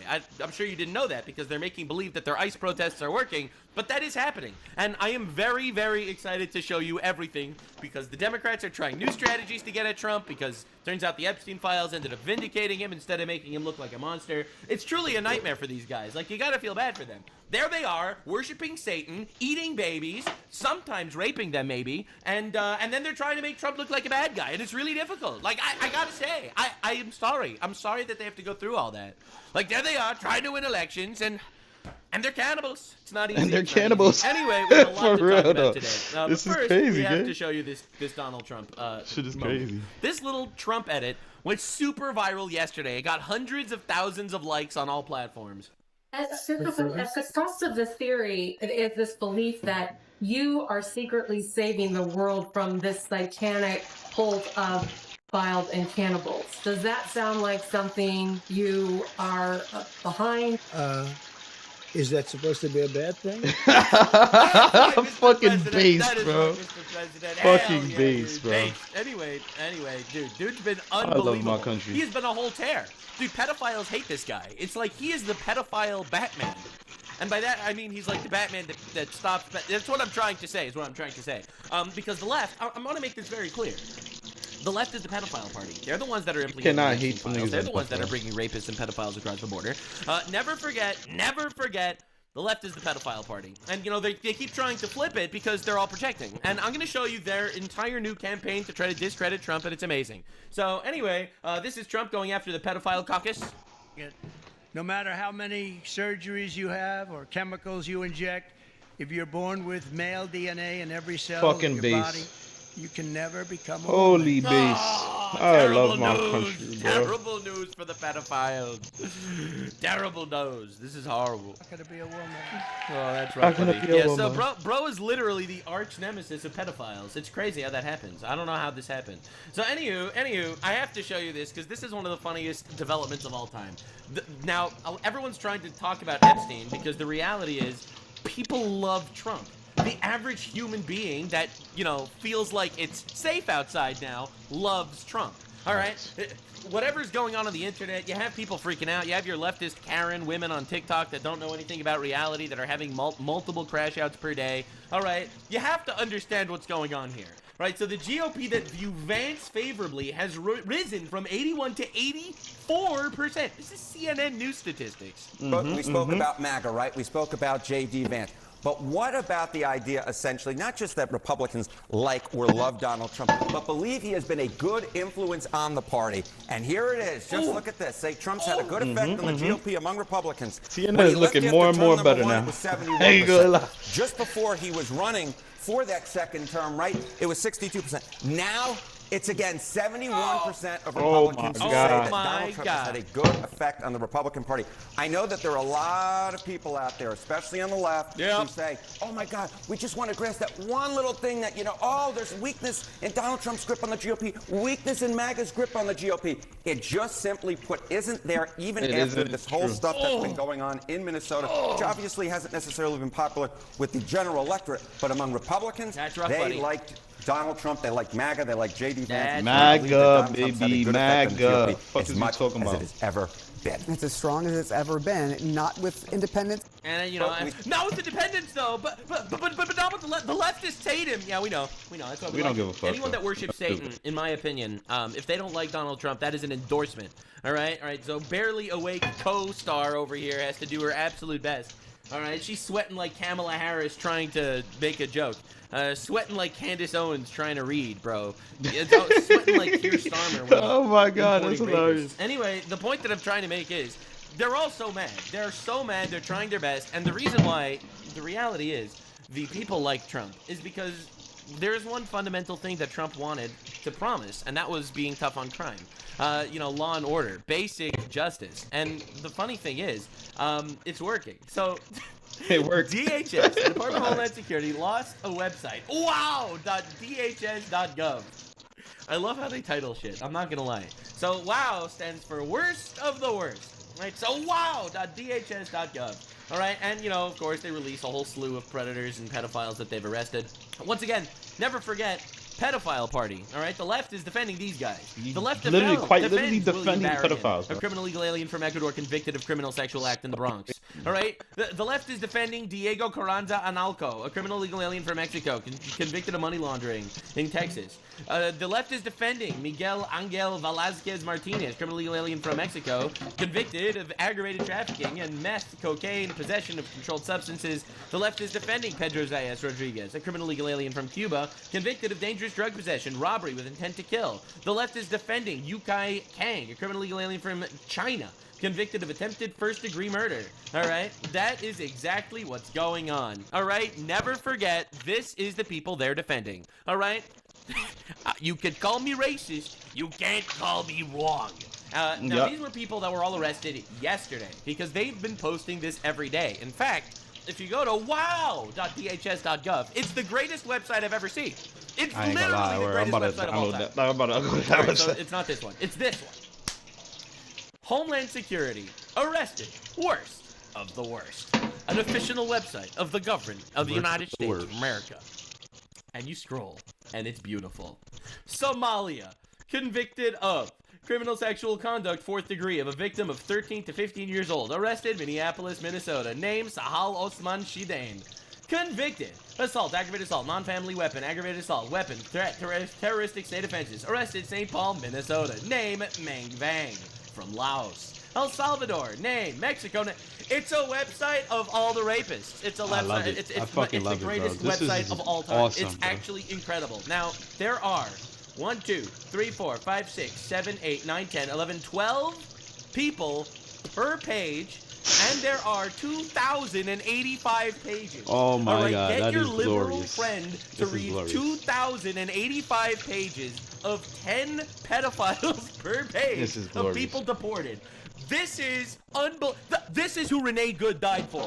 All right, Renee Good tried to run over an ICE officer to For defend pedophiles. these freaks. All right, from across the world, yet- Sierra Leone, All they committed seem to care homicide. about is All right, CBS. these guys. All right, this guy Pedro Ornelas, convicted of rape.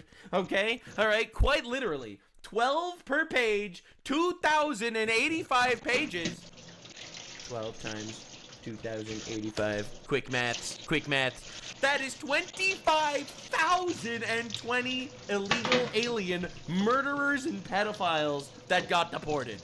No Thank shit, the fucking country's God, safer. bro. All right. So anyone that cries, anyone that wants to cry Holy about shit. wah, oh my God, I can't believe this is happening. We have retards committing suicide by cop. Think of all the people murdered and raped by these guys that are gone now.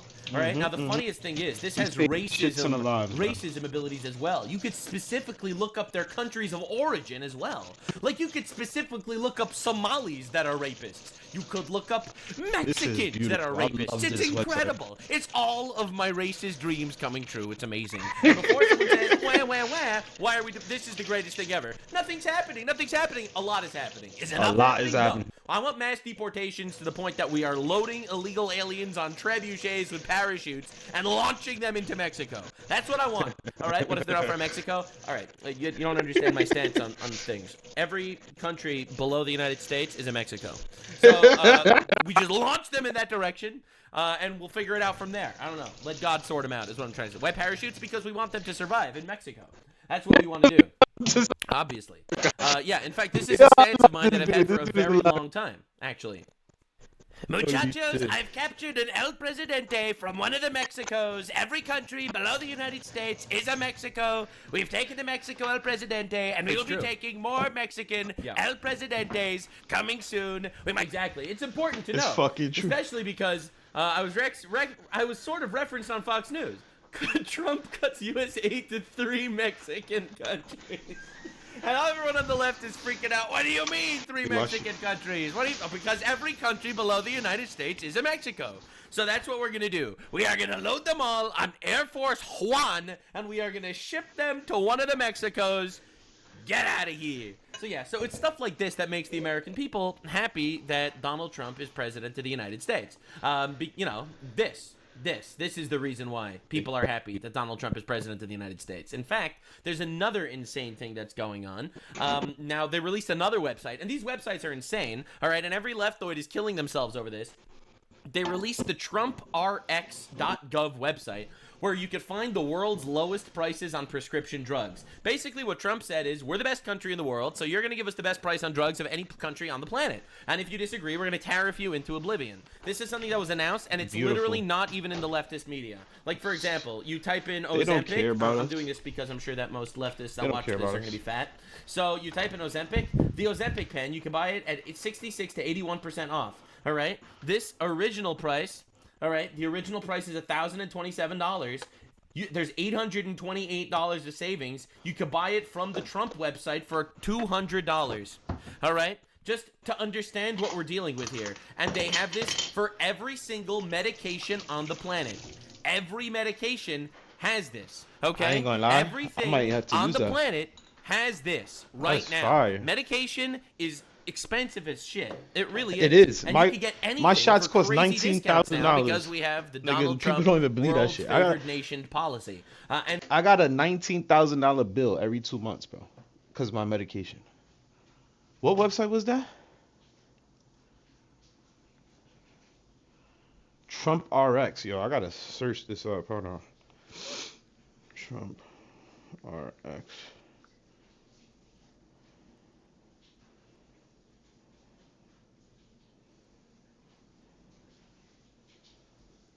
Find your medication. Trim fire.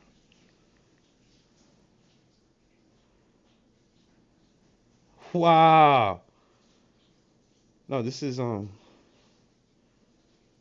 this ain't what I searched.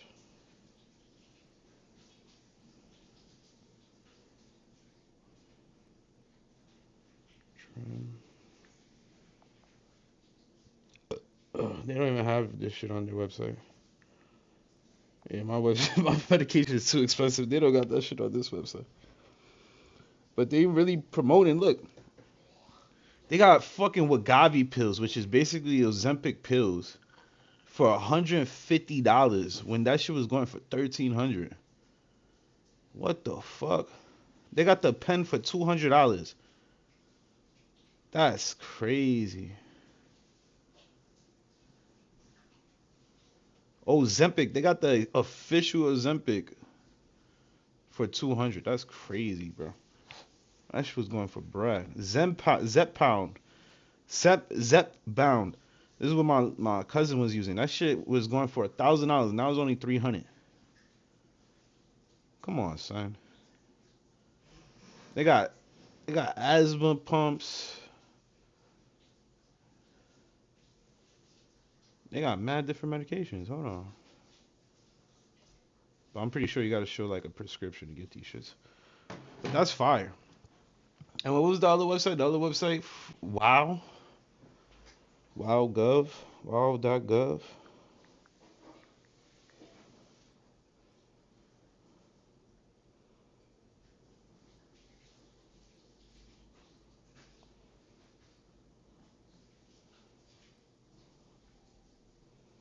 I like having websites open on my phone, like tabs open, so I could always like reference it.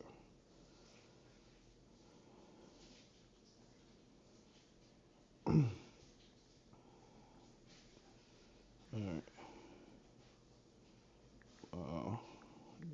Gov.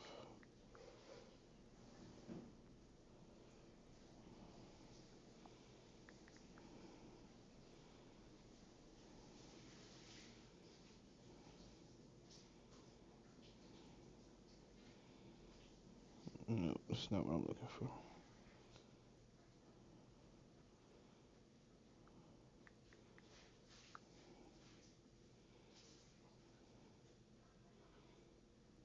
What's the name of that website?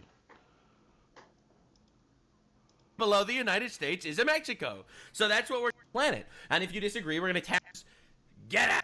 This is the reason why people are happy that Donald Trump is president of the United States. In fact, there's another insane Juan, and we are going to ship them to one of the Mexicos.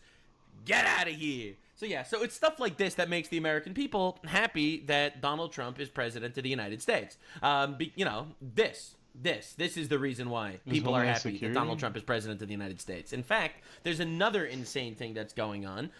Now, they released another website, and these websites are insane, all right? And every leftoid is killing themselves over this. They released the TrumpRx.gov website, where you could find the world's lowest prices on prescription drugs. Basically, what Trump said is, we're the best country in the world, so you're going to give us the best price on drugs of any country on the planet. And if you disagree, we're going to tariff you into oblivion. This is something that was announced, and it's literally not even in the leftist media. Like, for example, you type in Ozempic. I'm doing this because I'm sure that most leftists that watch this are going to be fat. So you type in Ozempic. The Ozempic pen, you can buy it at 66 to 81% off. All right? This original price... All right, the original price is $1,027. There's $828 of savings. You could buy it from the Trump website for $200. All right, just to understand what we're dealing with here. And they have this for every single medication on the planet. Every medication has this, okay? Everything on the planet has this right now. Medication is expensive as shit. It really is. And you can get anything for crazy discounts now because we have the Donald Trump world's favored nation policy. And this is why people like President Trump. All right, now, there's something that you have to know, and I think it's important. There were 2 DPS officers that were shot about an hour ago. It's an unbelievable tragedy, obviously. And it's honestly because we are constantly vilifying these people. We're vilifying these people because the media is vilifying these people. The media is vilifying them, and every single one of these people is worth $1 million Renee Goods. They're worth $1 million Alex Preddies, whatever the fuck his name is. All right, these retards that commit suicide by cop because they're desperately trying to protect the pedophiles, all right, I do not give a shit about them compared to people that are doing their absolute best. 2 agents shot in Phoenix, Arizona, and literally no one cares, and the left celebrates this. All right, they've never been the party of empathy. They've always just worshipped Satan on the down low. People are telling me, Nux, maybe they don't directly worship Satan. I got so many people saying that. They do.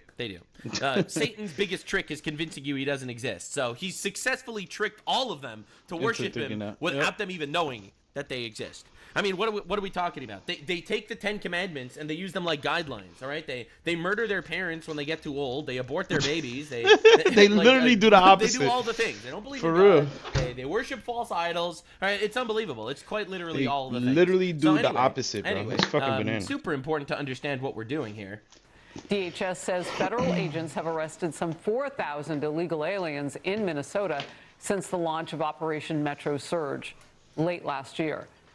And on removing the worst of the worst from America's neighborhoods, that remains the focus. DHS Assistant Secretary Tricia McLaughlin tells Fox that murderers, pedophiles, rapists, gang members, and terrorists are among the illegals that so far they've arrested. So they've already removed 4,000 plus people, specifically in Minnesota. You know, the place that's protesting, they think they're winning. They're like, guys, we're winning, we're winning. Yeah, you're really not winning. Operation Somali Surge, get them out. When will we start arresting politicians? The wheel of justice moves slowly, unfortunately. I personally would Delta Force them.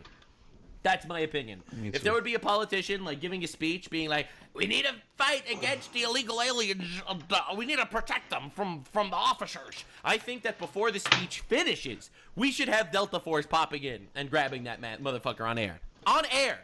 30 minutes, bam! That's my opinion. Now, a lot of people might disagree with me. They might say it's unconstitutional. Fully. I say that they're a traitor to the United States, and they should feel that way. Anywho, to the United States. This is a very, very famous individual. This is I Am Antifa over here.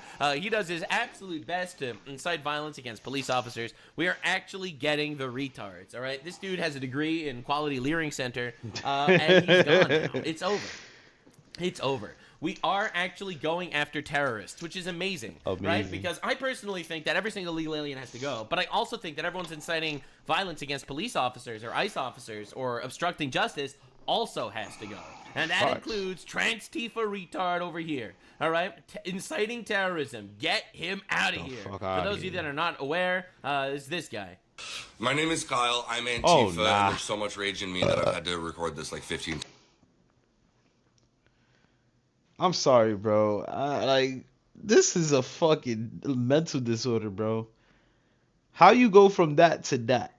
Are we supposed to take you serious? How you go from that to that? Are we supposed to take you serious, bro?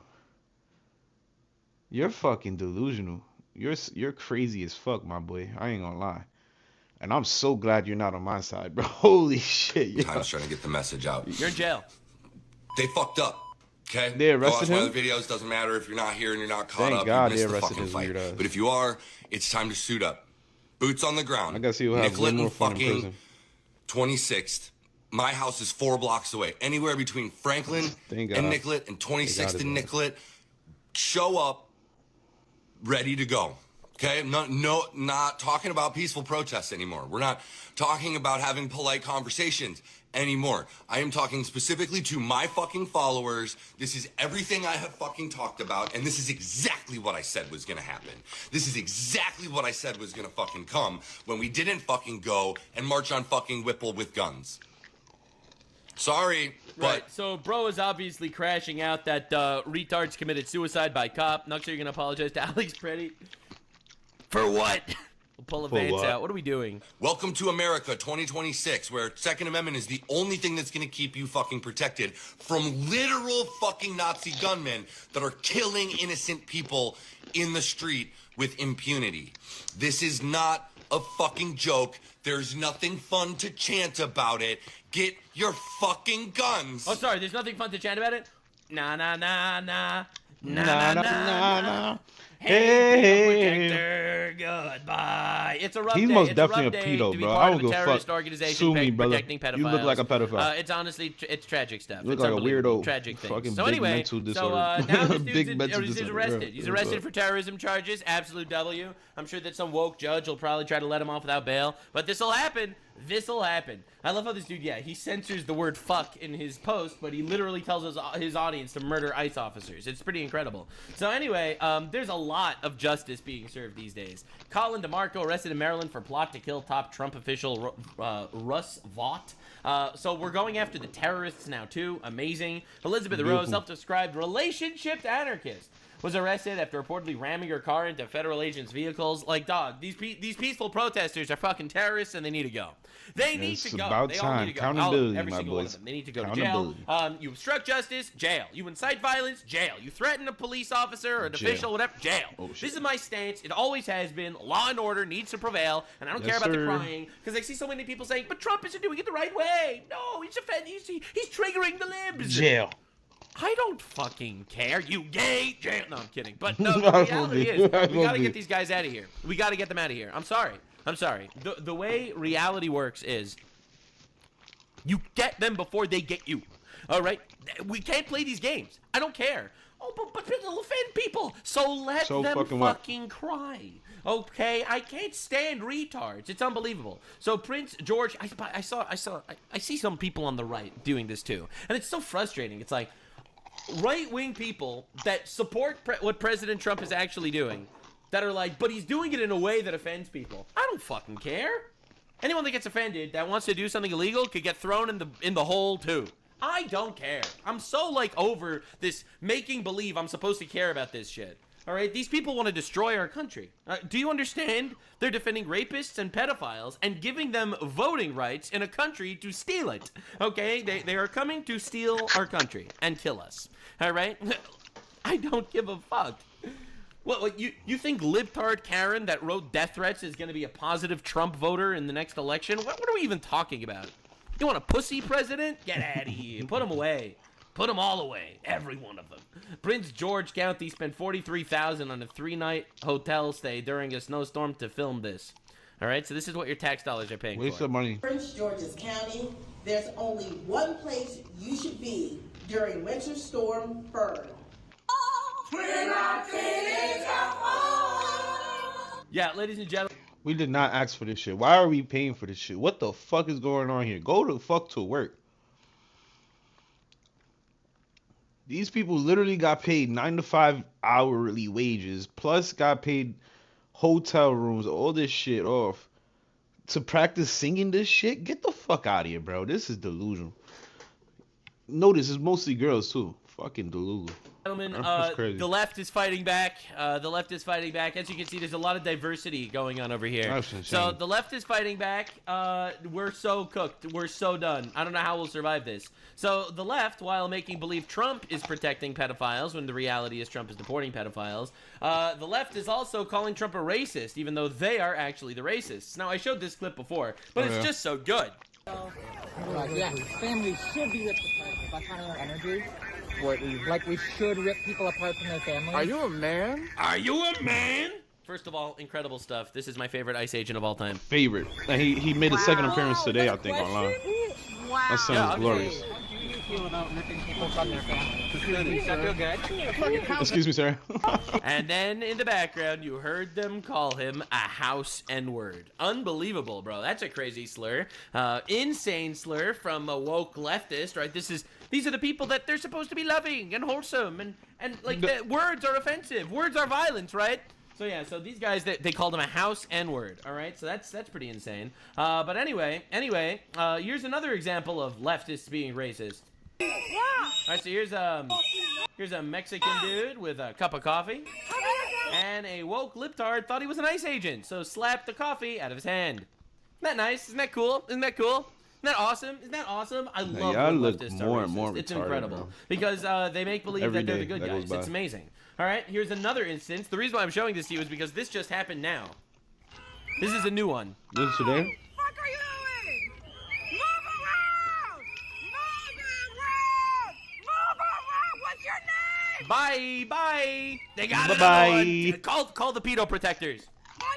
Call the left. Call the left. There's a pedophile to protect. Fuck. You're black. This is the same video I saw earlier. You're black. Why are you there? Why are you on that side? You're black. They're literally convinced that it's white supremacy to want to deport pedophiles. Like, this is the level of leftist retardation, all right? They think that you need to be a white supremacist if you don't want pedophiles in your country. That's insane. You're next! You're and then they called him next? the N-word. Oh my god. N-word, you're next. Bro, it's just leftists being racist compilation. It's incredible. And this all happens in like one day. You're next! What's your fucking mouth? I don't want shit! Fuck you! You fucking racist bitch. Yeah, How he's you? a white guy, of course. A white woman. This is incredible. Idiot fatigue is amazing. Show me, bitch! Yeah, so the masks are off, all right? And the most amazing thing is, and this is the funniest part. I bet she's Son, fat. these Yeah, of course she's fat. fucking Look at her arm. retards, bro. Dude, leftist women are I ain't fat. gonna lie, I could It's never just a thing. fucking be a It's a Democrat thing. again, bro. You're probably wondering, why are leftist women fat? Well, it's because they're lonely, they're depressed, they have no husband to take care of them. I could never they have be a no fucking man that they're Democrat, trying bro. to, They're honestly too make, fat, they're not trying to make any racist, man's life and better. retarded. They don't live for other people. They purely live I'm for just not themselves. like They're a that, but I'm just narcissistic not like black that. hole, and therefore they're I'm fat, probably depressed, like alone, fat, but miserable, and have no that's a child. quarter that of they the want way to take there. care I of. ain't going all So the way the in. internet I ain't becomes going their out like a child. So they Democrat decide to anymore. film themselves to, that's why they're always so needy online, because they make believe that their internet viewers are their child that doesn't exist because they killed their child already. So then they're going to talk to them with their bird hands, making believe that they're going to teach and condescend to you, the viewer, instead. And instead of having empathy to child, because they murdered their child, they're too busy having empathy for retards instead. They decided to have empathy for pedophiles that are imported into our country by other pedophiles. And those are the guys that they're running defense for constantly. And everything else doesn't really matter. Isn't that nice? Isn't that nice? That's my psychoanalysis here. So Like, anyway. How are you trying to defend pedophile immigrants, right? And at the same time be a fucking racist bitch? Like, you make no fucking sense, bro. Holy shit, you people are so fried. Right. Donald Trump has also been a bit racist. And everyone's losing their minds. I ain't Donald gonna lie, this Trump was posted racist. this on social. It's a whole AI video, but this clip specifically is absolutely fucking diabolical. All right, and the left is losing their... Yeah, Trump posted this. And, left is losing their mind. Look what this racist-ass pedo president posted. Shit, he's... once again, they got nothing on him, so they have to call him racist and a pedophile. Governor Newsom, disgusting behavior for the president. Every single Republican must announce this now. Now they must announce it. Denounce it. And everyone's talking about this now. It's amazing. Now let me make something clear. First of all, this is very offensive, and I do want to say that I actually personally I do condemn this. It's deeply offensive to monkeys because monkeys don't destroy America. The Obamas did. So therefore, I would not personally offend monkeys to this degree. I think it's horrible, and honestly, I would not have gone this far. Now, the reality is, and I think this is important to note, I don't fucking care. I was gonna say the same, Nux. I don't give a fuck, bro. Call me racist, bro. What the fuck? That's just a word. Holy shit. If you really think I'm racist for laughing at a joke, okay, bro. Then whatever. But it's kind of reaching, like it's kind of getting to the racist shit, but he clearly making a joke. These people are chimping out. I literally don't fucking care. I don't care. No, Trump needs to apologize. Every single leftist. You guys should kill ICE agents. Donald Trump posts a meme. No, once y'all learn to not give a fuck about words, your life is gonna be a whole lot anyway, better. so that's the left every time. It's unbelievable. These guys have zero values whatsoever. That's why y'all in the fucking place y'all in now. So now that I'm showing you how the left is fighting back. So the left fights back in multiple ways. First they do this. All right, they try to sing "Kumbaya." It's very important. Like, right. this is more then, embarrassing. Holy the left shit. tries to be racist to ICE agents. That's their next strategy. All right. The third strategy is calling Trump a racist, which, you know, that's definitely going to work. Now, here's the fourth strategy. Protesting by showing up in a Target and sitting on the floor. Like, they can't just do shit the legal way. What the fuck is wrong with these people, bro? Yep. And these people don't got no fucking lives. Yeah, and you will notice, if you're an analyst, you will notice they are all fat women. You'll notice, because my analysis is once again correct. Anyway, moving on. So yeah, it's helping. It's like, you know, ICE is deporting rapists. So obviously all the pedo protectors had to get together and sit in a little circle singing Kumbaya in the middle of Target just to annoy people, I guess. So yeah, anyway, don't worry, because it's not just in Targets, it's in woke churches as well. Yeah, it's truly diabolical. Whenever I see a woke church or like a woke rabbi or one of these guys, it always just makes me cry inside because these people are worshiping the other guy. They're not worshiping the right guy. Like, yeah. Our neighbors in You can't do shit to help these people. de-ice our neighborhoods.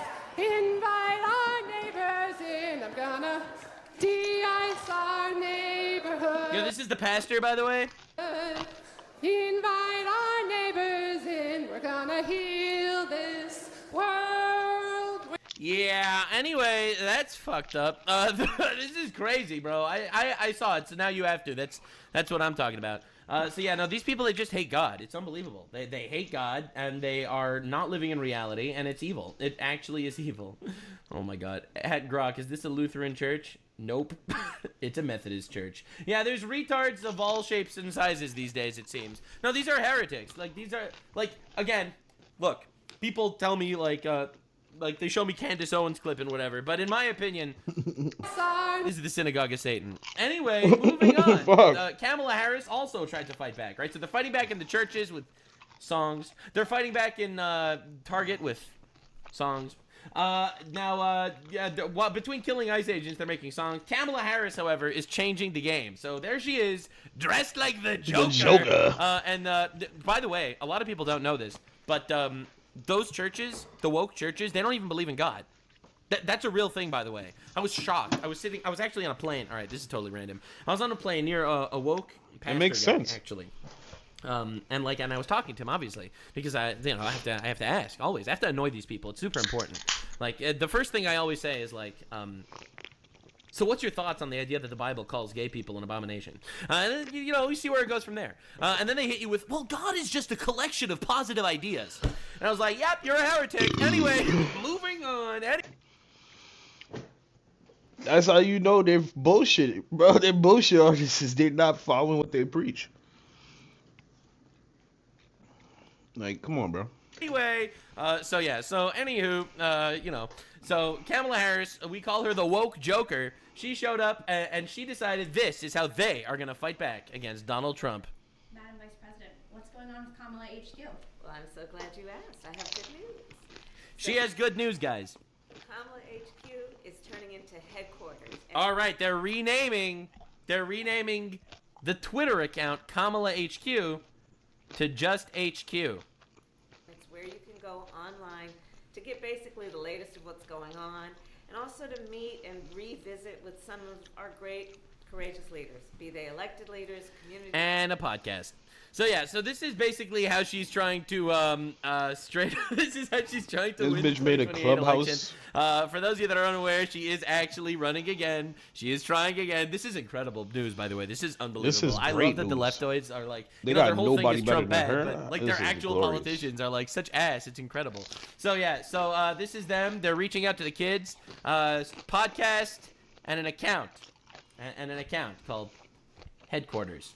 Headquarters. This is the account. It's called Headquarters. Now, the pretty awesome stuff is, they called it Headquarters 6-7. Get it? 6-7! 6-7! Do you get it, guys? 6-7? Do you get...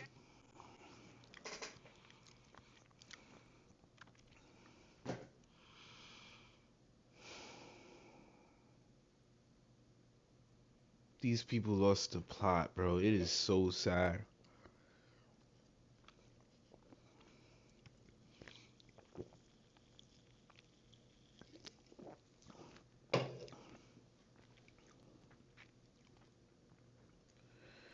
These people, fucking, I can't even, bro. I can't even process all this shit, bro. This is crazy to me. HQ6, let me look this shit up, bro. Let's see what people are saying on HQ67.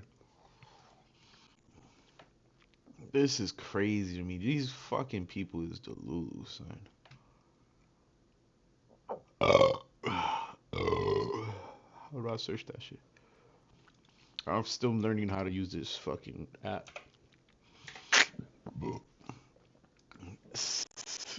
Headquarters, whatever. Elon wouldn't give us headquarters. Wait. So they had to name it Headquarters 6-7 because Elon wouldn't give them headquarters? You aren't verified yet. Get verified like Headquarters 6-8. What? So they changed it from 6-7 to 6-8? These people suck, bro. Holy sh! They can't even stand on their shit. They can't even stand on business, bro. You guys got fucking clowned. In less than 1 day, you changed your name? That's crazy.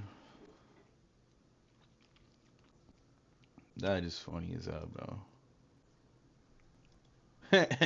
And Elon is trolling them because that's an empty fucking page, but the name and they still couldn't get it. That's hilarious. Alright, let's see what the fuck these people are saying in the comments, bro.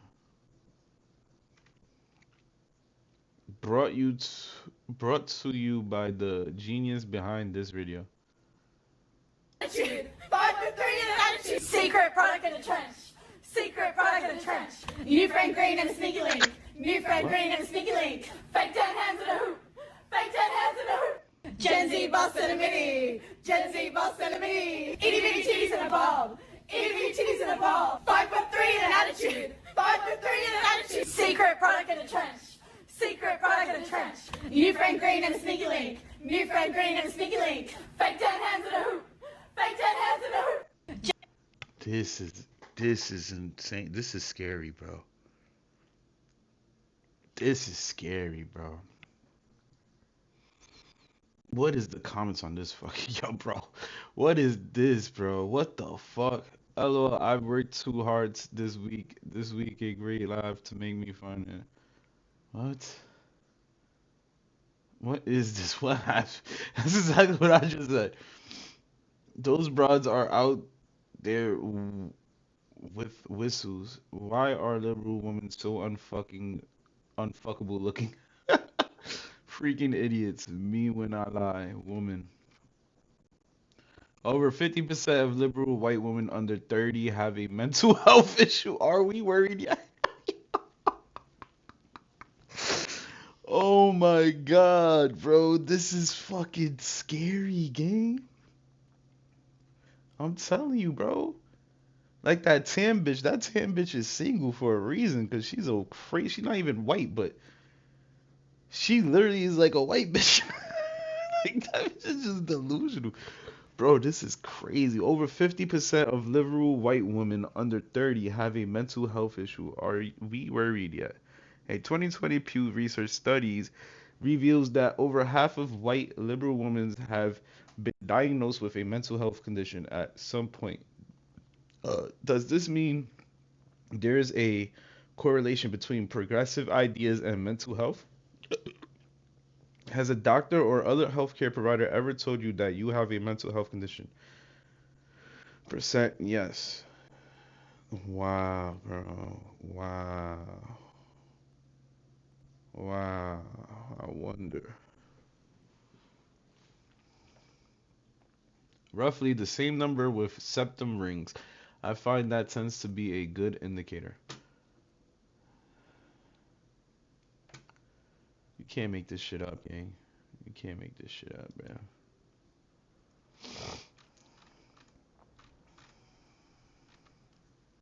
This is gonna be pure comedy, this fucking page. Let's see what else they got. What the fuck? She's drunk ass. Welcome to Head Givers, ladies and gentlemen. War. She got that gawk gawk 3000. Holy. Her best skill, practicing for her next job interview. Ever heard of muscle memory? I recognize her. Yo, these comments is diabolical. Gen Z, they are stupid. Kamala Harris. What else do we know about this population, 18 through 24? They are stupid. This is why you don't have fucking the rotor base. This is why you don't have a rotor base. This bitch is dumb. You catering to old folks who don't even fucking vote no more. Is why we put them in dormitories.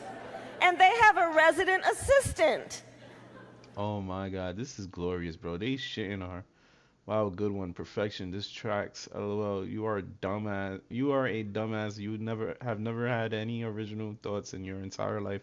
You make Sarah Palin look like a Rhodes scholar. This lady with the glasses knew in real time how bad this was going to look later. For real, look at the lady in the glasses. She's like, oh no. Oops. Why did she say that now? She should have waited until we was back in person. Bro, this is all on her fucking page. This is all on her HQ page, bro. People are shitting on this fucking woman. Holy shit. There's no way in hell this is the left's best candidate for presidency. Yes, I know, but I love Gen Z. And I just have to say I love Gen Z, by the way. I think it's a spectacular generation. And I'm going to tell you, I love our Gen Z population. Here are the Gen Zers. I'm still millennial, but I'm taking offense for my Gen Zers. I That's will crazy. confess, I love Gen Z. I love Gen Z.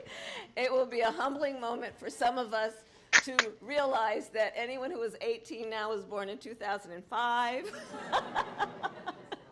I will tell you, I love this Gen Z generation. She can't they even are say so this shit. spectacular. She is so And fake. it will be a humbling fact to many of us when we realize that anyone who is 18 today, they were born in 2005. Indeed, yes, wow. Gen Z, who, by the way, I think is a terrific generation of people. I know you love Gen Z. I You do said it love on The I View. do love Gen Z. I really do. It's like she's still doing PR for saying that shit. For saying that shit before, bro. She's still doing PR to this day. What a dumbass loser. Yo, what? How did this happen? Why do you change your name? So it was real. Oh my god, they exposing the shit out of these people.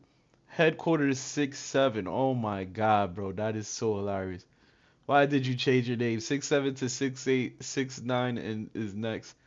Why are you laughing at 6'7", bro? If they change it one more time, it's gonna be really nice. They are one number away from appealing to the millennials. They are one number away from appealing to the millennials. Oh my god, these people is fucking glorious, bro. I love Twitter. How do you do? What? How do you do, fellow kids? Fellow kids? Old ass nigga. Oh my god, 6'8" is even worse, as that means I'll do you and you owe me one.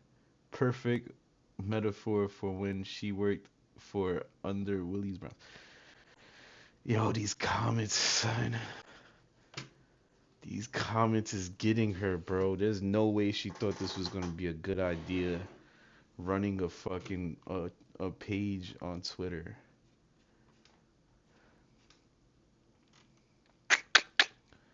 Is this you? That's crazy. You lost the election, you lost the popular vote, you lost the House, you lost the Senate, you lost the Supreme Court, you lost. Now shut the fuck up. No lie, like if they really choose her to run again, bro, they so stupid. We do it, not the... Nah, son. Kamala Harris has an 8% chance to be the Democratic nominee in 2028. That is crazy, bro. Even Gavin Newsom is shitting on both of these people. AOC was gonna run for president? There's no way she was gonna run for... She's stupid. This would be a fucking glorious 2028 fucking run.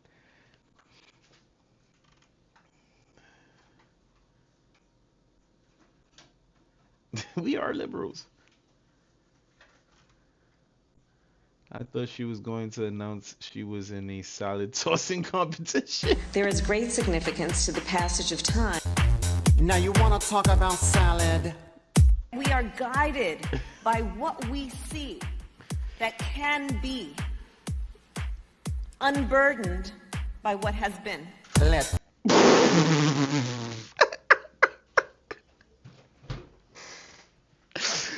Oh my god, my stomach hurt, bro. There's no way.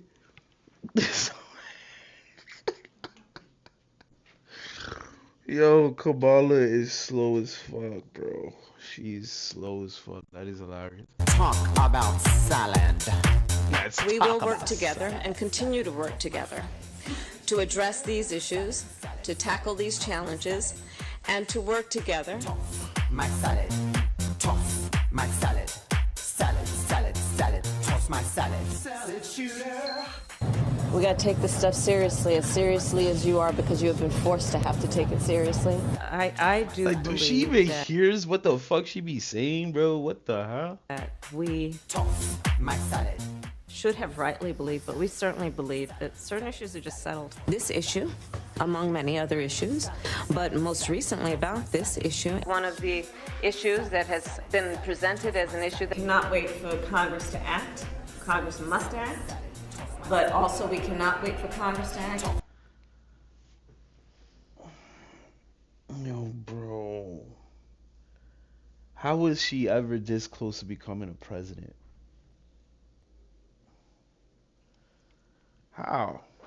How the fuck was she ever how would she ever get this close to becoming a president, bro? Oh yeah, Joe Biden, that's why. Oh, DEI, that's why. My salad, toss my salad. Salad, salad, salad, toss my salad. Toss my salad, toss my salad. Salad, salad, salad, toss my salad. Salad shooter. It is the responsibility as a chief legal officer, which each of them has a responsibility of being, in the what the fuck? Form of severe sanctions, which we know are having a real impact and an immediate impact, not to mention the longer term impact. Yo, bro, we dodged such a fucking bullet. Holy shit, this bitch is not competent at all, bro. She can't even get a sentence through, bro. Why? Why was she even a fucking option? Toss my salad. Toss my salad. Salad, salad, salad. Toss my salad. Salad shooter. It is time for us to do what we have been doing, and that time is every day. Every day it is time. What you just said made no sense. Is one of the most insanely idiotic things I have ever heard. There are starving people in Africa who would love to toss my salad. Toss my salad on the dance floor. I hope you enjoyed my salad. I hope you enjoyed my salad. Yo, I was just saying this. Starbucks cups, they're white, right? And so if you wear lipstick, okay, so this is it. So you know how those lids on those Starbucks cups, they're white, right? And so if you wear lipstick, they get all over the lid. And so then I find myself in meetings if I'm the only woman, and that's kind of, and so I keep taking the lid off and having my cup out so that I don't have that big lipstick mark on the lid. So I said, can we do something about the color of the lid?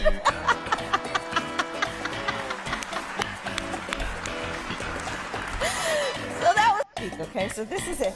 So you know how that shit was absolutely not funny.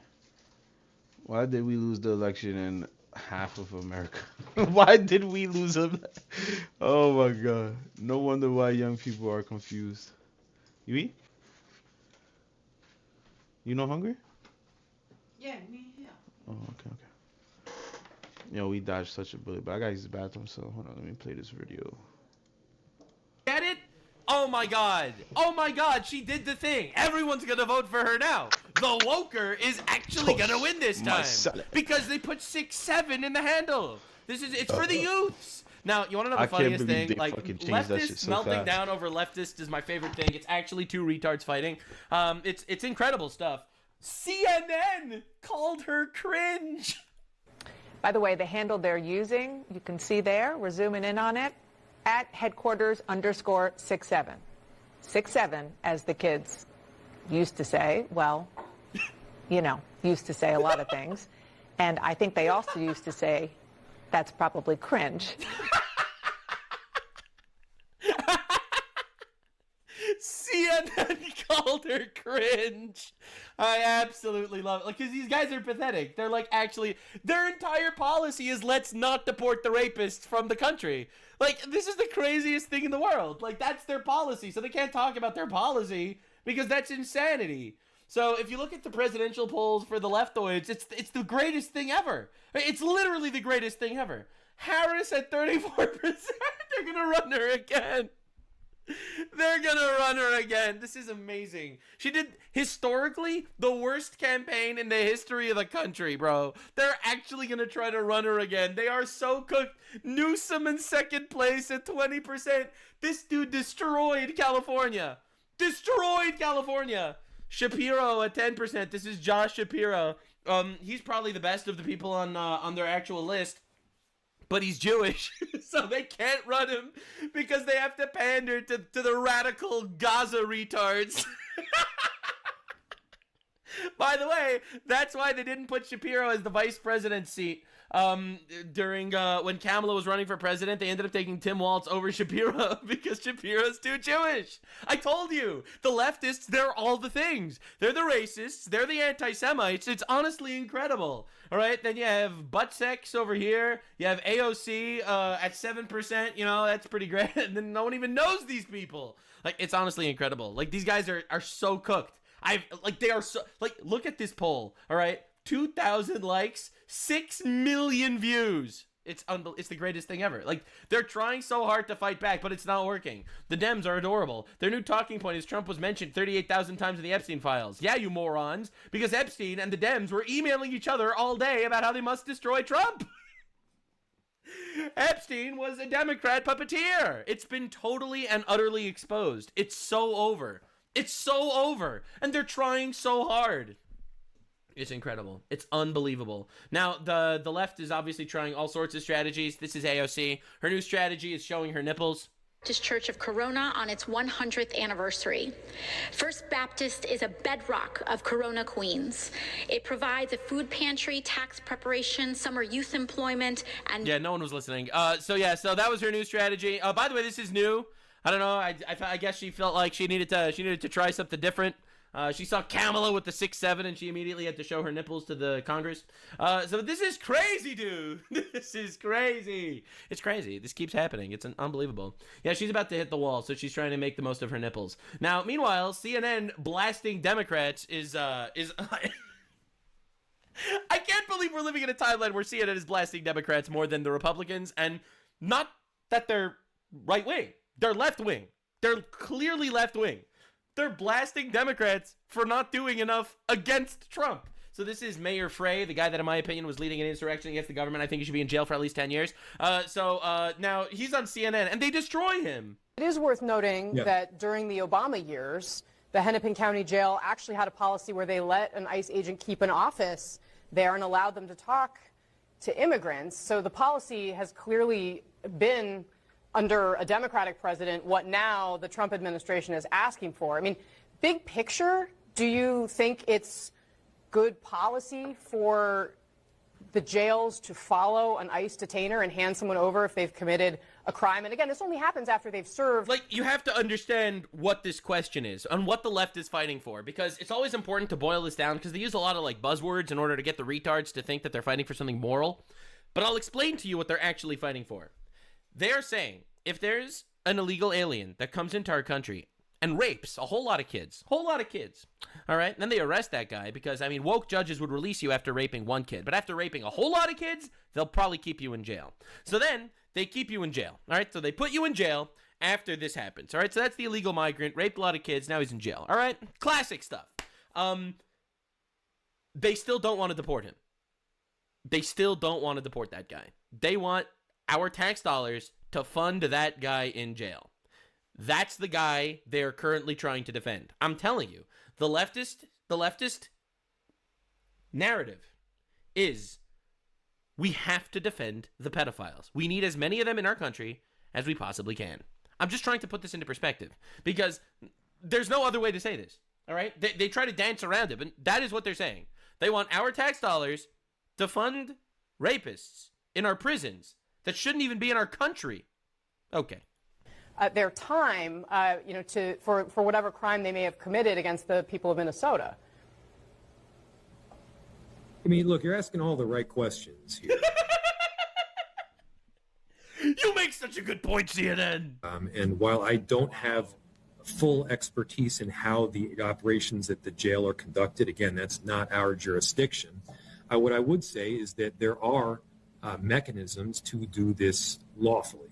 It's all lawful. It is literally all lawful. And also, you are the mayor. CNN grills Jacob Frey for cooperating with ICE during Obama, but refusing to do so under Trump. It's so weird. It's so weird. Dude, CNN is turning on these guys. They're so cooked. It's like, it's actually so over. In fact, the level of over is reaching astronomical heights because you know what? I'll save this for another time because that's just, it's too big. I can't break that now. So now, the No Kings financials were finally released. Let's look at the people that financed the No Kings protests. All right, because obviously that was another leftist strategy to fight back. Arabella, 79 million. Warren Buffett, 16 million. Ford, 51 million. Rockefeller, good friend of Epstein, by the way, 26 million. Soros, 72 million. Tides, 45 million. So let's try to understand this. The No Kings financials were literally, the No Kings riots were literally funded by oligarchs. The oligarchy was funding the No Kings protests. And it's the classic. Soros, obviously. It's all the classic. It's all the retards. It's the Epstein special. It's unbelievable. Now, of course, we know where our taxpayer dollars are going. All right? We know that these guys are funding riots, and our tax dollars are funding snow removal in New York City. Let's see how Mayor Mamdani's been doing. All right, so this is how he combats ICE. All right, so they pick up a little bit. And they go into the middle of the street, and He's just dumping it in the fucking bus lane. Yeah. Yeah, ICE destroyed. Huge W. All right. Go back. Yeah, a little more snow. It's working. It's working. Zoran Mamdani is saving New York one ice at a time. And yeah, This is crazy. Yep. New Yorkistan at its finest. Yep, at its finest. It's working, guys. They're making it better. They're fixing the country. We're paying them with our tax dollars, by the way. I kind of want to get down there and give it a go. Yeah, true. That looks fun as fuck. But yeah, so yeah, the reality is, he's just dumping it in the street. yeah, so that's Zoran Mamdani's New York City, ladies and gentlemen. They got their smartest agents on the job. They only came from 1,300 years of inbreeding, as opposed to the real intelligent ones, which are from 1,400 years of inbreeding. So anyway, let's look at the other way that they're fighting against ICE. Dude, I wanted this entire video to be, Trump is winning, we're deporting retards, all right? And this is how the left copes, all right? So, indoctrinating the children. But you mean to tell me that the left is the pedo groomer party? That's crazy.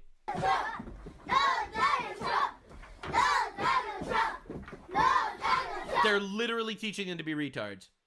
There is a 40% literacy rate from these schools, and they're teaching them to be insurrectionists?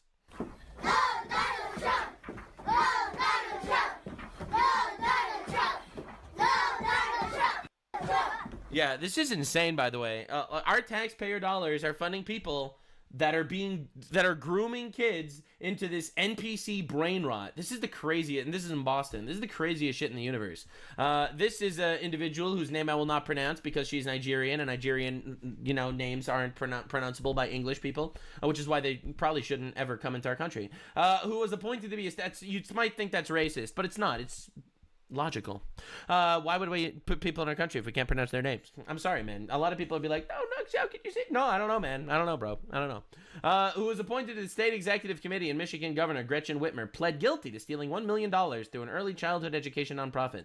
Every single one. It's all of them, bro. It's all of them. It's all of them, bro. It's all of them. It's not all of them. It's not all of them. But it's a lot of them. Democrat Representative Ayanna Pressley went from a negative net worth to $8 million since getting elected to Congress. She now has 5 rental properties, including one in Martha's Vineyard, generating $350,000 annually from rent. Swelled from $12,000 in 2019 to as Fun fact, her husband is serving 10 years in prison for drug trafficking. I thought I should mention that. Did you make all this income from the rental property? Sir, I submit a financial disclosure, just like everybody else. Dog, why are they bald? They're either bald or they're fat or they have nose. Like, these are miserable people. There's nothing to see here. Thank you. Is it appropriate for members? Nothing to see here. I just became infinitely rich over the last couple of years. To make so much money when they're in office? Should there be rules there? Financial disclosure reports show that the wealth of Pressley and her husband Conan Harris swelled from $12,000 in 2019 to as much as $8 million.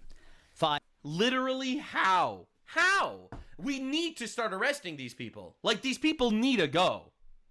Rental properties earn them up to $350,000 annually. Pressley once advocated to suspend rent during the pandemic. She pushed policies for struggling homeowners. These little to no cost bills help people remain housed. Yeah, and they're all giant pro-COVID retards, obviously. They run with the narrative and they make infinite money. It's pretty weird how this keeps happening. Speaking of COVID, I thought this was a super incredible report that we needed to talk about. Because remember how I said that everything's fraud? Everything on the left is fraud these days? What if I told you that they found a Chinese-owned COVID biolab in California? New at 2, we're half past the hour, a possible biological lab inside a Las Vegas home. Now, oh, my bad. In Las Vegas.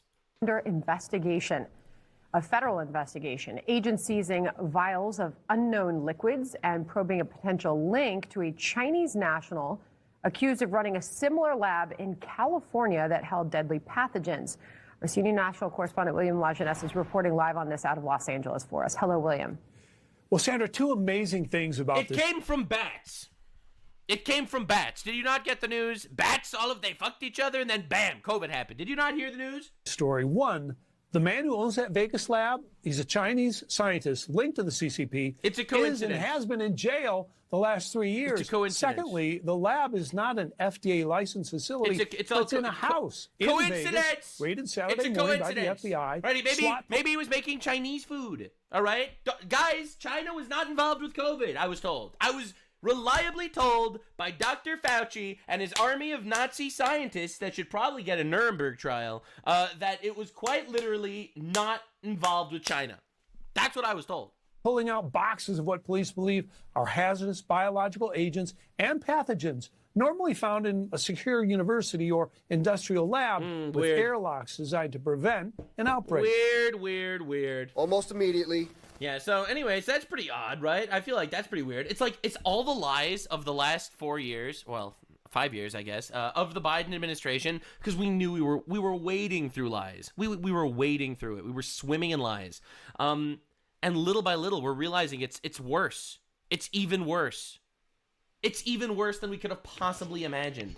All right, we got real reporters doing real journalism. So this guy went to Billie Eilish's home, because Billie Eilish is a retard who is retarded. Professional degree in Leering Center, and she decided to say no one's illegal on stolen land. So we got people showing up to her house now. First of all, isn't that ironic? Massive gates keeping people out. I thought Billy didn't believe in borders. That is ironic. Well, according to the That's What weird. kind of retard doesn't believe in Billy does believe in borders. She believes in massive gates keeping people out. That's You so gotta weird. be dumb as fuck if you don't believe in A couple of borders. cameras up there as well. The lights are on, so somebody must be home. Let us in, please, Billy. We are here because this is stolen land, Billy. Exactly. And we think we should be given access to your quite lovely $3 million mansion. It's not hers. It's the Tongva tribes. And such is Billy's concern for security and privacy. It's surrounded by pretty decent security fencing. So weird, because it's on stolen land, which is why Israel needs to take the West Bank immediately, because to be fair, that's also stolen land. I don't know if you got the memo.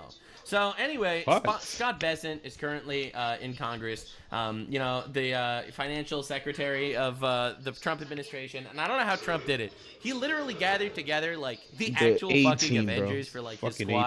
Right, Vance approval rating is up ever since he said, so what? So what? Like, what should I apologize for? It's unbelievable. It's crazy. Serious question and a serious issue for the financial services industry, especially as the Secretary of the Treasury. Well, that's an important. No, this is my time. I haven't asked you any more questions. I haven't asked you any more questions. It's the gentleman from Massachusetts. I'm trying to get to my next question. Could you speak a little louder? I can't hear you. Yeah. I love my country, Bro's just sitting there yelling and spitting all over him. Can you speak a little louder, sir? I might. Oh, good comeback. That's the leftist comeback. That's libtard wit at its finest. I might speak a little louder, Mr. Bessent. All right, well. Mr. Secretary, let Mr. Lynch proceed with his poor time. guy. Put 4 seconds back on the clock, please. Thank you, Mr. Chairman. Yes, Mr. Lynch. 4 seconds. I just want to do a comparison. And he started talking a lot nicer after that. It's pretty nice. It's pretty good. So, dude, literally everyone was getting humiliated by Since the this guy. so-called Liberation Day tariffs of April 2025, has the PMI been mostly above 50 or below 50? We just had the biggest increase in over a decade, and we are well above 50 now. Has it been mostly above 50 since April 2025? Again, long and variable lead times in manufacturing that you may represent. Let me ask it differently. Financial center, not a manufacturing. Since April 2025, for how many months has the PMI been below 50? Where are we now? I'll give you January went up. These What guys about are crazy. April to December? They're trying It was so below hard. 50 for 9 consecutive What months. does it matter? So the score is 9-1. Why does it matter? Bro, this dude is literally getting cooked in front of Congress, bro. Not him. He's cooking Congress right now. These motherfuckers is baby. House that. You know here?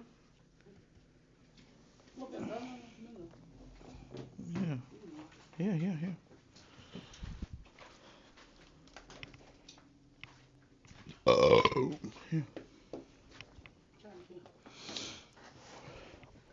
But yeah, this dude is literally up against Congress. And he's fucking cooking them, bro. Like, what does it matter how many months it was down? Where is it at right now, though? Where is it at right now? It is at an all-time high. 10 years, bro. 10-year all-time high. Come on now, son. Y'all niggas is losing the plot. 9 months of manufacturing contraction versus 1 month of expansion. I look forward to seeing you next year. Yes. So one of the stated Bro, that's how tariffs work. One of the stated policy objectives. He really thinks you call tariffs and then all of a sudden everything, like, what does he expect? What does he expect? Bro, can he?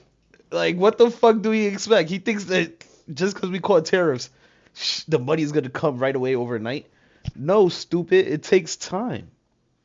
And it wasn't even a year yet, and we already above 50%. Like, we're at an all-time high, bro. So what the fuck is this man talking about? And watch next year, we're going to be booming for real. And I wonder what he's going to have to say then. Oh, what happened in the first 9 months? Get the fuck out of here, you delulu bastard, bro. Can't even give himself a straight hairline, all right? And he's sitting here roasting people for, like, what is even the argument?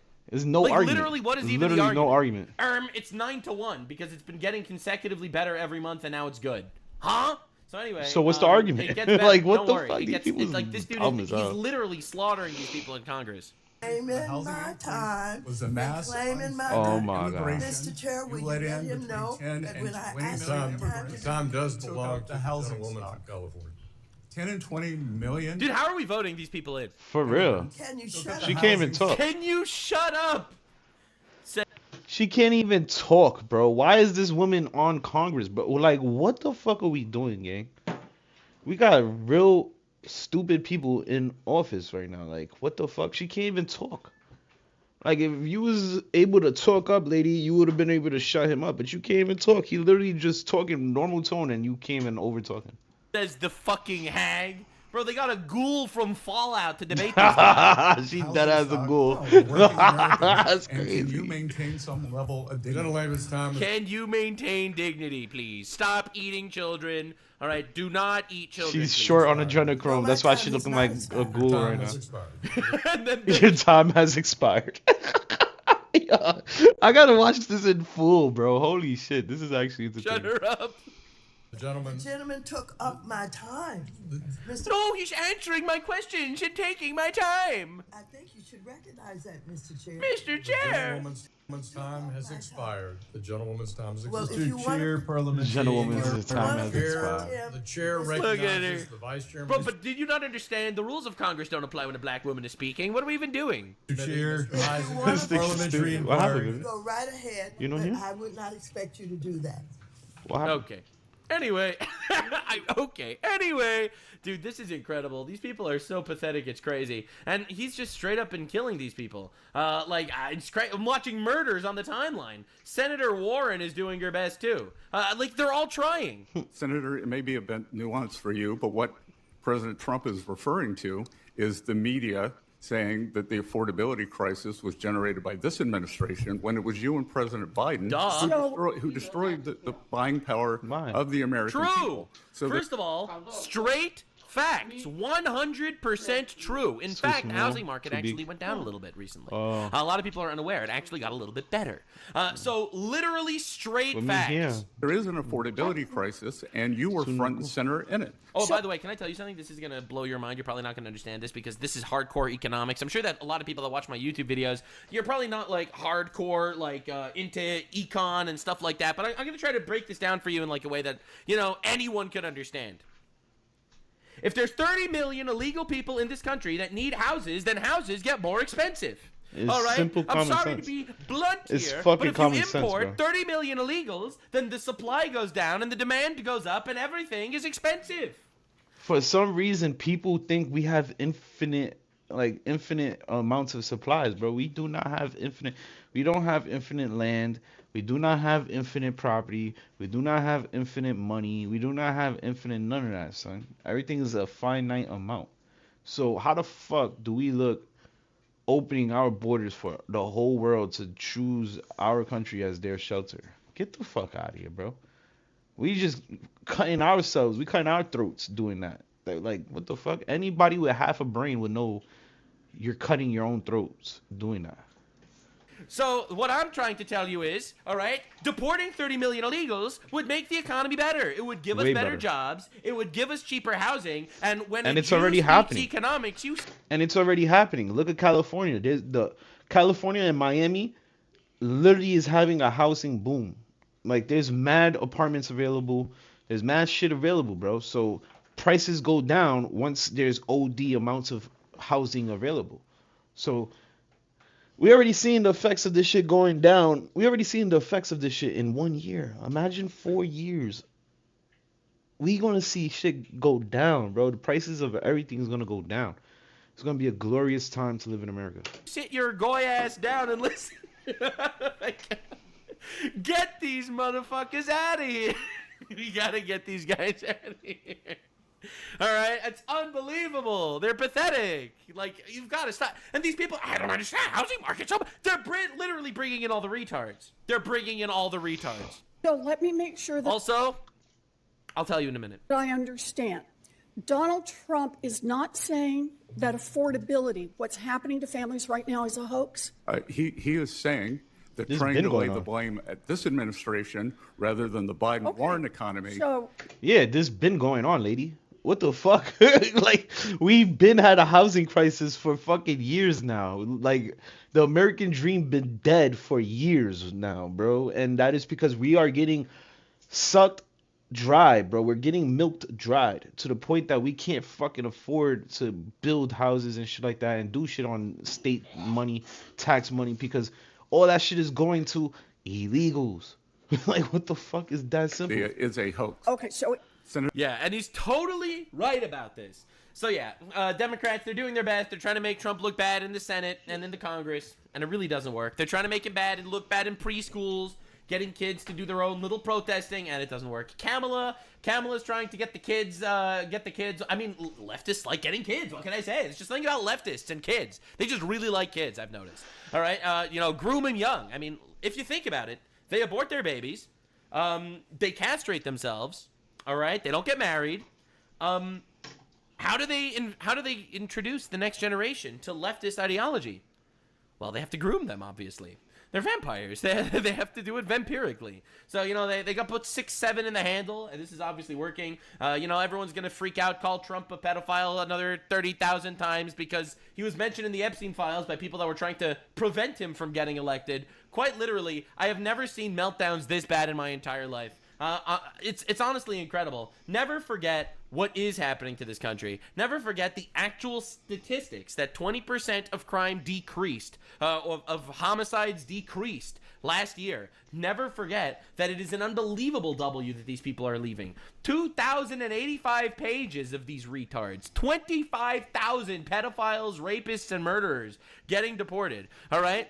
Got deported. All right? And never forget that these are the people that the left is trying to protect. Now, they'll never talk policy because policy doesn't matter. It's just Trump bad. They never actually talk about why they want these people in the country, aside from the generic buzzwords of, you're removing our neighbors.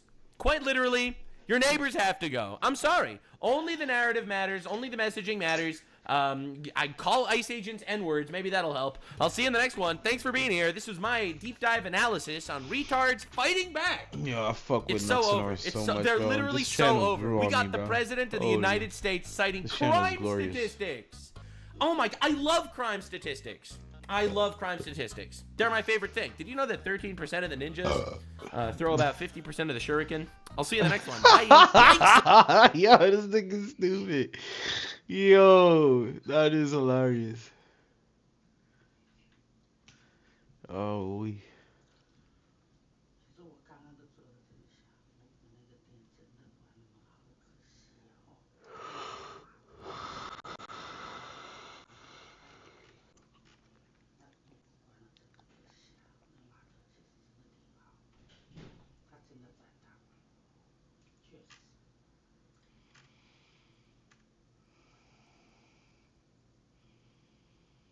Elon Musk's daughter confirms Epstein connection. What?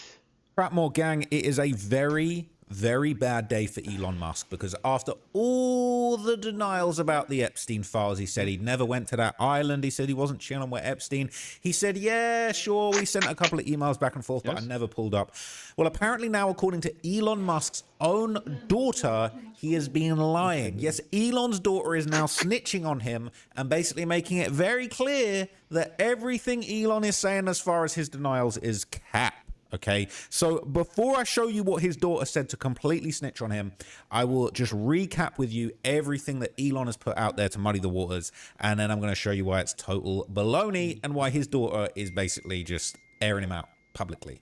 So there had been numerous posts. Okay, this was Elon when he went back and forth with Reid Hoffman from LinkedIn, and he said, Epstein hounded me relentlessly to go to his pedo island, and I always declined. Not you, though. You actually went. What gifts did you bring to Epstein when you went to the PDF island? Well, interestingly enough, okay, in spite of Elon's denials, there's other files, other things going around. People are saying the files absolutely confirm that Elon Musk not only visited the island on multiple occasions, but had ongoing contact with Epstein. Okay, these are back and forths. People basically saying that, Elon is scheduled to be there. This is part of the schedule saying 2:30 for Fierro. I have Elon Musk at 1:30. You're welcome to join Elon as well. That's from Jeffrey.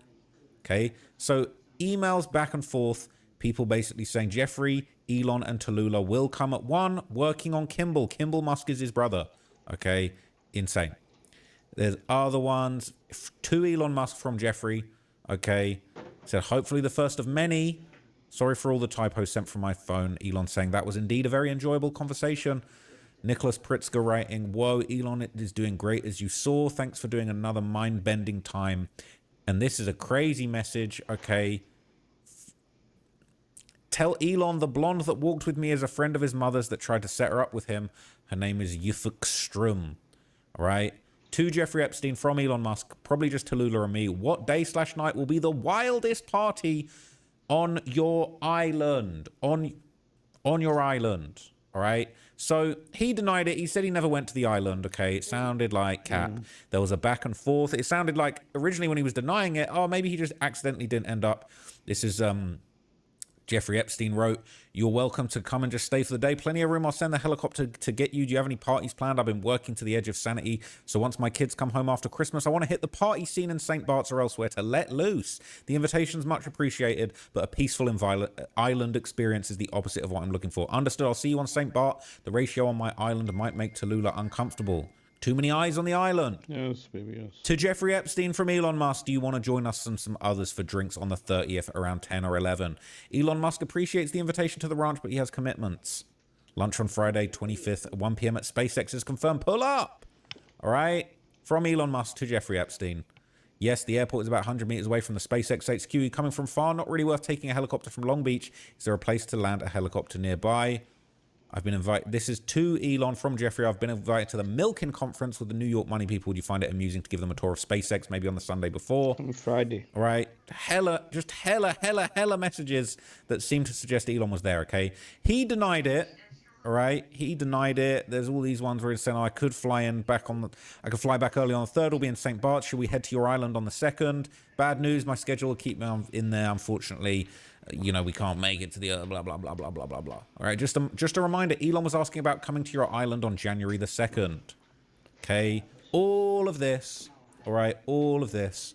Elon continued to deny it. He continued to say he never pulled up to the island. He said, no one pushed harder than me to have the Epstein files released. I'm glad it's finally happened. I've had very little correspondence with Epstein and declined repeated invitations to go to his island or fly on his Lolita Express. It looked like you was trying to get lined up to go on the island, but was well aware that some email correspondence with him could be misinterpreted and used by distracted to smear my name. I don't care about that, but what I care about is that we at least attempt to prosecute those who commit serious crimes with Epstein's, especially regarding heinous exploitation with underage girls. Well.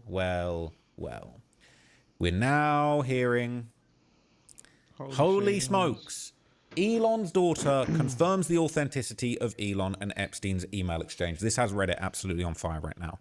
All right, this is Elon's daughter.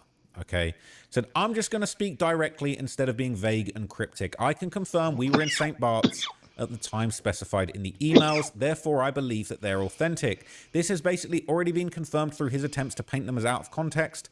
Denial is a river in Egypt. I knew nothing about the emails previously, so I'm learning about everything at the same time as y'all. If there's any other information I learn that I can corroborate, I will do so. So perhaps Elon didn't ever make it to the island, but it sounds like, according to his daughter, they were on St. Bart's. These were genuine attempts to get an invite, to get a heli onto the island. What the heli?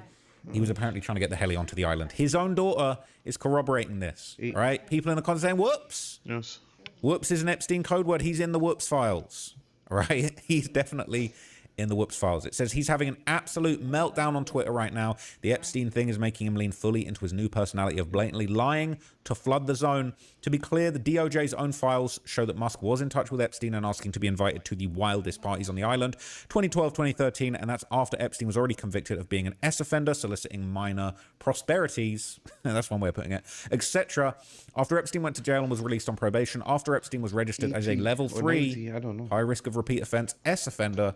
So Musk denying he's a wrongdoer is obviously a BS, okay? Some examples from his ongoing meltdown. I already read you this one. He's saying legacy media lies relentlessly, lying that he's not in the files and deflecting to the left. I'm in none of them, but many prominent people, especially on the left, are. Claiming he's responsible for the release of the Epstein files, therefore could not be a part of them. He's retweeting posts from sycophants, repeating his false claims as quickly as he can. Here are some of the things that he's repeated, okay? And he's also melting down on other topics. Should we have a look? Should we have a look at what he's flooding the zone? Hang on. So he's apparently reposting. Democrats are using it as an opportunity to smear Elon. No one has done more to fight child exploitation and trafficking than Elon. No one has done more to fight that than Elon. What?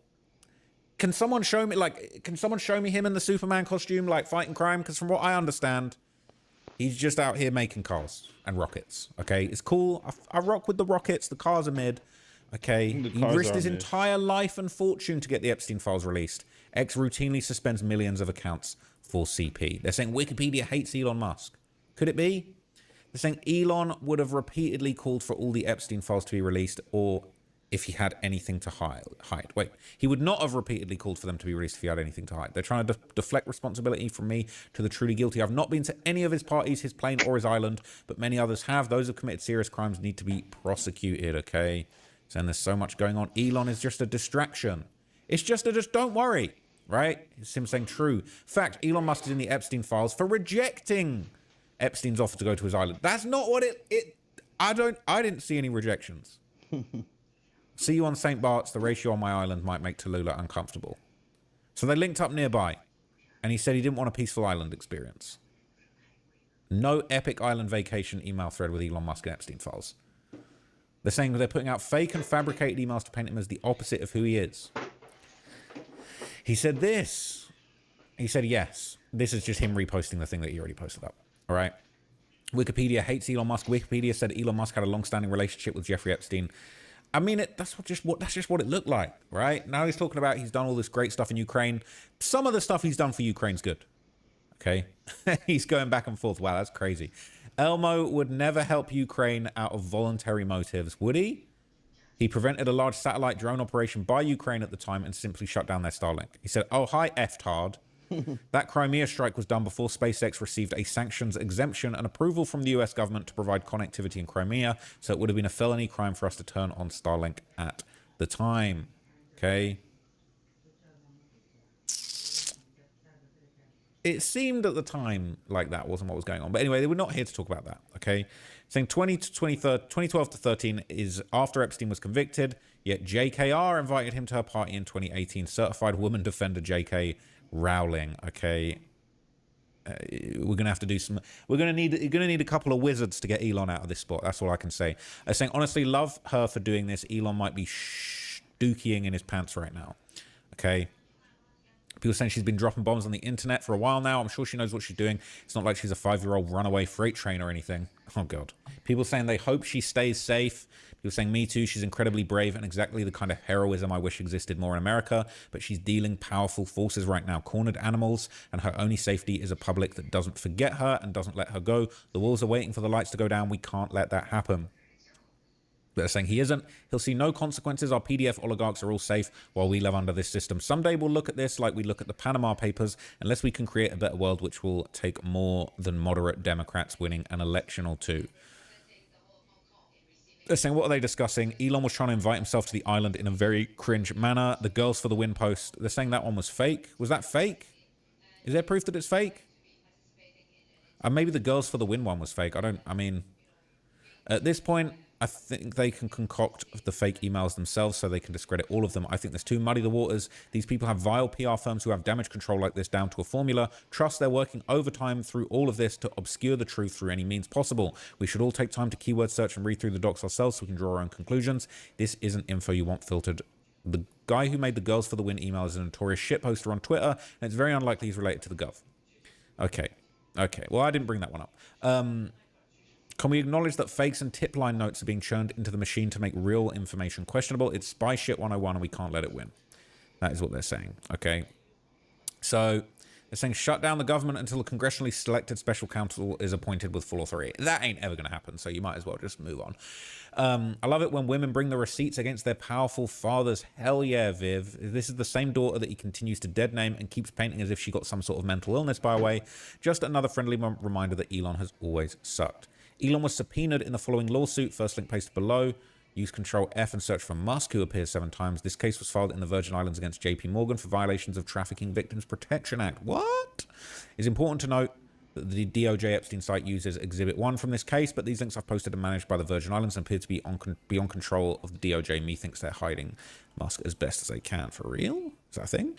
So there's hundreds of documents in that link, but this person summarized it. It says the Virgin Islands brought suit against JP Morgan Chase for facilitating child trafficking with Epstein, and Musk was subpoenaed to produce documents. Below is the meat of their request specifically to Elon. They request the production of all documents regarding communications between you and JP Morgan regarding Epstein or Epstein's role with respect to your accounts, transactions, or financial management, documents regarding conversation, or basically all the documents with anything to do with communicating with Elon Musk and Jeffrey Epstein. That's crazy. They're saying there'll be a ketamine shortage by the morning. Better stock up if you partake. I love how the dude that's claiming this is to be fake, that he wasn't there, knows that Epstein recorded everything and demands it to be released. How would you know he recorded everything so specifically? Good job from Vivian. As always, she's fantastic, and I'm glad finally being his daughter served a purpose, which is to, if we're lucky, put him in jail once and for all. Imagine getting put in jail by your own daughter. It's crazy. People saying they need to give this woman her flowers. Speaking up against this historic abuse has resulted in death, disappearance, and sectioning of many women before her. May she stay strong, safe, and keep acting as a beacon of truth in a time where lies are enough to excuse the rich of unimaginable horrors. They're surprised Elmo didn't suspend her Twitter account yet. I believe her. She's specific and genuine. Unlike all of Elon's pathetic rhetoric, she should be president.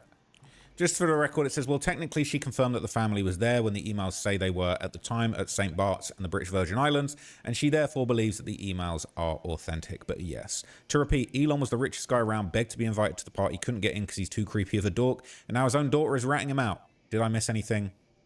They're saying he didn't beg. There was a lot of emails exchanged, even the ones where Epstein has a helicopter to take Elon. It sounds like it was lined up and it just didn't happen. Doesn't sound like beggary. Maybe it just didn't happen. Maybe it did. Maybe. I mean, he's denying it hard enough that I think maybe he probably didn't go over there, but it was an accident. Okay. So look, there's a few other crazy things going around about this. All right. Elon's basically just going crazy. Now, this has also been going around. Okay. This has been doing the rounds in the last 24 hours. It's a photo of Mark Zuckerberg, Elon Musk, and others in a meeting in a photo that Jeffrey Epstein forwarded to himself. Now, it's unclear if he took this himself. It's unclear if he put this event on, but it says, looks like he sent this to himself. So maybe he was sent it to begin with. Curious who took the photo. Anyone know who these people are? He was saying, look, I've done some research. This is Epstein's photo. On August the 20th, 2015, Epstein bragged about a wild dinner in an email to Tom Pritzker. And in his emails, he said, I had dinner with Zuckerberg, Musk, Thiel, Hoffman. Wild. The dinner was held for MIT neuroscientist Ed Boyden and set up by Reid Hoffman. Ed Boyden is the guy at the head of the table. And the New York Times did a post about the dinner. Okay, full list of attendees. Desiree Dudley, Ed Boyden, Elon Musk, Jeffrey Epstein, Joy Ito, Mark Zuckerberg, Michelle Yee, Naveed Farouk, Peter Thiel, Priscilla Chan, and Reid Hoffman. A nightmare blood rotation. Okay, I'll probably go insane from the bad energy. That is crazy. There's Zuck again, looking like a hollowed out drone. Interesting how he's holding his phone. Looks like he's recording audio or something. Anyone else starting to think the Illuminati is real? Okay, it looks like Zuck is trying to sneaky share a message on his phone under the table. Let's see. Maybe Zuckerberg was wearing a wire. Maybe Zuck's going to take these guys down. Look how crazy this is, all right? Look. This says Jeffrey Epstein boasted about wild dinner with Zuckerberg and Reid Hoffman in an unsealed 2015 email. This is basically just him boasting about it, about how he had the email. Interesting how the Musk was spelt wrong there. He didn't relate what happened at the dinner, but basically apparently it was organized by the guy who founded LinkedIn. So for Elon Musk to be on Twitter running his gums about the guy that started LinkedIn and being saying that he's got all this stuff that he needs to worry about, in reality, they was linking up. Mark met Epstein in passing one time at a dinner honoring scientists that was not organized by Epstein. Zuckerberg's spokesman said at the time Mark didn't communicate with Epstein again following the dinner. Okay. Apparently, Musk had introduced Zuckerberg to the Epstein at the dinner, an allegation that Musk denied in an email. He said, I don't recall introducing Epstein to anyone. You don't recall or you didn't? As I don't know the guy well enough to do so. Well, you was trying to link up with him in the British Virgin Islands. Epstein is obviously a creep and Zuckerberg is not a friend of mine, Musk said at the time. Very interesting, okay? Very, very, very interesting. This is bizarre, okay? This is bizarre. Now, look, do I think... I mean, it's just hard. It's just impossible to ignore those emails. I mean, those emails, like Elon Musk, he would be better off just shutting up. He's actually making this so much worse for himself. He's somebody that a lot of people in business look up to. You know, he's the richest man in the world. He's done all these great things. He's sending rockets to the moon, and he's building electric cars. He's trying to save the electricity grid, all this kind of stuff. Okay, but it's like, you can't really explain this away. I would love to see, like, any one of these guys that's being implicated in this, not just try and lie and just try and sweep it under the rug. I would love to see one of these dudes just be like, look, I was freaking off with Epstein. I'm aware of it. All right. I'm not saying it's okay. Didn't mess with any money. I don't know. Like, these denials, you know what it's like when you know someone's lying and you're just like, bro, I can see through it. I can see what you're doing here. This is just, it's just a disaster. Okay, now his own daughter is basically saying, yo, you was over there on the British Virgin Islands, like we was in St. Bart's, we was this lines up. I think the emails are real. Okay, and yes, there clearly are some fake emails circulating, the girls for the win one. Apparently that's fake. Okay, but look, Elon was over there on them islands, the British Virgin Islands. Okay, I guess allegedly he didn't make it to Epstein Island. We're gonna have to wait and hear what his daughter has to say. We're gonna have to like.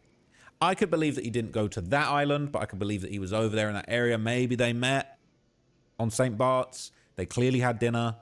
You can't deny that they was at the dinner. Y'all was at the dinner. Can't deny it. It's there. It's there. It's here. You want to see it again? Want to see it again? There. All right. He was there. So, not really much more to say. All right. Shout out to Elon Musk's daughter. Okay.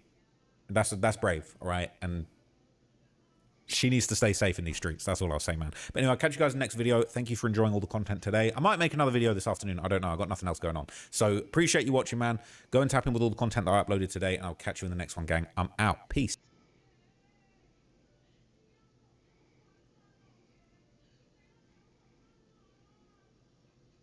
Welcome back here on Live Now from Fox. It's 1:13 on the East Coast and 10:13 on the West Coast. My name is Josh Breslow, and I'll be here for the next hour or so to break down all of your top stories and live events from across the country and across the world. Right now, I do want to get you to a developing story involving this man and Vice President J.D. Vance. Now, we got a release that came in from the Department of Justice right here, and I'm going to read it for you as we take a look at this booking photo coming in from the Lucas County Corrections Center. While investigating alleged threats, the DOJ says federal agents discovered several files of child sexual abuse materials in the suspect's possession. Now, a federal grand jury returned an indictment earlier this week charging a 33-year-old man with threatening to kill the vice president of the U.S. during his visit to Ohio back in January, so just last month. Now, we're told that Shannon Mather, who is seen in that photo right there, is accused of making a threat to take the life of and inflict bodily harm upon a successor to the presidency in violation of a code there. In the indictment, he allegedly stated, quote, I am going to find out where he, talking about the vice president, is going to be and use my M14 automatic gun and kill him, end quote. Mather was arrested by the U.S. Secret Service agents just yesterday on February 6th.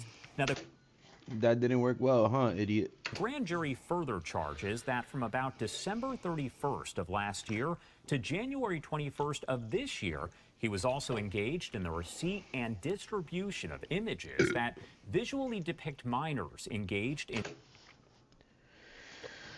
Ain't that a surprise?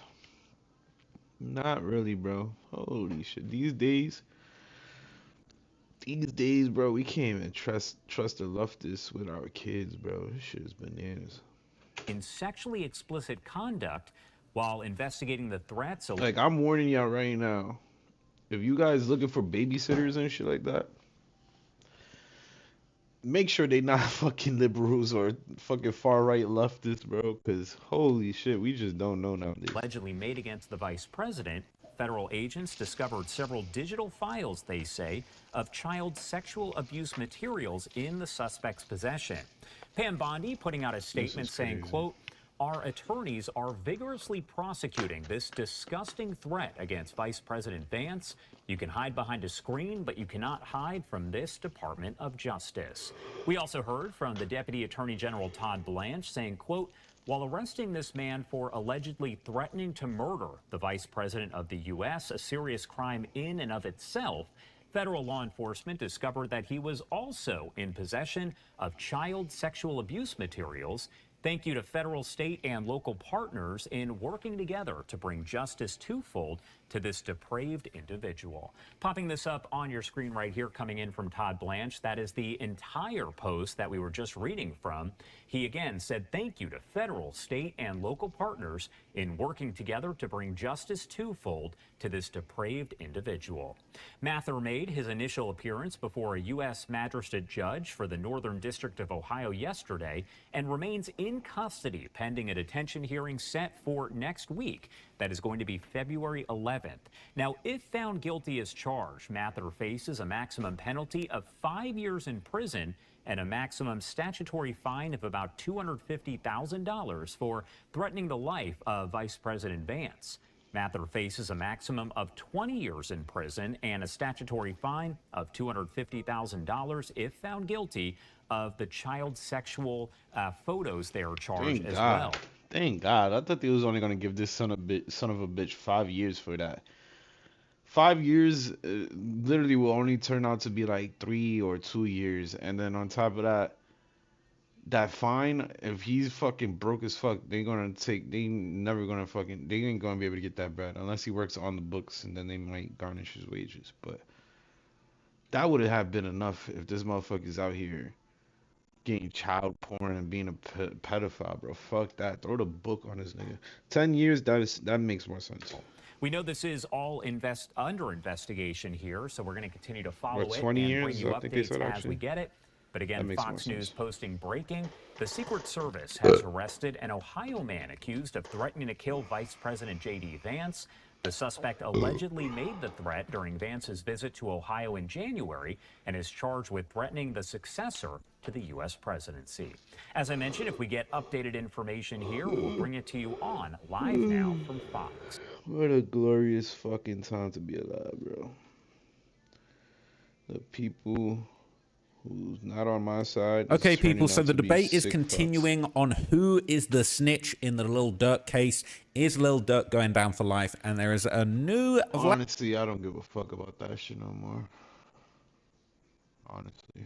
Pizzagate was always real. Would you mind just giving a basic recap of what this Pizzagate theory was? These emails get dumped online full of everything that was in John Podesta's life. And John Podesta is a very powerful and connected man. People on the internet then started to notice these strange pizza messages about $40,000 worth of hot dogs being flown to DC for parties, and overt references to children. That's a lot of hot dogs. That's a lot. Like, there is this. How is that not investigated, bro? I think that's the main reason why this shit hasn't, like, I think that's the main reason why people haven't been held accountable yet. I think it's because of that very reason, bro.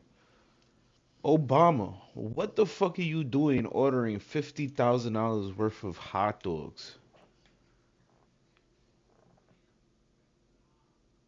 What?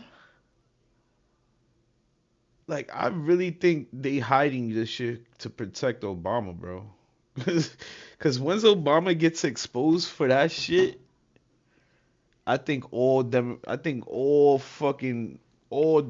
is done for, bro. Cause Obama was the last of the fucking the Democrats that actually had half a brain. That's why he was like so popular. He actually did good job. He did good work for the border. He actually he did a lot of fucked up shit too, though. Don't get me twisted. But people will fucking fall apart once they hear he's a pedo, bro.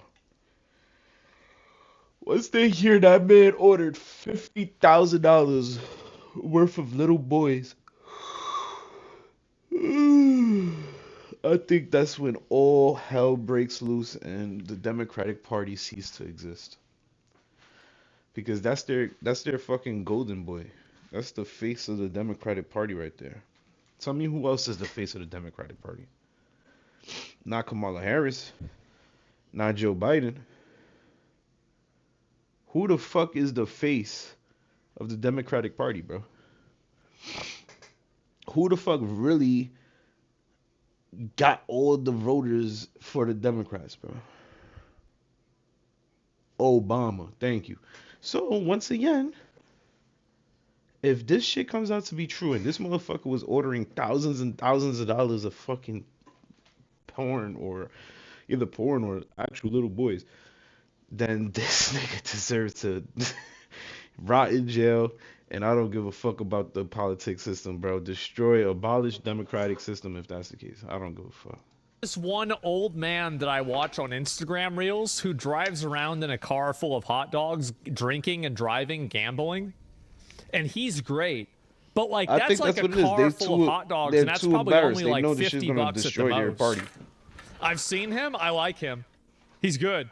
These kids, ages like 7, 8, and 9, will be in the pool, and it'll be heated, and they will be there for. It's like, wait, what are we talking about? This one pizza place in particular, Comet Ping Pong, right in the heart of DC. The Instagram of this pizza shop is full of very disturbing images of children. Things like children taped to tables. Things like commenters talking about rape and abuse, things like comments about kill rooms, and so much disturbing imagery on a public Instagram account for a public pizza place as the bro, actually eyes wide shut. Oh my god. Like, what the fuck these people was thinking? A public Instagram account for a public pizza place as the media is running this big kind of smear campaign on these questions. A guy enjoys your content. I'm walks glad into that pizza place with an shout out AR to Ian and for sure shoots the place up. Doesn't hit anybody, but manages to shoot got a great hairline straight through the hard drive. I'm jealous. In the back room, and gets arrested by police very publicly. They have a big photo shoot, so then you can look at it and say these conspiracy theories are dangerous. So we can censor them all off the internet because it's been debunked. Don't pay attention to the fact that the guy that owns the pizza place is the boyfriend of the guy that runs Media Matters, who is one of the primary debunkers of these things. Man, that is really. I got a feeling. Damn, bro, like. I got a feeling, bro, in like the next 5 years, we're gonna have some weird fucking times in America, bro. I got a good feeling about this. I think a lot of people who we didn't expect to be fucking weirdos actually come out to be weirdos and fucking get arrested, bro. I think a lot of shit's gonna go down in these next few years, bro. They're named. They had 10 co-conspirators, one of whom was Leslie Wexner. They're named, and that the list is long. Like there's pilots, we know their names. Larry Visosky. There's 3 different pilots. There's a bunch of other madams like Ghislaine Maxwell, but assistants that were helping to recruit girls. There's a bunch of other people that were trafficking models and bringing models in and out. There's just this long. There's an enormously long list. Of people in various roles all around Epstein that we know full well were, at the very least, deeply suspiciously involved, where they should be asked some very serious questions. I mean, right up to Ehud Barak, who, by my accounting, looks like the handler of Epstein. He certainly looks like we have all these emails from both Ehud Barak's email server now and from Jeffrey Epstein's trove of documents that corroborate them doing what looks like intelligence. Just say I'm not a Mossad agent. I remember that. I remember that real well. It's operations all around the world and in the United States. So there's just an endless number of people. I unfollowed them? Wait, what? I don't think I did. Wait, did I really? Let me see. Yeah, I mean, this is just... No, I didn't. What do you mean? And, yeah, that's... this is a lot, guys. Like, I mean, really, we got a lot going on with this. Then I'm going to start trying to explain these things to my real-life friends. With these filed release, why is no one being questioned and be called for an investigation? why would you investigate the people that are killing and eating and raping kids and doing satanic rituals to create homunculus humanoid and then breeding half human, half animal, and then performing ritualistic sacrifices and cutting the organs out of children? Why would you do that? Why would you hold them accountable for this? Yeah, you have to? Apparently not. I mean, apparently you don't have to. Do you think that they created a homunculus? I do. I think that they probably have, like, realistically, I mean, let's just think about this logically. Do you think that they've tried to clone human beings? Absolutely they have. I'm going to be honest. If our government hasn't tried to do that, I want my tax money back. I do. I want it back. If we're not trying to clone people and we're not trying to, like, grow people inside of a lab, I'm getting scammed. I am. Like, I thought we're supposed to be on the edge of this. I thought we're supposed to be trying to move things forward. Like, really? I mean, I'm not even saying, like, there's a lot of reasons why you could grow a person. Why? Well, because you could grow organs that way. Like, that's the main thing. Absolutely. 100%. I ain't gonna lie. Like, that sounds wicked, bro, to say. This is why Asman said he can't be the president. My man's gonna be out here harvesting organs from clones, bro. Oh my god, nah. I ain't gonna lie, Asman's a little too far out too. I wouldn't trust him as a president either. Holy shit. Cloning humans will be the end of humanity? They said that about a lot of things, and it wasn't. And we need a real Captain America also. Yeah, do you think they were successful in cloning human? I don't think they were successful. If they was, it would have been out. I find it to be very unlikely. And the reason why I think they weren't successful is because we can't cure cancer. I think with how many diseases that people have that we can't cure, I think that shows that we probably can't replicate the human genome. People going crazy think they found a code word for human meat. So jerky equals child meat. What? Francis, he better not be talking about the Pope. That better not be the Pope. No. This is like unlimited fucking content, bro. There's so much shit in the fucking in these files, bro. What in the fuck? There is so much content in this bitch. It's like every hour we discovering something new. These motherfuckers is crazy, bro. There's so much shit, and like these niggas just. I guess it's because there's so many years of shit. Like these is from back when. It's from 2013. Look, so we got emails from back then, bro. We're gonna be going through this shit for fucking months, I think. Give me a minute. Yeah, better not. There better be another Francis. It's gotta be another one. Yeah, oh boy, no. Francis has time to come tomorrow. Show me how to make it. Jerky class anyone. He will bring you to taste his new jerky recipe from the restaurant. He sends a warm hello. He's working at a restaurant called Guys, the restaurant's called Cannibal and Cooks. Wait for it. Beef jerky and steak. He has time at 3 p.m. tomorrow if this is okay with you. Here's what I think is really crazy about this email. This email is totally, there are no equal signs, there's no bad punctuation, there's nothing wrong at all about it.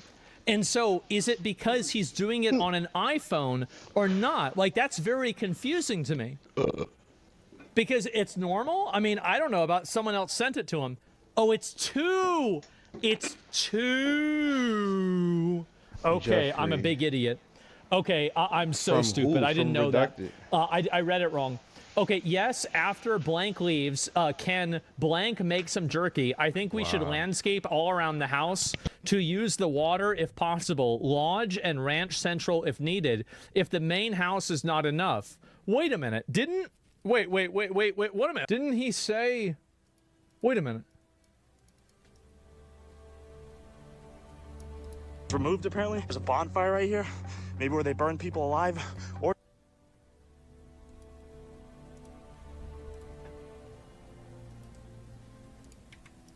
sun compass that was removed apparently. There's a bonfire right here.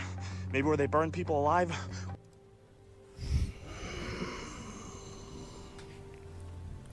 Okay. It's too small for that? No, it's not. You just have to do it the other way. You have to do it like upside down, right? Because like you're not going to eat the head. So a lot of people don't know this, but like so you actually don't have any like the risks of eating human meat are actually not that high.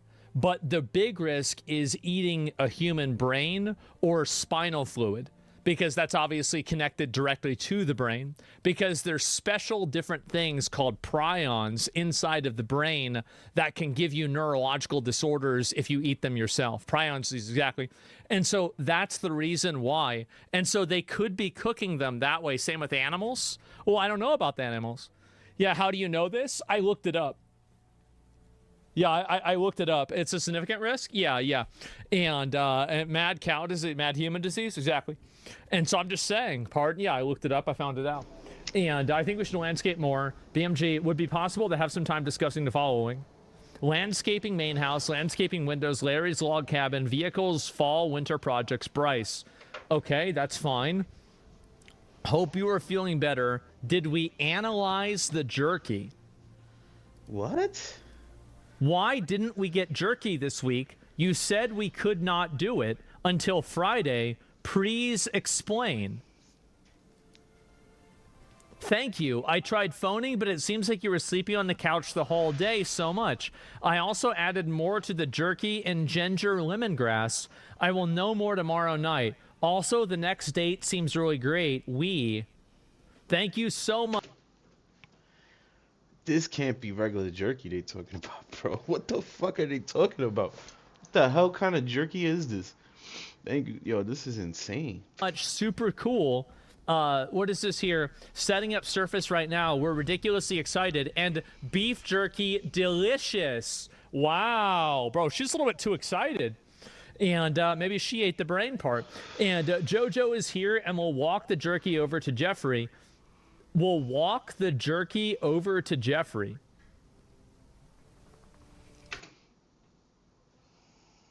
JoJo is here, and we'll walk the jerky over to Jeffrey.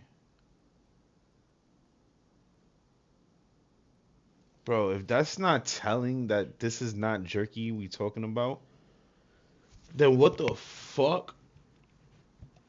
Bro, jerky doesn't walk, eh? Jerky doesn't walk, bro. What, they walking a whole cow over to Jeffrey? This is crazy. Why would jerky walk around? That seems kind of weird. This is crazy. Why would it do that? I mean, I guess like you're walking something over there, like I was thinking I that don't too, know, but like it's a weird way to okay, play that's it. not enough. It's not enough to go with. Ginger lemongrass, perhaps code for ethnicity. Maybe, right? You don't know. That's a good idea. Delicious lunch, beef jerky. Steve and I are very grateful, above all, for your friendship. Some of these emails are so wholesome, aren't they? It's too bad they eat kids. That's bananas, right, bro? Like, these motherfuckers is so grateful to eat kids. Holy shit. This is sad. These niggas is crazy, bro. A small insulated bag would be just fine. Really, you know, like, what the fuck? They're sitting there like, oh, I really loved having you come here. And yeah, no, I had so much fun eating the babies and killing people with you. Yeah, I loved it. My wife did too. I can't wait to see you for Christmas. Bye. Oh, here's a photo of us in case you want to make this, have this for your wall. And it's us. Oh, wow. Like, what the fuck? Making memories, yes. Oh my God. It's normal for them? Yes. A small insulated bag would be fine. I don't remember checking it. No need for crazy amounts of... I wonder if this is the culture these white people be talking of. Because, bro, it's fucking weird how all these people are... Fuck, if this shit is true, it's weird how all these people are openly doing this shit and like it's a tradition to them, bro. It's like Christmas to them or some shit, bro. It's fucking bananas. Of ice, one should do. There is one bag of beef jerky in the fridge. Please get it. Also, blank has more at her place. Please get it from her as well and bring it all with you. Bring it all with you. I suppose it needs to be in a cold, insulated bag. Well, usually jerky doesn't need to... That's another, yo, bro. Yo, he just pointed it out for me. I didn't even put two and two together. Jerky doesn't need to be put in the refrigerator. Jerky does not need to be put in a refrigerator or be in an insulated bag. What? Yo, this is crazy now, bro. I ain't gonna lie. This is getting a little wicked. Holy shit, they was not lying. Jerky stands for fucking human flesh, I think, bro. How about that? That's crazy. What are the odds of that? And oh my fucking god, beef jerky shoulder on the shelf. Yeah, I mean, guys, I think I gotta put this in the refrigerator. I had no idea about this. Oh my god. So yeah, coolest code word. I don't know. You can't eat beef jerky anymore. Yeah, it's not even refrigerated. And do you mean, what is this here? We talked about this at the ranch. Why isn't it done? Steve needs a 6 to 8 ounce portion of jerky. I gave you all the jerky we had, roughly 2 pounds, and it lasted only half the amount of time it was meant to. I felt like it was more important for you to have the jerky to eat during my time off. My plan is... Half a pound, bro. Half a pound, bro. How much does a baby weigh? How much does a baby fucking weigh, bro? Hold on, bro. I don't think Zach just caught on to that. How much do a baby typically weigh?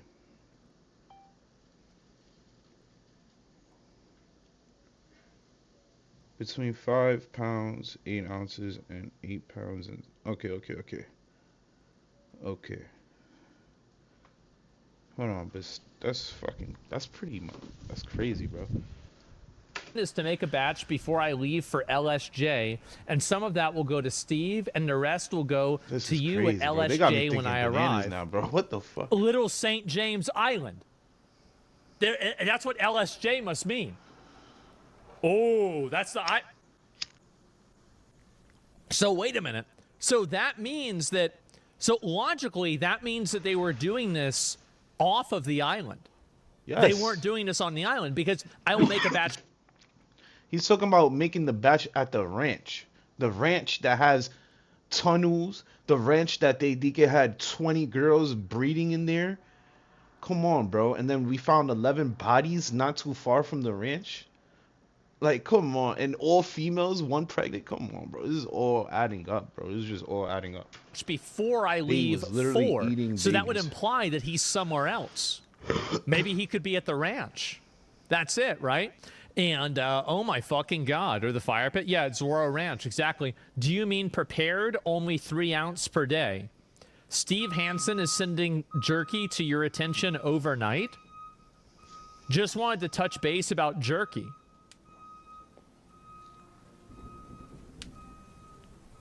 They talk about beef jerky more than I do. This is a big nothing? Yeah, you're bugging. How It's sure are adding you? up, bro. It's all adding Because up, bro. I think This that is there's crazy. a 50% chance at This shit least got that me it's going nothing. back to my conspiracy days, bro. Holy shit. I can't believe But- all this shit's coming up. Is there a 100% chance? I would say there's not.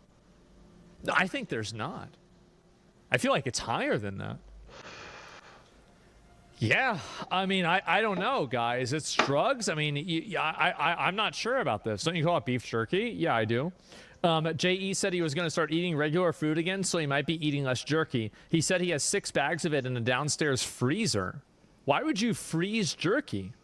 You can't freeze that, yeah. I believe it should be enough to get him through. Any other questions, please let me know. And they talk as if it's J.E. a is necessary asking thing, bro. to bring him more jerky. Jeffrey Epstein is asking to bring him more jerky. Are you flying on Friday? I would like to collect it from you and take it from me on the plane. What the I'm flying fuck in on is this- Friday. What the fuck is this jerky that they need to get on a plane to get it, bro? Like, am I bugging, or isn't jerky available everywhere? Every fucking state, every fucking country. What the fuck do he needs to get on a plane with some jerky for? Like, am I bugging, bro? Am I the only one thinking about this shit this way? Like, my dude, jerky 1 doesn't need to be refrigerated. Jerky 2 does not walk. Then jerky 3 is not something that you fucking run out of because there's so much of it. And then and then 4, bro, it's too much. Like, what the fuck you getting on a plane and worrying about leaving it and not bringing it on a plane? What the fuck? And it's not like they talking about, oh, it's bear jerky, we killed the bear and got that shit, or oh, that was a nice hunt, or whatever. They just came out of nowhere talking about jerky. This shit is weird. Like, what? I will bring jerky. Is there a time I could come say hi and drop off the beef jerky? And that's from Jeffrey Epstein. Are there any recorded images of Jeffrey Epstein with eating with beef jerky at all in the picture? We're gonna ask both AIs. We're gonna see what it say. We're gonna see what it say. Nope. No, there are no recorded or publicly known images of Jeffrey Epstein with beef jerky in the picture. That is insane for a person who loves beef jerky so much, right? Turn up nothing resembling an image. Based on public, there is no evidence or record of any images showing Jeffrey Epstein with beef jerky. This is getting crazy, bro. So it's crazy that they're just talking about, like, isn't it weird that they're, like, for example, like, I talk about drinking soda and eating beef jerky all the time. And if you went into my house and you took a photo of my house, you'd probably see beef jerky and soda somewhere. So you can go through, what's this here? Commercial. Apparently it's his last girlfriend who's active on Twitter right now. So this was Jeffrey Epstein's potential last girlfriend?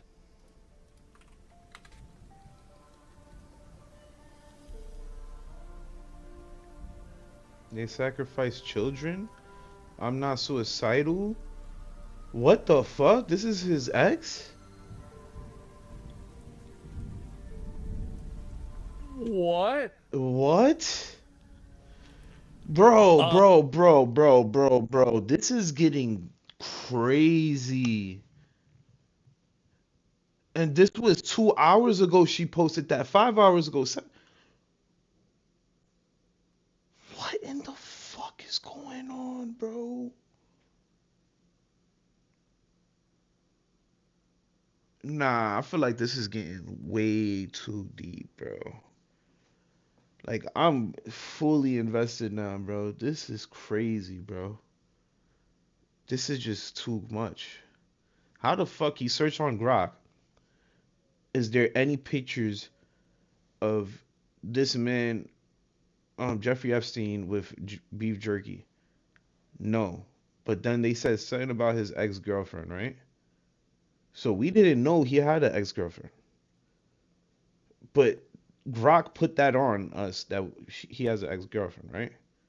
So then we go to this fucking page, and the first thing you see is they sacrificed children to Lucifer. It's an entire cult Jeffrey got involved in. Their operation for financial reasons and to obtain what? Compromat. What is that? Compromat. I don't even know what the fuck that is.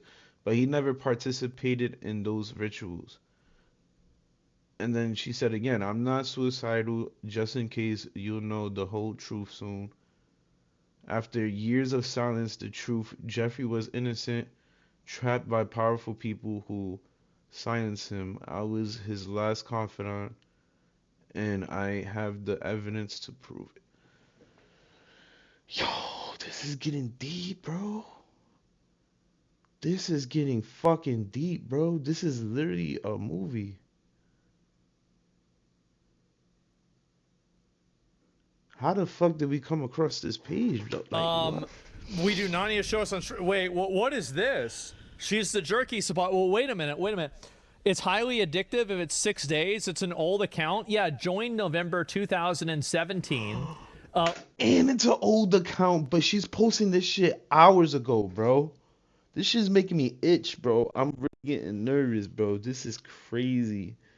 All this shit is turning out to be true. Holy fucking shit. All this is turning out to be true. Yo, we're gonna see a lot of arrests soon. We're gonna see a lot of arrests soon, bro. Didn't I just say the next 5 years is finna be wacky, bro?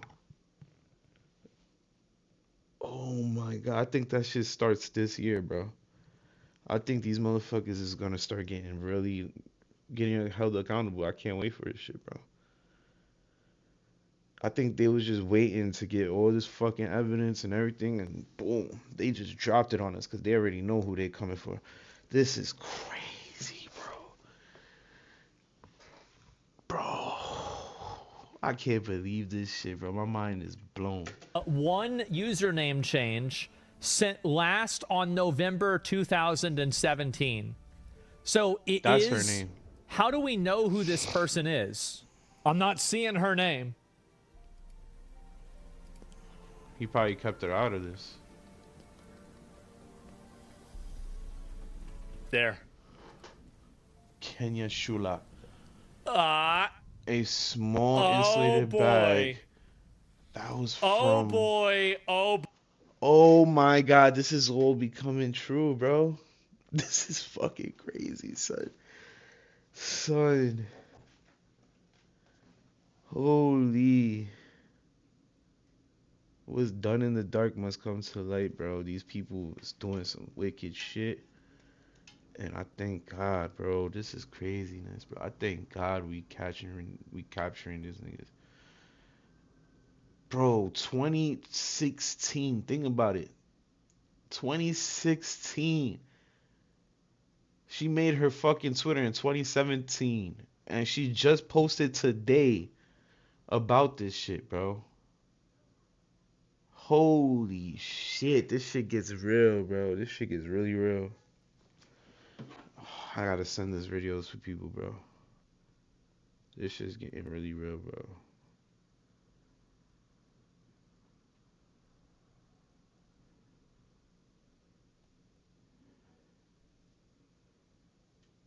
Son.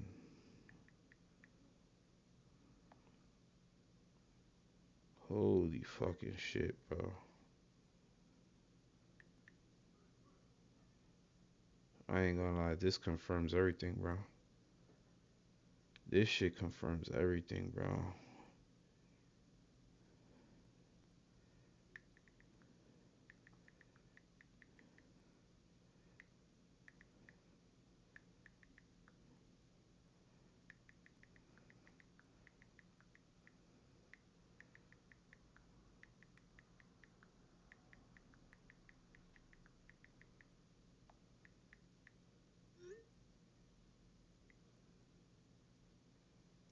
These motherfuckers is eating babies, bro.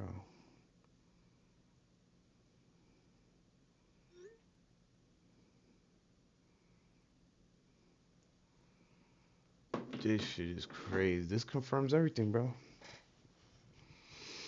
This confirms everything. And if we have this confirmation and I've came to this fucking conclusion, and I'm pretty sure everybody in that chat came to this chat came to this fucking conclusion. I'm sure Asman came to this conclusion. Is no doubt in my mind that the feds came to the same exact conclusion. And these motherfuckers is finna be held accountable, bro. I think they're gonna start coming in and arresting people real soon. Whoever was involved in these fucking, these acts, and they used code words and shit, try to hide it, they gonna get cooked. There's gonna be like an indictment coming soon, bro. A fucking real indictment coming soon. This is gonna be crazy, bro. RICO, this is gonna be a RICO.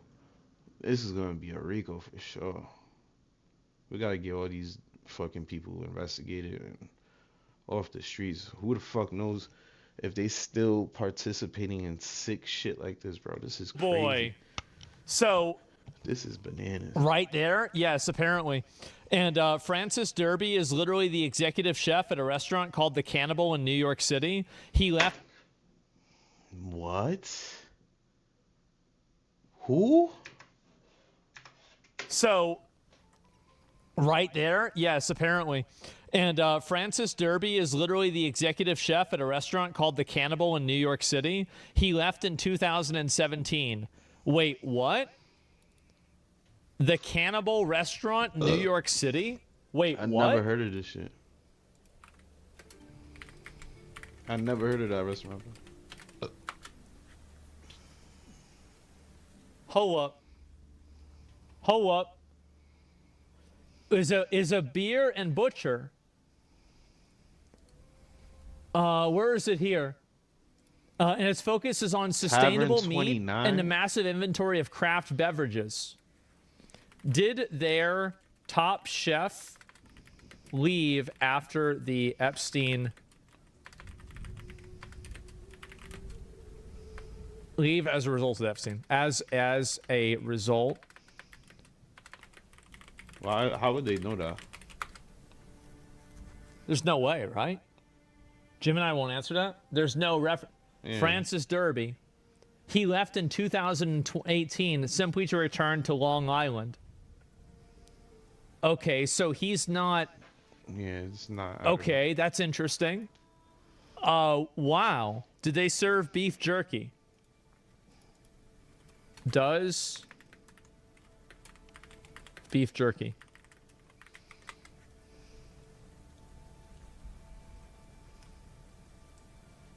It was now famous for its extensive house-made and offered a wide variety of snacks. Their menu traditionally focused on fresh butchery rather than standard dried beef jerky. So they apparently did it occasionally, but not really. So, who sends beef jerky to a lab for analysis? Yeah. Wait, what? Hold up. Jeffrey Epstein to Steve Hansen. Old saying, dog ate my homework. Well, the dog ate the beef jerky. I was looking for the beef jerky as I knew it was in my suitcase, and I thought that maybe I left it on the beach, only to find a small plant. In your suitcase? What? Why the fuck is this jerky so important that you keeping it in your suitcase? Plastic bag near my dog's bed, hence no beef jerky. I'll email Francis to make us some more, as I need 6 to 8 ounces to send to the lab, and I'll forward to Francis the info to send to the lab directly. I think something's going on. This is getting weird. Holy shit, bro. This is crazy. I do. The lab is another code word? Well, you'd have to have repeated uses of it in ways that are inconvenient or confusing.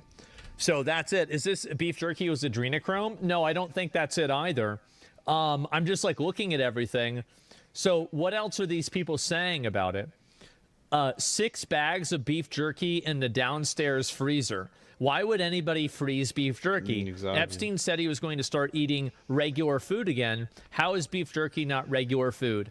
I am going to give this a point of credit, okay? Is that there are a lot of people that really eat a lot of beef jerky, and it causes digestive issues and problems. And because of that, they end up, like going back to eating normal food after that. How do I know that? Because he was Nobody knows. It's a mystery. And so anyway, biltong can be frozen. Yeah, I think that's like made out of frogs, right? Nobody's been this excited about jerky. I have. I've been even more excited about jerky than this is. Yeah, I think this. Yeah, I mean, what are you talking about? Bro. Demons eating missing children. Sounds closer than the alien disclosure. No one walks over beef jerky, and you sure as hell don't need to keep it in a cold, insulated bag. That defeats the fucking purpose of beef jerky. This Francis guy is super hard up for some beef jerky. No one is that into beef jerky. These people are legit demons. I'm surprised MSM has not rushed to slap the debunked label on all of this like they did with Pizzagate a decade ago. I think the real reason why they can't do that is because they know that it's just too much. Anyway, I'm surprised MSM. It's crazy how they haven't said anything about this. Francis Derby was a chef at the Cannibal. I was not ready to read this. This is the worst thing I've ever seen. No, it's not. It's not even close to the worst thing. Nigga, they said like, oh wow, they're eating people. Duh, of course they eat people.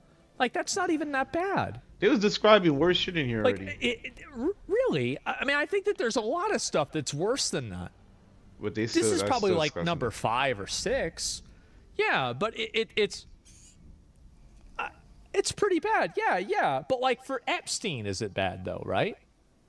Nigga, Are we hear really that gonna there's say it's that bad for Jeffrey Epstein? It's not only him though, Zach. It's fucking that bad when we know that there's a fucking whole group, a whole society of these people that do this shit. That's fucking when it's bad. That is weird, bro. These people is literally killing and eating babies, bro. We need to figure out who these people are and get all of them arrested behind bars, bro. Put them niggas under the jail, bro. Guys, he's sitting there smiling on a Skype call with a person, and the name of the person is torture. And talking about melted cheese. Like, oh, well, actually, you know what? I bet all these fit together. You know what? That's probably not even true. I bet they all just fit together. And you're saying it could have been worse? Yeah, it could have been worse. And what's number 1? What's the worst thing? I think that so I would say the worst thing, this is my opinion of the worst thing, is that the V-Bucks, no. I think it's that the fact that they rape the young girls and then they force them to give birth, and then they take their babies away and then they sacrifice the babies. That's the worst thing. Because I keep coming back to that same thought. Zach is right. Absolutely right. That's the worst thing I heard so far on this fucking list, bro. But they're all fucking equally bad. I ain't gonna lie. They're all horrible. But I'm just saying, the one that keeps fucking popping up in my head is that story of that girl that literally went through that, bro. She couldn't even, like, she didn't even understand the concept of birth. When they fucking ripped that baby out of her and they took it away from her. And then they did it again, and then she started realizing, yo, these people are taking my baby. Like, bro, like, that is bananas to think about. Like, keeping a human being just to treat them like cattle. Just for, like, they don't even understand the concept of life yet, but you're just using them for cattle. Like, to breed babies, to do God knows what with those babies. That was the wickedest shit I ever heard. I think that's the worst one. Like, personally, that's the worst one in my opinion. That's the wickedest one for real. Right? And eat them, right? That's the word. So like, if you want to think, because I've thought about this, right? I feel like everybody needs to think about this every once in a while. So is that proven? Well, a lot of this stuff isn't proven. Like, it's just, there's just a lot of points on the graph, and they make the same line. So that's it. And what about eating babies? You think that's number 5? Well, it's not necessarily that. And the thing is that jerky, I don't even agree that jerky would be child meat, because generally jerky is aged meat. So I would assume that they would use another term like veal or something else to talk about kid meat. So I don't even think, I'm not even. You just said it right there, though. Aged meat. That's code word for underaged meat. Like, come on, bro. Even convinced that jerky is, I think it could be human meat, but there's no definitive proof in my mind that it has to necessarily be a kid's meat. So why would age be a part of that? You see what I'm saying? No, bro. Like, and I look, guys, I just talk about things. I do. I just talk about it. I don't have a filter on this at all. I just say it. So there might be people saying, like, damn, like, what? People will have a little bit of shock. Listen to this. But no, I just say it is. I say that's the way it is. Jerky could be old sex slaves. That could be it. Yeah. I mean, it could be something like, it could be like a life cycle, right? Where, like, yeah, that could, no, that but usually, I don't know.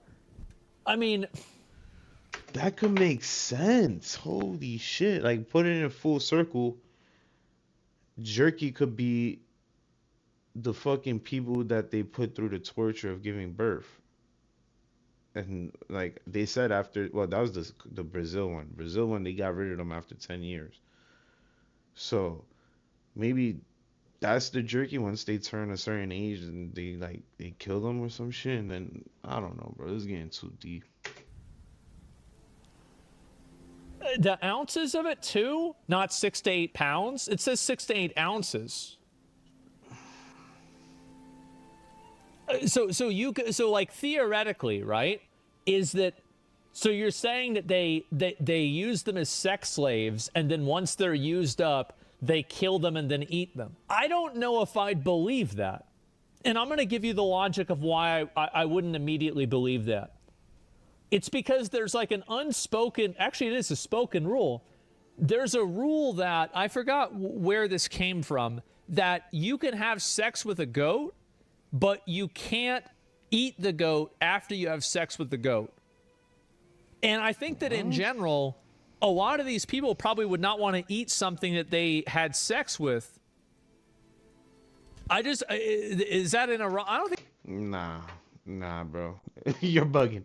If these people is fucking batshit crazy enough to eat babies to begin with, I don't think they fucking give a fuck about having sex with their meat before they eat it. Like, nah, I don't think that's a big deal for them. I think it's in Iran.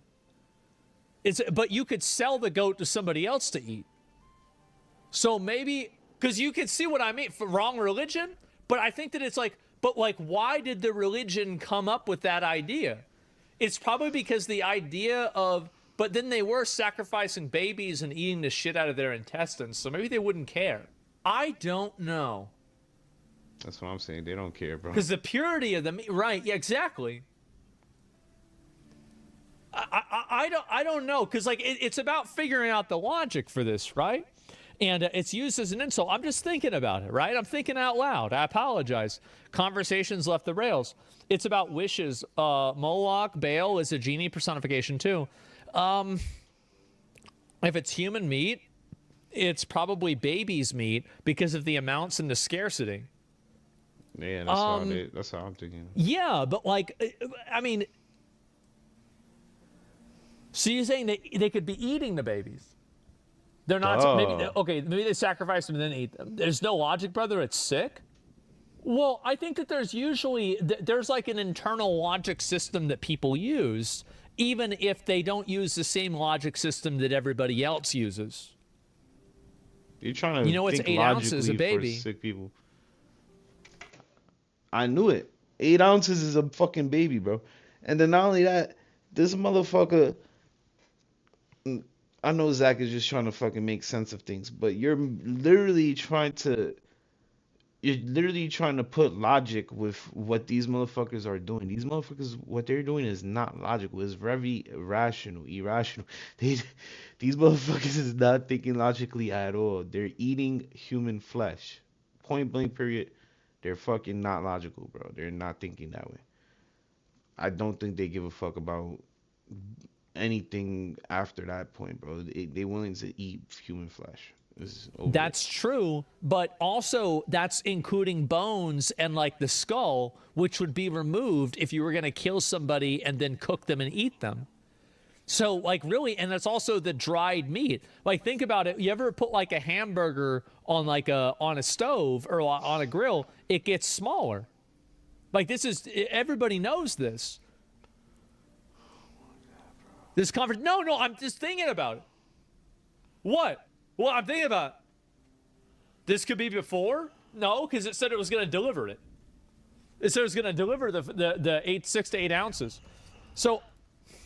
But yo, you're not taking account that a baby could weigh a pound. So I don't even want to talk about this. This sounds disgusting just thinking about it, but do the math. A pound after processing and all that, it might be 5 to 6 ounces after done, bro. Or whatever the fuck they said, bro. That's fucking sick, I don't know. Bro. Babies aren't 8 ounces? That's what I'm trying to tell you. Oh, no, you're right. I was thinking pounds. Yeah, no, that's a good point. You're right. So you could Yes, that's what I'm thinking. That's why the first thing when they said, I'm delivering you 8 ounces or whatever the fuck, I looked up how much a baby weighs, and it says 1 to 5 pounds or some shit like that. Let me see.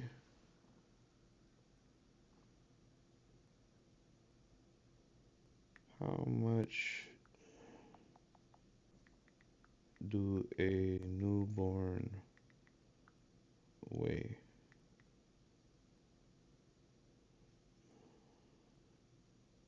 Says it could vary, but the last one that I saw, it said 1 to 5 pounds or some shit like that.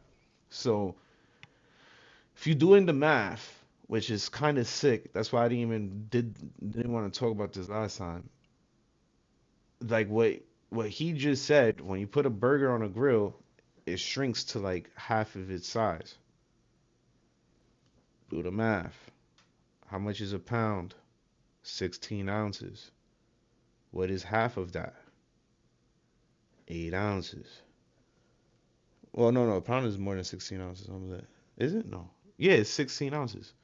So, yeah, it's like all adding up, bro. It's all adding up. Shit is crazy. Man. This shit is crazy.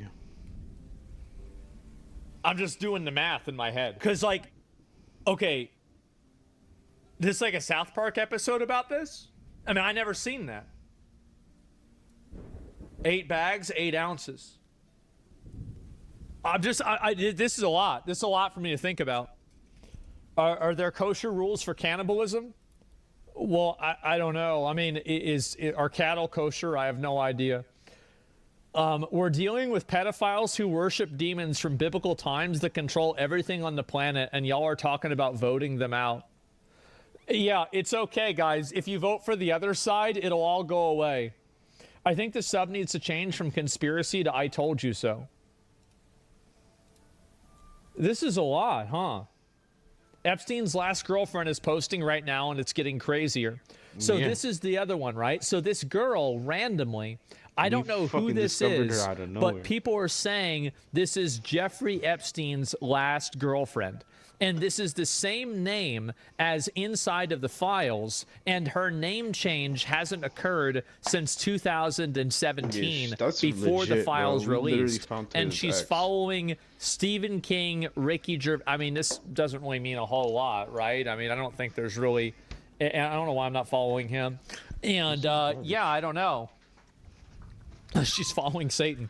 And so this is what she's saying. After years of silence, the truth. Jeffrey was innocent. She's obviously a Luciferian. This bitch is doing wicked shit with him. And she's admitting it. Really? Like, he just a good boy? He didn't do nothing wrong? She has the money? Maybe.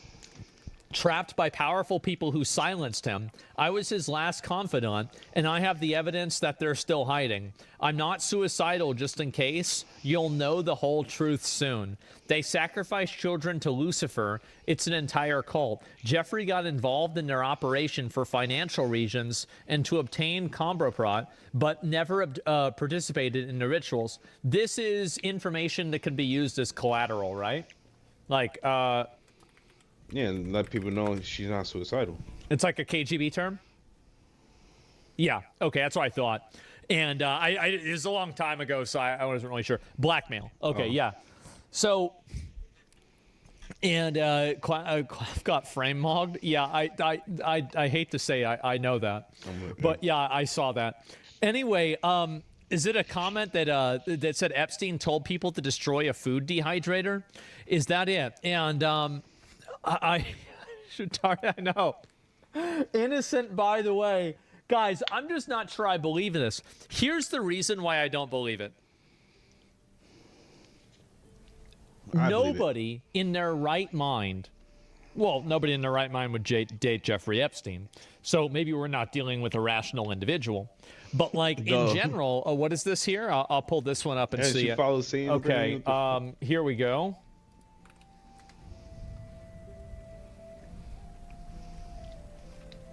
So she could just be a simp. What the fuck? Huh. So she That's sent crazy. This to Jeffrey? She cooked in the brain? Maybe. I mean, it could just be an obsessive girlfriend. I feel like there's not really a whole lot else to that. So, yeah. And Jeffrey's chilling with her right now, telling her to tweet that. Is that it? I mean, this was from 2018. She ate the brain? Yeah, maybe she did. Maybe she ate the bad part. I find it crazy how addictive jerky is for them. Talking about Jeffrey, I mean, like, I think jerky's really good too, but like, damn. Oh, man. I mean, this does... It looks pretty fucking suspicious, man. It says if he tries to silence Ming, he's suggesting that he's alive. I don't know about that. It could be somebody else that's trying to silence her who's controlling Jeffrey Epstein. So, I mean, logically, that's what I would guess. So anyway, I don't know if I believe this. I feel like this is the kind of stuff, it's kind of like the Fortnite account where it's really entertaining to talk about, and it's a funny little, you know, basically rabbit hole, but I don't really know if there's anything to it. There's not like a lot more like, oh, wow, like this is some kind of crazy, you know, smoking gun and she's going to come out there. X warns you that the account used a proxy or VPN when you click on a country of origin. Yeah, I saw that before. Jeff breaks up with Maxwell in the most elaborate way possible so he can get back with his ex. Yeah. And code, yeah, I don't know about big brain moment. Maybe everyone says Epstein emails. Why don't we see any text messages? We did see text messages. It says sent from iPhone, some of these. Yeah, what do you mean? Like, yeah, some of these are text messages right now. Like, I don't know what you mean by that. And also, a lot of them probably use it through email. And the deep state's just a network of elites who hold all the cards and pull all the strings. I don't know, man. I can't stop thinking about the Epstein files. Bro. Again, this is...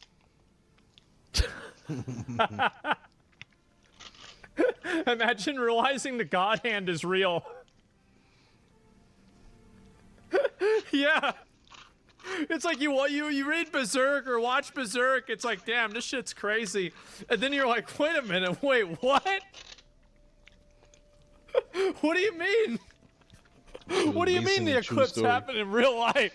Based on a true story. What do you mean by that? Yeah, this is crazy. And aware it's real, right? Yeah. And I knew Griffith was in the files. Yes, exactly. And I don't even know what to say. They dissolved the bodies on the island. Wire transfer request for them. Oh, my God. And eclipse happens every day. Yeah, apparently. And 65-gallon... What?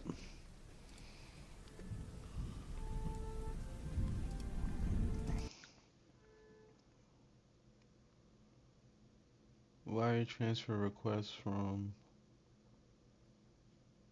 Can't see the names, too little. Guys,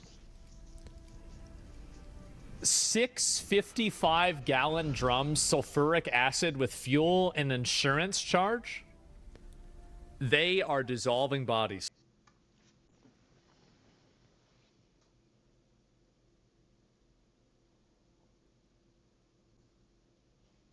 $55-gallon drums. And that's 6 of them. What in the fuck do you need all that for, bro? And what is sulfuric acid? Let me see exactly. Let me just look this up before I make any conclusions. Sulfuric acid.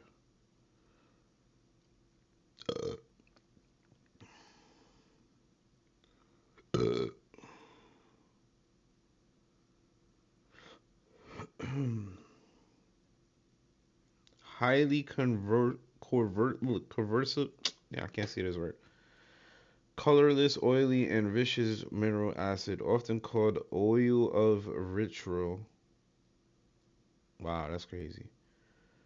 It is widely used in fertilizer manufacturing, petroleum refining, chemical synthesis, and lead acid batteries. As an extremely strong acid, it causes severe immediate skin and eye burn, and it's carcinogenic.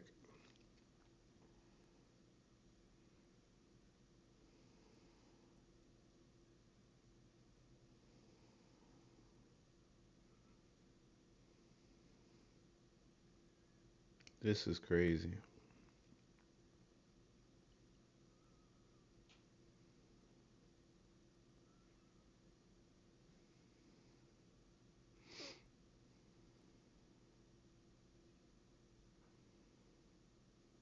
This is crazy.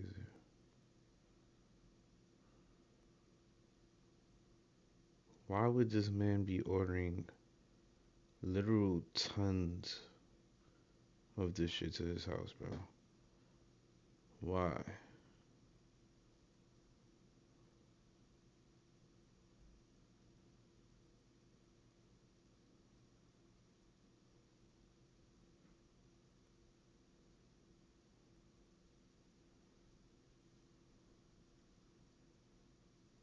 Corrosive means it can cause severe burns and tissue damage when it comes into contact with skin. This is insane. This is insane. Where was this shit sent to, bro? If this was sent to his fucking island, he literally had the means to destroy all evidence, bro. He literally had the means to destroy all. Why would he ever bury a body? Unless he don't want to transport it to the island. I ain't gonna lie, that's a big mission too, to transport bodies to the island. But this is crazy. What the fuck? So, wait a minute.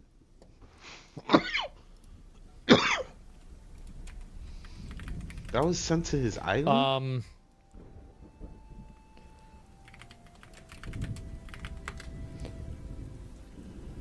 That's what I was thinking.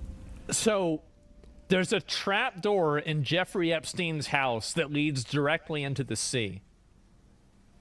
This is real, by the way. All of this is real. So, wouldn't hydrochloric be better for human? I don't know. I don't know how. I don't know how to dissolve a human body. I mean, maybe both of them would work. I have no idea. But why would they do it for anything? I have no idea why. So for a secret submarine, I don't know about a secret submarine, guys. This all starting to make sense, bro. That nigga had all the means to get rid of bodies, bro. Secretly, too. Because nobody would know he's dumping this shit into the ocean from that little fucking hole in the floor. You know, bro. He could literally be either burning bodies, which will make smoke, so he's probably not doing that. He's probably using that fucking tons of fucking acid to, like what Zach said, melt their bodies down and then get rid of the waste by dumping it into the ocean. That's the best thing, best way I could put it, I think, bro. Because they could do that all within indoors. So people don't see no smoke. People don't see him dumping nothing.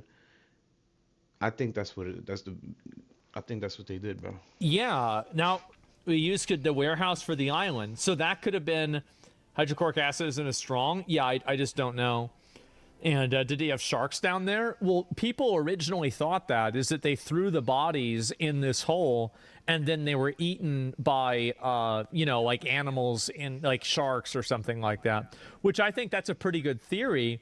But if they're dissolving, why do you need a 55-gallon drums of sulfuric acid? I don't see what you would do with that. It just seems like it's unnecessary. Yeah, sharks with lasers, maybe, right? And for drugs, I don't know about that. And perfume. Oh, it's for perfume. Okay, that makes a lot more sense. So, and then man, they're not Jews. They want to be Jews. Pizzagate gunman fatally shot by police during a traffic stop. This is getting deep, bro. Man. It's becoming to look more and more like this motherfucker was baby Hitler, bro. This motherfucker was baby Hitler, bro. Running experiments. I kind of wonder, because he had all the money in the world to do so, I wonder what's going to happen with this. Because this is what my opinion of what I think is going to happen. Bro. We need to find out everybody that's involved. I think that all of this crazy shit is going to come out. Everybody's talking about this. Everybody's getting into it. And this Epstein thing, man, the more you lift up this rock, the more you see it's not just a few bugs that were crawling around under there. Bro. I mean, like remember for a long time, who's on the list? Who isn't on the list? It's. Yep. And this is what the left is what these fucking new begging for. emails show is they all lied. All these people who were saying all these, we were never mad and we weren't there, didn't do anything. All lied. It's like Epstein Island is Hooters, and the and the entire power structure of the world is saying, yeah, I was just there for the wings. Yep. They got great That's chicken. the thing, man. The more you So maybe he's right. Yeah, I don't know. Or like, yeah, I'm reading Playboy for the articles. I don't even know what to say. However,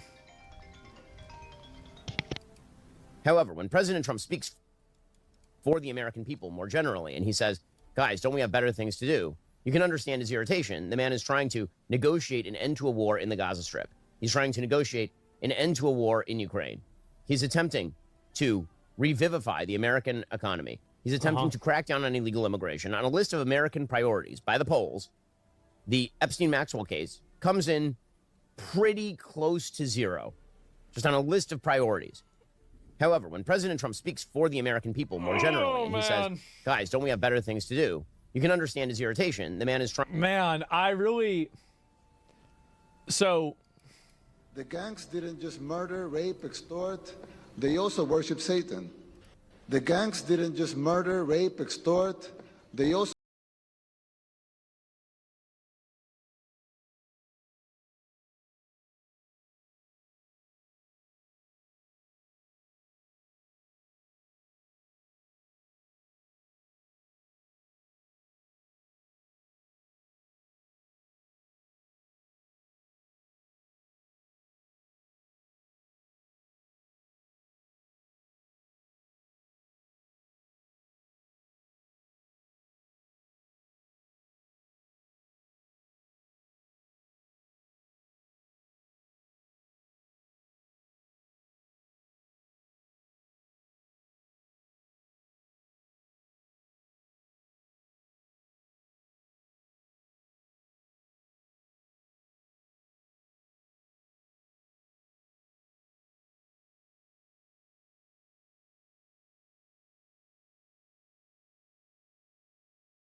worship Satan.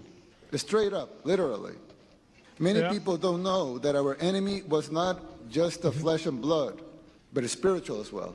When we went to their homes to arrest them, we discovered altars they've been using for satanic rituals. This is well documented. Man, there sure is a lot of this, huh? They don't worship Satan, they worship Baal. Oh, I don't know about that. I think it really depends. And there's like a whole dark pantheon, right? I mean, obviously. So it's not really that big of a surprise. What do you know? And there's also, bro, you gotta really look at this. Why are you so evil? Most politicians are doing it for money. They're doing it for Israel. They're doing it for, you know, like a weird sexual deviant reason. They're doing it for, you know, fucking demons. And then you have Henry Kissinger and Dick Cheney in it for the love of the game. Bro, they said we are going to destabilize entire regions and get millions of people killed because that's why. Because I said so. Oh my fucking God. Dick Cheney killed the guy? I think he shot him in the face. I don't know if he killed him. And man, I don't know how the fuck this happens. And Dick Cheney, before we dicks you, yeah, apparently, right? Global control, yeah, bro, like, because it'd be mad funny. In no blackmailing, no island, not even in the files. He just bombed brown people just for the love of the game. God damn. God damn, they're just letting them know, huh? Oh my fucking God. And Peter Nygaard attempts to buy babies from women. As an atheistic person yourself, what do you think about some of the most rich, powerful, and educated people practicing in occult and mystical rituals? Well, I don't really think that there's a lot to it. I mean, if it would work, if the occult rituals worked, they wouldn't have gotten caught. So, like, obviously, I mean, if they've got the power of demons behind them, then how do they keep getting caught? The demons ain't working. You see what I'm saying? So, like, I really, it does work. Then where are the demons at? I mean, really, where are they at then? No consequences, though? Yeah, but there's no consequences for all kinds of shit. Like, there's no consequences for this guy either. He didn't do anything. So, like, he didn't do any of the occult stuff, I mean. And I just don't really see the reason or what this is. And let me go back. I'll see if there's any more of this that are worth looking at. And this is apparently... This is German state TV. Ist völlig unklar. Also hilft der möglicherweise jemandem? Ich weiß es nicht, aber im Zweifel für den Angeklagten, würde ich mal sagen. Ist völlig unklar. So, Prince Andrew was no pedophile sex offender. New images are said to prove Andrew worked as a paramedic on Epstein Island. He was a paramedic? Yo, bro, these people is really trying hard. Translate the audio and this video. No way. No way. This is insane. I don't even know what to say. No, we got to find this out. They think the Goyams are retarded. You know what's crazy is that they are. The Goyams are retarded. Like, all they need to do, you've got to keep in mind that all of this is going to be over tomorrow. Because isn't tomorrow the Super Bowl? So the big sports ball event happens tomorrow. So, yeah, the big sports ball event happens tomorrow. So there's probably going to be nobody even talking about this anymore. Yeah, it's going to be over. The Super Bowl? Yeah, it's the Super Bowl this year, exactly. And, yeah, that's going to be it. No lanoscope woman met Prince in 2000 who was recently killed in 2025. I'm on the phone, so no link. Yeah, so what are they saying? Completely unclear. So is he possibly helping someone? Oh my God. Is he helping someone?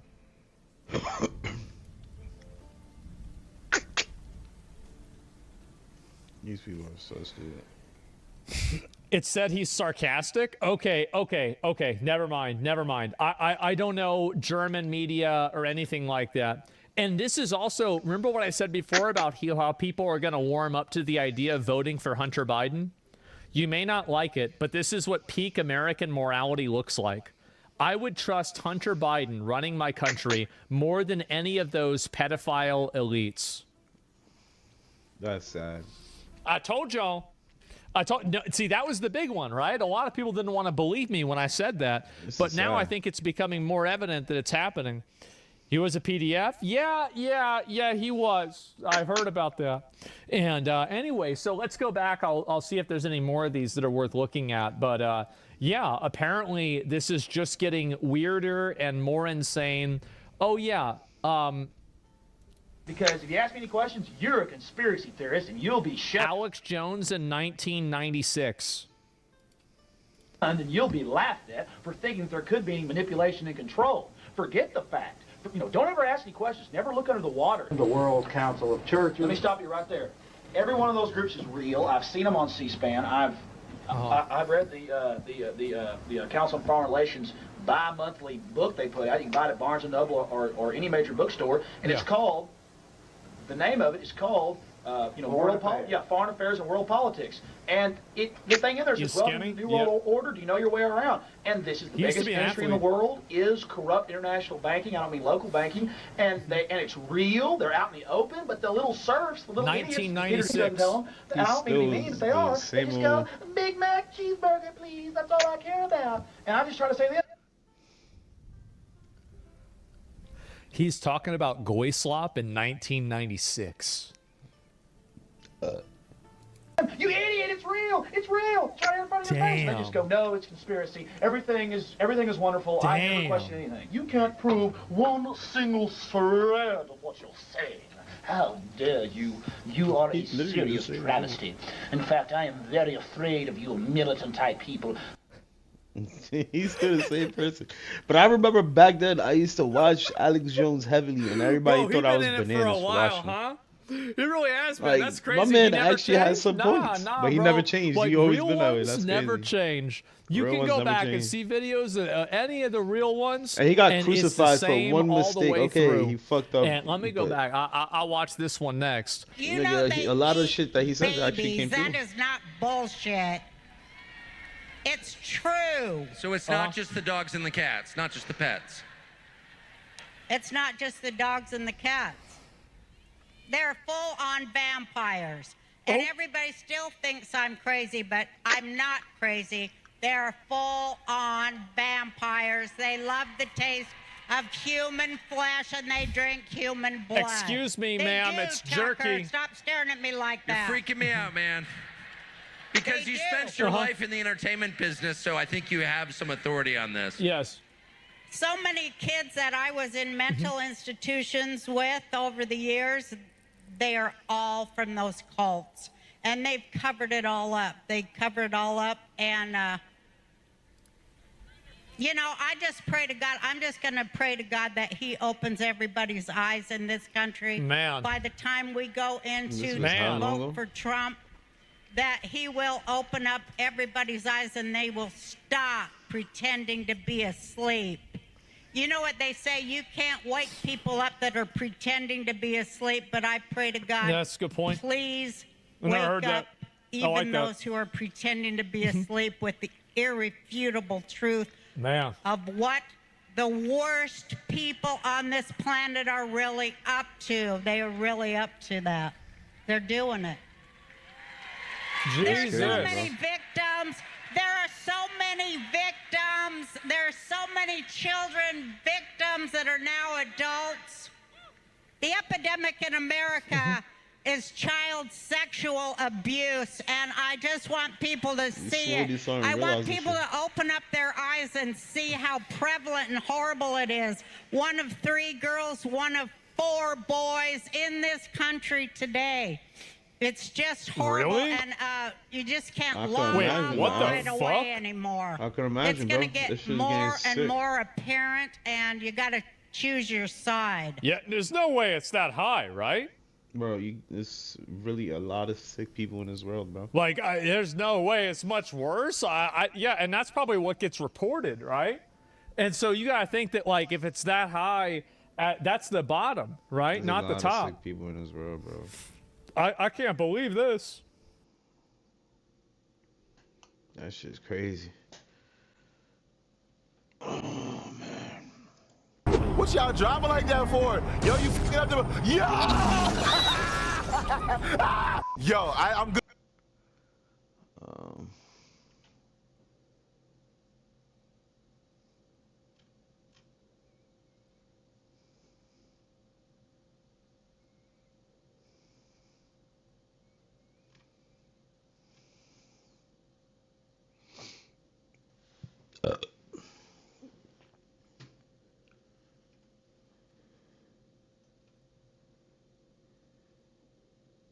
He's in trouble now.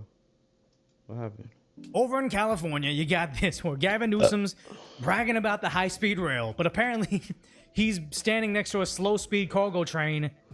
Nothing to show after years of building, billions of dollars spent, and now he's trying to say, hey, look, guys, the success is the thing that's been here since the gold rush.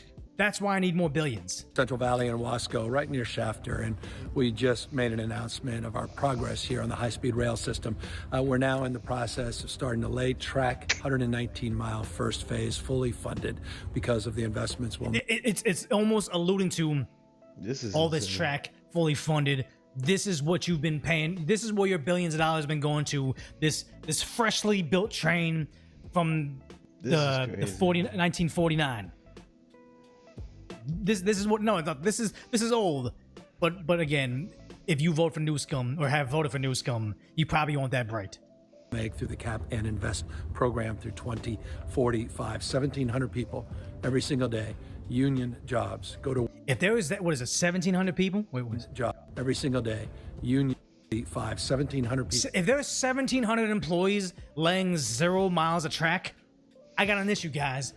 I got an issue. Jobs. That looks far from 1,000 people there. Work on this project. Holy shit. Large-scale structures have been complete. 29 others. He's talking about 58 large-scale structures. Is this dumb? Is this idiot talking about the bridges? Is he talking about these small bridges that had to be built to lay this track? So if it takes $17 billion or whatever the amount was to make his 58 large-scale structures, aka these tiny little bridges that go over the desert, and he needed 1,700 employees to do it, how many more hundreds of billions, if not trillions of dollars at this rate will it cost to finish this? Because the best thing he can be in front of, if this is a green screen or if this is in real life, is it looks like a green screen. An old ass train that was laid when he was a baby. He cooked. Underway. 99% of the environmental work done. All of the hard work. All the environmental work done. You mean all the permits and saying, guys, we got to make sure we count the number of amberjack fish in the Gulf of Mexico. We got to make sure the fish is okay, some bro. weird tree squirrel that actually is what is it? No. We got to make sure we don't get rid of the kangaroo mouse, aka the mouse that if you have like a mountain home or you're at an Airbnb and hasn't been cleaned for long and there was a kangaroo mouse there, its droppings, if you sweep it up and inhale those droppings, it could be your demise. So let's make sure we keep the kangaroo mouse around, guys. You can't build these facilities unless that kangaroo mouse is around. Or like with the Pacific Palisades fire, like over in Topanga Canyon. There's this shrub that's there. We do know that there's a huge fire hazard if we have these wooden power lines up, but the shrub is growing around it, so let's go and clean out that shrub. You know what? No, that shrub is endangered. Let's spend hundreds of millions of dollars studying, surveying the land of the shrub, then saying, you know what, fire department, you've been clearing out some of this shrub that's going to keep us safe from wildfires. Now we're fining one government agency, apparently is fining another government agency, or maybe one of them is private. I forget which. It's all ridiculous. Let's save the shrub. Keep the fire hazard. Oh, wait, the fire happened anyway and destroyed all the shrub. California logic. That's exactly what he's doing here. Yeah, California is behind us. Now we're going to see the fruits of that. We're going to start seeing precisely what you see here. Real tracks, real progress. we see what we saw. That's real tracks, real done progress. In the 40s, bro. This is the shit they built before I was in office. If you vote for us or this party again, we'll finally do more of this. But yeah, the biggest issue we're having with it right now is this Cal Matters article saying some California high-speed rail records. Good God, sometimes I remind you I'm an Asian. The R is so hard. High-speed rail records could remain secret under proposed law. I did it. But yeah. They're going to try to block your viewership of how that is going to tell us how many billions of dollars are spent. Was it 17 billion? Or what do you even say? 33 billion completed by 2020. It's over $100 billion. So the $100 billion spent already, you can't figure out how our tax dollars were spent. But here he is saying, guys, we're so close. Don't ask us how we spent the money. Just know that I need more of it. Ridiculous, but the light at the end of the tunnel is Vice President J.D. Vance is leading a new anti-fraud task force. The anti-fraud task force can be Nick Shirley. That's it. Whatever money J.D. Vance got for this, just give that money directly to Nick Shirley and just let him pay for his security and maybe an HD camera and call it a day. But it says, we'll expose fraud from California and multiple other states. President Trump will reportedly sign an executive order making Vance the task force's chairman. Yeah. I even left a message here saying Vance about to end the 2028 presidential race before it even starts because this is likely who the Democrats are going to run. For real. Ridiculous person to run, but honestly, there's not going to be... The Democrats don't have a better candidate. But sadly, what he's gonna find during this will just be used against him during the election. It's a good/bad thing because, yeah, everybody was saying Nick Shelley's there. Nick Shelley's already been in California. He was in San Diego with Amy Reichert, I think her name is. She's like a private investigator finding fraud already. Great follow. But he's already finding fraud. What's up, everybody? We're here in beautiful state of California. A lot of frauds taking place here in the state of California, so that may be why I'm here. Lots of fraud. You got homelessness fraud, you got NGO fraud, voter fraud. You got some weird train that hasn't been built. And yeah, this is probably news to him. I know he's been to California a bunch, especially during the border crisis, but he's finding it everywhere. A long time and billions of dollars gone there, so there's plenty of fraud to be investigating inside the state of California. Yeah, as soon as he did this video about men in Somalia, people said, come to California, come to California. He's doing a great job, but also there's this Angela Rose, journalist out there. She's also finding fraud in, what is this, like her first week of looking into it? This is crazy what she's discovering right off the bat. And the thing is, though, is Nick Shirley's finding it, she's finding it. This is Sweet Bee again. That is the address where Ilhan Omar's winery is. Oh, the winery, not even the fraud occurring from immigrants owning medical facilities, layering centers, adult daycares, transportation services. This is just Ilhan Omar, the person over there from Minnesota, the congresswoman that apparently had a winery go from something, I'm making the numbers up, but it was something to the effect of $15,000 net worth to like $5 million net worth. I think chat will probably know something insane. They couldn't find the winery. They couldn't find any wine being poured, and yet they've made something like millions. A different winery is here, Punchdown Cellars. What does this note say? E Street Crew does not. Wait, what was that sign right there? Here, Punchdown Cellars. If that's your sign for your $5 million winery, or however much it was worth, just the sign alone makes me feel fraud. Hell yeah. Sellers. It's another living center for notice to sell. Whoa. What? Public notice of application to sell alcohol. To sell alcoholic beverages. So they're just now requesting, bro. This is bananas, bro. I'm so glad we have YouTube, bro. If YouTube wasn't a thing, we would not know this shit was going on. This bitch just now applying for her alcohol and beverages license. How in the fuck do you go from 15,000 to 5 million in 1 year and you still don't got your fucking your fucking license, your alcohol license? This don't make no sense, man. How is you making money without a license? As of January 9th this year. So in the past years, they were able to make their value up to 5 million, or however much. Does anybody know? Was it 1K to 30 million? This is crazy, bro. Yeah, so sorry, MS Clip Art. Yeah, if it's 30 million and they're just getting on top of selling this wine, is crazy, bro. Just the application. we got some fraud here, guys. There's a bubble. There's a bubble. Note say.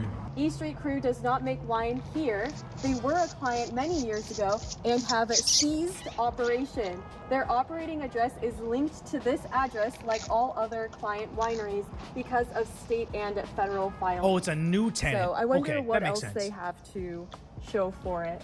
What do you think about that? I think they're just trying to keep as much distance between them and their business. Different winery, different company. I love this new wave of YouTube, bro. Like, the new thing is going out there and auditing. Like, this is literally what they're doing. They're auditing spots to make sure that shit is legit. I might start auditing spots. That might be my new YouTube wave. Holy. Okay, so maybe she got it wrong. And good to know. Oh, wait, he's going to say it? A bunch of people use it. A little more research before. Go for it. What do you think about that? I think they're just trying to keep as much distance between them and their business and Ilhan Omar's as much as possible. Yeah. You guys just do a little more research before. Well, yeah, that's what we're kind of doing right now. Would you be so But kind this to is, tell us do you know about what this place is? No, that's why we came It's a back here. custom crush place. A bunch of people use it. Okay. Right? Yeah. So Yeah. it's like renting instead of owning. Like a WeWork place. Yeah, everybody can go there and get an office. Yeah. So there's like about 40 of us in here making wine. Yeah. Okay. This guy's upset. Cool, whatever. But is what they're saying, the winery at this address is Ilhan Omar's, but it's not actually there. They're just using the address. It's like for my LLC, I have I forget what it's called, but it's like a mailbox thing. It's not like a UPS store box. It's not like a USPS box. It's a place because my LLC, PO box. I think the rule is I need to have somebody manning it, the business at all times. So I pay for a mailbox at something that probably my address is like the same address as like 80 other businesses. Yeah, PO box, co-working space like that. PO so box. I don't have a PO box. It's like an actual office building.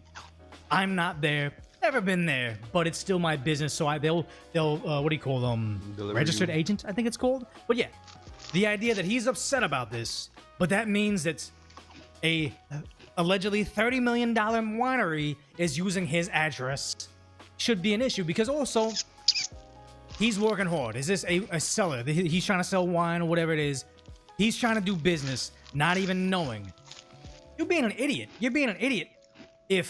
Why are you actually opening up a physical wine store when you can just have a layering wine store, collect $30 million and never serve a drop of wine? Like you are also a victim of this. Stop getting angry at journalists for being wrong some of the time, because yeah, independent journalists will be wrong, just like I'll be wrong sometimes, just like the mainstream media would call it wrong sometimes. The experts will be maliciously wrong sometimes, saying 6 feet is what's going to keep us safe. Actually, we just made that number up. People are entitled to their mistakes. You getting angry at them and being snarky about it just makes me feel like you are willing to be a victim of this fraud. Yeah, we're just trying to. Like, you saying he's getting a kickback? I don't know. I don't think so. We see that. Next time, just call. No, that's not what a journalist does. They don't just call. They show up. There's nothing going on here. So. The pastor told us that Punch Down Cellars makes wine for 14 different. They don't make wine. Or crushes. Crush it and you hold it. Winemakers make wine in the same facility. Oh, cool. So. Which, because my family, we've been part of like members of like certain wineries and stuff. So is there like a high-end brand that you guys like hold for or anything like that? No, I don't own the place. Okay. I'm just. You're saying is it like shelf winery? So maybe this is like a white label factory. Like, spoiler alert: a lot of YouTubers or influencers will make a brand saying, "I'm selling chapstick. Oh, this is my chapstick. I trust this chapstick more than anything." But you just call the manufacturer, they slap on decoy brand chapstick. It's the same chapstick you can get at Walgreens or Walmart or whatever, Wall-E. I just have my name on it. I overcharge you by $30. You think you're getting something better, but it's the same thing. It's called white labeling. I wonder if that's what it is. Yeah, he can't even talk shop. Company. Maybe he's part of it. I don't think so, though. There's a bunch of us under one roof. Awesome. Yeah, that's all. What's your winery's name? Well, I'm not going to get into it. Okay. But it's not that one. Well, yeah, obviously. It's not that. He's so upset. He didn't really seem very happy.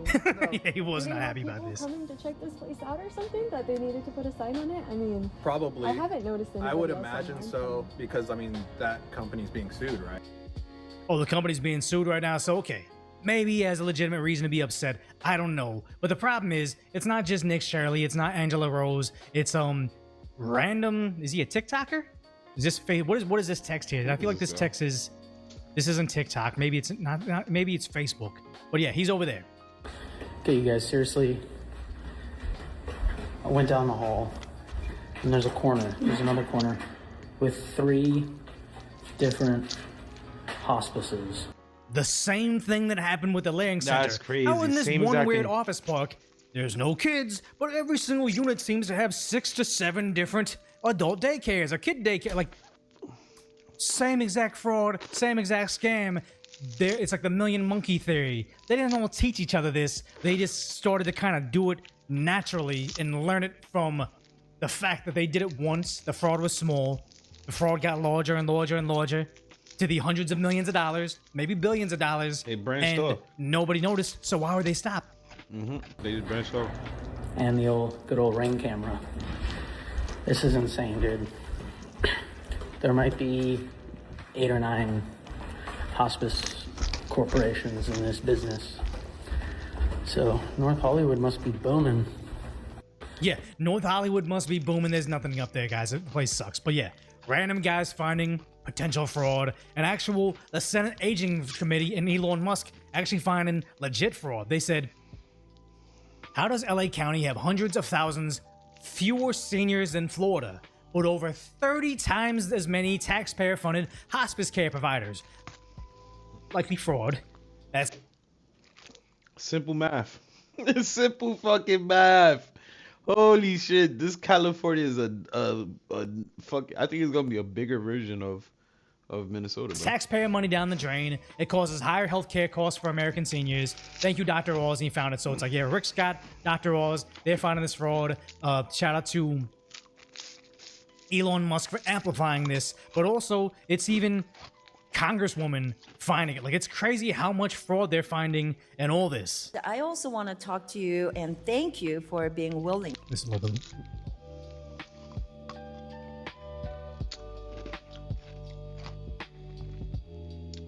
I also want to talk to you and thank you for being willing to come to California and investigate all the fraud, waste, and abuse. Unfortunately, Gavin Newsom has tied, he tried to hide all those, fraud and waste under the carpet, allowing more than $32 million of unemployment. Yeah, here's the thing. I think Gavin Newsom is regarded for the stuff he does. I don't genuinely think he's stupid. I think he knows what he's doing. Okay, look, no. I say he's regarded because I think he's evil. I think he's actually a little bit of a conniving, not genius, but he knows what he's doing. This isn't happening under his nose. Like, what, are we being defrauded? I didn't know that. No, he's benefiting from it. That's why he's allowing it, and that's why he's gonna be implicated in the cover-up, I believe. Fraud that went unchecked. The state has also watched $13 million stolen from California students because of the AI-generated ghost students. AI-generated ghost students is a terrifying thing, because I do remember when I went to city college, community college, whatever you want to call it, in California, so many of my classmates, like I was there, I had 2 jobs, I was struggling, I was a terrible student too, but I was there struggling, and a lot of my classmates were getting equal grades to me. I'm a terrible student, but they didn't care either. They wanted to be like perpetual community college students because, unbeknownst to me, apparently you can just get money for living by being in community college. So it's just like, yeah, we go here, I get Fs, but then I just come back and retake the class because I get more money just being a student. I don't even know how that system worked, but apparently since I've been in college, they figured out how to make AI-generated students, probably illegal immigrant students, like, oh, I'm undocumented, so my name is Joe Schmo, my name is Party Parrot, my name is Decoy Voice. I just make up all these AI people, generate their faces, apply, have them take a seat in a class, because community college, like, seats are always filled and you can't ever get what you need to graduate or transfer over. They're making up students that never go to college. The automated system isn't even built to catch the fraud, and they just get all this money, and I wonder if that money goes overseas. That's hey, crazy. Getting paid not to leer is crazy. I believe that's what's going on in New York with the Jews, the Hasidic Jews in New York. I believe that's what's going on out here. I think that's why they all say they study because they're getting money for studying. Yeah, conservative Asians don't F around because they're oftentimes from socialist nations. Like, she's Korean, but I imagine she has some experience of what North Korea is like, because she was born in South Korea, I believe. Enrolled in community colleges. You don't pay so, I suspect this is just the tip of the iceberg in California's fraud, waste, and abuse. Yep. And I've been talking a lot about this. Unfortunately, sadly, the state that I love and I live and I represent a district from, California, has become a fraud capital of the world. And that's why Governor Gavin Newsom is so desperate to erase her congressional seat, because she's causing problems by saving the American taxpayers from fraud, possibly foreign fraud. Her These and people need to fucking go to I don't know jail, his bro. name right now. Is slips Newsom me. is But the congressman traitor, from the bro. Porter Ranch area. It's Los Angeles County, but it's the more conservative Los Angeles County area. It's like where I say all the Rams players live. It's new housing. It's in the hills. It's windy. It's like what Encino used to be, kind of in the foliage, where Chris Brown and all the celebrities could live there. It's kind of getting bad. So now they're moving more up north, Porter Ranch area. Anybody in chat know that guy's name? He's also a conservative politician. Reddit's always losing their mind about him, but probably her. Yeah, the Los Angeles Rams they live up there because off of in Topanga Canyon, like up north of the 101, you got the new Rams practice facility. So they live in Porter Ranch. It's nice, it's secluded, and also they're like a short drive away from the Rams facility, and also their kids can go to that Sierra Canyon High School. It's like the high school that LeBron James and Dwayne Wade's kids go to. Like, I remember being in the area, and it's all the celebrities are there, like the Kardashians are there. Their first varsity basketball game of the season was in China. Like, they get so much national coverage. It's crazy. So sad. But that's why we need your team in California. Yes. And is there anything that you can share to that end, how your investigation into California fraud is proceeding? There's nothing I can share right now, but I have spoken to Dr. Mehmet Oz at HHS, and he is laser focused on the healthcare fraud that's going on in California, which seems to be substantial. We need that in New York. Yes, I also sent a letter to Gavin Newsom to that end, and I was glad to see Dr. Oz sending a letter demanding. So now state of California is now in the process of returning $1.6 billion to the federal government. Good. So thank you for that, and I look forward. Someone said, didn't Topanga Canyon get burnt up? Yeah, Topanga, the street, got burned up south of the 101, but north of the 101. Like, people got afraid it was going to hot the freeway, but fortunately it never did. But yeah, you also have the city's comptroller in Los Angeles, where he was supposed to be a guy that Reddit was all in love with, Kenneth Mejia, right? Finding all the fraud and the waste, but since he's been finding this against like the Democrat agenda, now Reddit seems to be turning on him. The CEO of an oil company, executives from the real estate and private equity industry, and at least 10 billionaires that we know of so far, pouring money into the LA City Controller race to oust me. We need your help, Los Angeles. Yeah. Why is he finding fraud, saving the Angelinos? I don't think anybody from LA calls themselves Angelinos, but LA residents saving their tax dollars. And now they're saying, whoa, we got to get people from out of state. Stop finding fraud. Somebody went to jail. I think they're all going to be implicated if he does his job. In 2022, we received the most votes ever in LA local elections. And we did that by harnessing people power and many small dollar donations. We were elected with a mandate to provide transparency and accountability to City Hall. And guess what? We've been delivering on that since day one. I don't know about that music. Just like last time, we're relying on your help. Ordinary Angelinos to help fund our campaign. Actually, he talks about this as like insider versus outsiders. And I'm like, I don't know. Is anybody here from LA and you called yourself an Angelino? I don't believe it, man. I don't know, man. I don't know. 77% of our donated amounts came from within the city of Los Angeles, compared to our opponents' 30%. And actually, 47% of our opponents' donated amounts came from out of state. How you don't know Bad We raised Bunny, bro? $65,000. I don't care about how much money you have. Because of efficiency, we actually spent the least amount of money per vote last election, spending only 74 cents per vote. So, if you want to re-elect a qualified CPA and independent controller. Yeah, he's doing the job, he's finding it, but then yes, like Spencer Pratt calling out, who I think will be the next mayor of Los Angeles, saying it's not about political party, it's about insiders versus outsiders that are trying to rot City Hall. And the one thing I would say about the whole insider versus outsider argument is I saw at the debate, Steve Hilton still really haven't made a definitive take on him. But I think the first thing he said when he was on the debate stage, or one of the first things he said was, you need an outsider, somebody not from Los Angeles to kind of come in because he's British. And I'm like, no, I don't want an outsider. I don't want somebody like a Mamdani coming over here with all your money that has no idea what it is to be in the city and what the struggles are. You want to become the leader of an area. You're appointing, I know the mayor appoints a chief.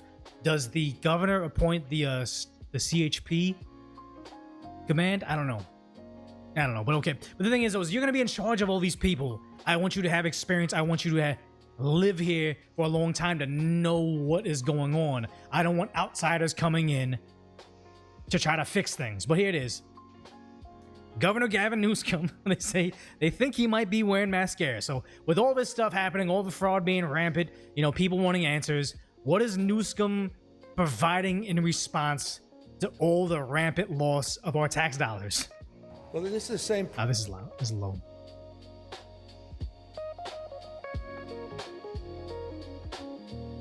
President who said he eliminated all the federal permits, and you know better than anyone which ones they don't exist. He lied about that. No. You guys lied to the president when he said if you cut all the red tape for the rebuild in Pacific Palisades, the Altadena area, in Malibu, you cut all the red tape and just let the citizens go home, cleaning up themselves and rebuild. Fast track the permits, I'll give you the federal dollars. They said, yes, come check in on us later. That didn't happen. No, you're a liar. And also, you look like, what is it? I had the meme up. You look like Sunny in Philadelphia's, what do you call him? The night man? No, not the day man? Where is it? Here it is. I haven't seen that show in a minute. I don't know if he's wearing mascara, but he definitely looks like the night man cometh. I don't know why he thinks this is going to help him become president. Oh, my God. He made it up. He said he was going to waive and address the state permits. We had already done that through a myriad of executive orders. These people haven't rebuilt yet. You're lying to us. God damn it. It's fucking nightman. It's well discussed and written about. It's all just made up. And now he has a new executive order that goes into effect when we don't know. Is it legal? Almost assuredly not. That does something, but no, he hasn't coordinated or connected with anyone to tell him it. It's just because he's running a country. He's snatching our adversaries from other countries. He's getting the tariffs to pay for what our income tax should be waived for. Like, he's doing so many things right now, and because you can't run your state and get it better, you're still focused on flying over to visit him with your knee pads with his name on it. It's like, be wild, this thing. He flew to Switzerland to go see Trump with knee pads with Trump's name on it. Beyond parody. Typical Trump trying to, forgive me, it's a French phrase, piss on the grasshoppers to hear them sing. Rampant fraud in his state. Yo, bro. Is anybody French? Like, genuinely, is anybody French in the chat that has ever heard of pee on grasshoppers to hear them sing? Nobody knows what this means. Everybody's spamming. They don't know what this means in chat. Guys, he's saying Trump is making stuff up about the permits. Well, you haven't made the permits either. But then also, nobody French has ever heard of this. Or connected with anyone to tell him it. It's just typical Trump trying to, forgive me, it's a French phrase, piss on the grasshoppers to hear them sing. Well, this is the same president. No, this is all he has to offer, man. He's talking about the French laundry, yeah, with people getting drunk off the wine, yeah. He looks like, I already had the thing pulled up. He looks like the night man, but also trying to relate to us, but then just subtly reminding us, hey, I've owned wineries. Like, when I say growth and inclusion, we mean business about that. And I know as a business person, I hope I established that. He's had to say business person because his party won't allow him to say businessman. Like when he was talking about his wife saying the first partner of the state. It's like, no. You could say your wife, dude. It's not anti-LGBT to say you have a wife. But for you to say my partner, you can't speak how makes me feel like speak you're utterly terrified of upsetting your base. That, and I know as a business person, I hope I established that in the outset. I'm a restaurant guy. I've hoteled some wineries. You know, I understand the impact of the minimum wage. The funniest thing, I understand the impact of the minimum wage. Isn't this the same guy? Correct me if I'm wrong, Chad. We need to investigate his winery. Is not he the same guy? I went through his public school system, well, maybe not when he was in office, but is he not the guy that said fast food workers have to be paid, I think it was like 15 before it was a time, 20 before it was time, something like $20 an hour. You got to pay fast food workers this much. It's nuts. But then saying these particular places, like my winery and Panera Bread, that apparently is one of his main campaign contributors, those aren't fast food restaurants. Those aren't the restaurants that need that minimum wage bump. So, you know, I'm a business person. I know what it is to have to pay people a lot of money because I make Dairy Queen pay their guys $20 an hour. It did on the first day that new minimum wage come in place. Did they shut down their business? Yeah, there was that one Dairy Queen. Those employees were all upset. I came in thinking I'm getting paid now, and now there's just a sign on the window. It's gone. Moving. I know you guys struggle. All the McDonald's replaced their workers with kiosks, so there's just no work. It's all computers now. Yeah, if they bake bread on site because they serve bread. But then also, I think, didn't Subway have like an exception because they're not baking it, they're reheating it? It was something insane like that. Yeah, Decoy, they serve bread. Totally different. But just the idea that he's trying to sit here and cry, I'm a business non-binary owner. I know what you guys are going through for my terrible policies. This guy's a scumbag. But I'm also proud of the fact that I'm paying my employees more than they do in 20 other states. It's so funny because I think it was the job posting for his dishwasher at one of his businesses was lower than the wage he was saying was a living wage. It was the same thing with, I think it was was it a New York City politician? Was it AOC? Somebody like that that's in the public eye talking about, we demand a living wage, $20 an hour. And then they posted something on the internet saying, we need campaign workers, $10 an hour. all that is just, it's always the same hypocrisy. States in America have $7.25 minimum wage. When I say growth, and is that what it is? Subway was classified as cake because of the sugar content. Yeah. Again, always giving themselves exemptions because they know that in the free market they can't survive. But yeah, here he is saying, oh, crap. Trump, what's going on at the border?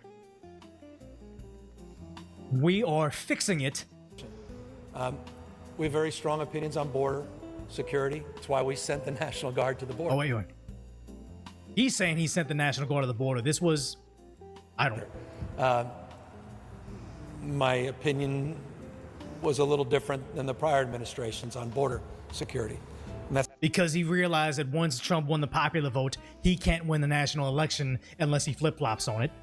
It's not an indictment, but it's a reflection of very public actions, not just private thoughts that were expressed, public thoughts.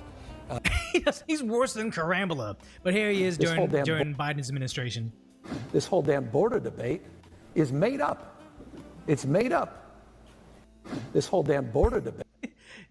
He offers nothing, provides nothing. But why we're talking about the election in the first place is in California. Chad Bianco leads the poll for governor, and then Steve Hilton, another conservative, is number 2. So you have Katie Porter yelling at her housekeeper or whatever, Swalwell being affiliated with Fang Fang, and then Steyer, someone that I've never heard of, and I cover all this stuff all day. It's crazy because right now, Steve Hilton is running all this stuff about Bianco bending to BLM. It is something that Bianco definitely needs to address, but I would think that this would be coming from Fang Fang's ex or the housekeeper yeller and Steve Hilton, because what we have in California apparently is that it's called a jungle primary, meaning you don't run as a Republican, you don't run as a Democrat, you have the label, but everybody runs against each other, and then the people vote, and the top 2 candidates get to be on the ballot. Jungle primary.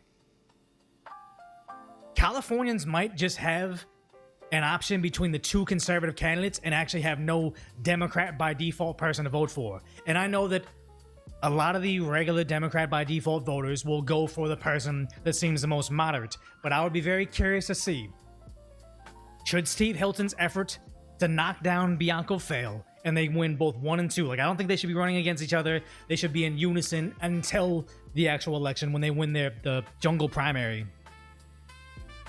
They should run together. They should be buddy-buddy. They shouldn't be hurting each other until it comes time. But I wonder if it comes down to Bianco and Hilton, which one of them is going to try to grab those middle votes, those guys that wouldn't normally vote for him, and show us that they're not genuinely a conservative. They're just a grifter trying to get votes. That's what I want to see. I want to see both of them become our choices for governor. and I want to see which one sticks to their guns and which one of them starts grifting to the lowest common denominator they think the California voter is, because then we'll get a better view of what they'll actually do as governor.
Kick streamers want to fuck with this guy.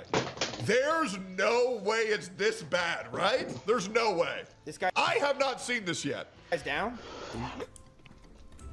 Yo. Miskiv said D1 loser. Yo. Oh my god. That nigga cannot call no one a loser, man. This guy is already going in on him. And his fucking chat, bro. His fucking chat is already saying it was a plushie. Get it right. Oh my god. Oh my god. There's no way. That nigga cannot call no one a loser.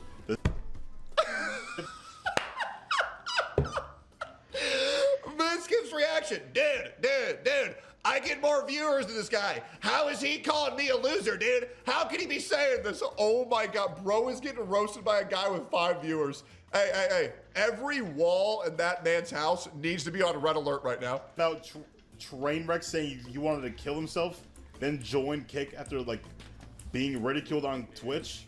Good callback. I want to remind you that Mizkiv said he would never go on Kick because Trainwreck's quote-unquote made him want to kill himself, which, by the way, a little insider scoop, all of that was fraudulent and just to farm sympathy.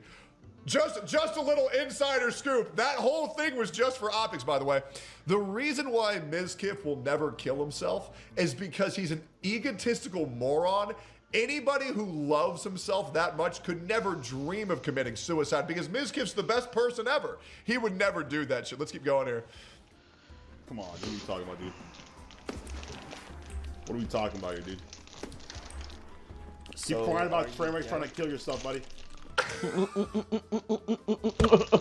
Oh my God, legendary. Sorry, fucking the face. epitome of a loser, Miska. Come on, dude. What are you doing, man? So is he joining? You're in a fucking 300 viewer person's chat right now. Trying to start shit, sports teams?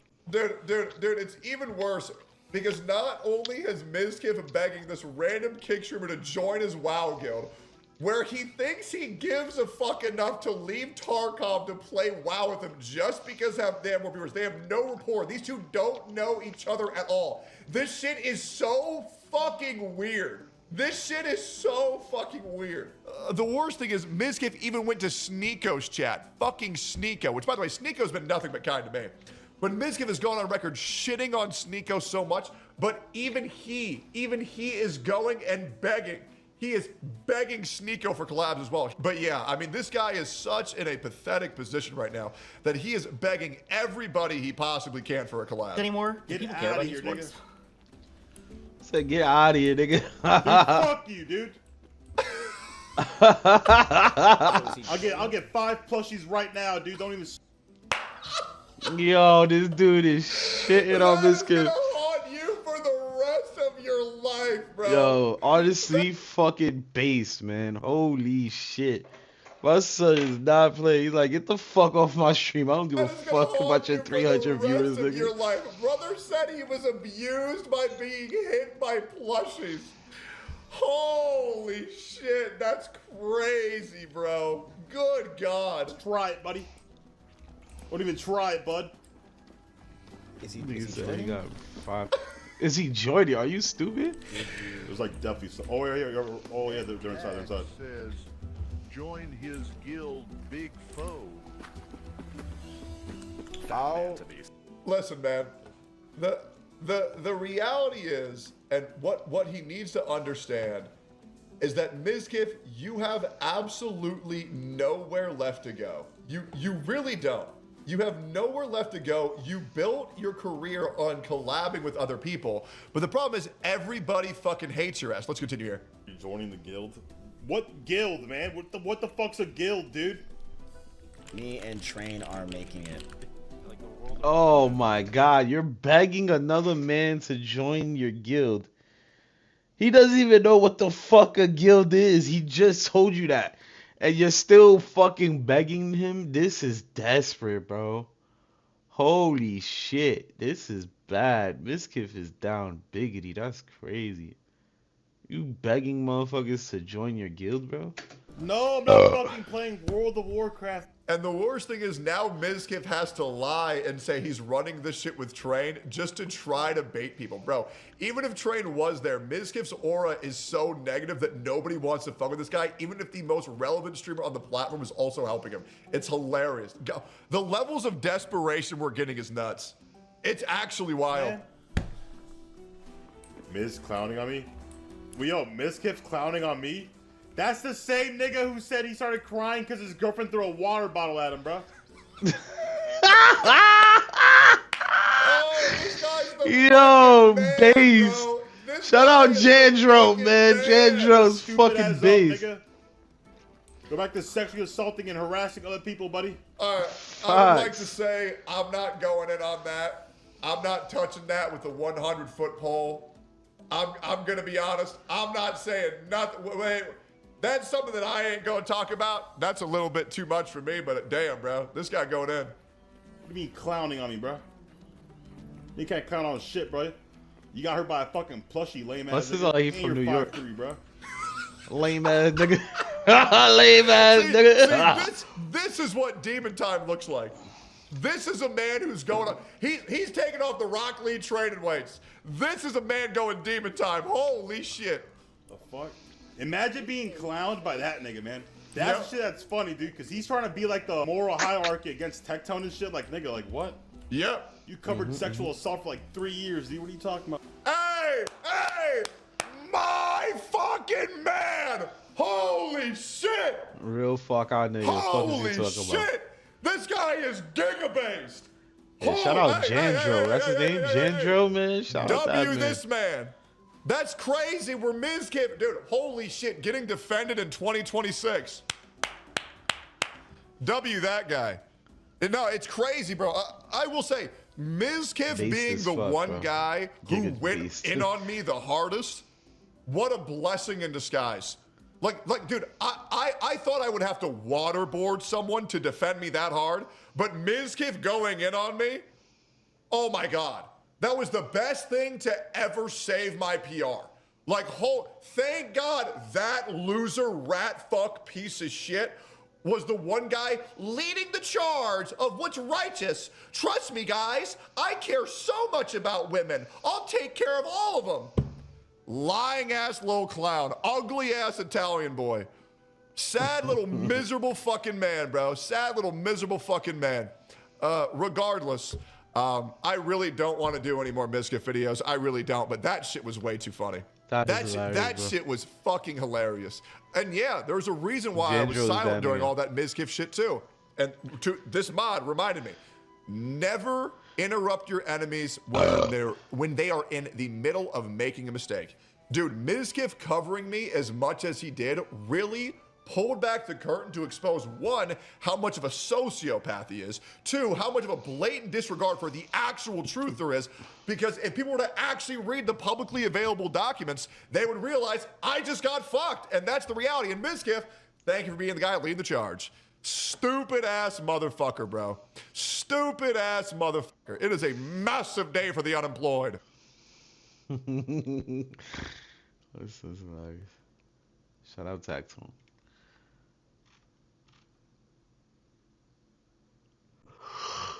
La la la la la.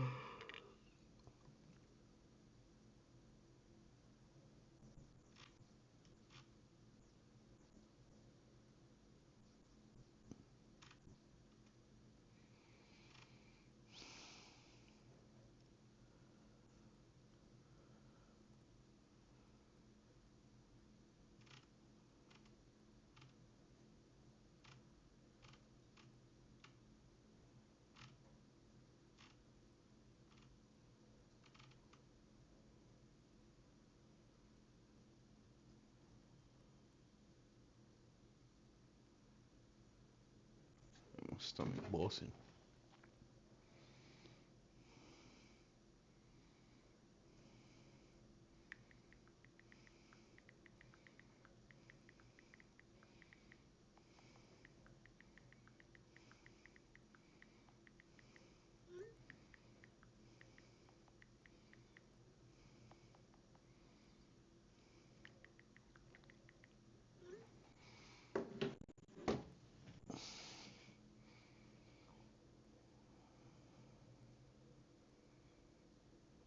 I need to find another driving game to play. BeamNG is getting annoying. It's getting a little boring. And I ain't gonna lie. I bought Corso for no reason. Assetto Corsa for no reason. That shit is fucking hard to drive. Every car is manual. And I hate driving manual. Especially, like, yeah, I don't know. I can't drive manual, bro. And then I gotta figure out, if I could figure out how to turn cars auto without that fucking AI doing the shit for me, because it does the shit for me and it's mad slow.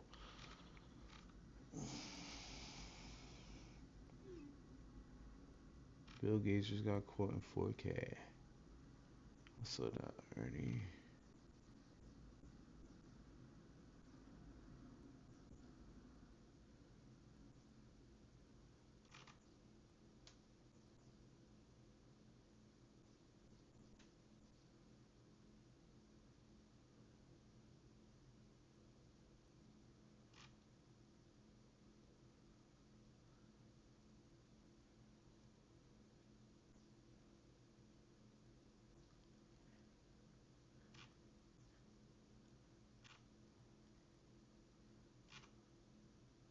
Holy, I gotta use the bathroom again. Yo, my stomach is...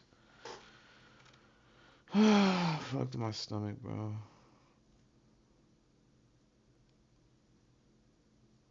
Damn, Midnight Club 3, bro. 2005. I remember this game like it was yesterday. This was the shit. Oh my god, my stomach really hurt, bro. Fuck, bro. I gotta use the bathroom, gang. I ain't gonna lie. Damn, Emerald's so damn cute. I ain't gonna lie. Hold on, hold on. Let me find something.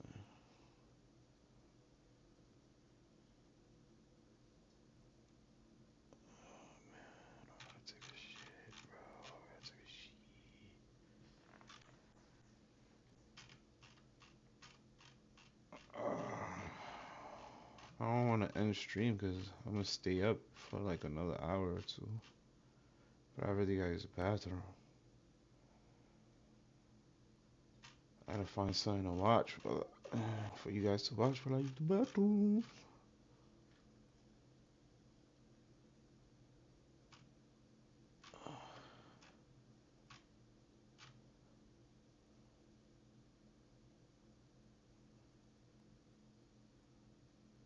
That looks beautiful. CarX.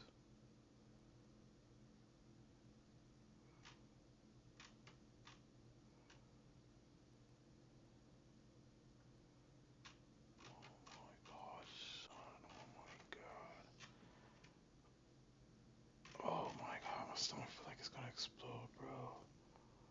I don't know what to watch, bro. Alright, fuck it, Hassan. Let's see. I'm not reacting to a more Pegasus in a while. I'm pretty sure this is about Billie Eilish, Hassan, and Asmon. I'm down to get caught up in the daily slop that everybody else consumes. I think More Pegasus is one of the best channels on YouTube. More Pegasus and WestJet, fucking go-to channels. Good-ass slop. For all of my drama slop enjoyers like myself, these channels are so fucking peak. Definitely go subscribe to both. Let's get into it. Even Billy subscribed. In today's video, Hassan has done an interview at the Web Summit where he talks about his career as a streamer. An interviewer confronts him on his lack of fact-checking when covering news stories, and he gives the dumbest response ever. Well, because Hassan doesn't fact-check anything that he says. He just tries to push his own agendas to make anybody, any of his ops, to look as bad as possible and convince his mentally ill, retarded audience that he is the be-all, end-all god of the fucking leftist political agenda pushers. And to be honest, he is. This guy doesn't have a single original thought of his own. If there's alt-left politics that he can push, he does it with a complete disregard for the actual truth. I want to remind you that this guy has supported terrorism, abused his dog on stream, as well as gone to a brothel with a confirmed minor at it, which is fucking insane. And it feels like a fucking comic supervillain.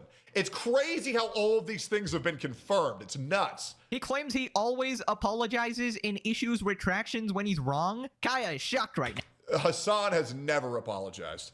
Ever.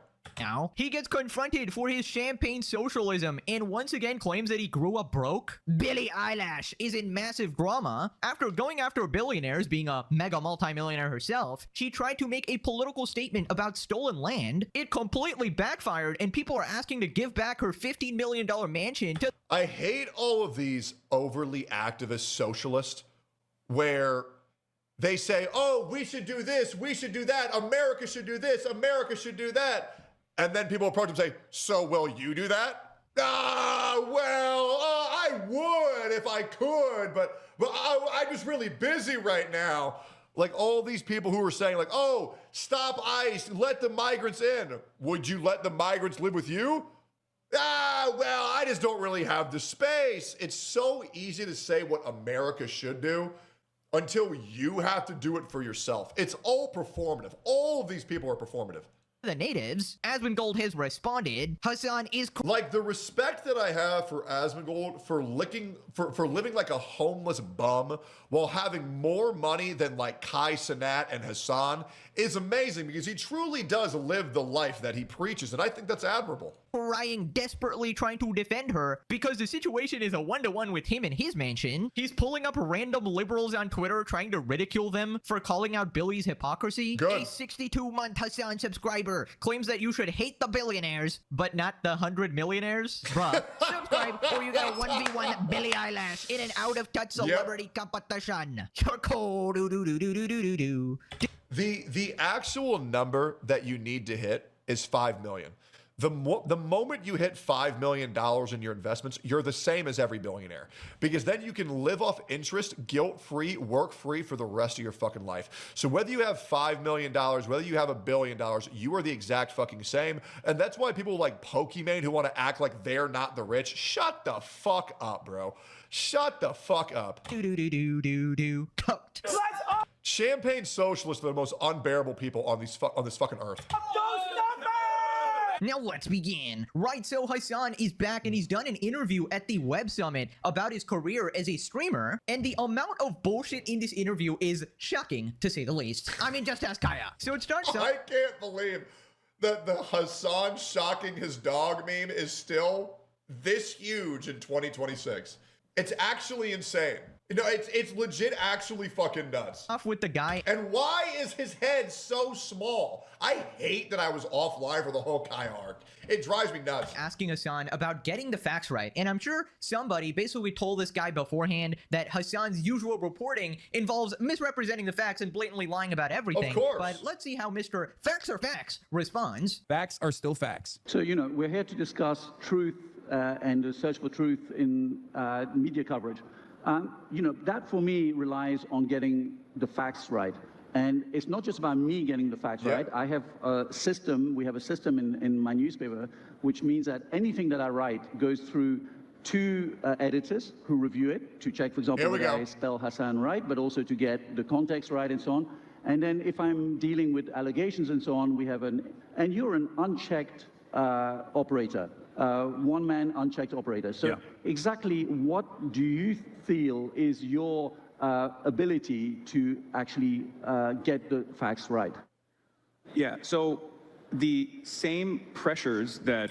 Hassan doesn't have to worry about getting the facts right because his audience is so fucking retarded that they're going to mindlessly gobble everything up. And they're going to push him to the next extreme, to the next extreme, to the next extreme until Hassan consumes himself. And that is the reality. Legacy publishers. God, his head is so fucking small. Such as Financial Times exists for someone like myself as well. As a matter of fact, I have even a higher level of liability because I don't have the insurance, for example, that a newspaper might have.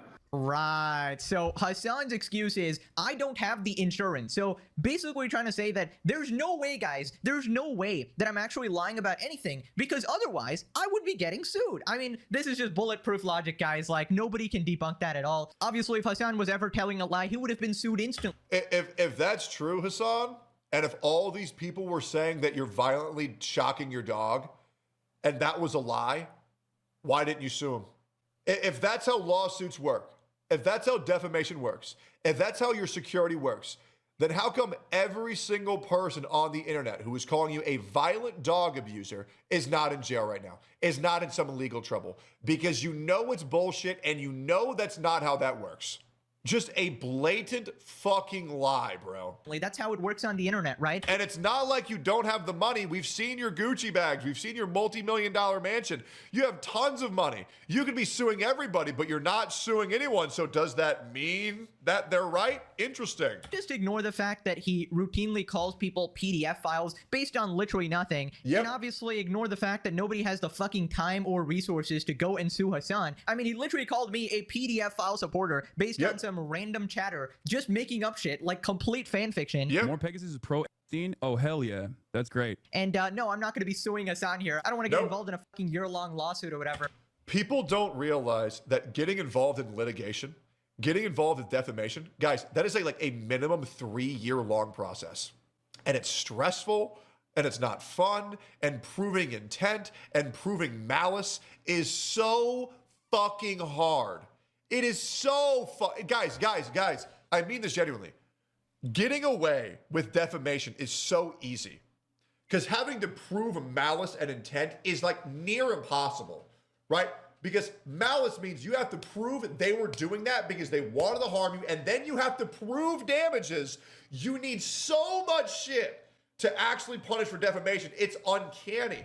Nobody wants to deal with a 3-year-long legal process that they're probably going to lose due to substantiated evidence. It's fucking impossible. Right? So that's basically most people. And apparently that is just a bulletproof defense, right? Absolute slime ball. So then he says that he always admits when he gets something wrong. So in terms of my coverage, if I get something wrong, and there are instances where I get something wrong, we're human after all, I will apologize for it and I'll retract the statement.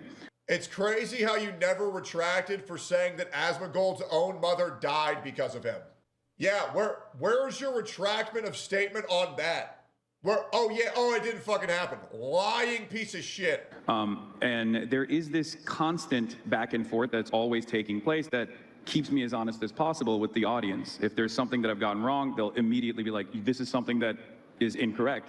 And they'll send additional information. I'll verify it on the spot.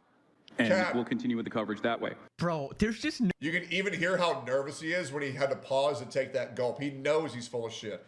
Hassan is a propaganda machine. No way. How do you have the audacity to get on stage and just blatantly lie about everything? This guy just said, if I get something wrong, I apologize. And I issue a retraction. I'm sorry, is the apology in the room with us right now? Is the apology here on planet Earth? Or did you send it to fucking Mars, bro? You have not apologized for shit. You have not apologized for shocking your dog with 10,000 lightning bolts. In fact, you did the exact opposite. You literally lied in 10 different ways and basically did everything humanly possible to actually cover it up, right? And if you were... It's actually horrible because Hassan has now like put this horrible stigma on e-collars, kind of like the same way people have guns. E-collars and guns aren't bad, but retards with e-collars and guns are horrible. Actually, as honest as you say you are, then you would have taken accountability and... There isn't no reality where you have to zap your dog enough to where it screams just to stay in a place to be a prop on your camera. Bro is a absolute buffoon. Apologized and told the actual truth about the situation, which you absolutely refused to do. I mean, we have not forgotten that you tried to gaslight the entire internet despite the fact that we overlaid the exact shock collar model. We even had QT go to your house and confirm it's a shock collar. But no, Hassan always admits when he's wrong, guys. Then we have Projection Piker taking over again. He says that other people, other commentators, don't verify their information and they just have biased narratives, right? Hassan, of course, would never be biased. He's never been biased in his entire life. He actually fact checks everything. Where's the fact check? Literally just asking his Twitch chat. But it actually sucks because Asmongold would get so many more interviews if one, he shaved his head and went to the gym, and two, if he would stop being a lazy piece of shit and leave his fucking house. Right? Like, we could be getting mainstream media coverage on Asmon, but he's too lazy to leave his fucking rot farm, bro. It sucks. But as far as the responsibility goes, it's still up to the individual. I think it is very scary to trust someone who can lie this easily. Like, who can literally just look into a camera in front of millions of people and just fucking lie. It's actually so scary how much of a fraudulent piece of shit this guy is. Right? I don't have an editorial team. I don't have fact checkers that are working in real time. And it's just something that I have to make sure I care about. Some independent content creators don't, especially in this new media environment where everyone wants to be first to market. We do see a lot of people that either go along with biased narratives or sometimes refuse to verify the information that's coming out and immediately blurt it out because they want to be first to market. They want to get the maximum amount of attention possible. So it's unfortunately up to the individual, and I don't know what the... Do you think Asmongold is naked inside Hassan's head right now? Because you know he really wants to say Asmongold, and you know he's thinking about Asmongold. Do you think he thinks of Asmon with his cock out? Like, do you think Asmon is just meat spinning in his head right now? Because at a certain point, Hassan thinks about Asmongold so much that while Hassan masturbates his little boy dick, eventually Asmongold's going to be in there. And eventually he's going to come to the thought of Asmongold. And slowly but surely, I think Hassan wants to know what Asmongold's foreskin dick cheese tastes like. And the fact that that thought and that reality isn't 0% is really interesting to me. It's very interesting. Best possible way of checking all of the independent resources are. Oh, come on, Hassan. You know the best way to verify. Did you guys gag when I said that? information. I mean, you do it all the time. You open up Twitter and you believe the first tweet that you see. I mean, that is literally your mode of operation, right? You find a bunch of deranged lunatics that blindly sort of agree with you and have been brainwashed and brain broken by politics, and you just blindly believe them. You basically pretend they are the official source, the actual facts, and then you just run with the story. You know, one of you guys actually left the funniest comment that was so true, that Hassan's source is his chat and his chat source is him.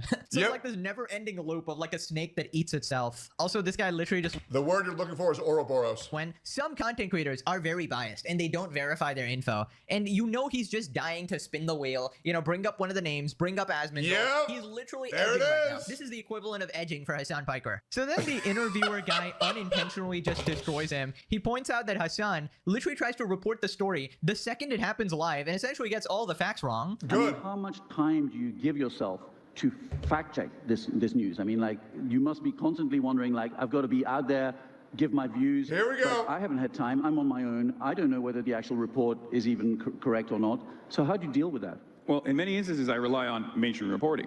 So one of the things I do is I have a policy of not covering breaking news to the best of my ability. Cap! Fucking cap! But I try to combat the misinformation that's coming out by going to the same resources that you would rely on when like a mass shooting happens, for example. I look at the police reports. I look at the official press conference that's released in the immediate aftermath of the shooting. I try to be as careful as possible because there's always this fog where even the official resources can get something wrong as well on the spot. And I try to be as critical as possible. Why, yes, of course. I try to be as careful as possible, guys. I try to be as critical as possible. I look at the official reports, right? Translation. I look at a bunch of schizos on Twitter. I read a total of 1 million tweets. Never 1v1 Hassan in a tweet reading competition. Worst mistake of my life. I totally got owned. Bro, for once in your damn life, can you stop lying? I mean, from what I've seen, you literally misrepresent like every single situation in order to push your political agenda. And whether it be like the shooting of the 2 Israeli diplomats or the Molotov cocktail guy to the Charlie Kirk assassination, you straight up just ignore reality, ignore the facts of the situation, and present a complete alternate story. Like, if you're watching... I'm sorry, if anybody ever said that what happened to Charlie Kirk was a good thing, they should be completely discredited and laughed off the internet. Anybody who supported what happened to Charlie Kirk should be excommunicated forever. What happened to Charlie Kirk was one of the worst things to ever happen in American history, where a man who was attempting to platform everybody to speak their mind and have an honest discussion was assassinated for just trying to get people to finally talk and understand each other. It's a fucking joke what happened. It is horrible. It's fucking horrible. And rest in peace, Charlie. I'm about to go to sleep. No, Hassan Piker stream. You would have no idea what happened in any of those events. You would have no idea who the perpetrators actually were, because Hassan does this fucking merry-go-round around actually reporting the facts of the story, and he just pushes his agenda because, as he literally admits time and time again, he's a propagandist. And you know the worst part about all of this is that Hassan fans will actually believe this, right? We know they're all freaking brain dead. In fact, we'll look at the comment section later as well, and they absolutely...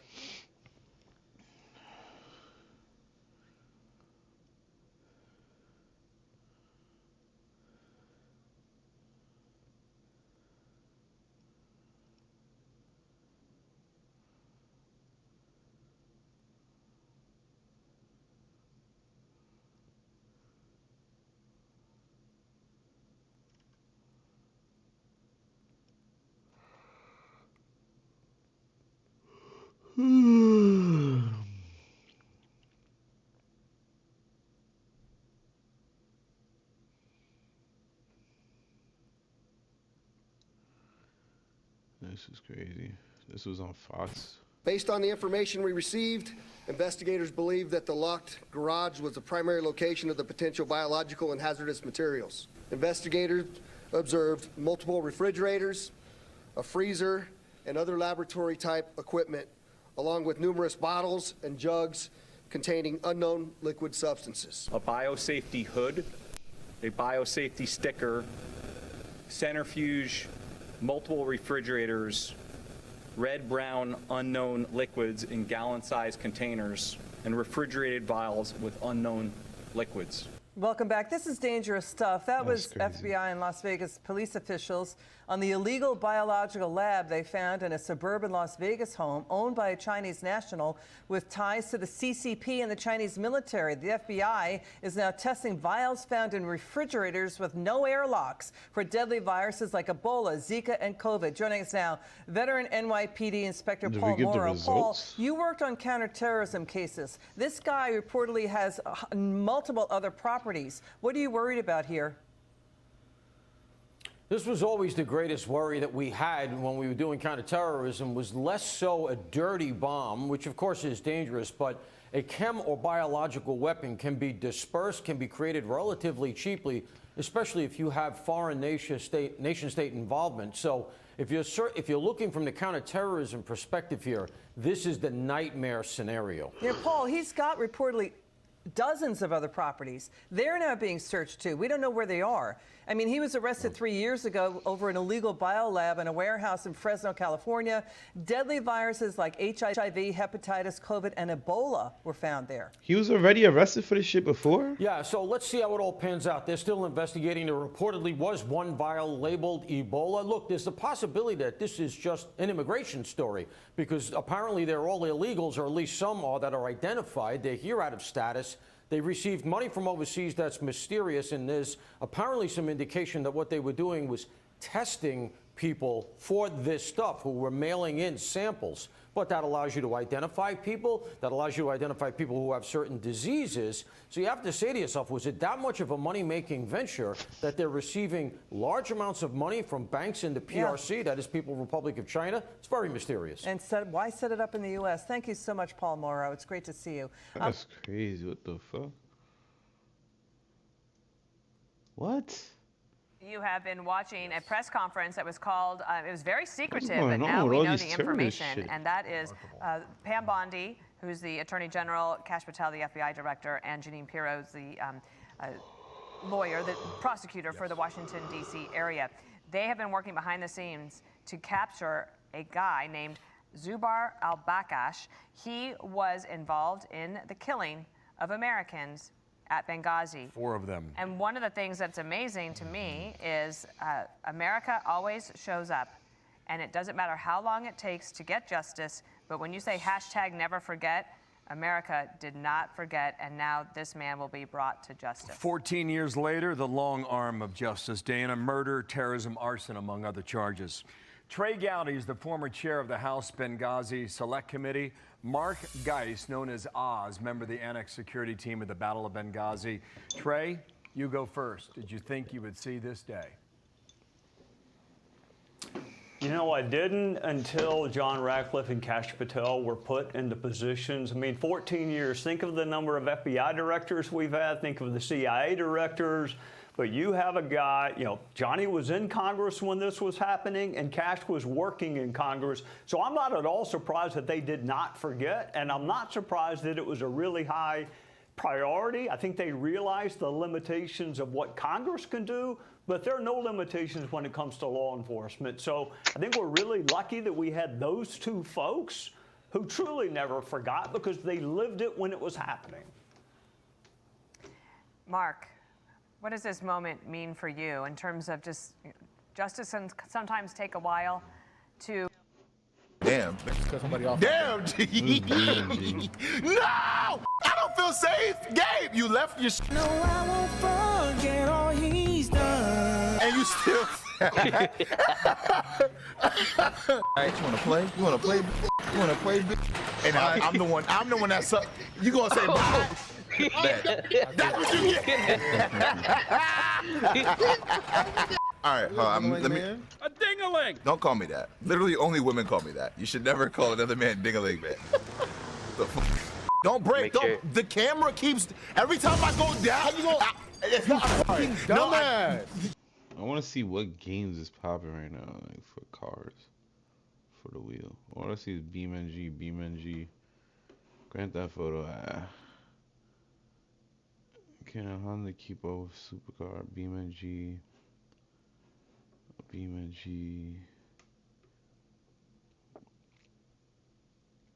This is BeamNG. It's really looking like BeamNG is the best fucking game, bro. Euro truck driver. American truck driver. Acito. I really gotta figure out how to fucking like drive manual because that shit is a must. So BMG's a hard game. BeamNG.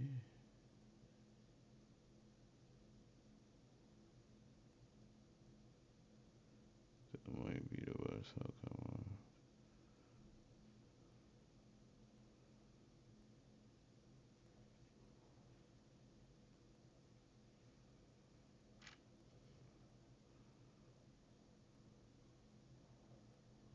The driver test in city car driving is impossible. Do it, do it, do it. City car driving. What is this? Rock with it, lean with it, rock with it, snap with it. All my ladies, pop your back. Oh, hell no, man. What the Don't tell me what to do. I know what I'm doing, bitch. I've been driving Rarries. Big Rari driver, bitch. Hey, talking about trying to tell me what to do. Turn that bitch off. This shit look terrible though. Embarrassing. I knew it was on the other side. I was testing y'all, bitch. I was testing you because I thought. Stop the cap. I dare you to say I deviated. You can't even spell deviate. That's why you got a deviated septum. What? Let me tee up, bro. Because I'm running into things I ain't even ever run into before. Deviation from trajectory line. Bitch, trajectory's not. Ooh.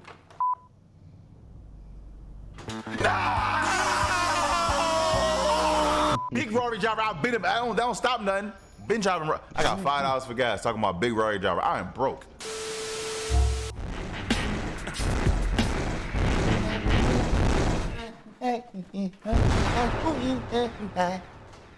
Hi. Yo, listen. Hi. How y'all doing this? My boy Cookie Jock, get everybody straight. Check it out. Look what I'm on. I heard City Car Driving 2 was coming out. So I figured, why not take it back to my roots and play City Car Driving? I miss this game so much, and I'm so glad that I haven't played it in forever. I did I've never heard a of video for like celebrating 1 million subs, and I played this game, and that shit was ass. That shit tanked. Y'all be acting like y'all want to see City Car Driving when I play City Car Driving, y'all don't be watching it, but y'all better watch this one. I decided that I want to try the career because it's fucking impossible to actually complete, and I just want to try it and see what's up. So I guess we're just gonna. Sorry. I guess we're gonna see what's up. I got this bitch in like 3080, 7077, 299 extra graphics. So this shit should look the best it's ever looked. I've never seen let's Cool click on the Kid career mode. outside of a durag. I don't need no goddamn trick. Always have a durag on. Oh, I have things completed already. I think because I have it on Steam. But I think wait, no. Do I have it complete, bitch? Maybe I do. Wait, what? I'm so confused. What the fuck? Novice, experience. I didn't, oh, you know what? I think I downloaded a cheat to get me past some shit so I could unlock the other part of the map. But I didn't actually complete all of this. I think I tried it once on a stream very long ago. But we're gonna try advanced category. I'm not doing no trailer shit, you tripping. I'm gonna try this shit. All right, so I guess we begin our journey, I guess, right? I don't know, I'm scared. Press start, bitch. Let's see what happens. We're gonna try to do this shit like it's my beat date. Do it like it's, you all right? You got like snacks and shit? Shout out to Dashy. I only asked that because Dash used to ask that. All right, in this simple exercise, you will learn how to start off and shift gears. Shift D's, how about that? How do I go lower? Okay, cool. That's good. That's good right there, yeah. All right, important, wear your seatbelt before you, chink. To start the engine, press button 21. All right, turn the left signal on, release the parking brake, depress the clutch and hold. Okay, change gear. To start off, either depress the accelerator or, what? Okay. Engine stalled, what you mean? Yeah, games like this, I can't. Okay, give it a little bit of gas. I suck at manual, bro. Uh-huh. Turn it off. Okay. All right. What next? Slow down. Second gear. Oh, second gear. I'm using the wrong shifter. I have to use my Logitech shifter for this. All right. 56. Wait, it's been a minute already, bitch? Slow down. What you mean slow down? Slow down. I just want to get to. Shift back into first. Okay. Why I gotta that goes this. I'm doing 10 miles an hour. I get I'm a beginner, but damn. I guess we probably have to stop up here. I'm doing 20. Turn left at the junction. Don't forget to turn the red. What? All right. Clutch in. I can't look to my left and right though. What the fuck? All right. Bitch, I'm all the way in the back seat. I can't see. How about I fix my camera? I'm about to get crashed. I'm about to get crashed into. I already know. I can't see. Okay. All right. Signal off. Stop. She just gonna cross the street in front of me like that, little booty ass. Hold on. I ain't never see her in this definition. This is some high definition ass. Her, she got I stalled. Shut up, bitch. I'm a first time driver. Don't be. Turn on the right signal and stop at the road on the right. Okay. Switch to neutral gear. Shut the engine off. Set the parking brake. 1 star, bitch. You know what I'm saying? Hell yeah. Quit. Now let's get to the next one. I wish I can just go straight to the next one. Straight. All right, start. I feel like I want to move up to the more difficult shit though. This isn't that hard. This is easy for me. You know what I'm saying? Because I've been a driver. Fasten the seatbelt. Start the engine. Confirm readiness by turning on the lower beam. Hello? I don't know how to. Bitch, I don't know how to do that. Why is it snowing outside? Hold on, do edit. All right, lower beam. There we go. Confirm readiness by turn. Bitch, I turned it on. Okay, there we go. Start driving. Where am I driving to? Bitch, I can't see. Hold on, bro. Genuinely, bro, I can't see. And I can't turn my shit left. I should play this in VR. Start driving where? Hello? Where my mouse at? Oh, no.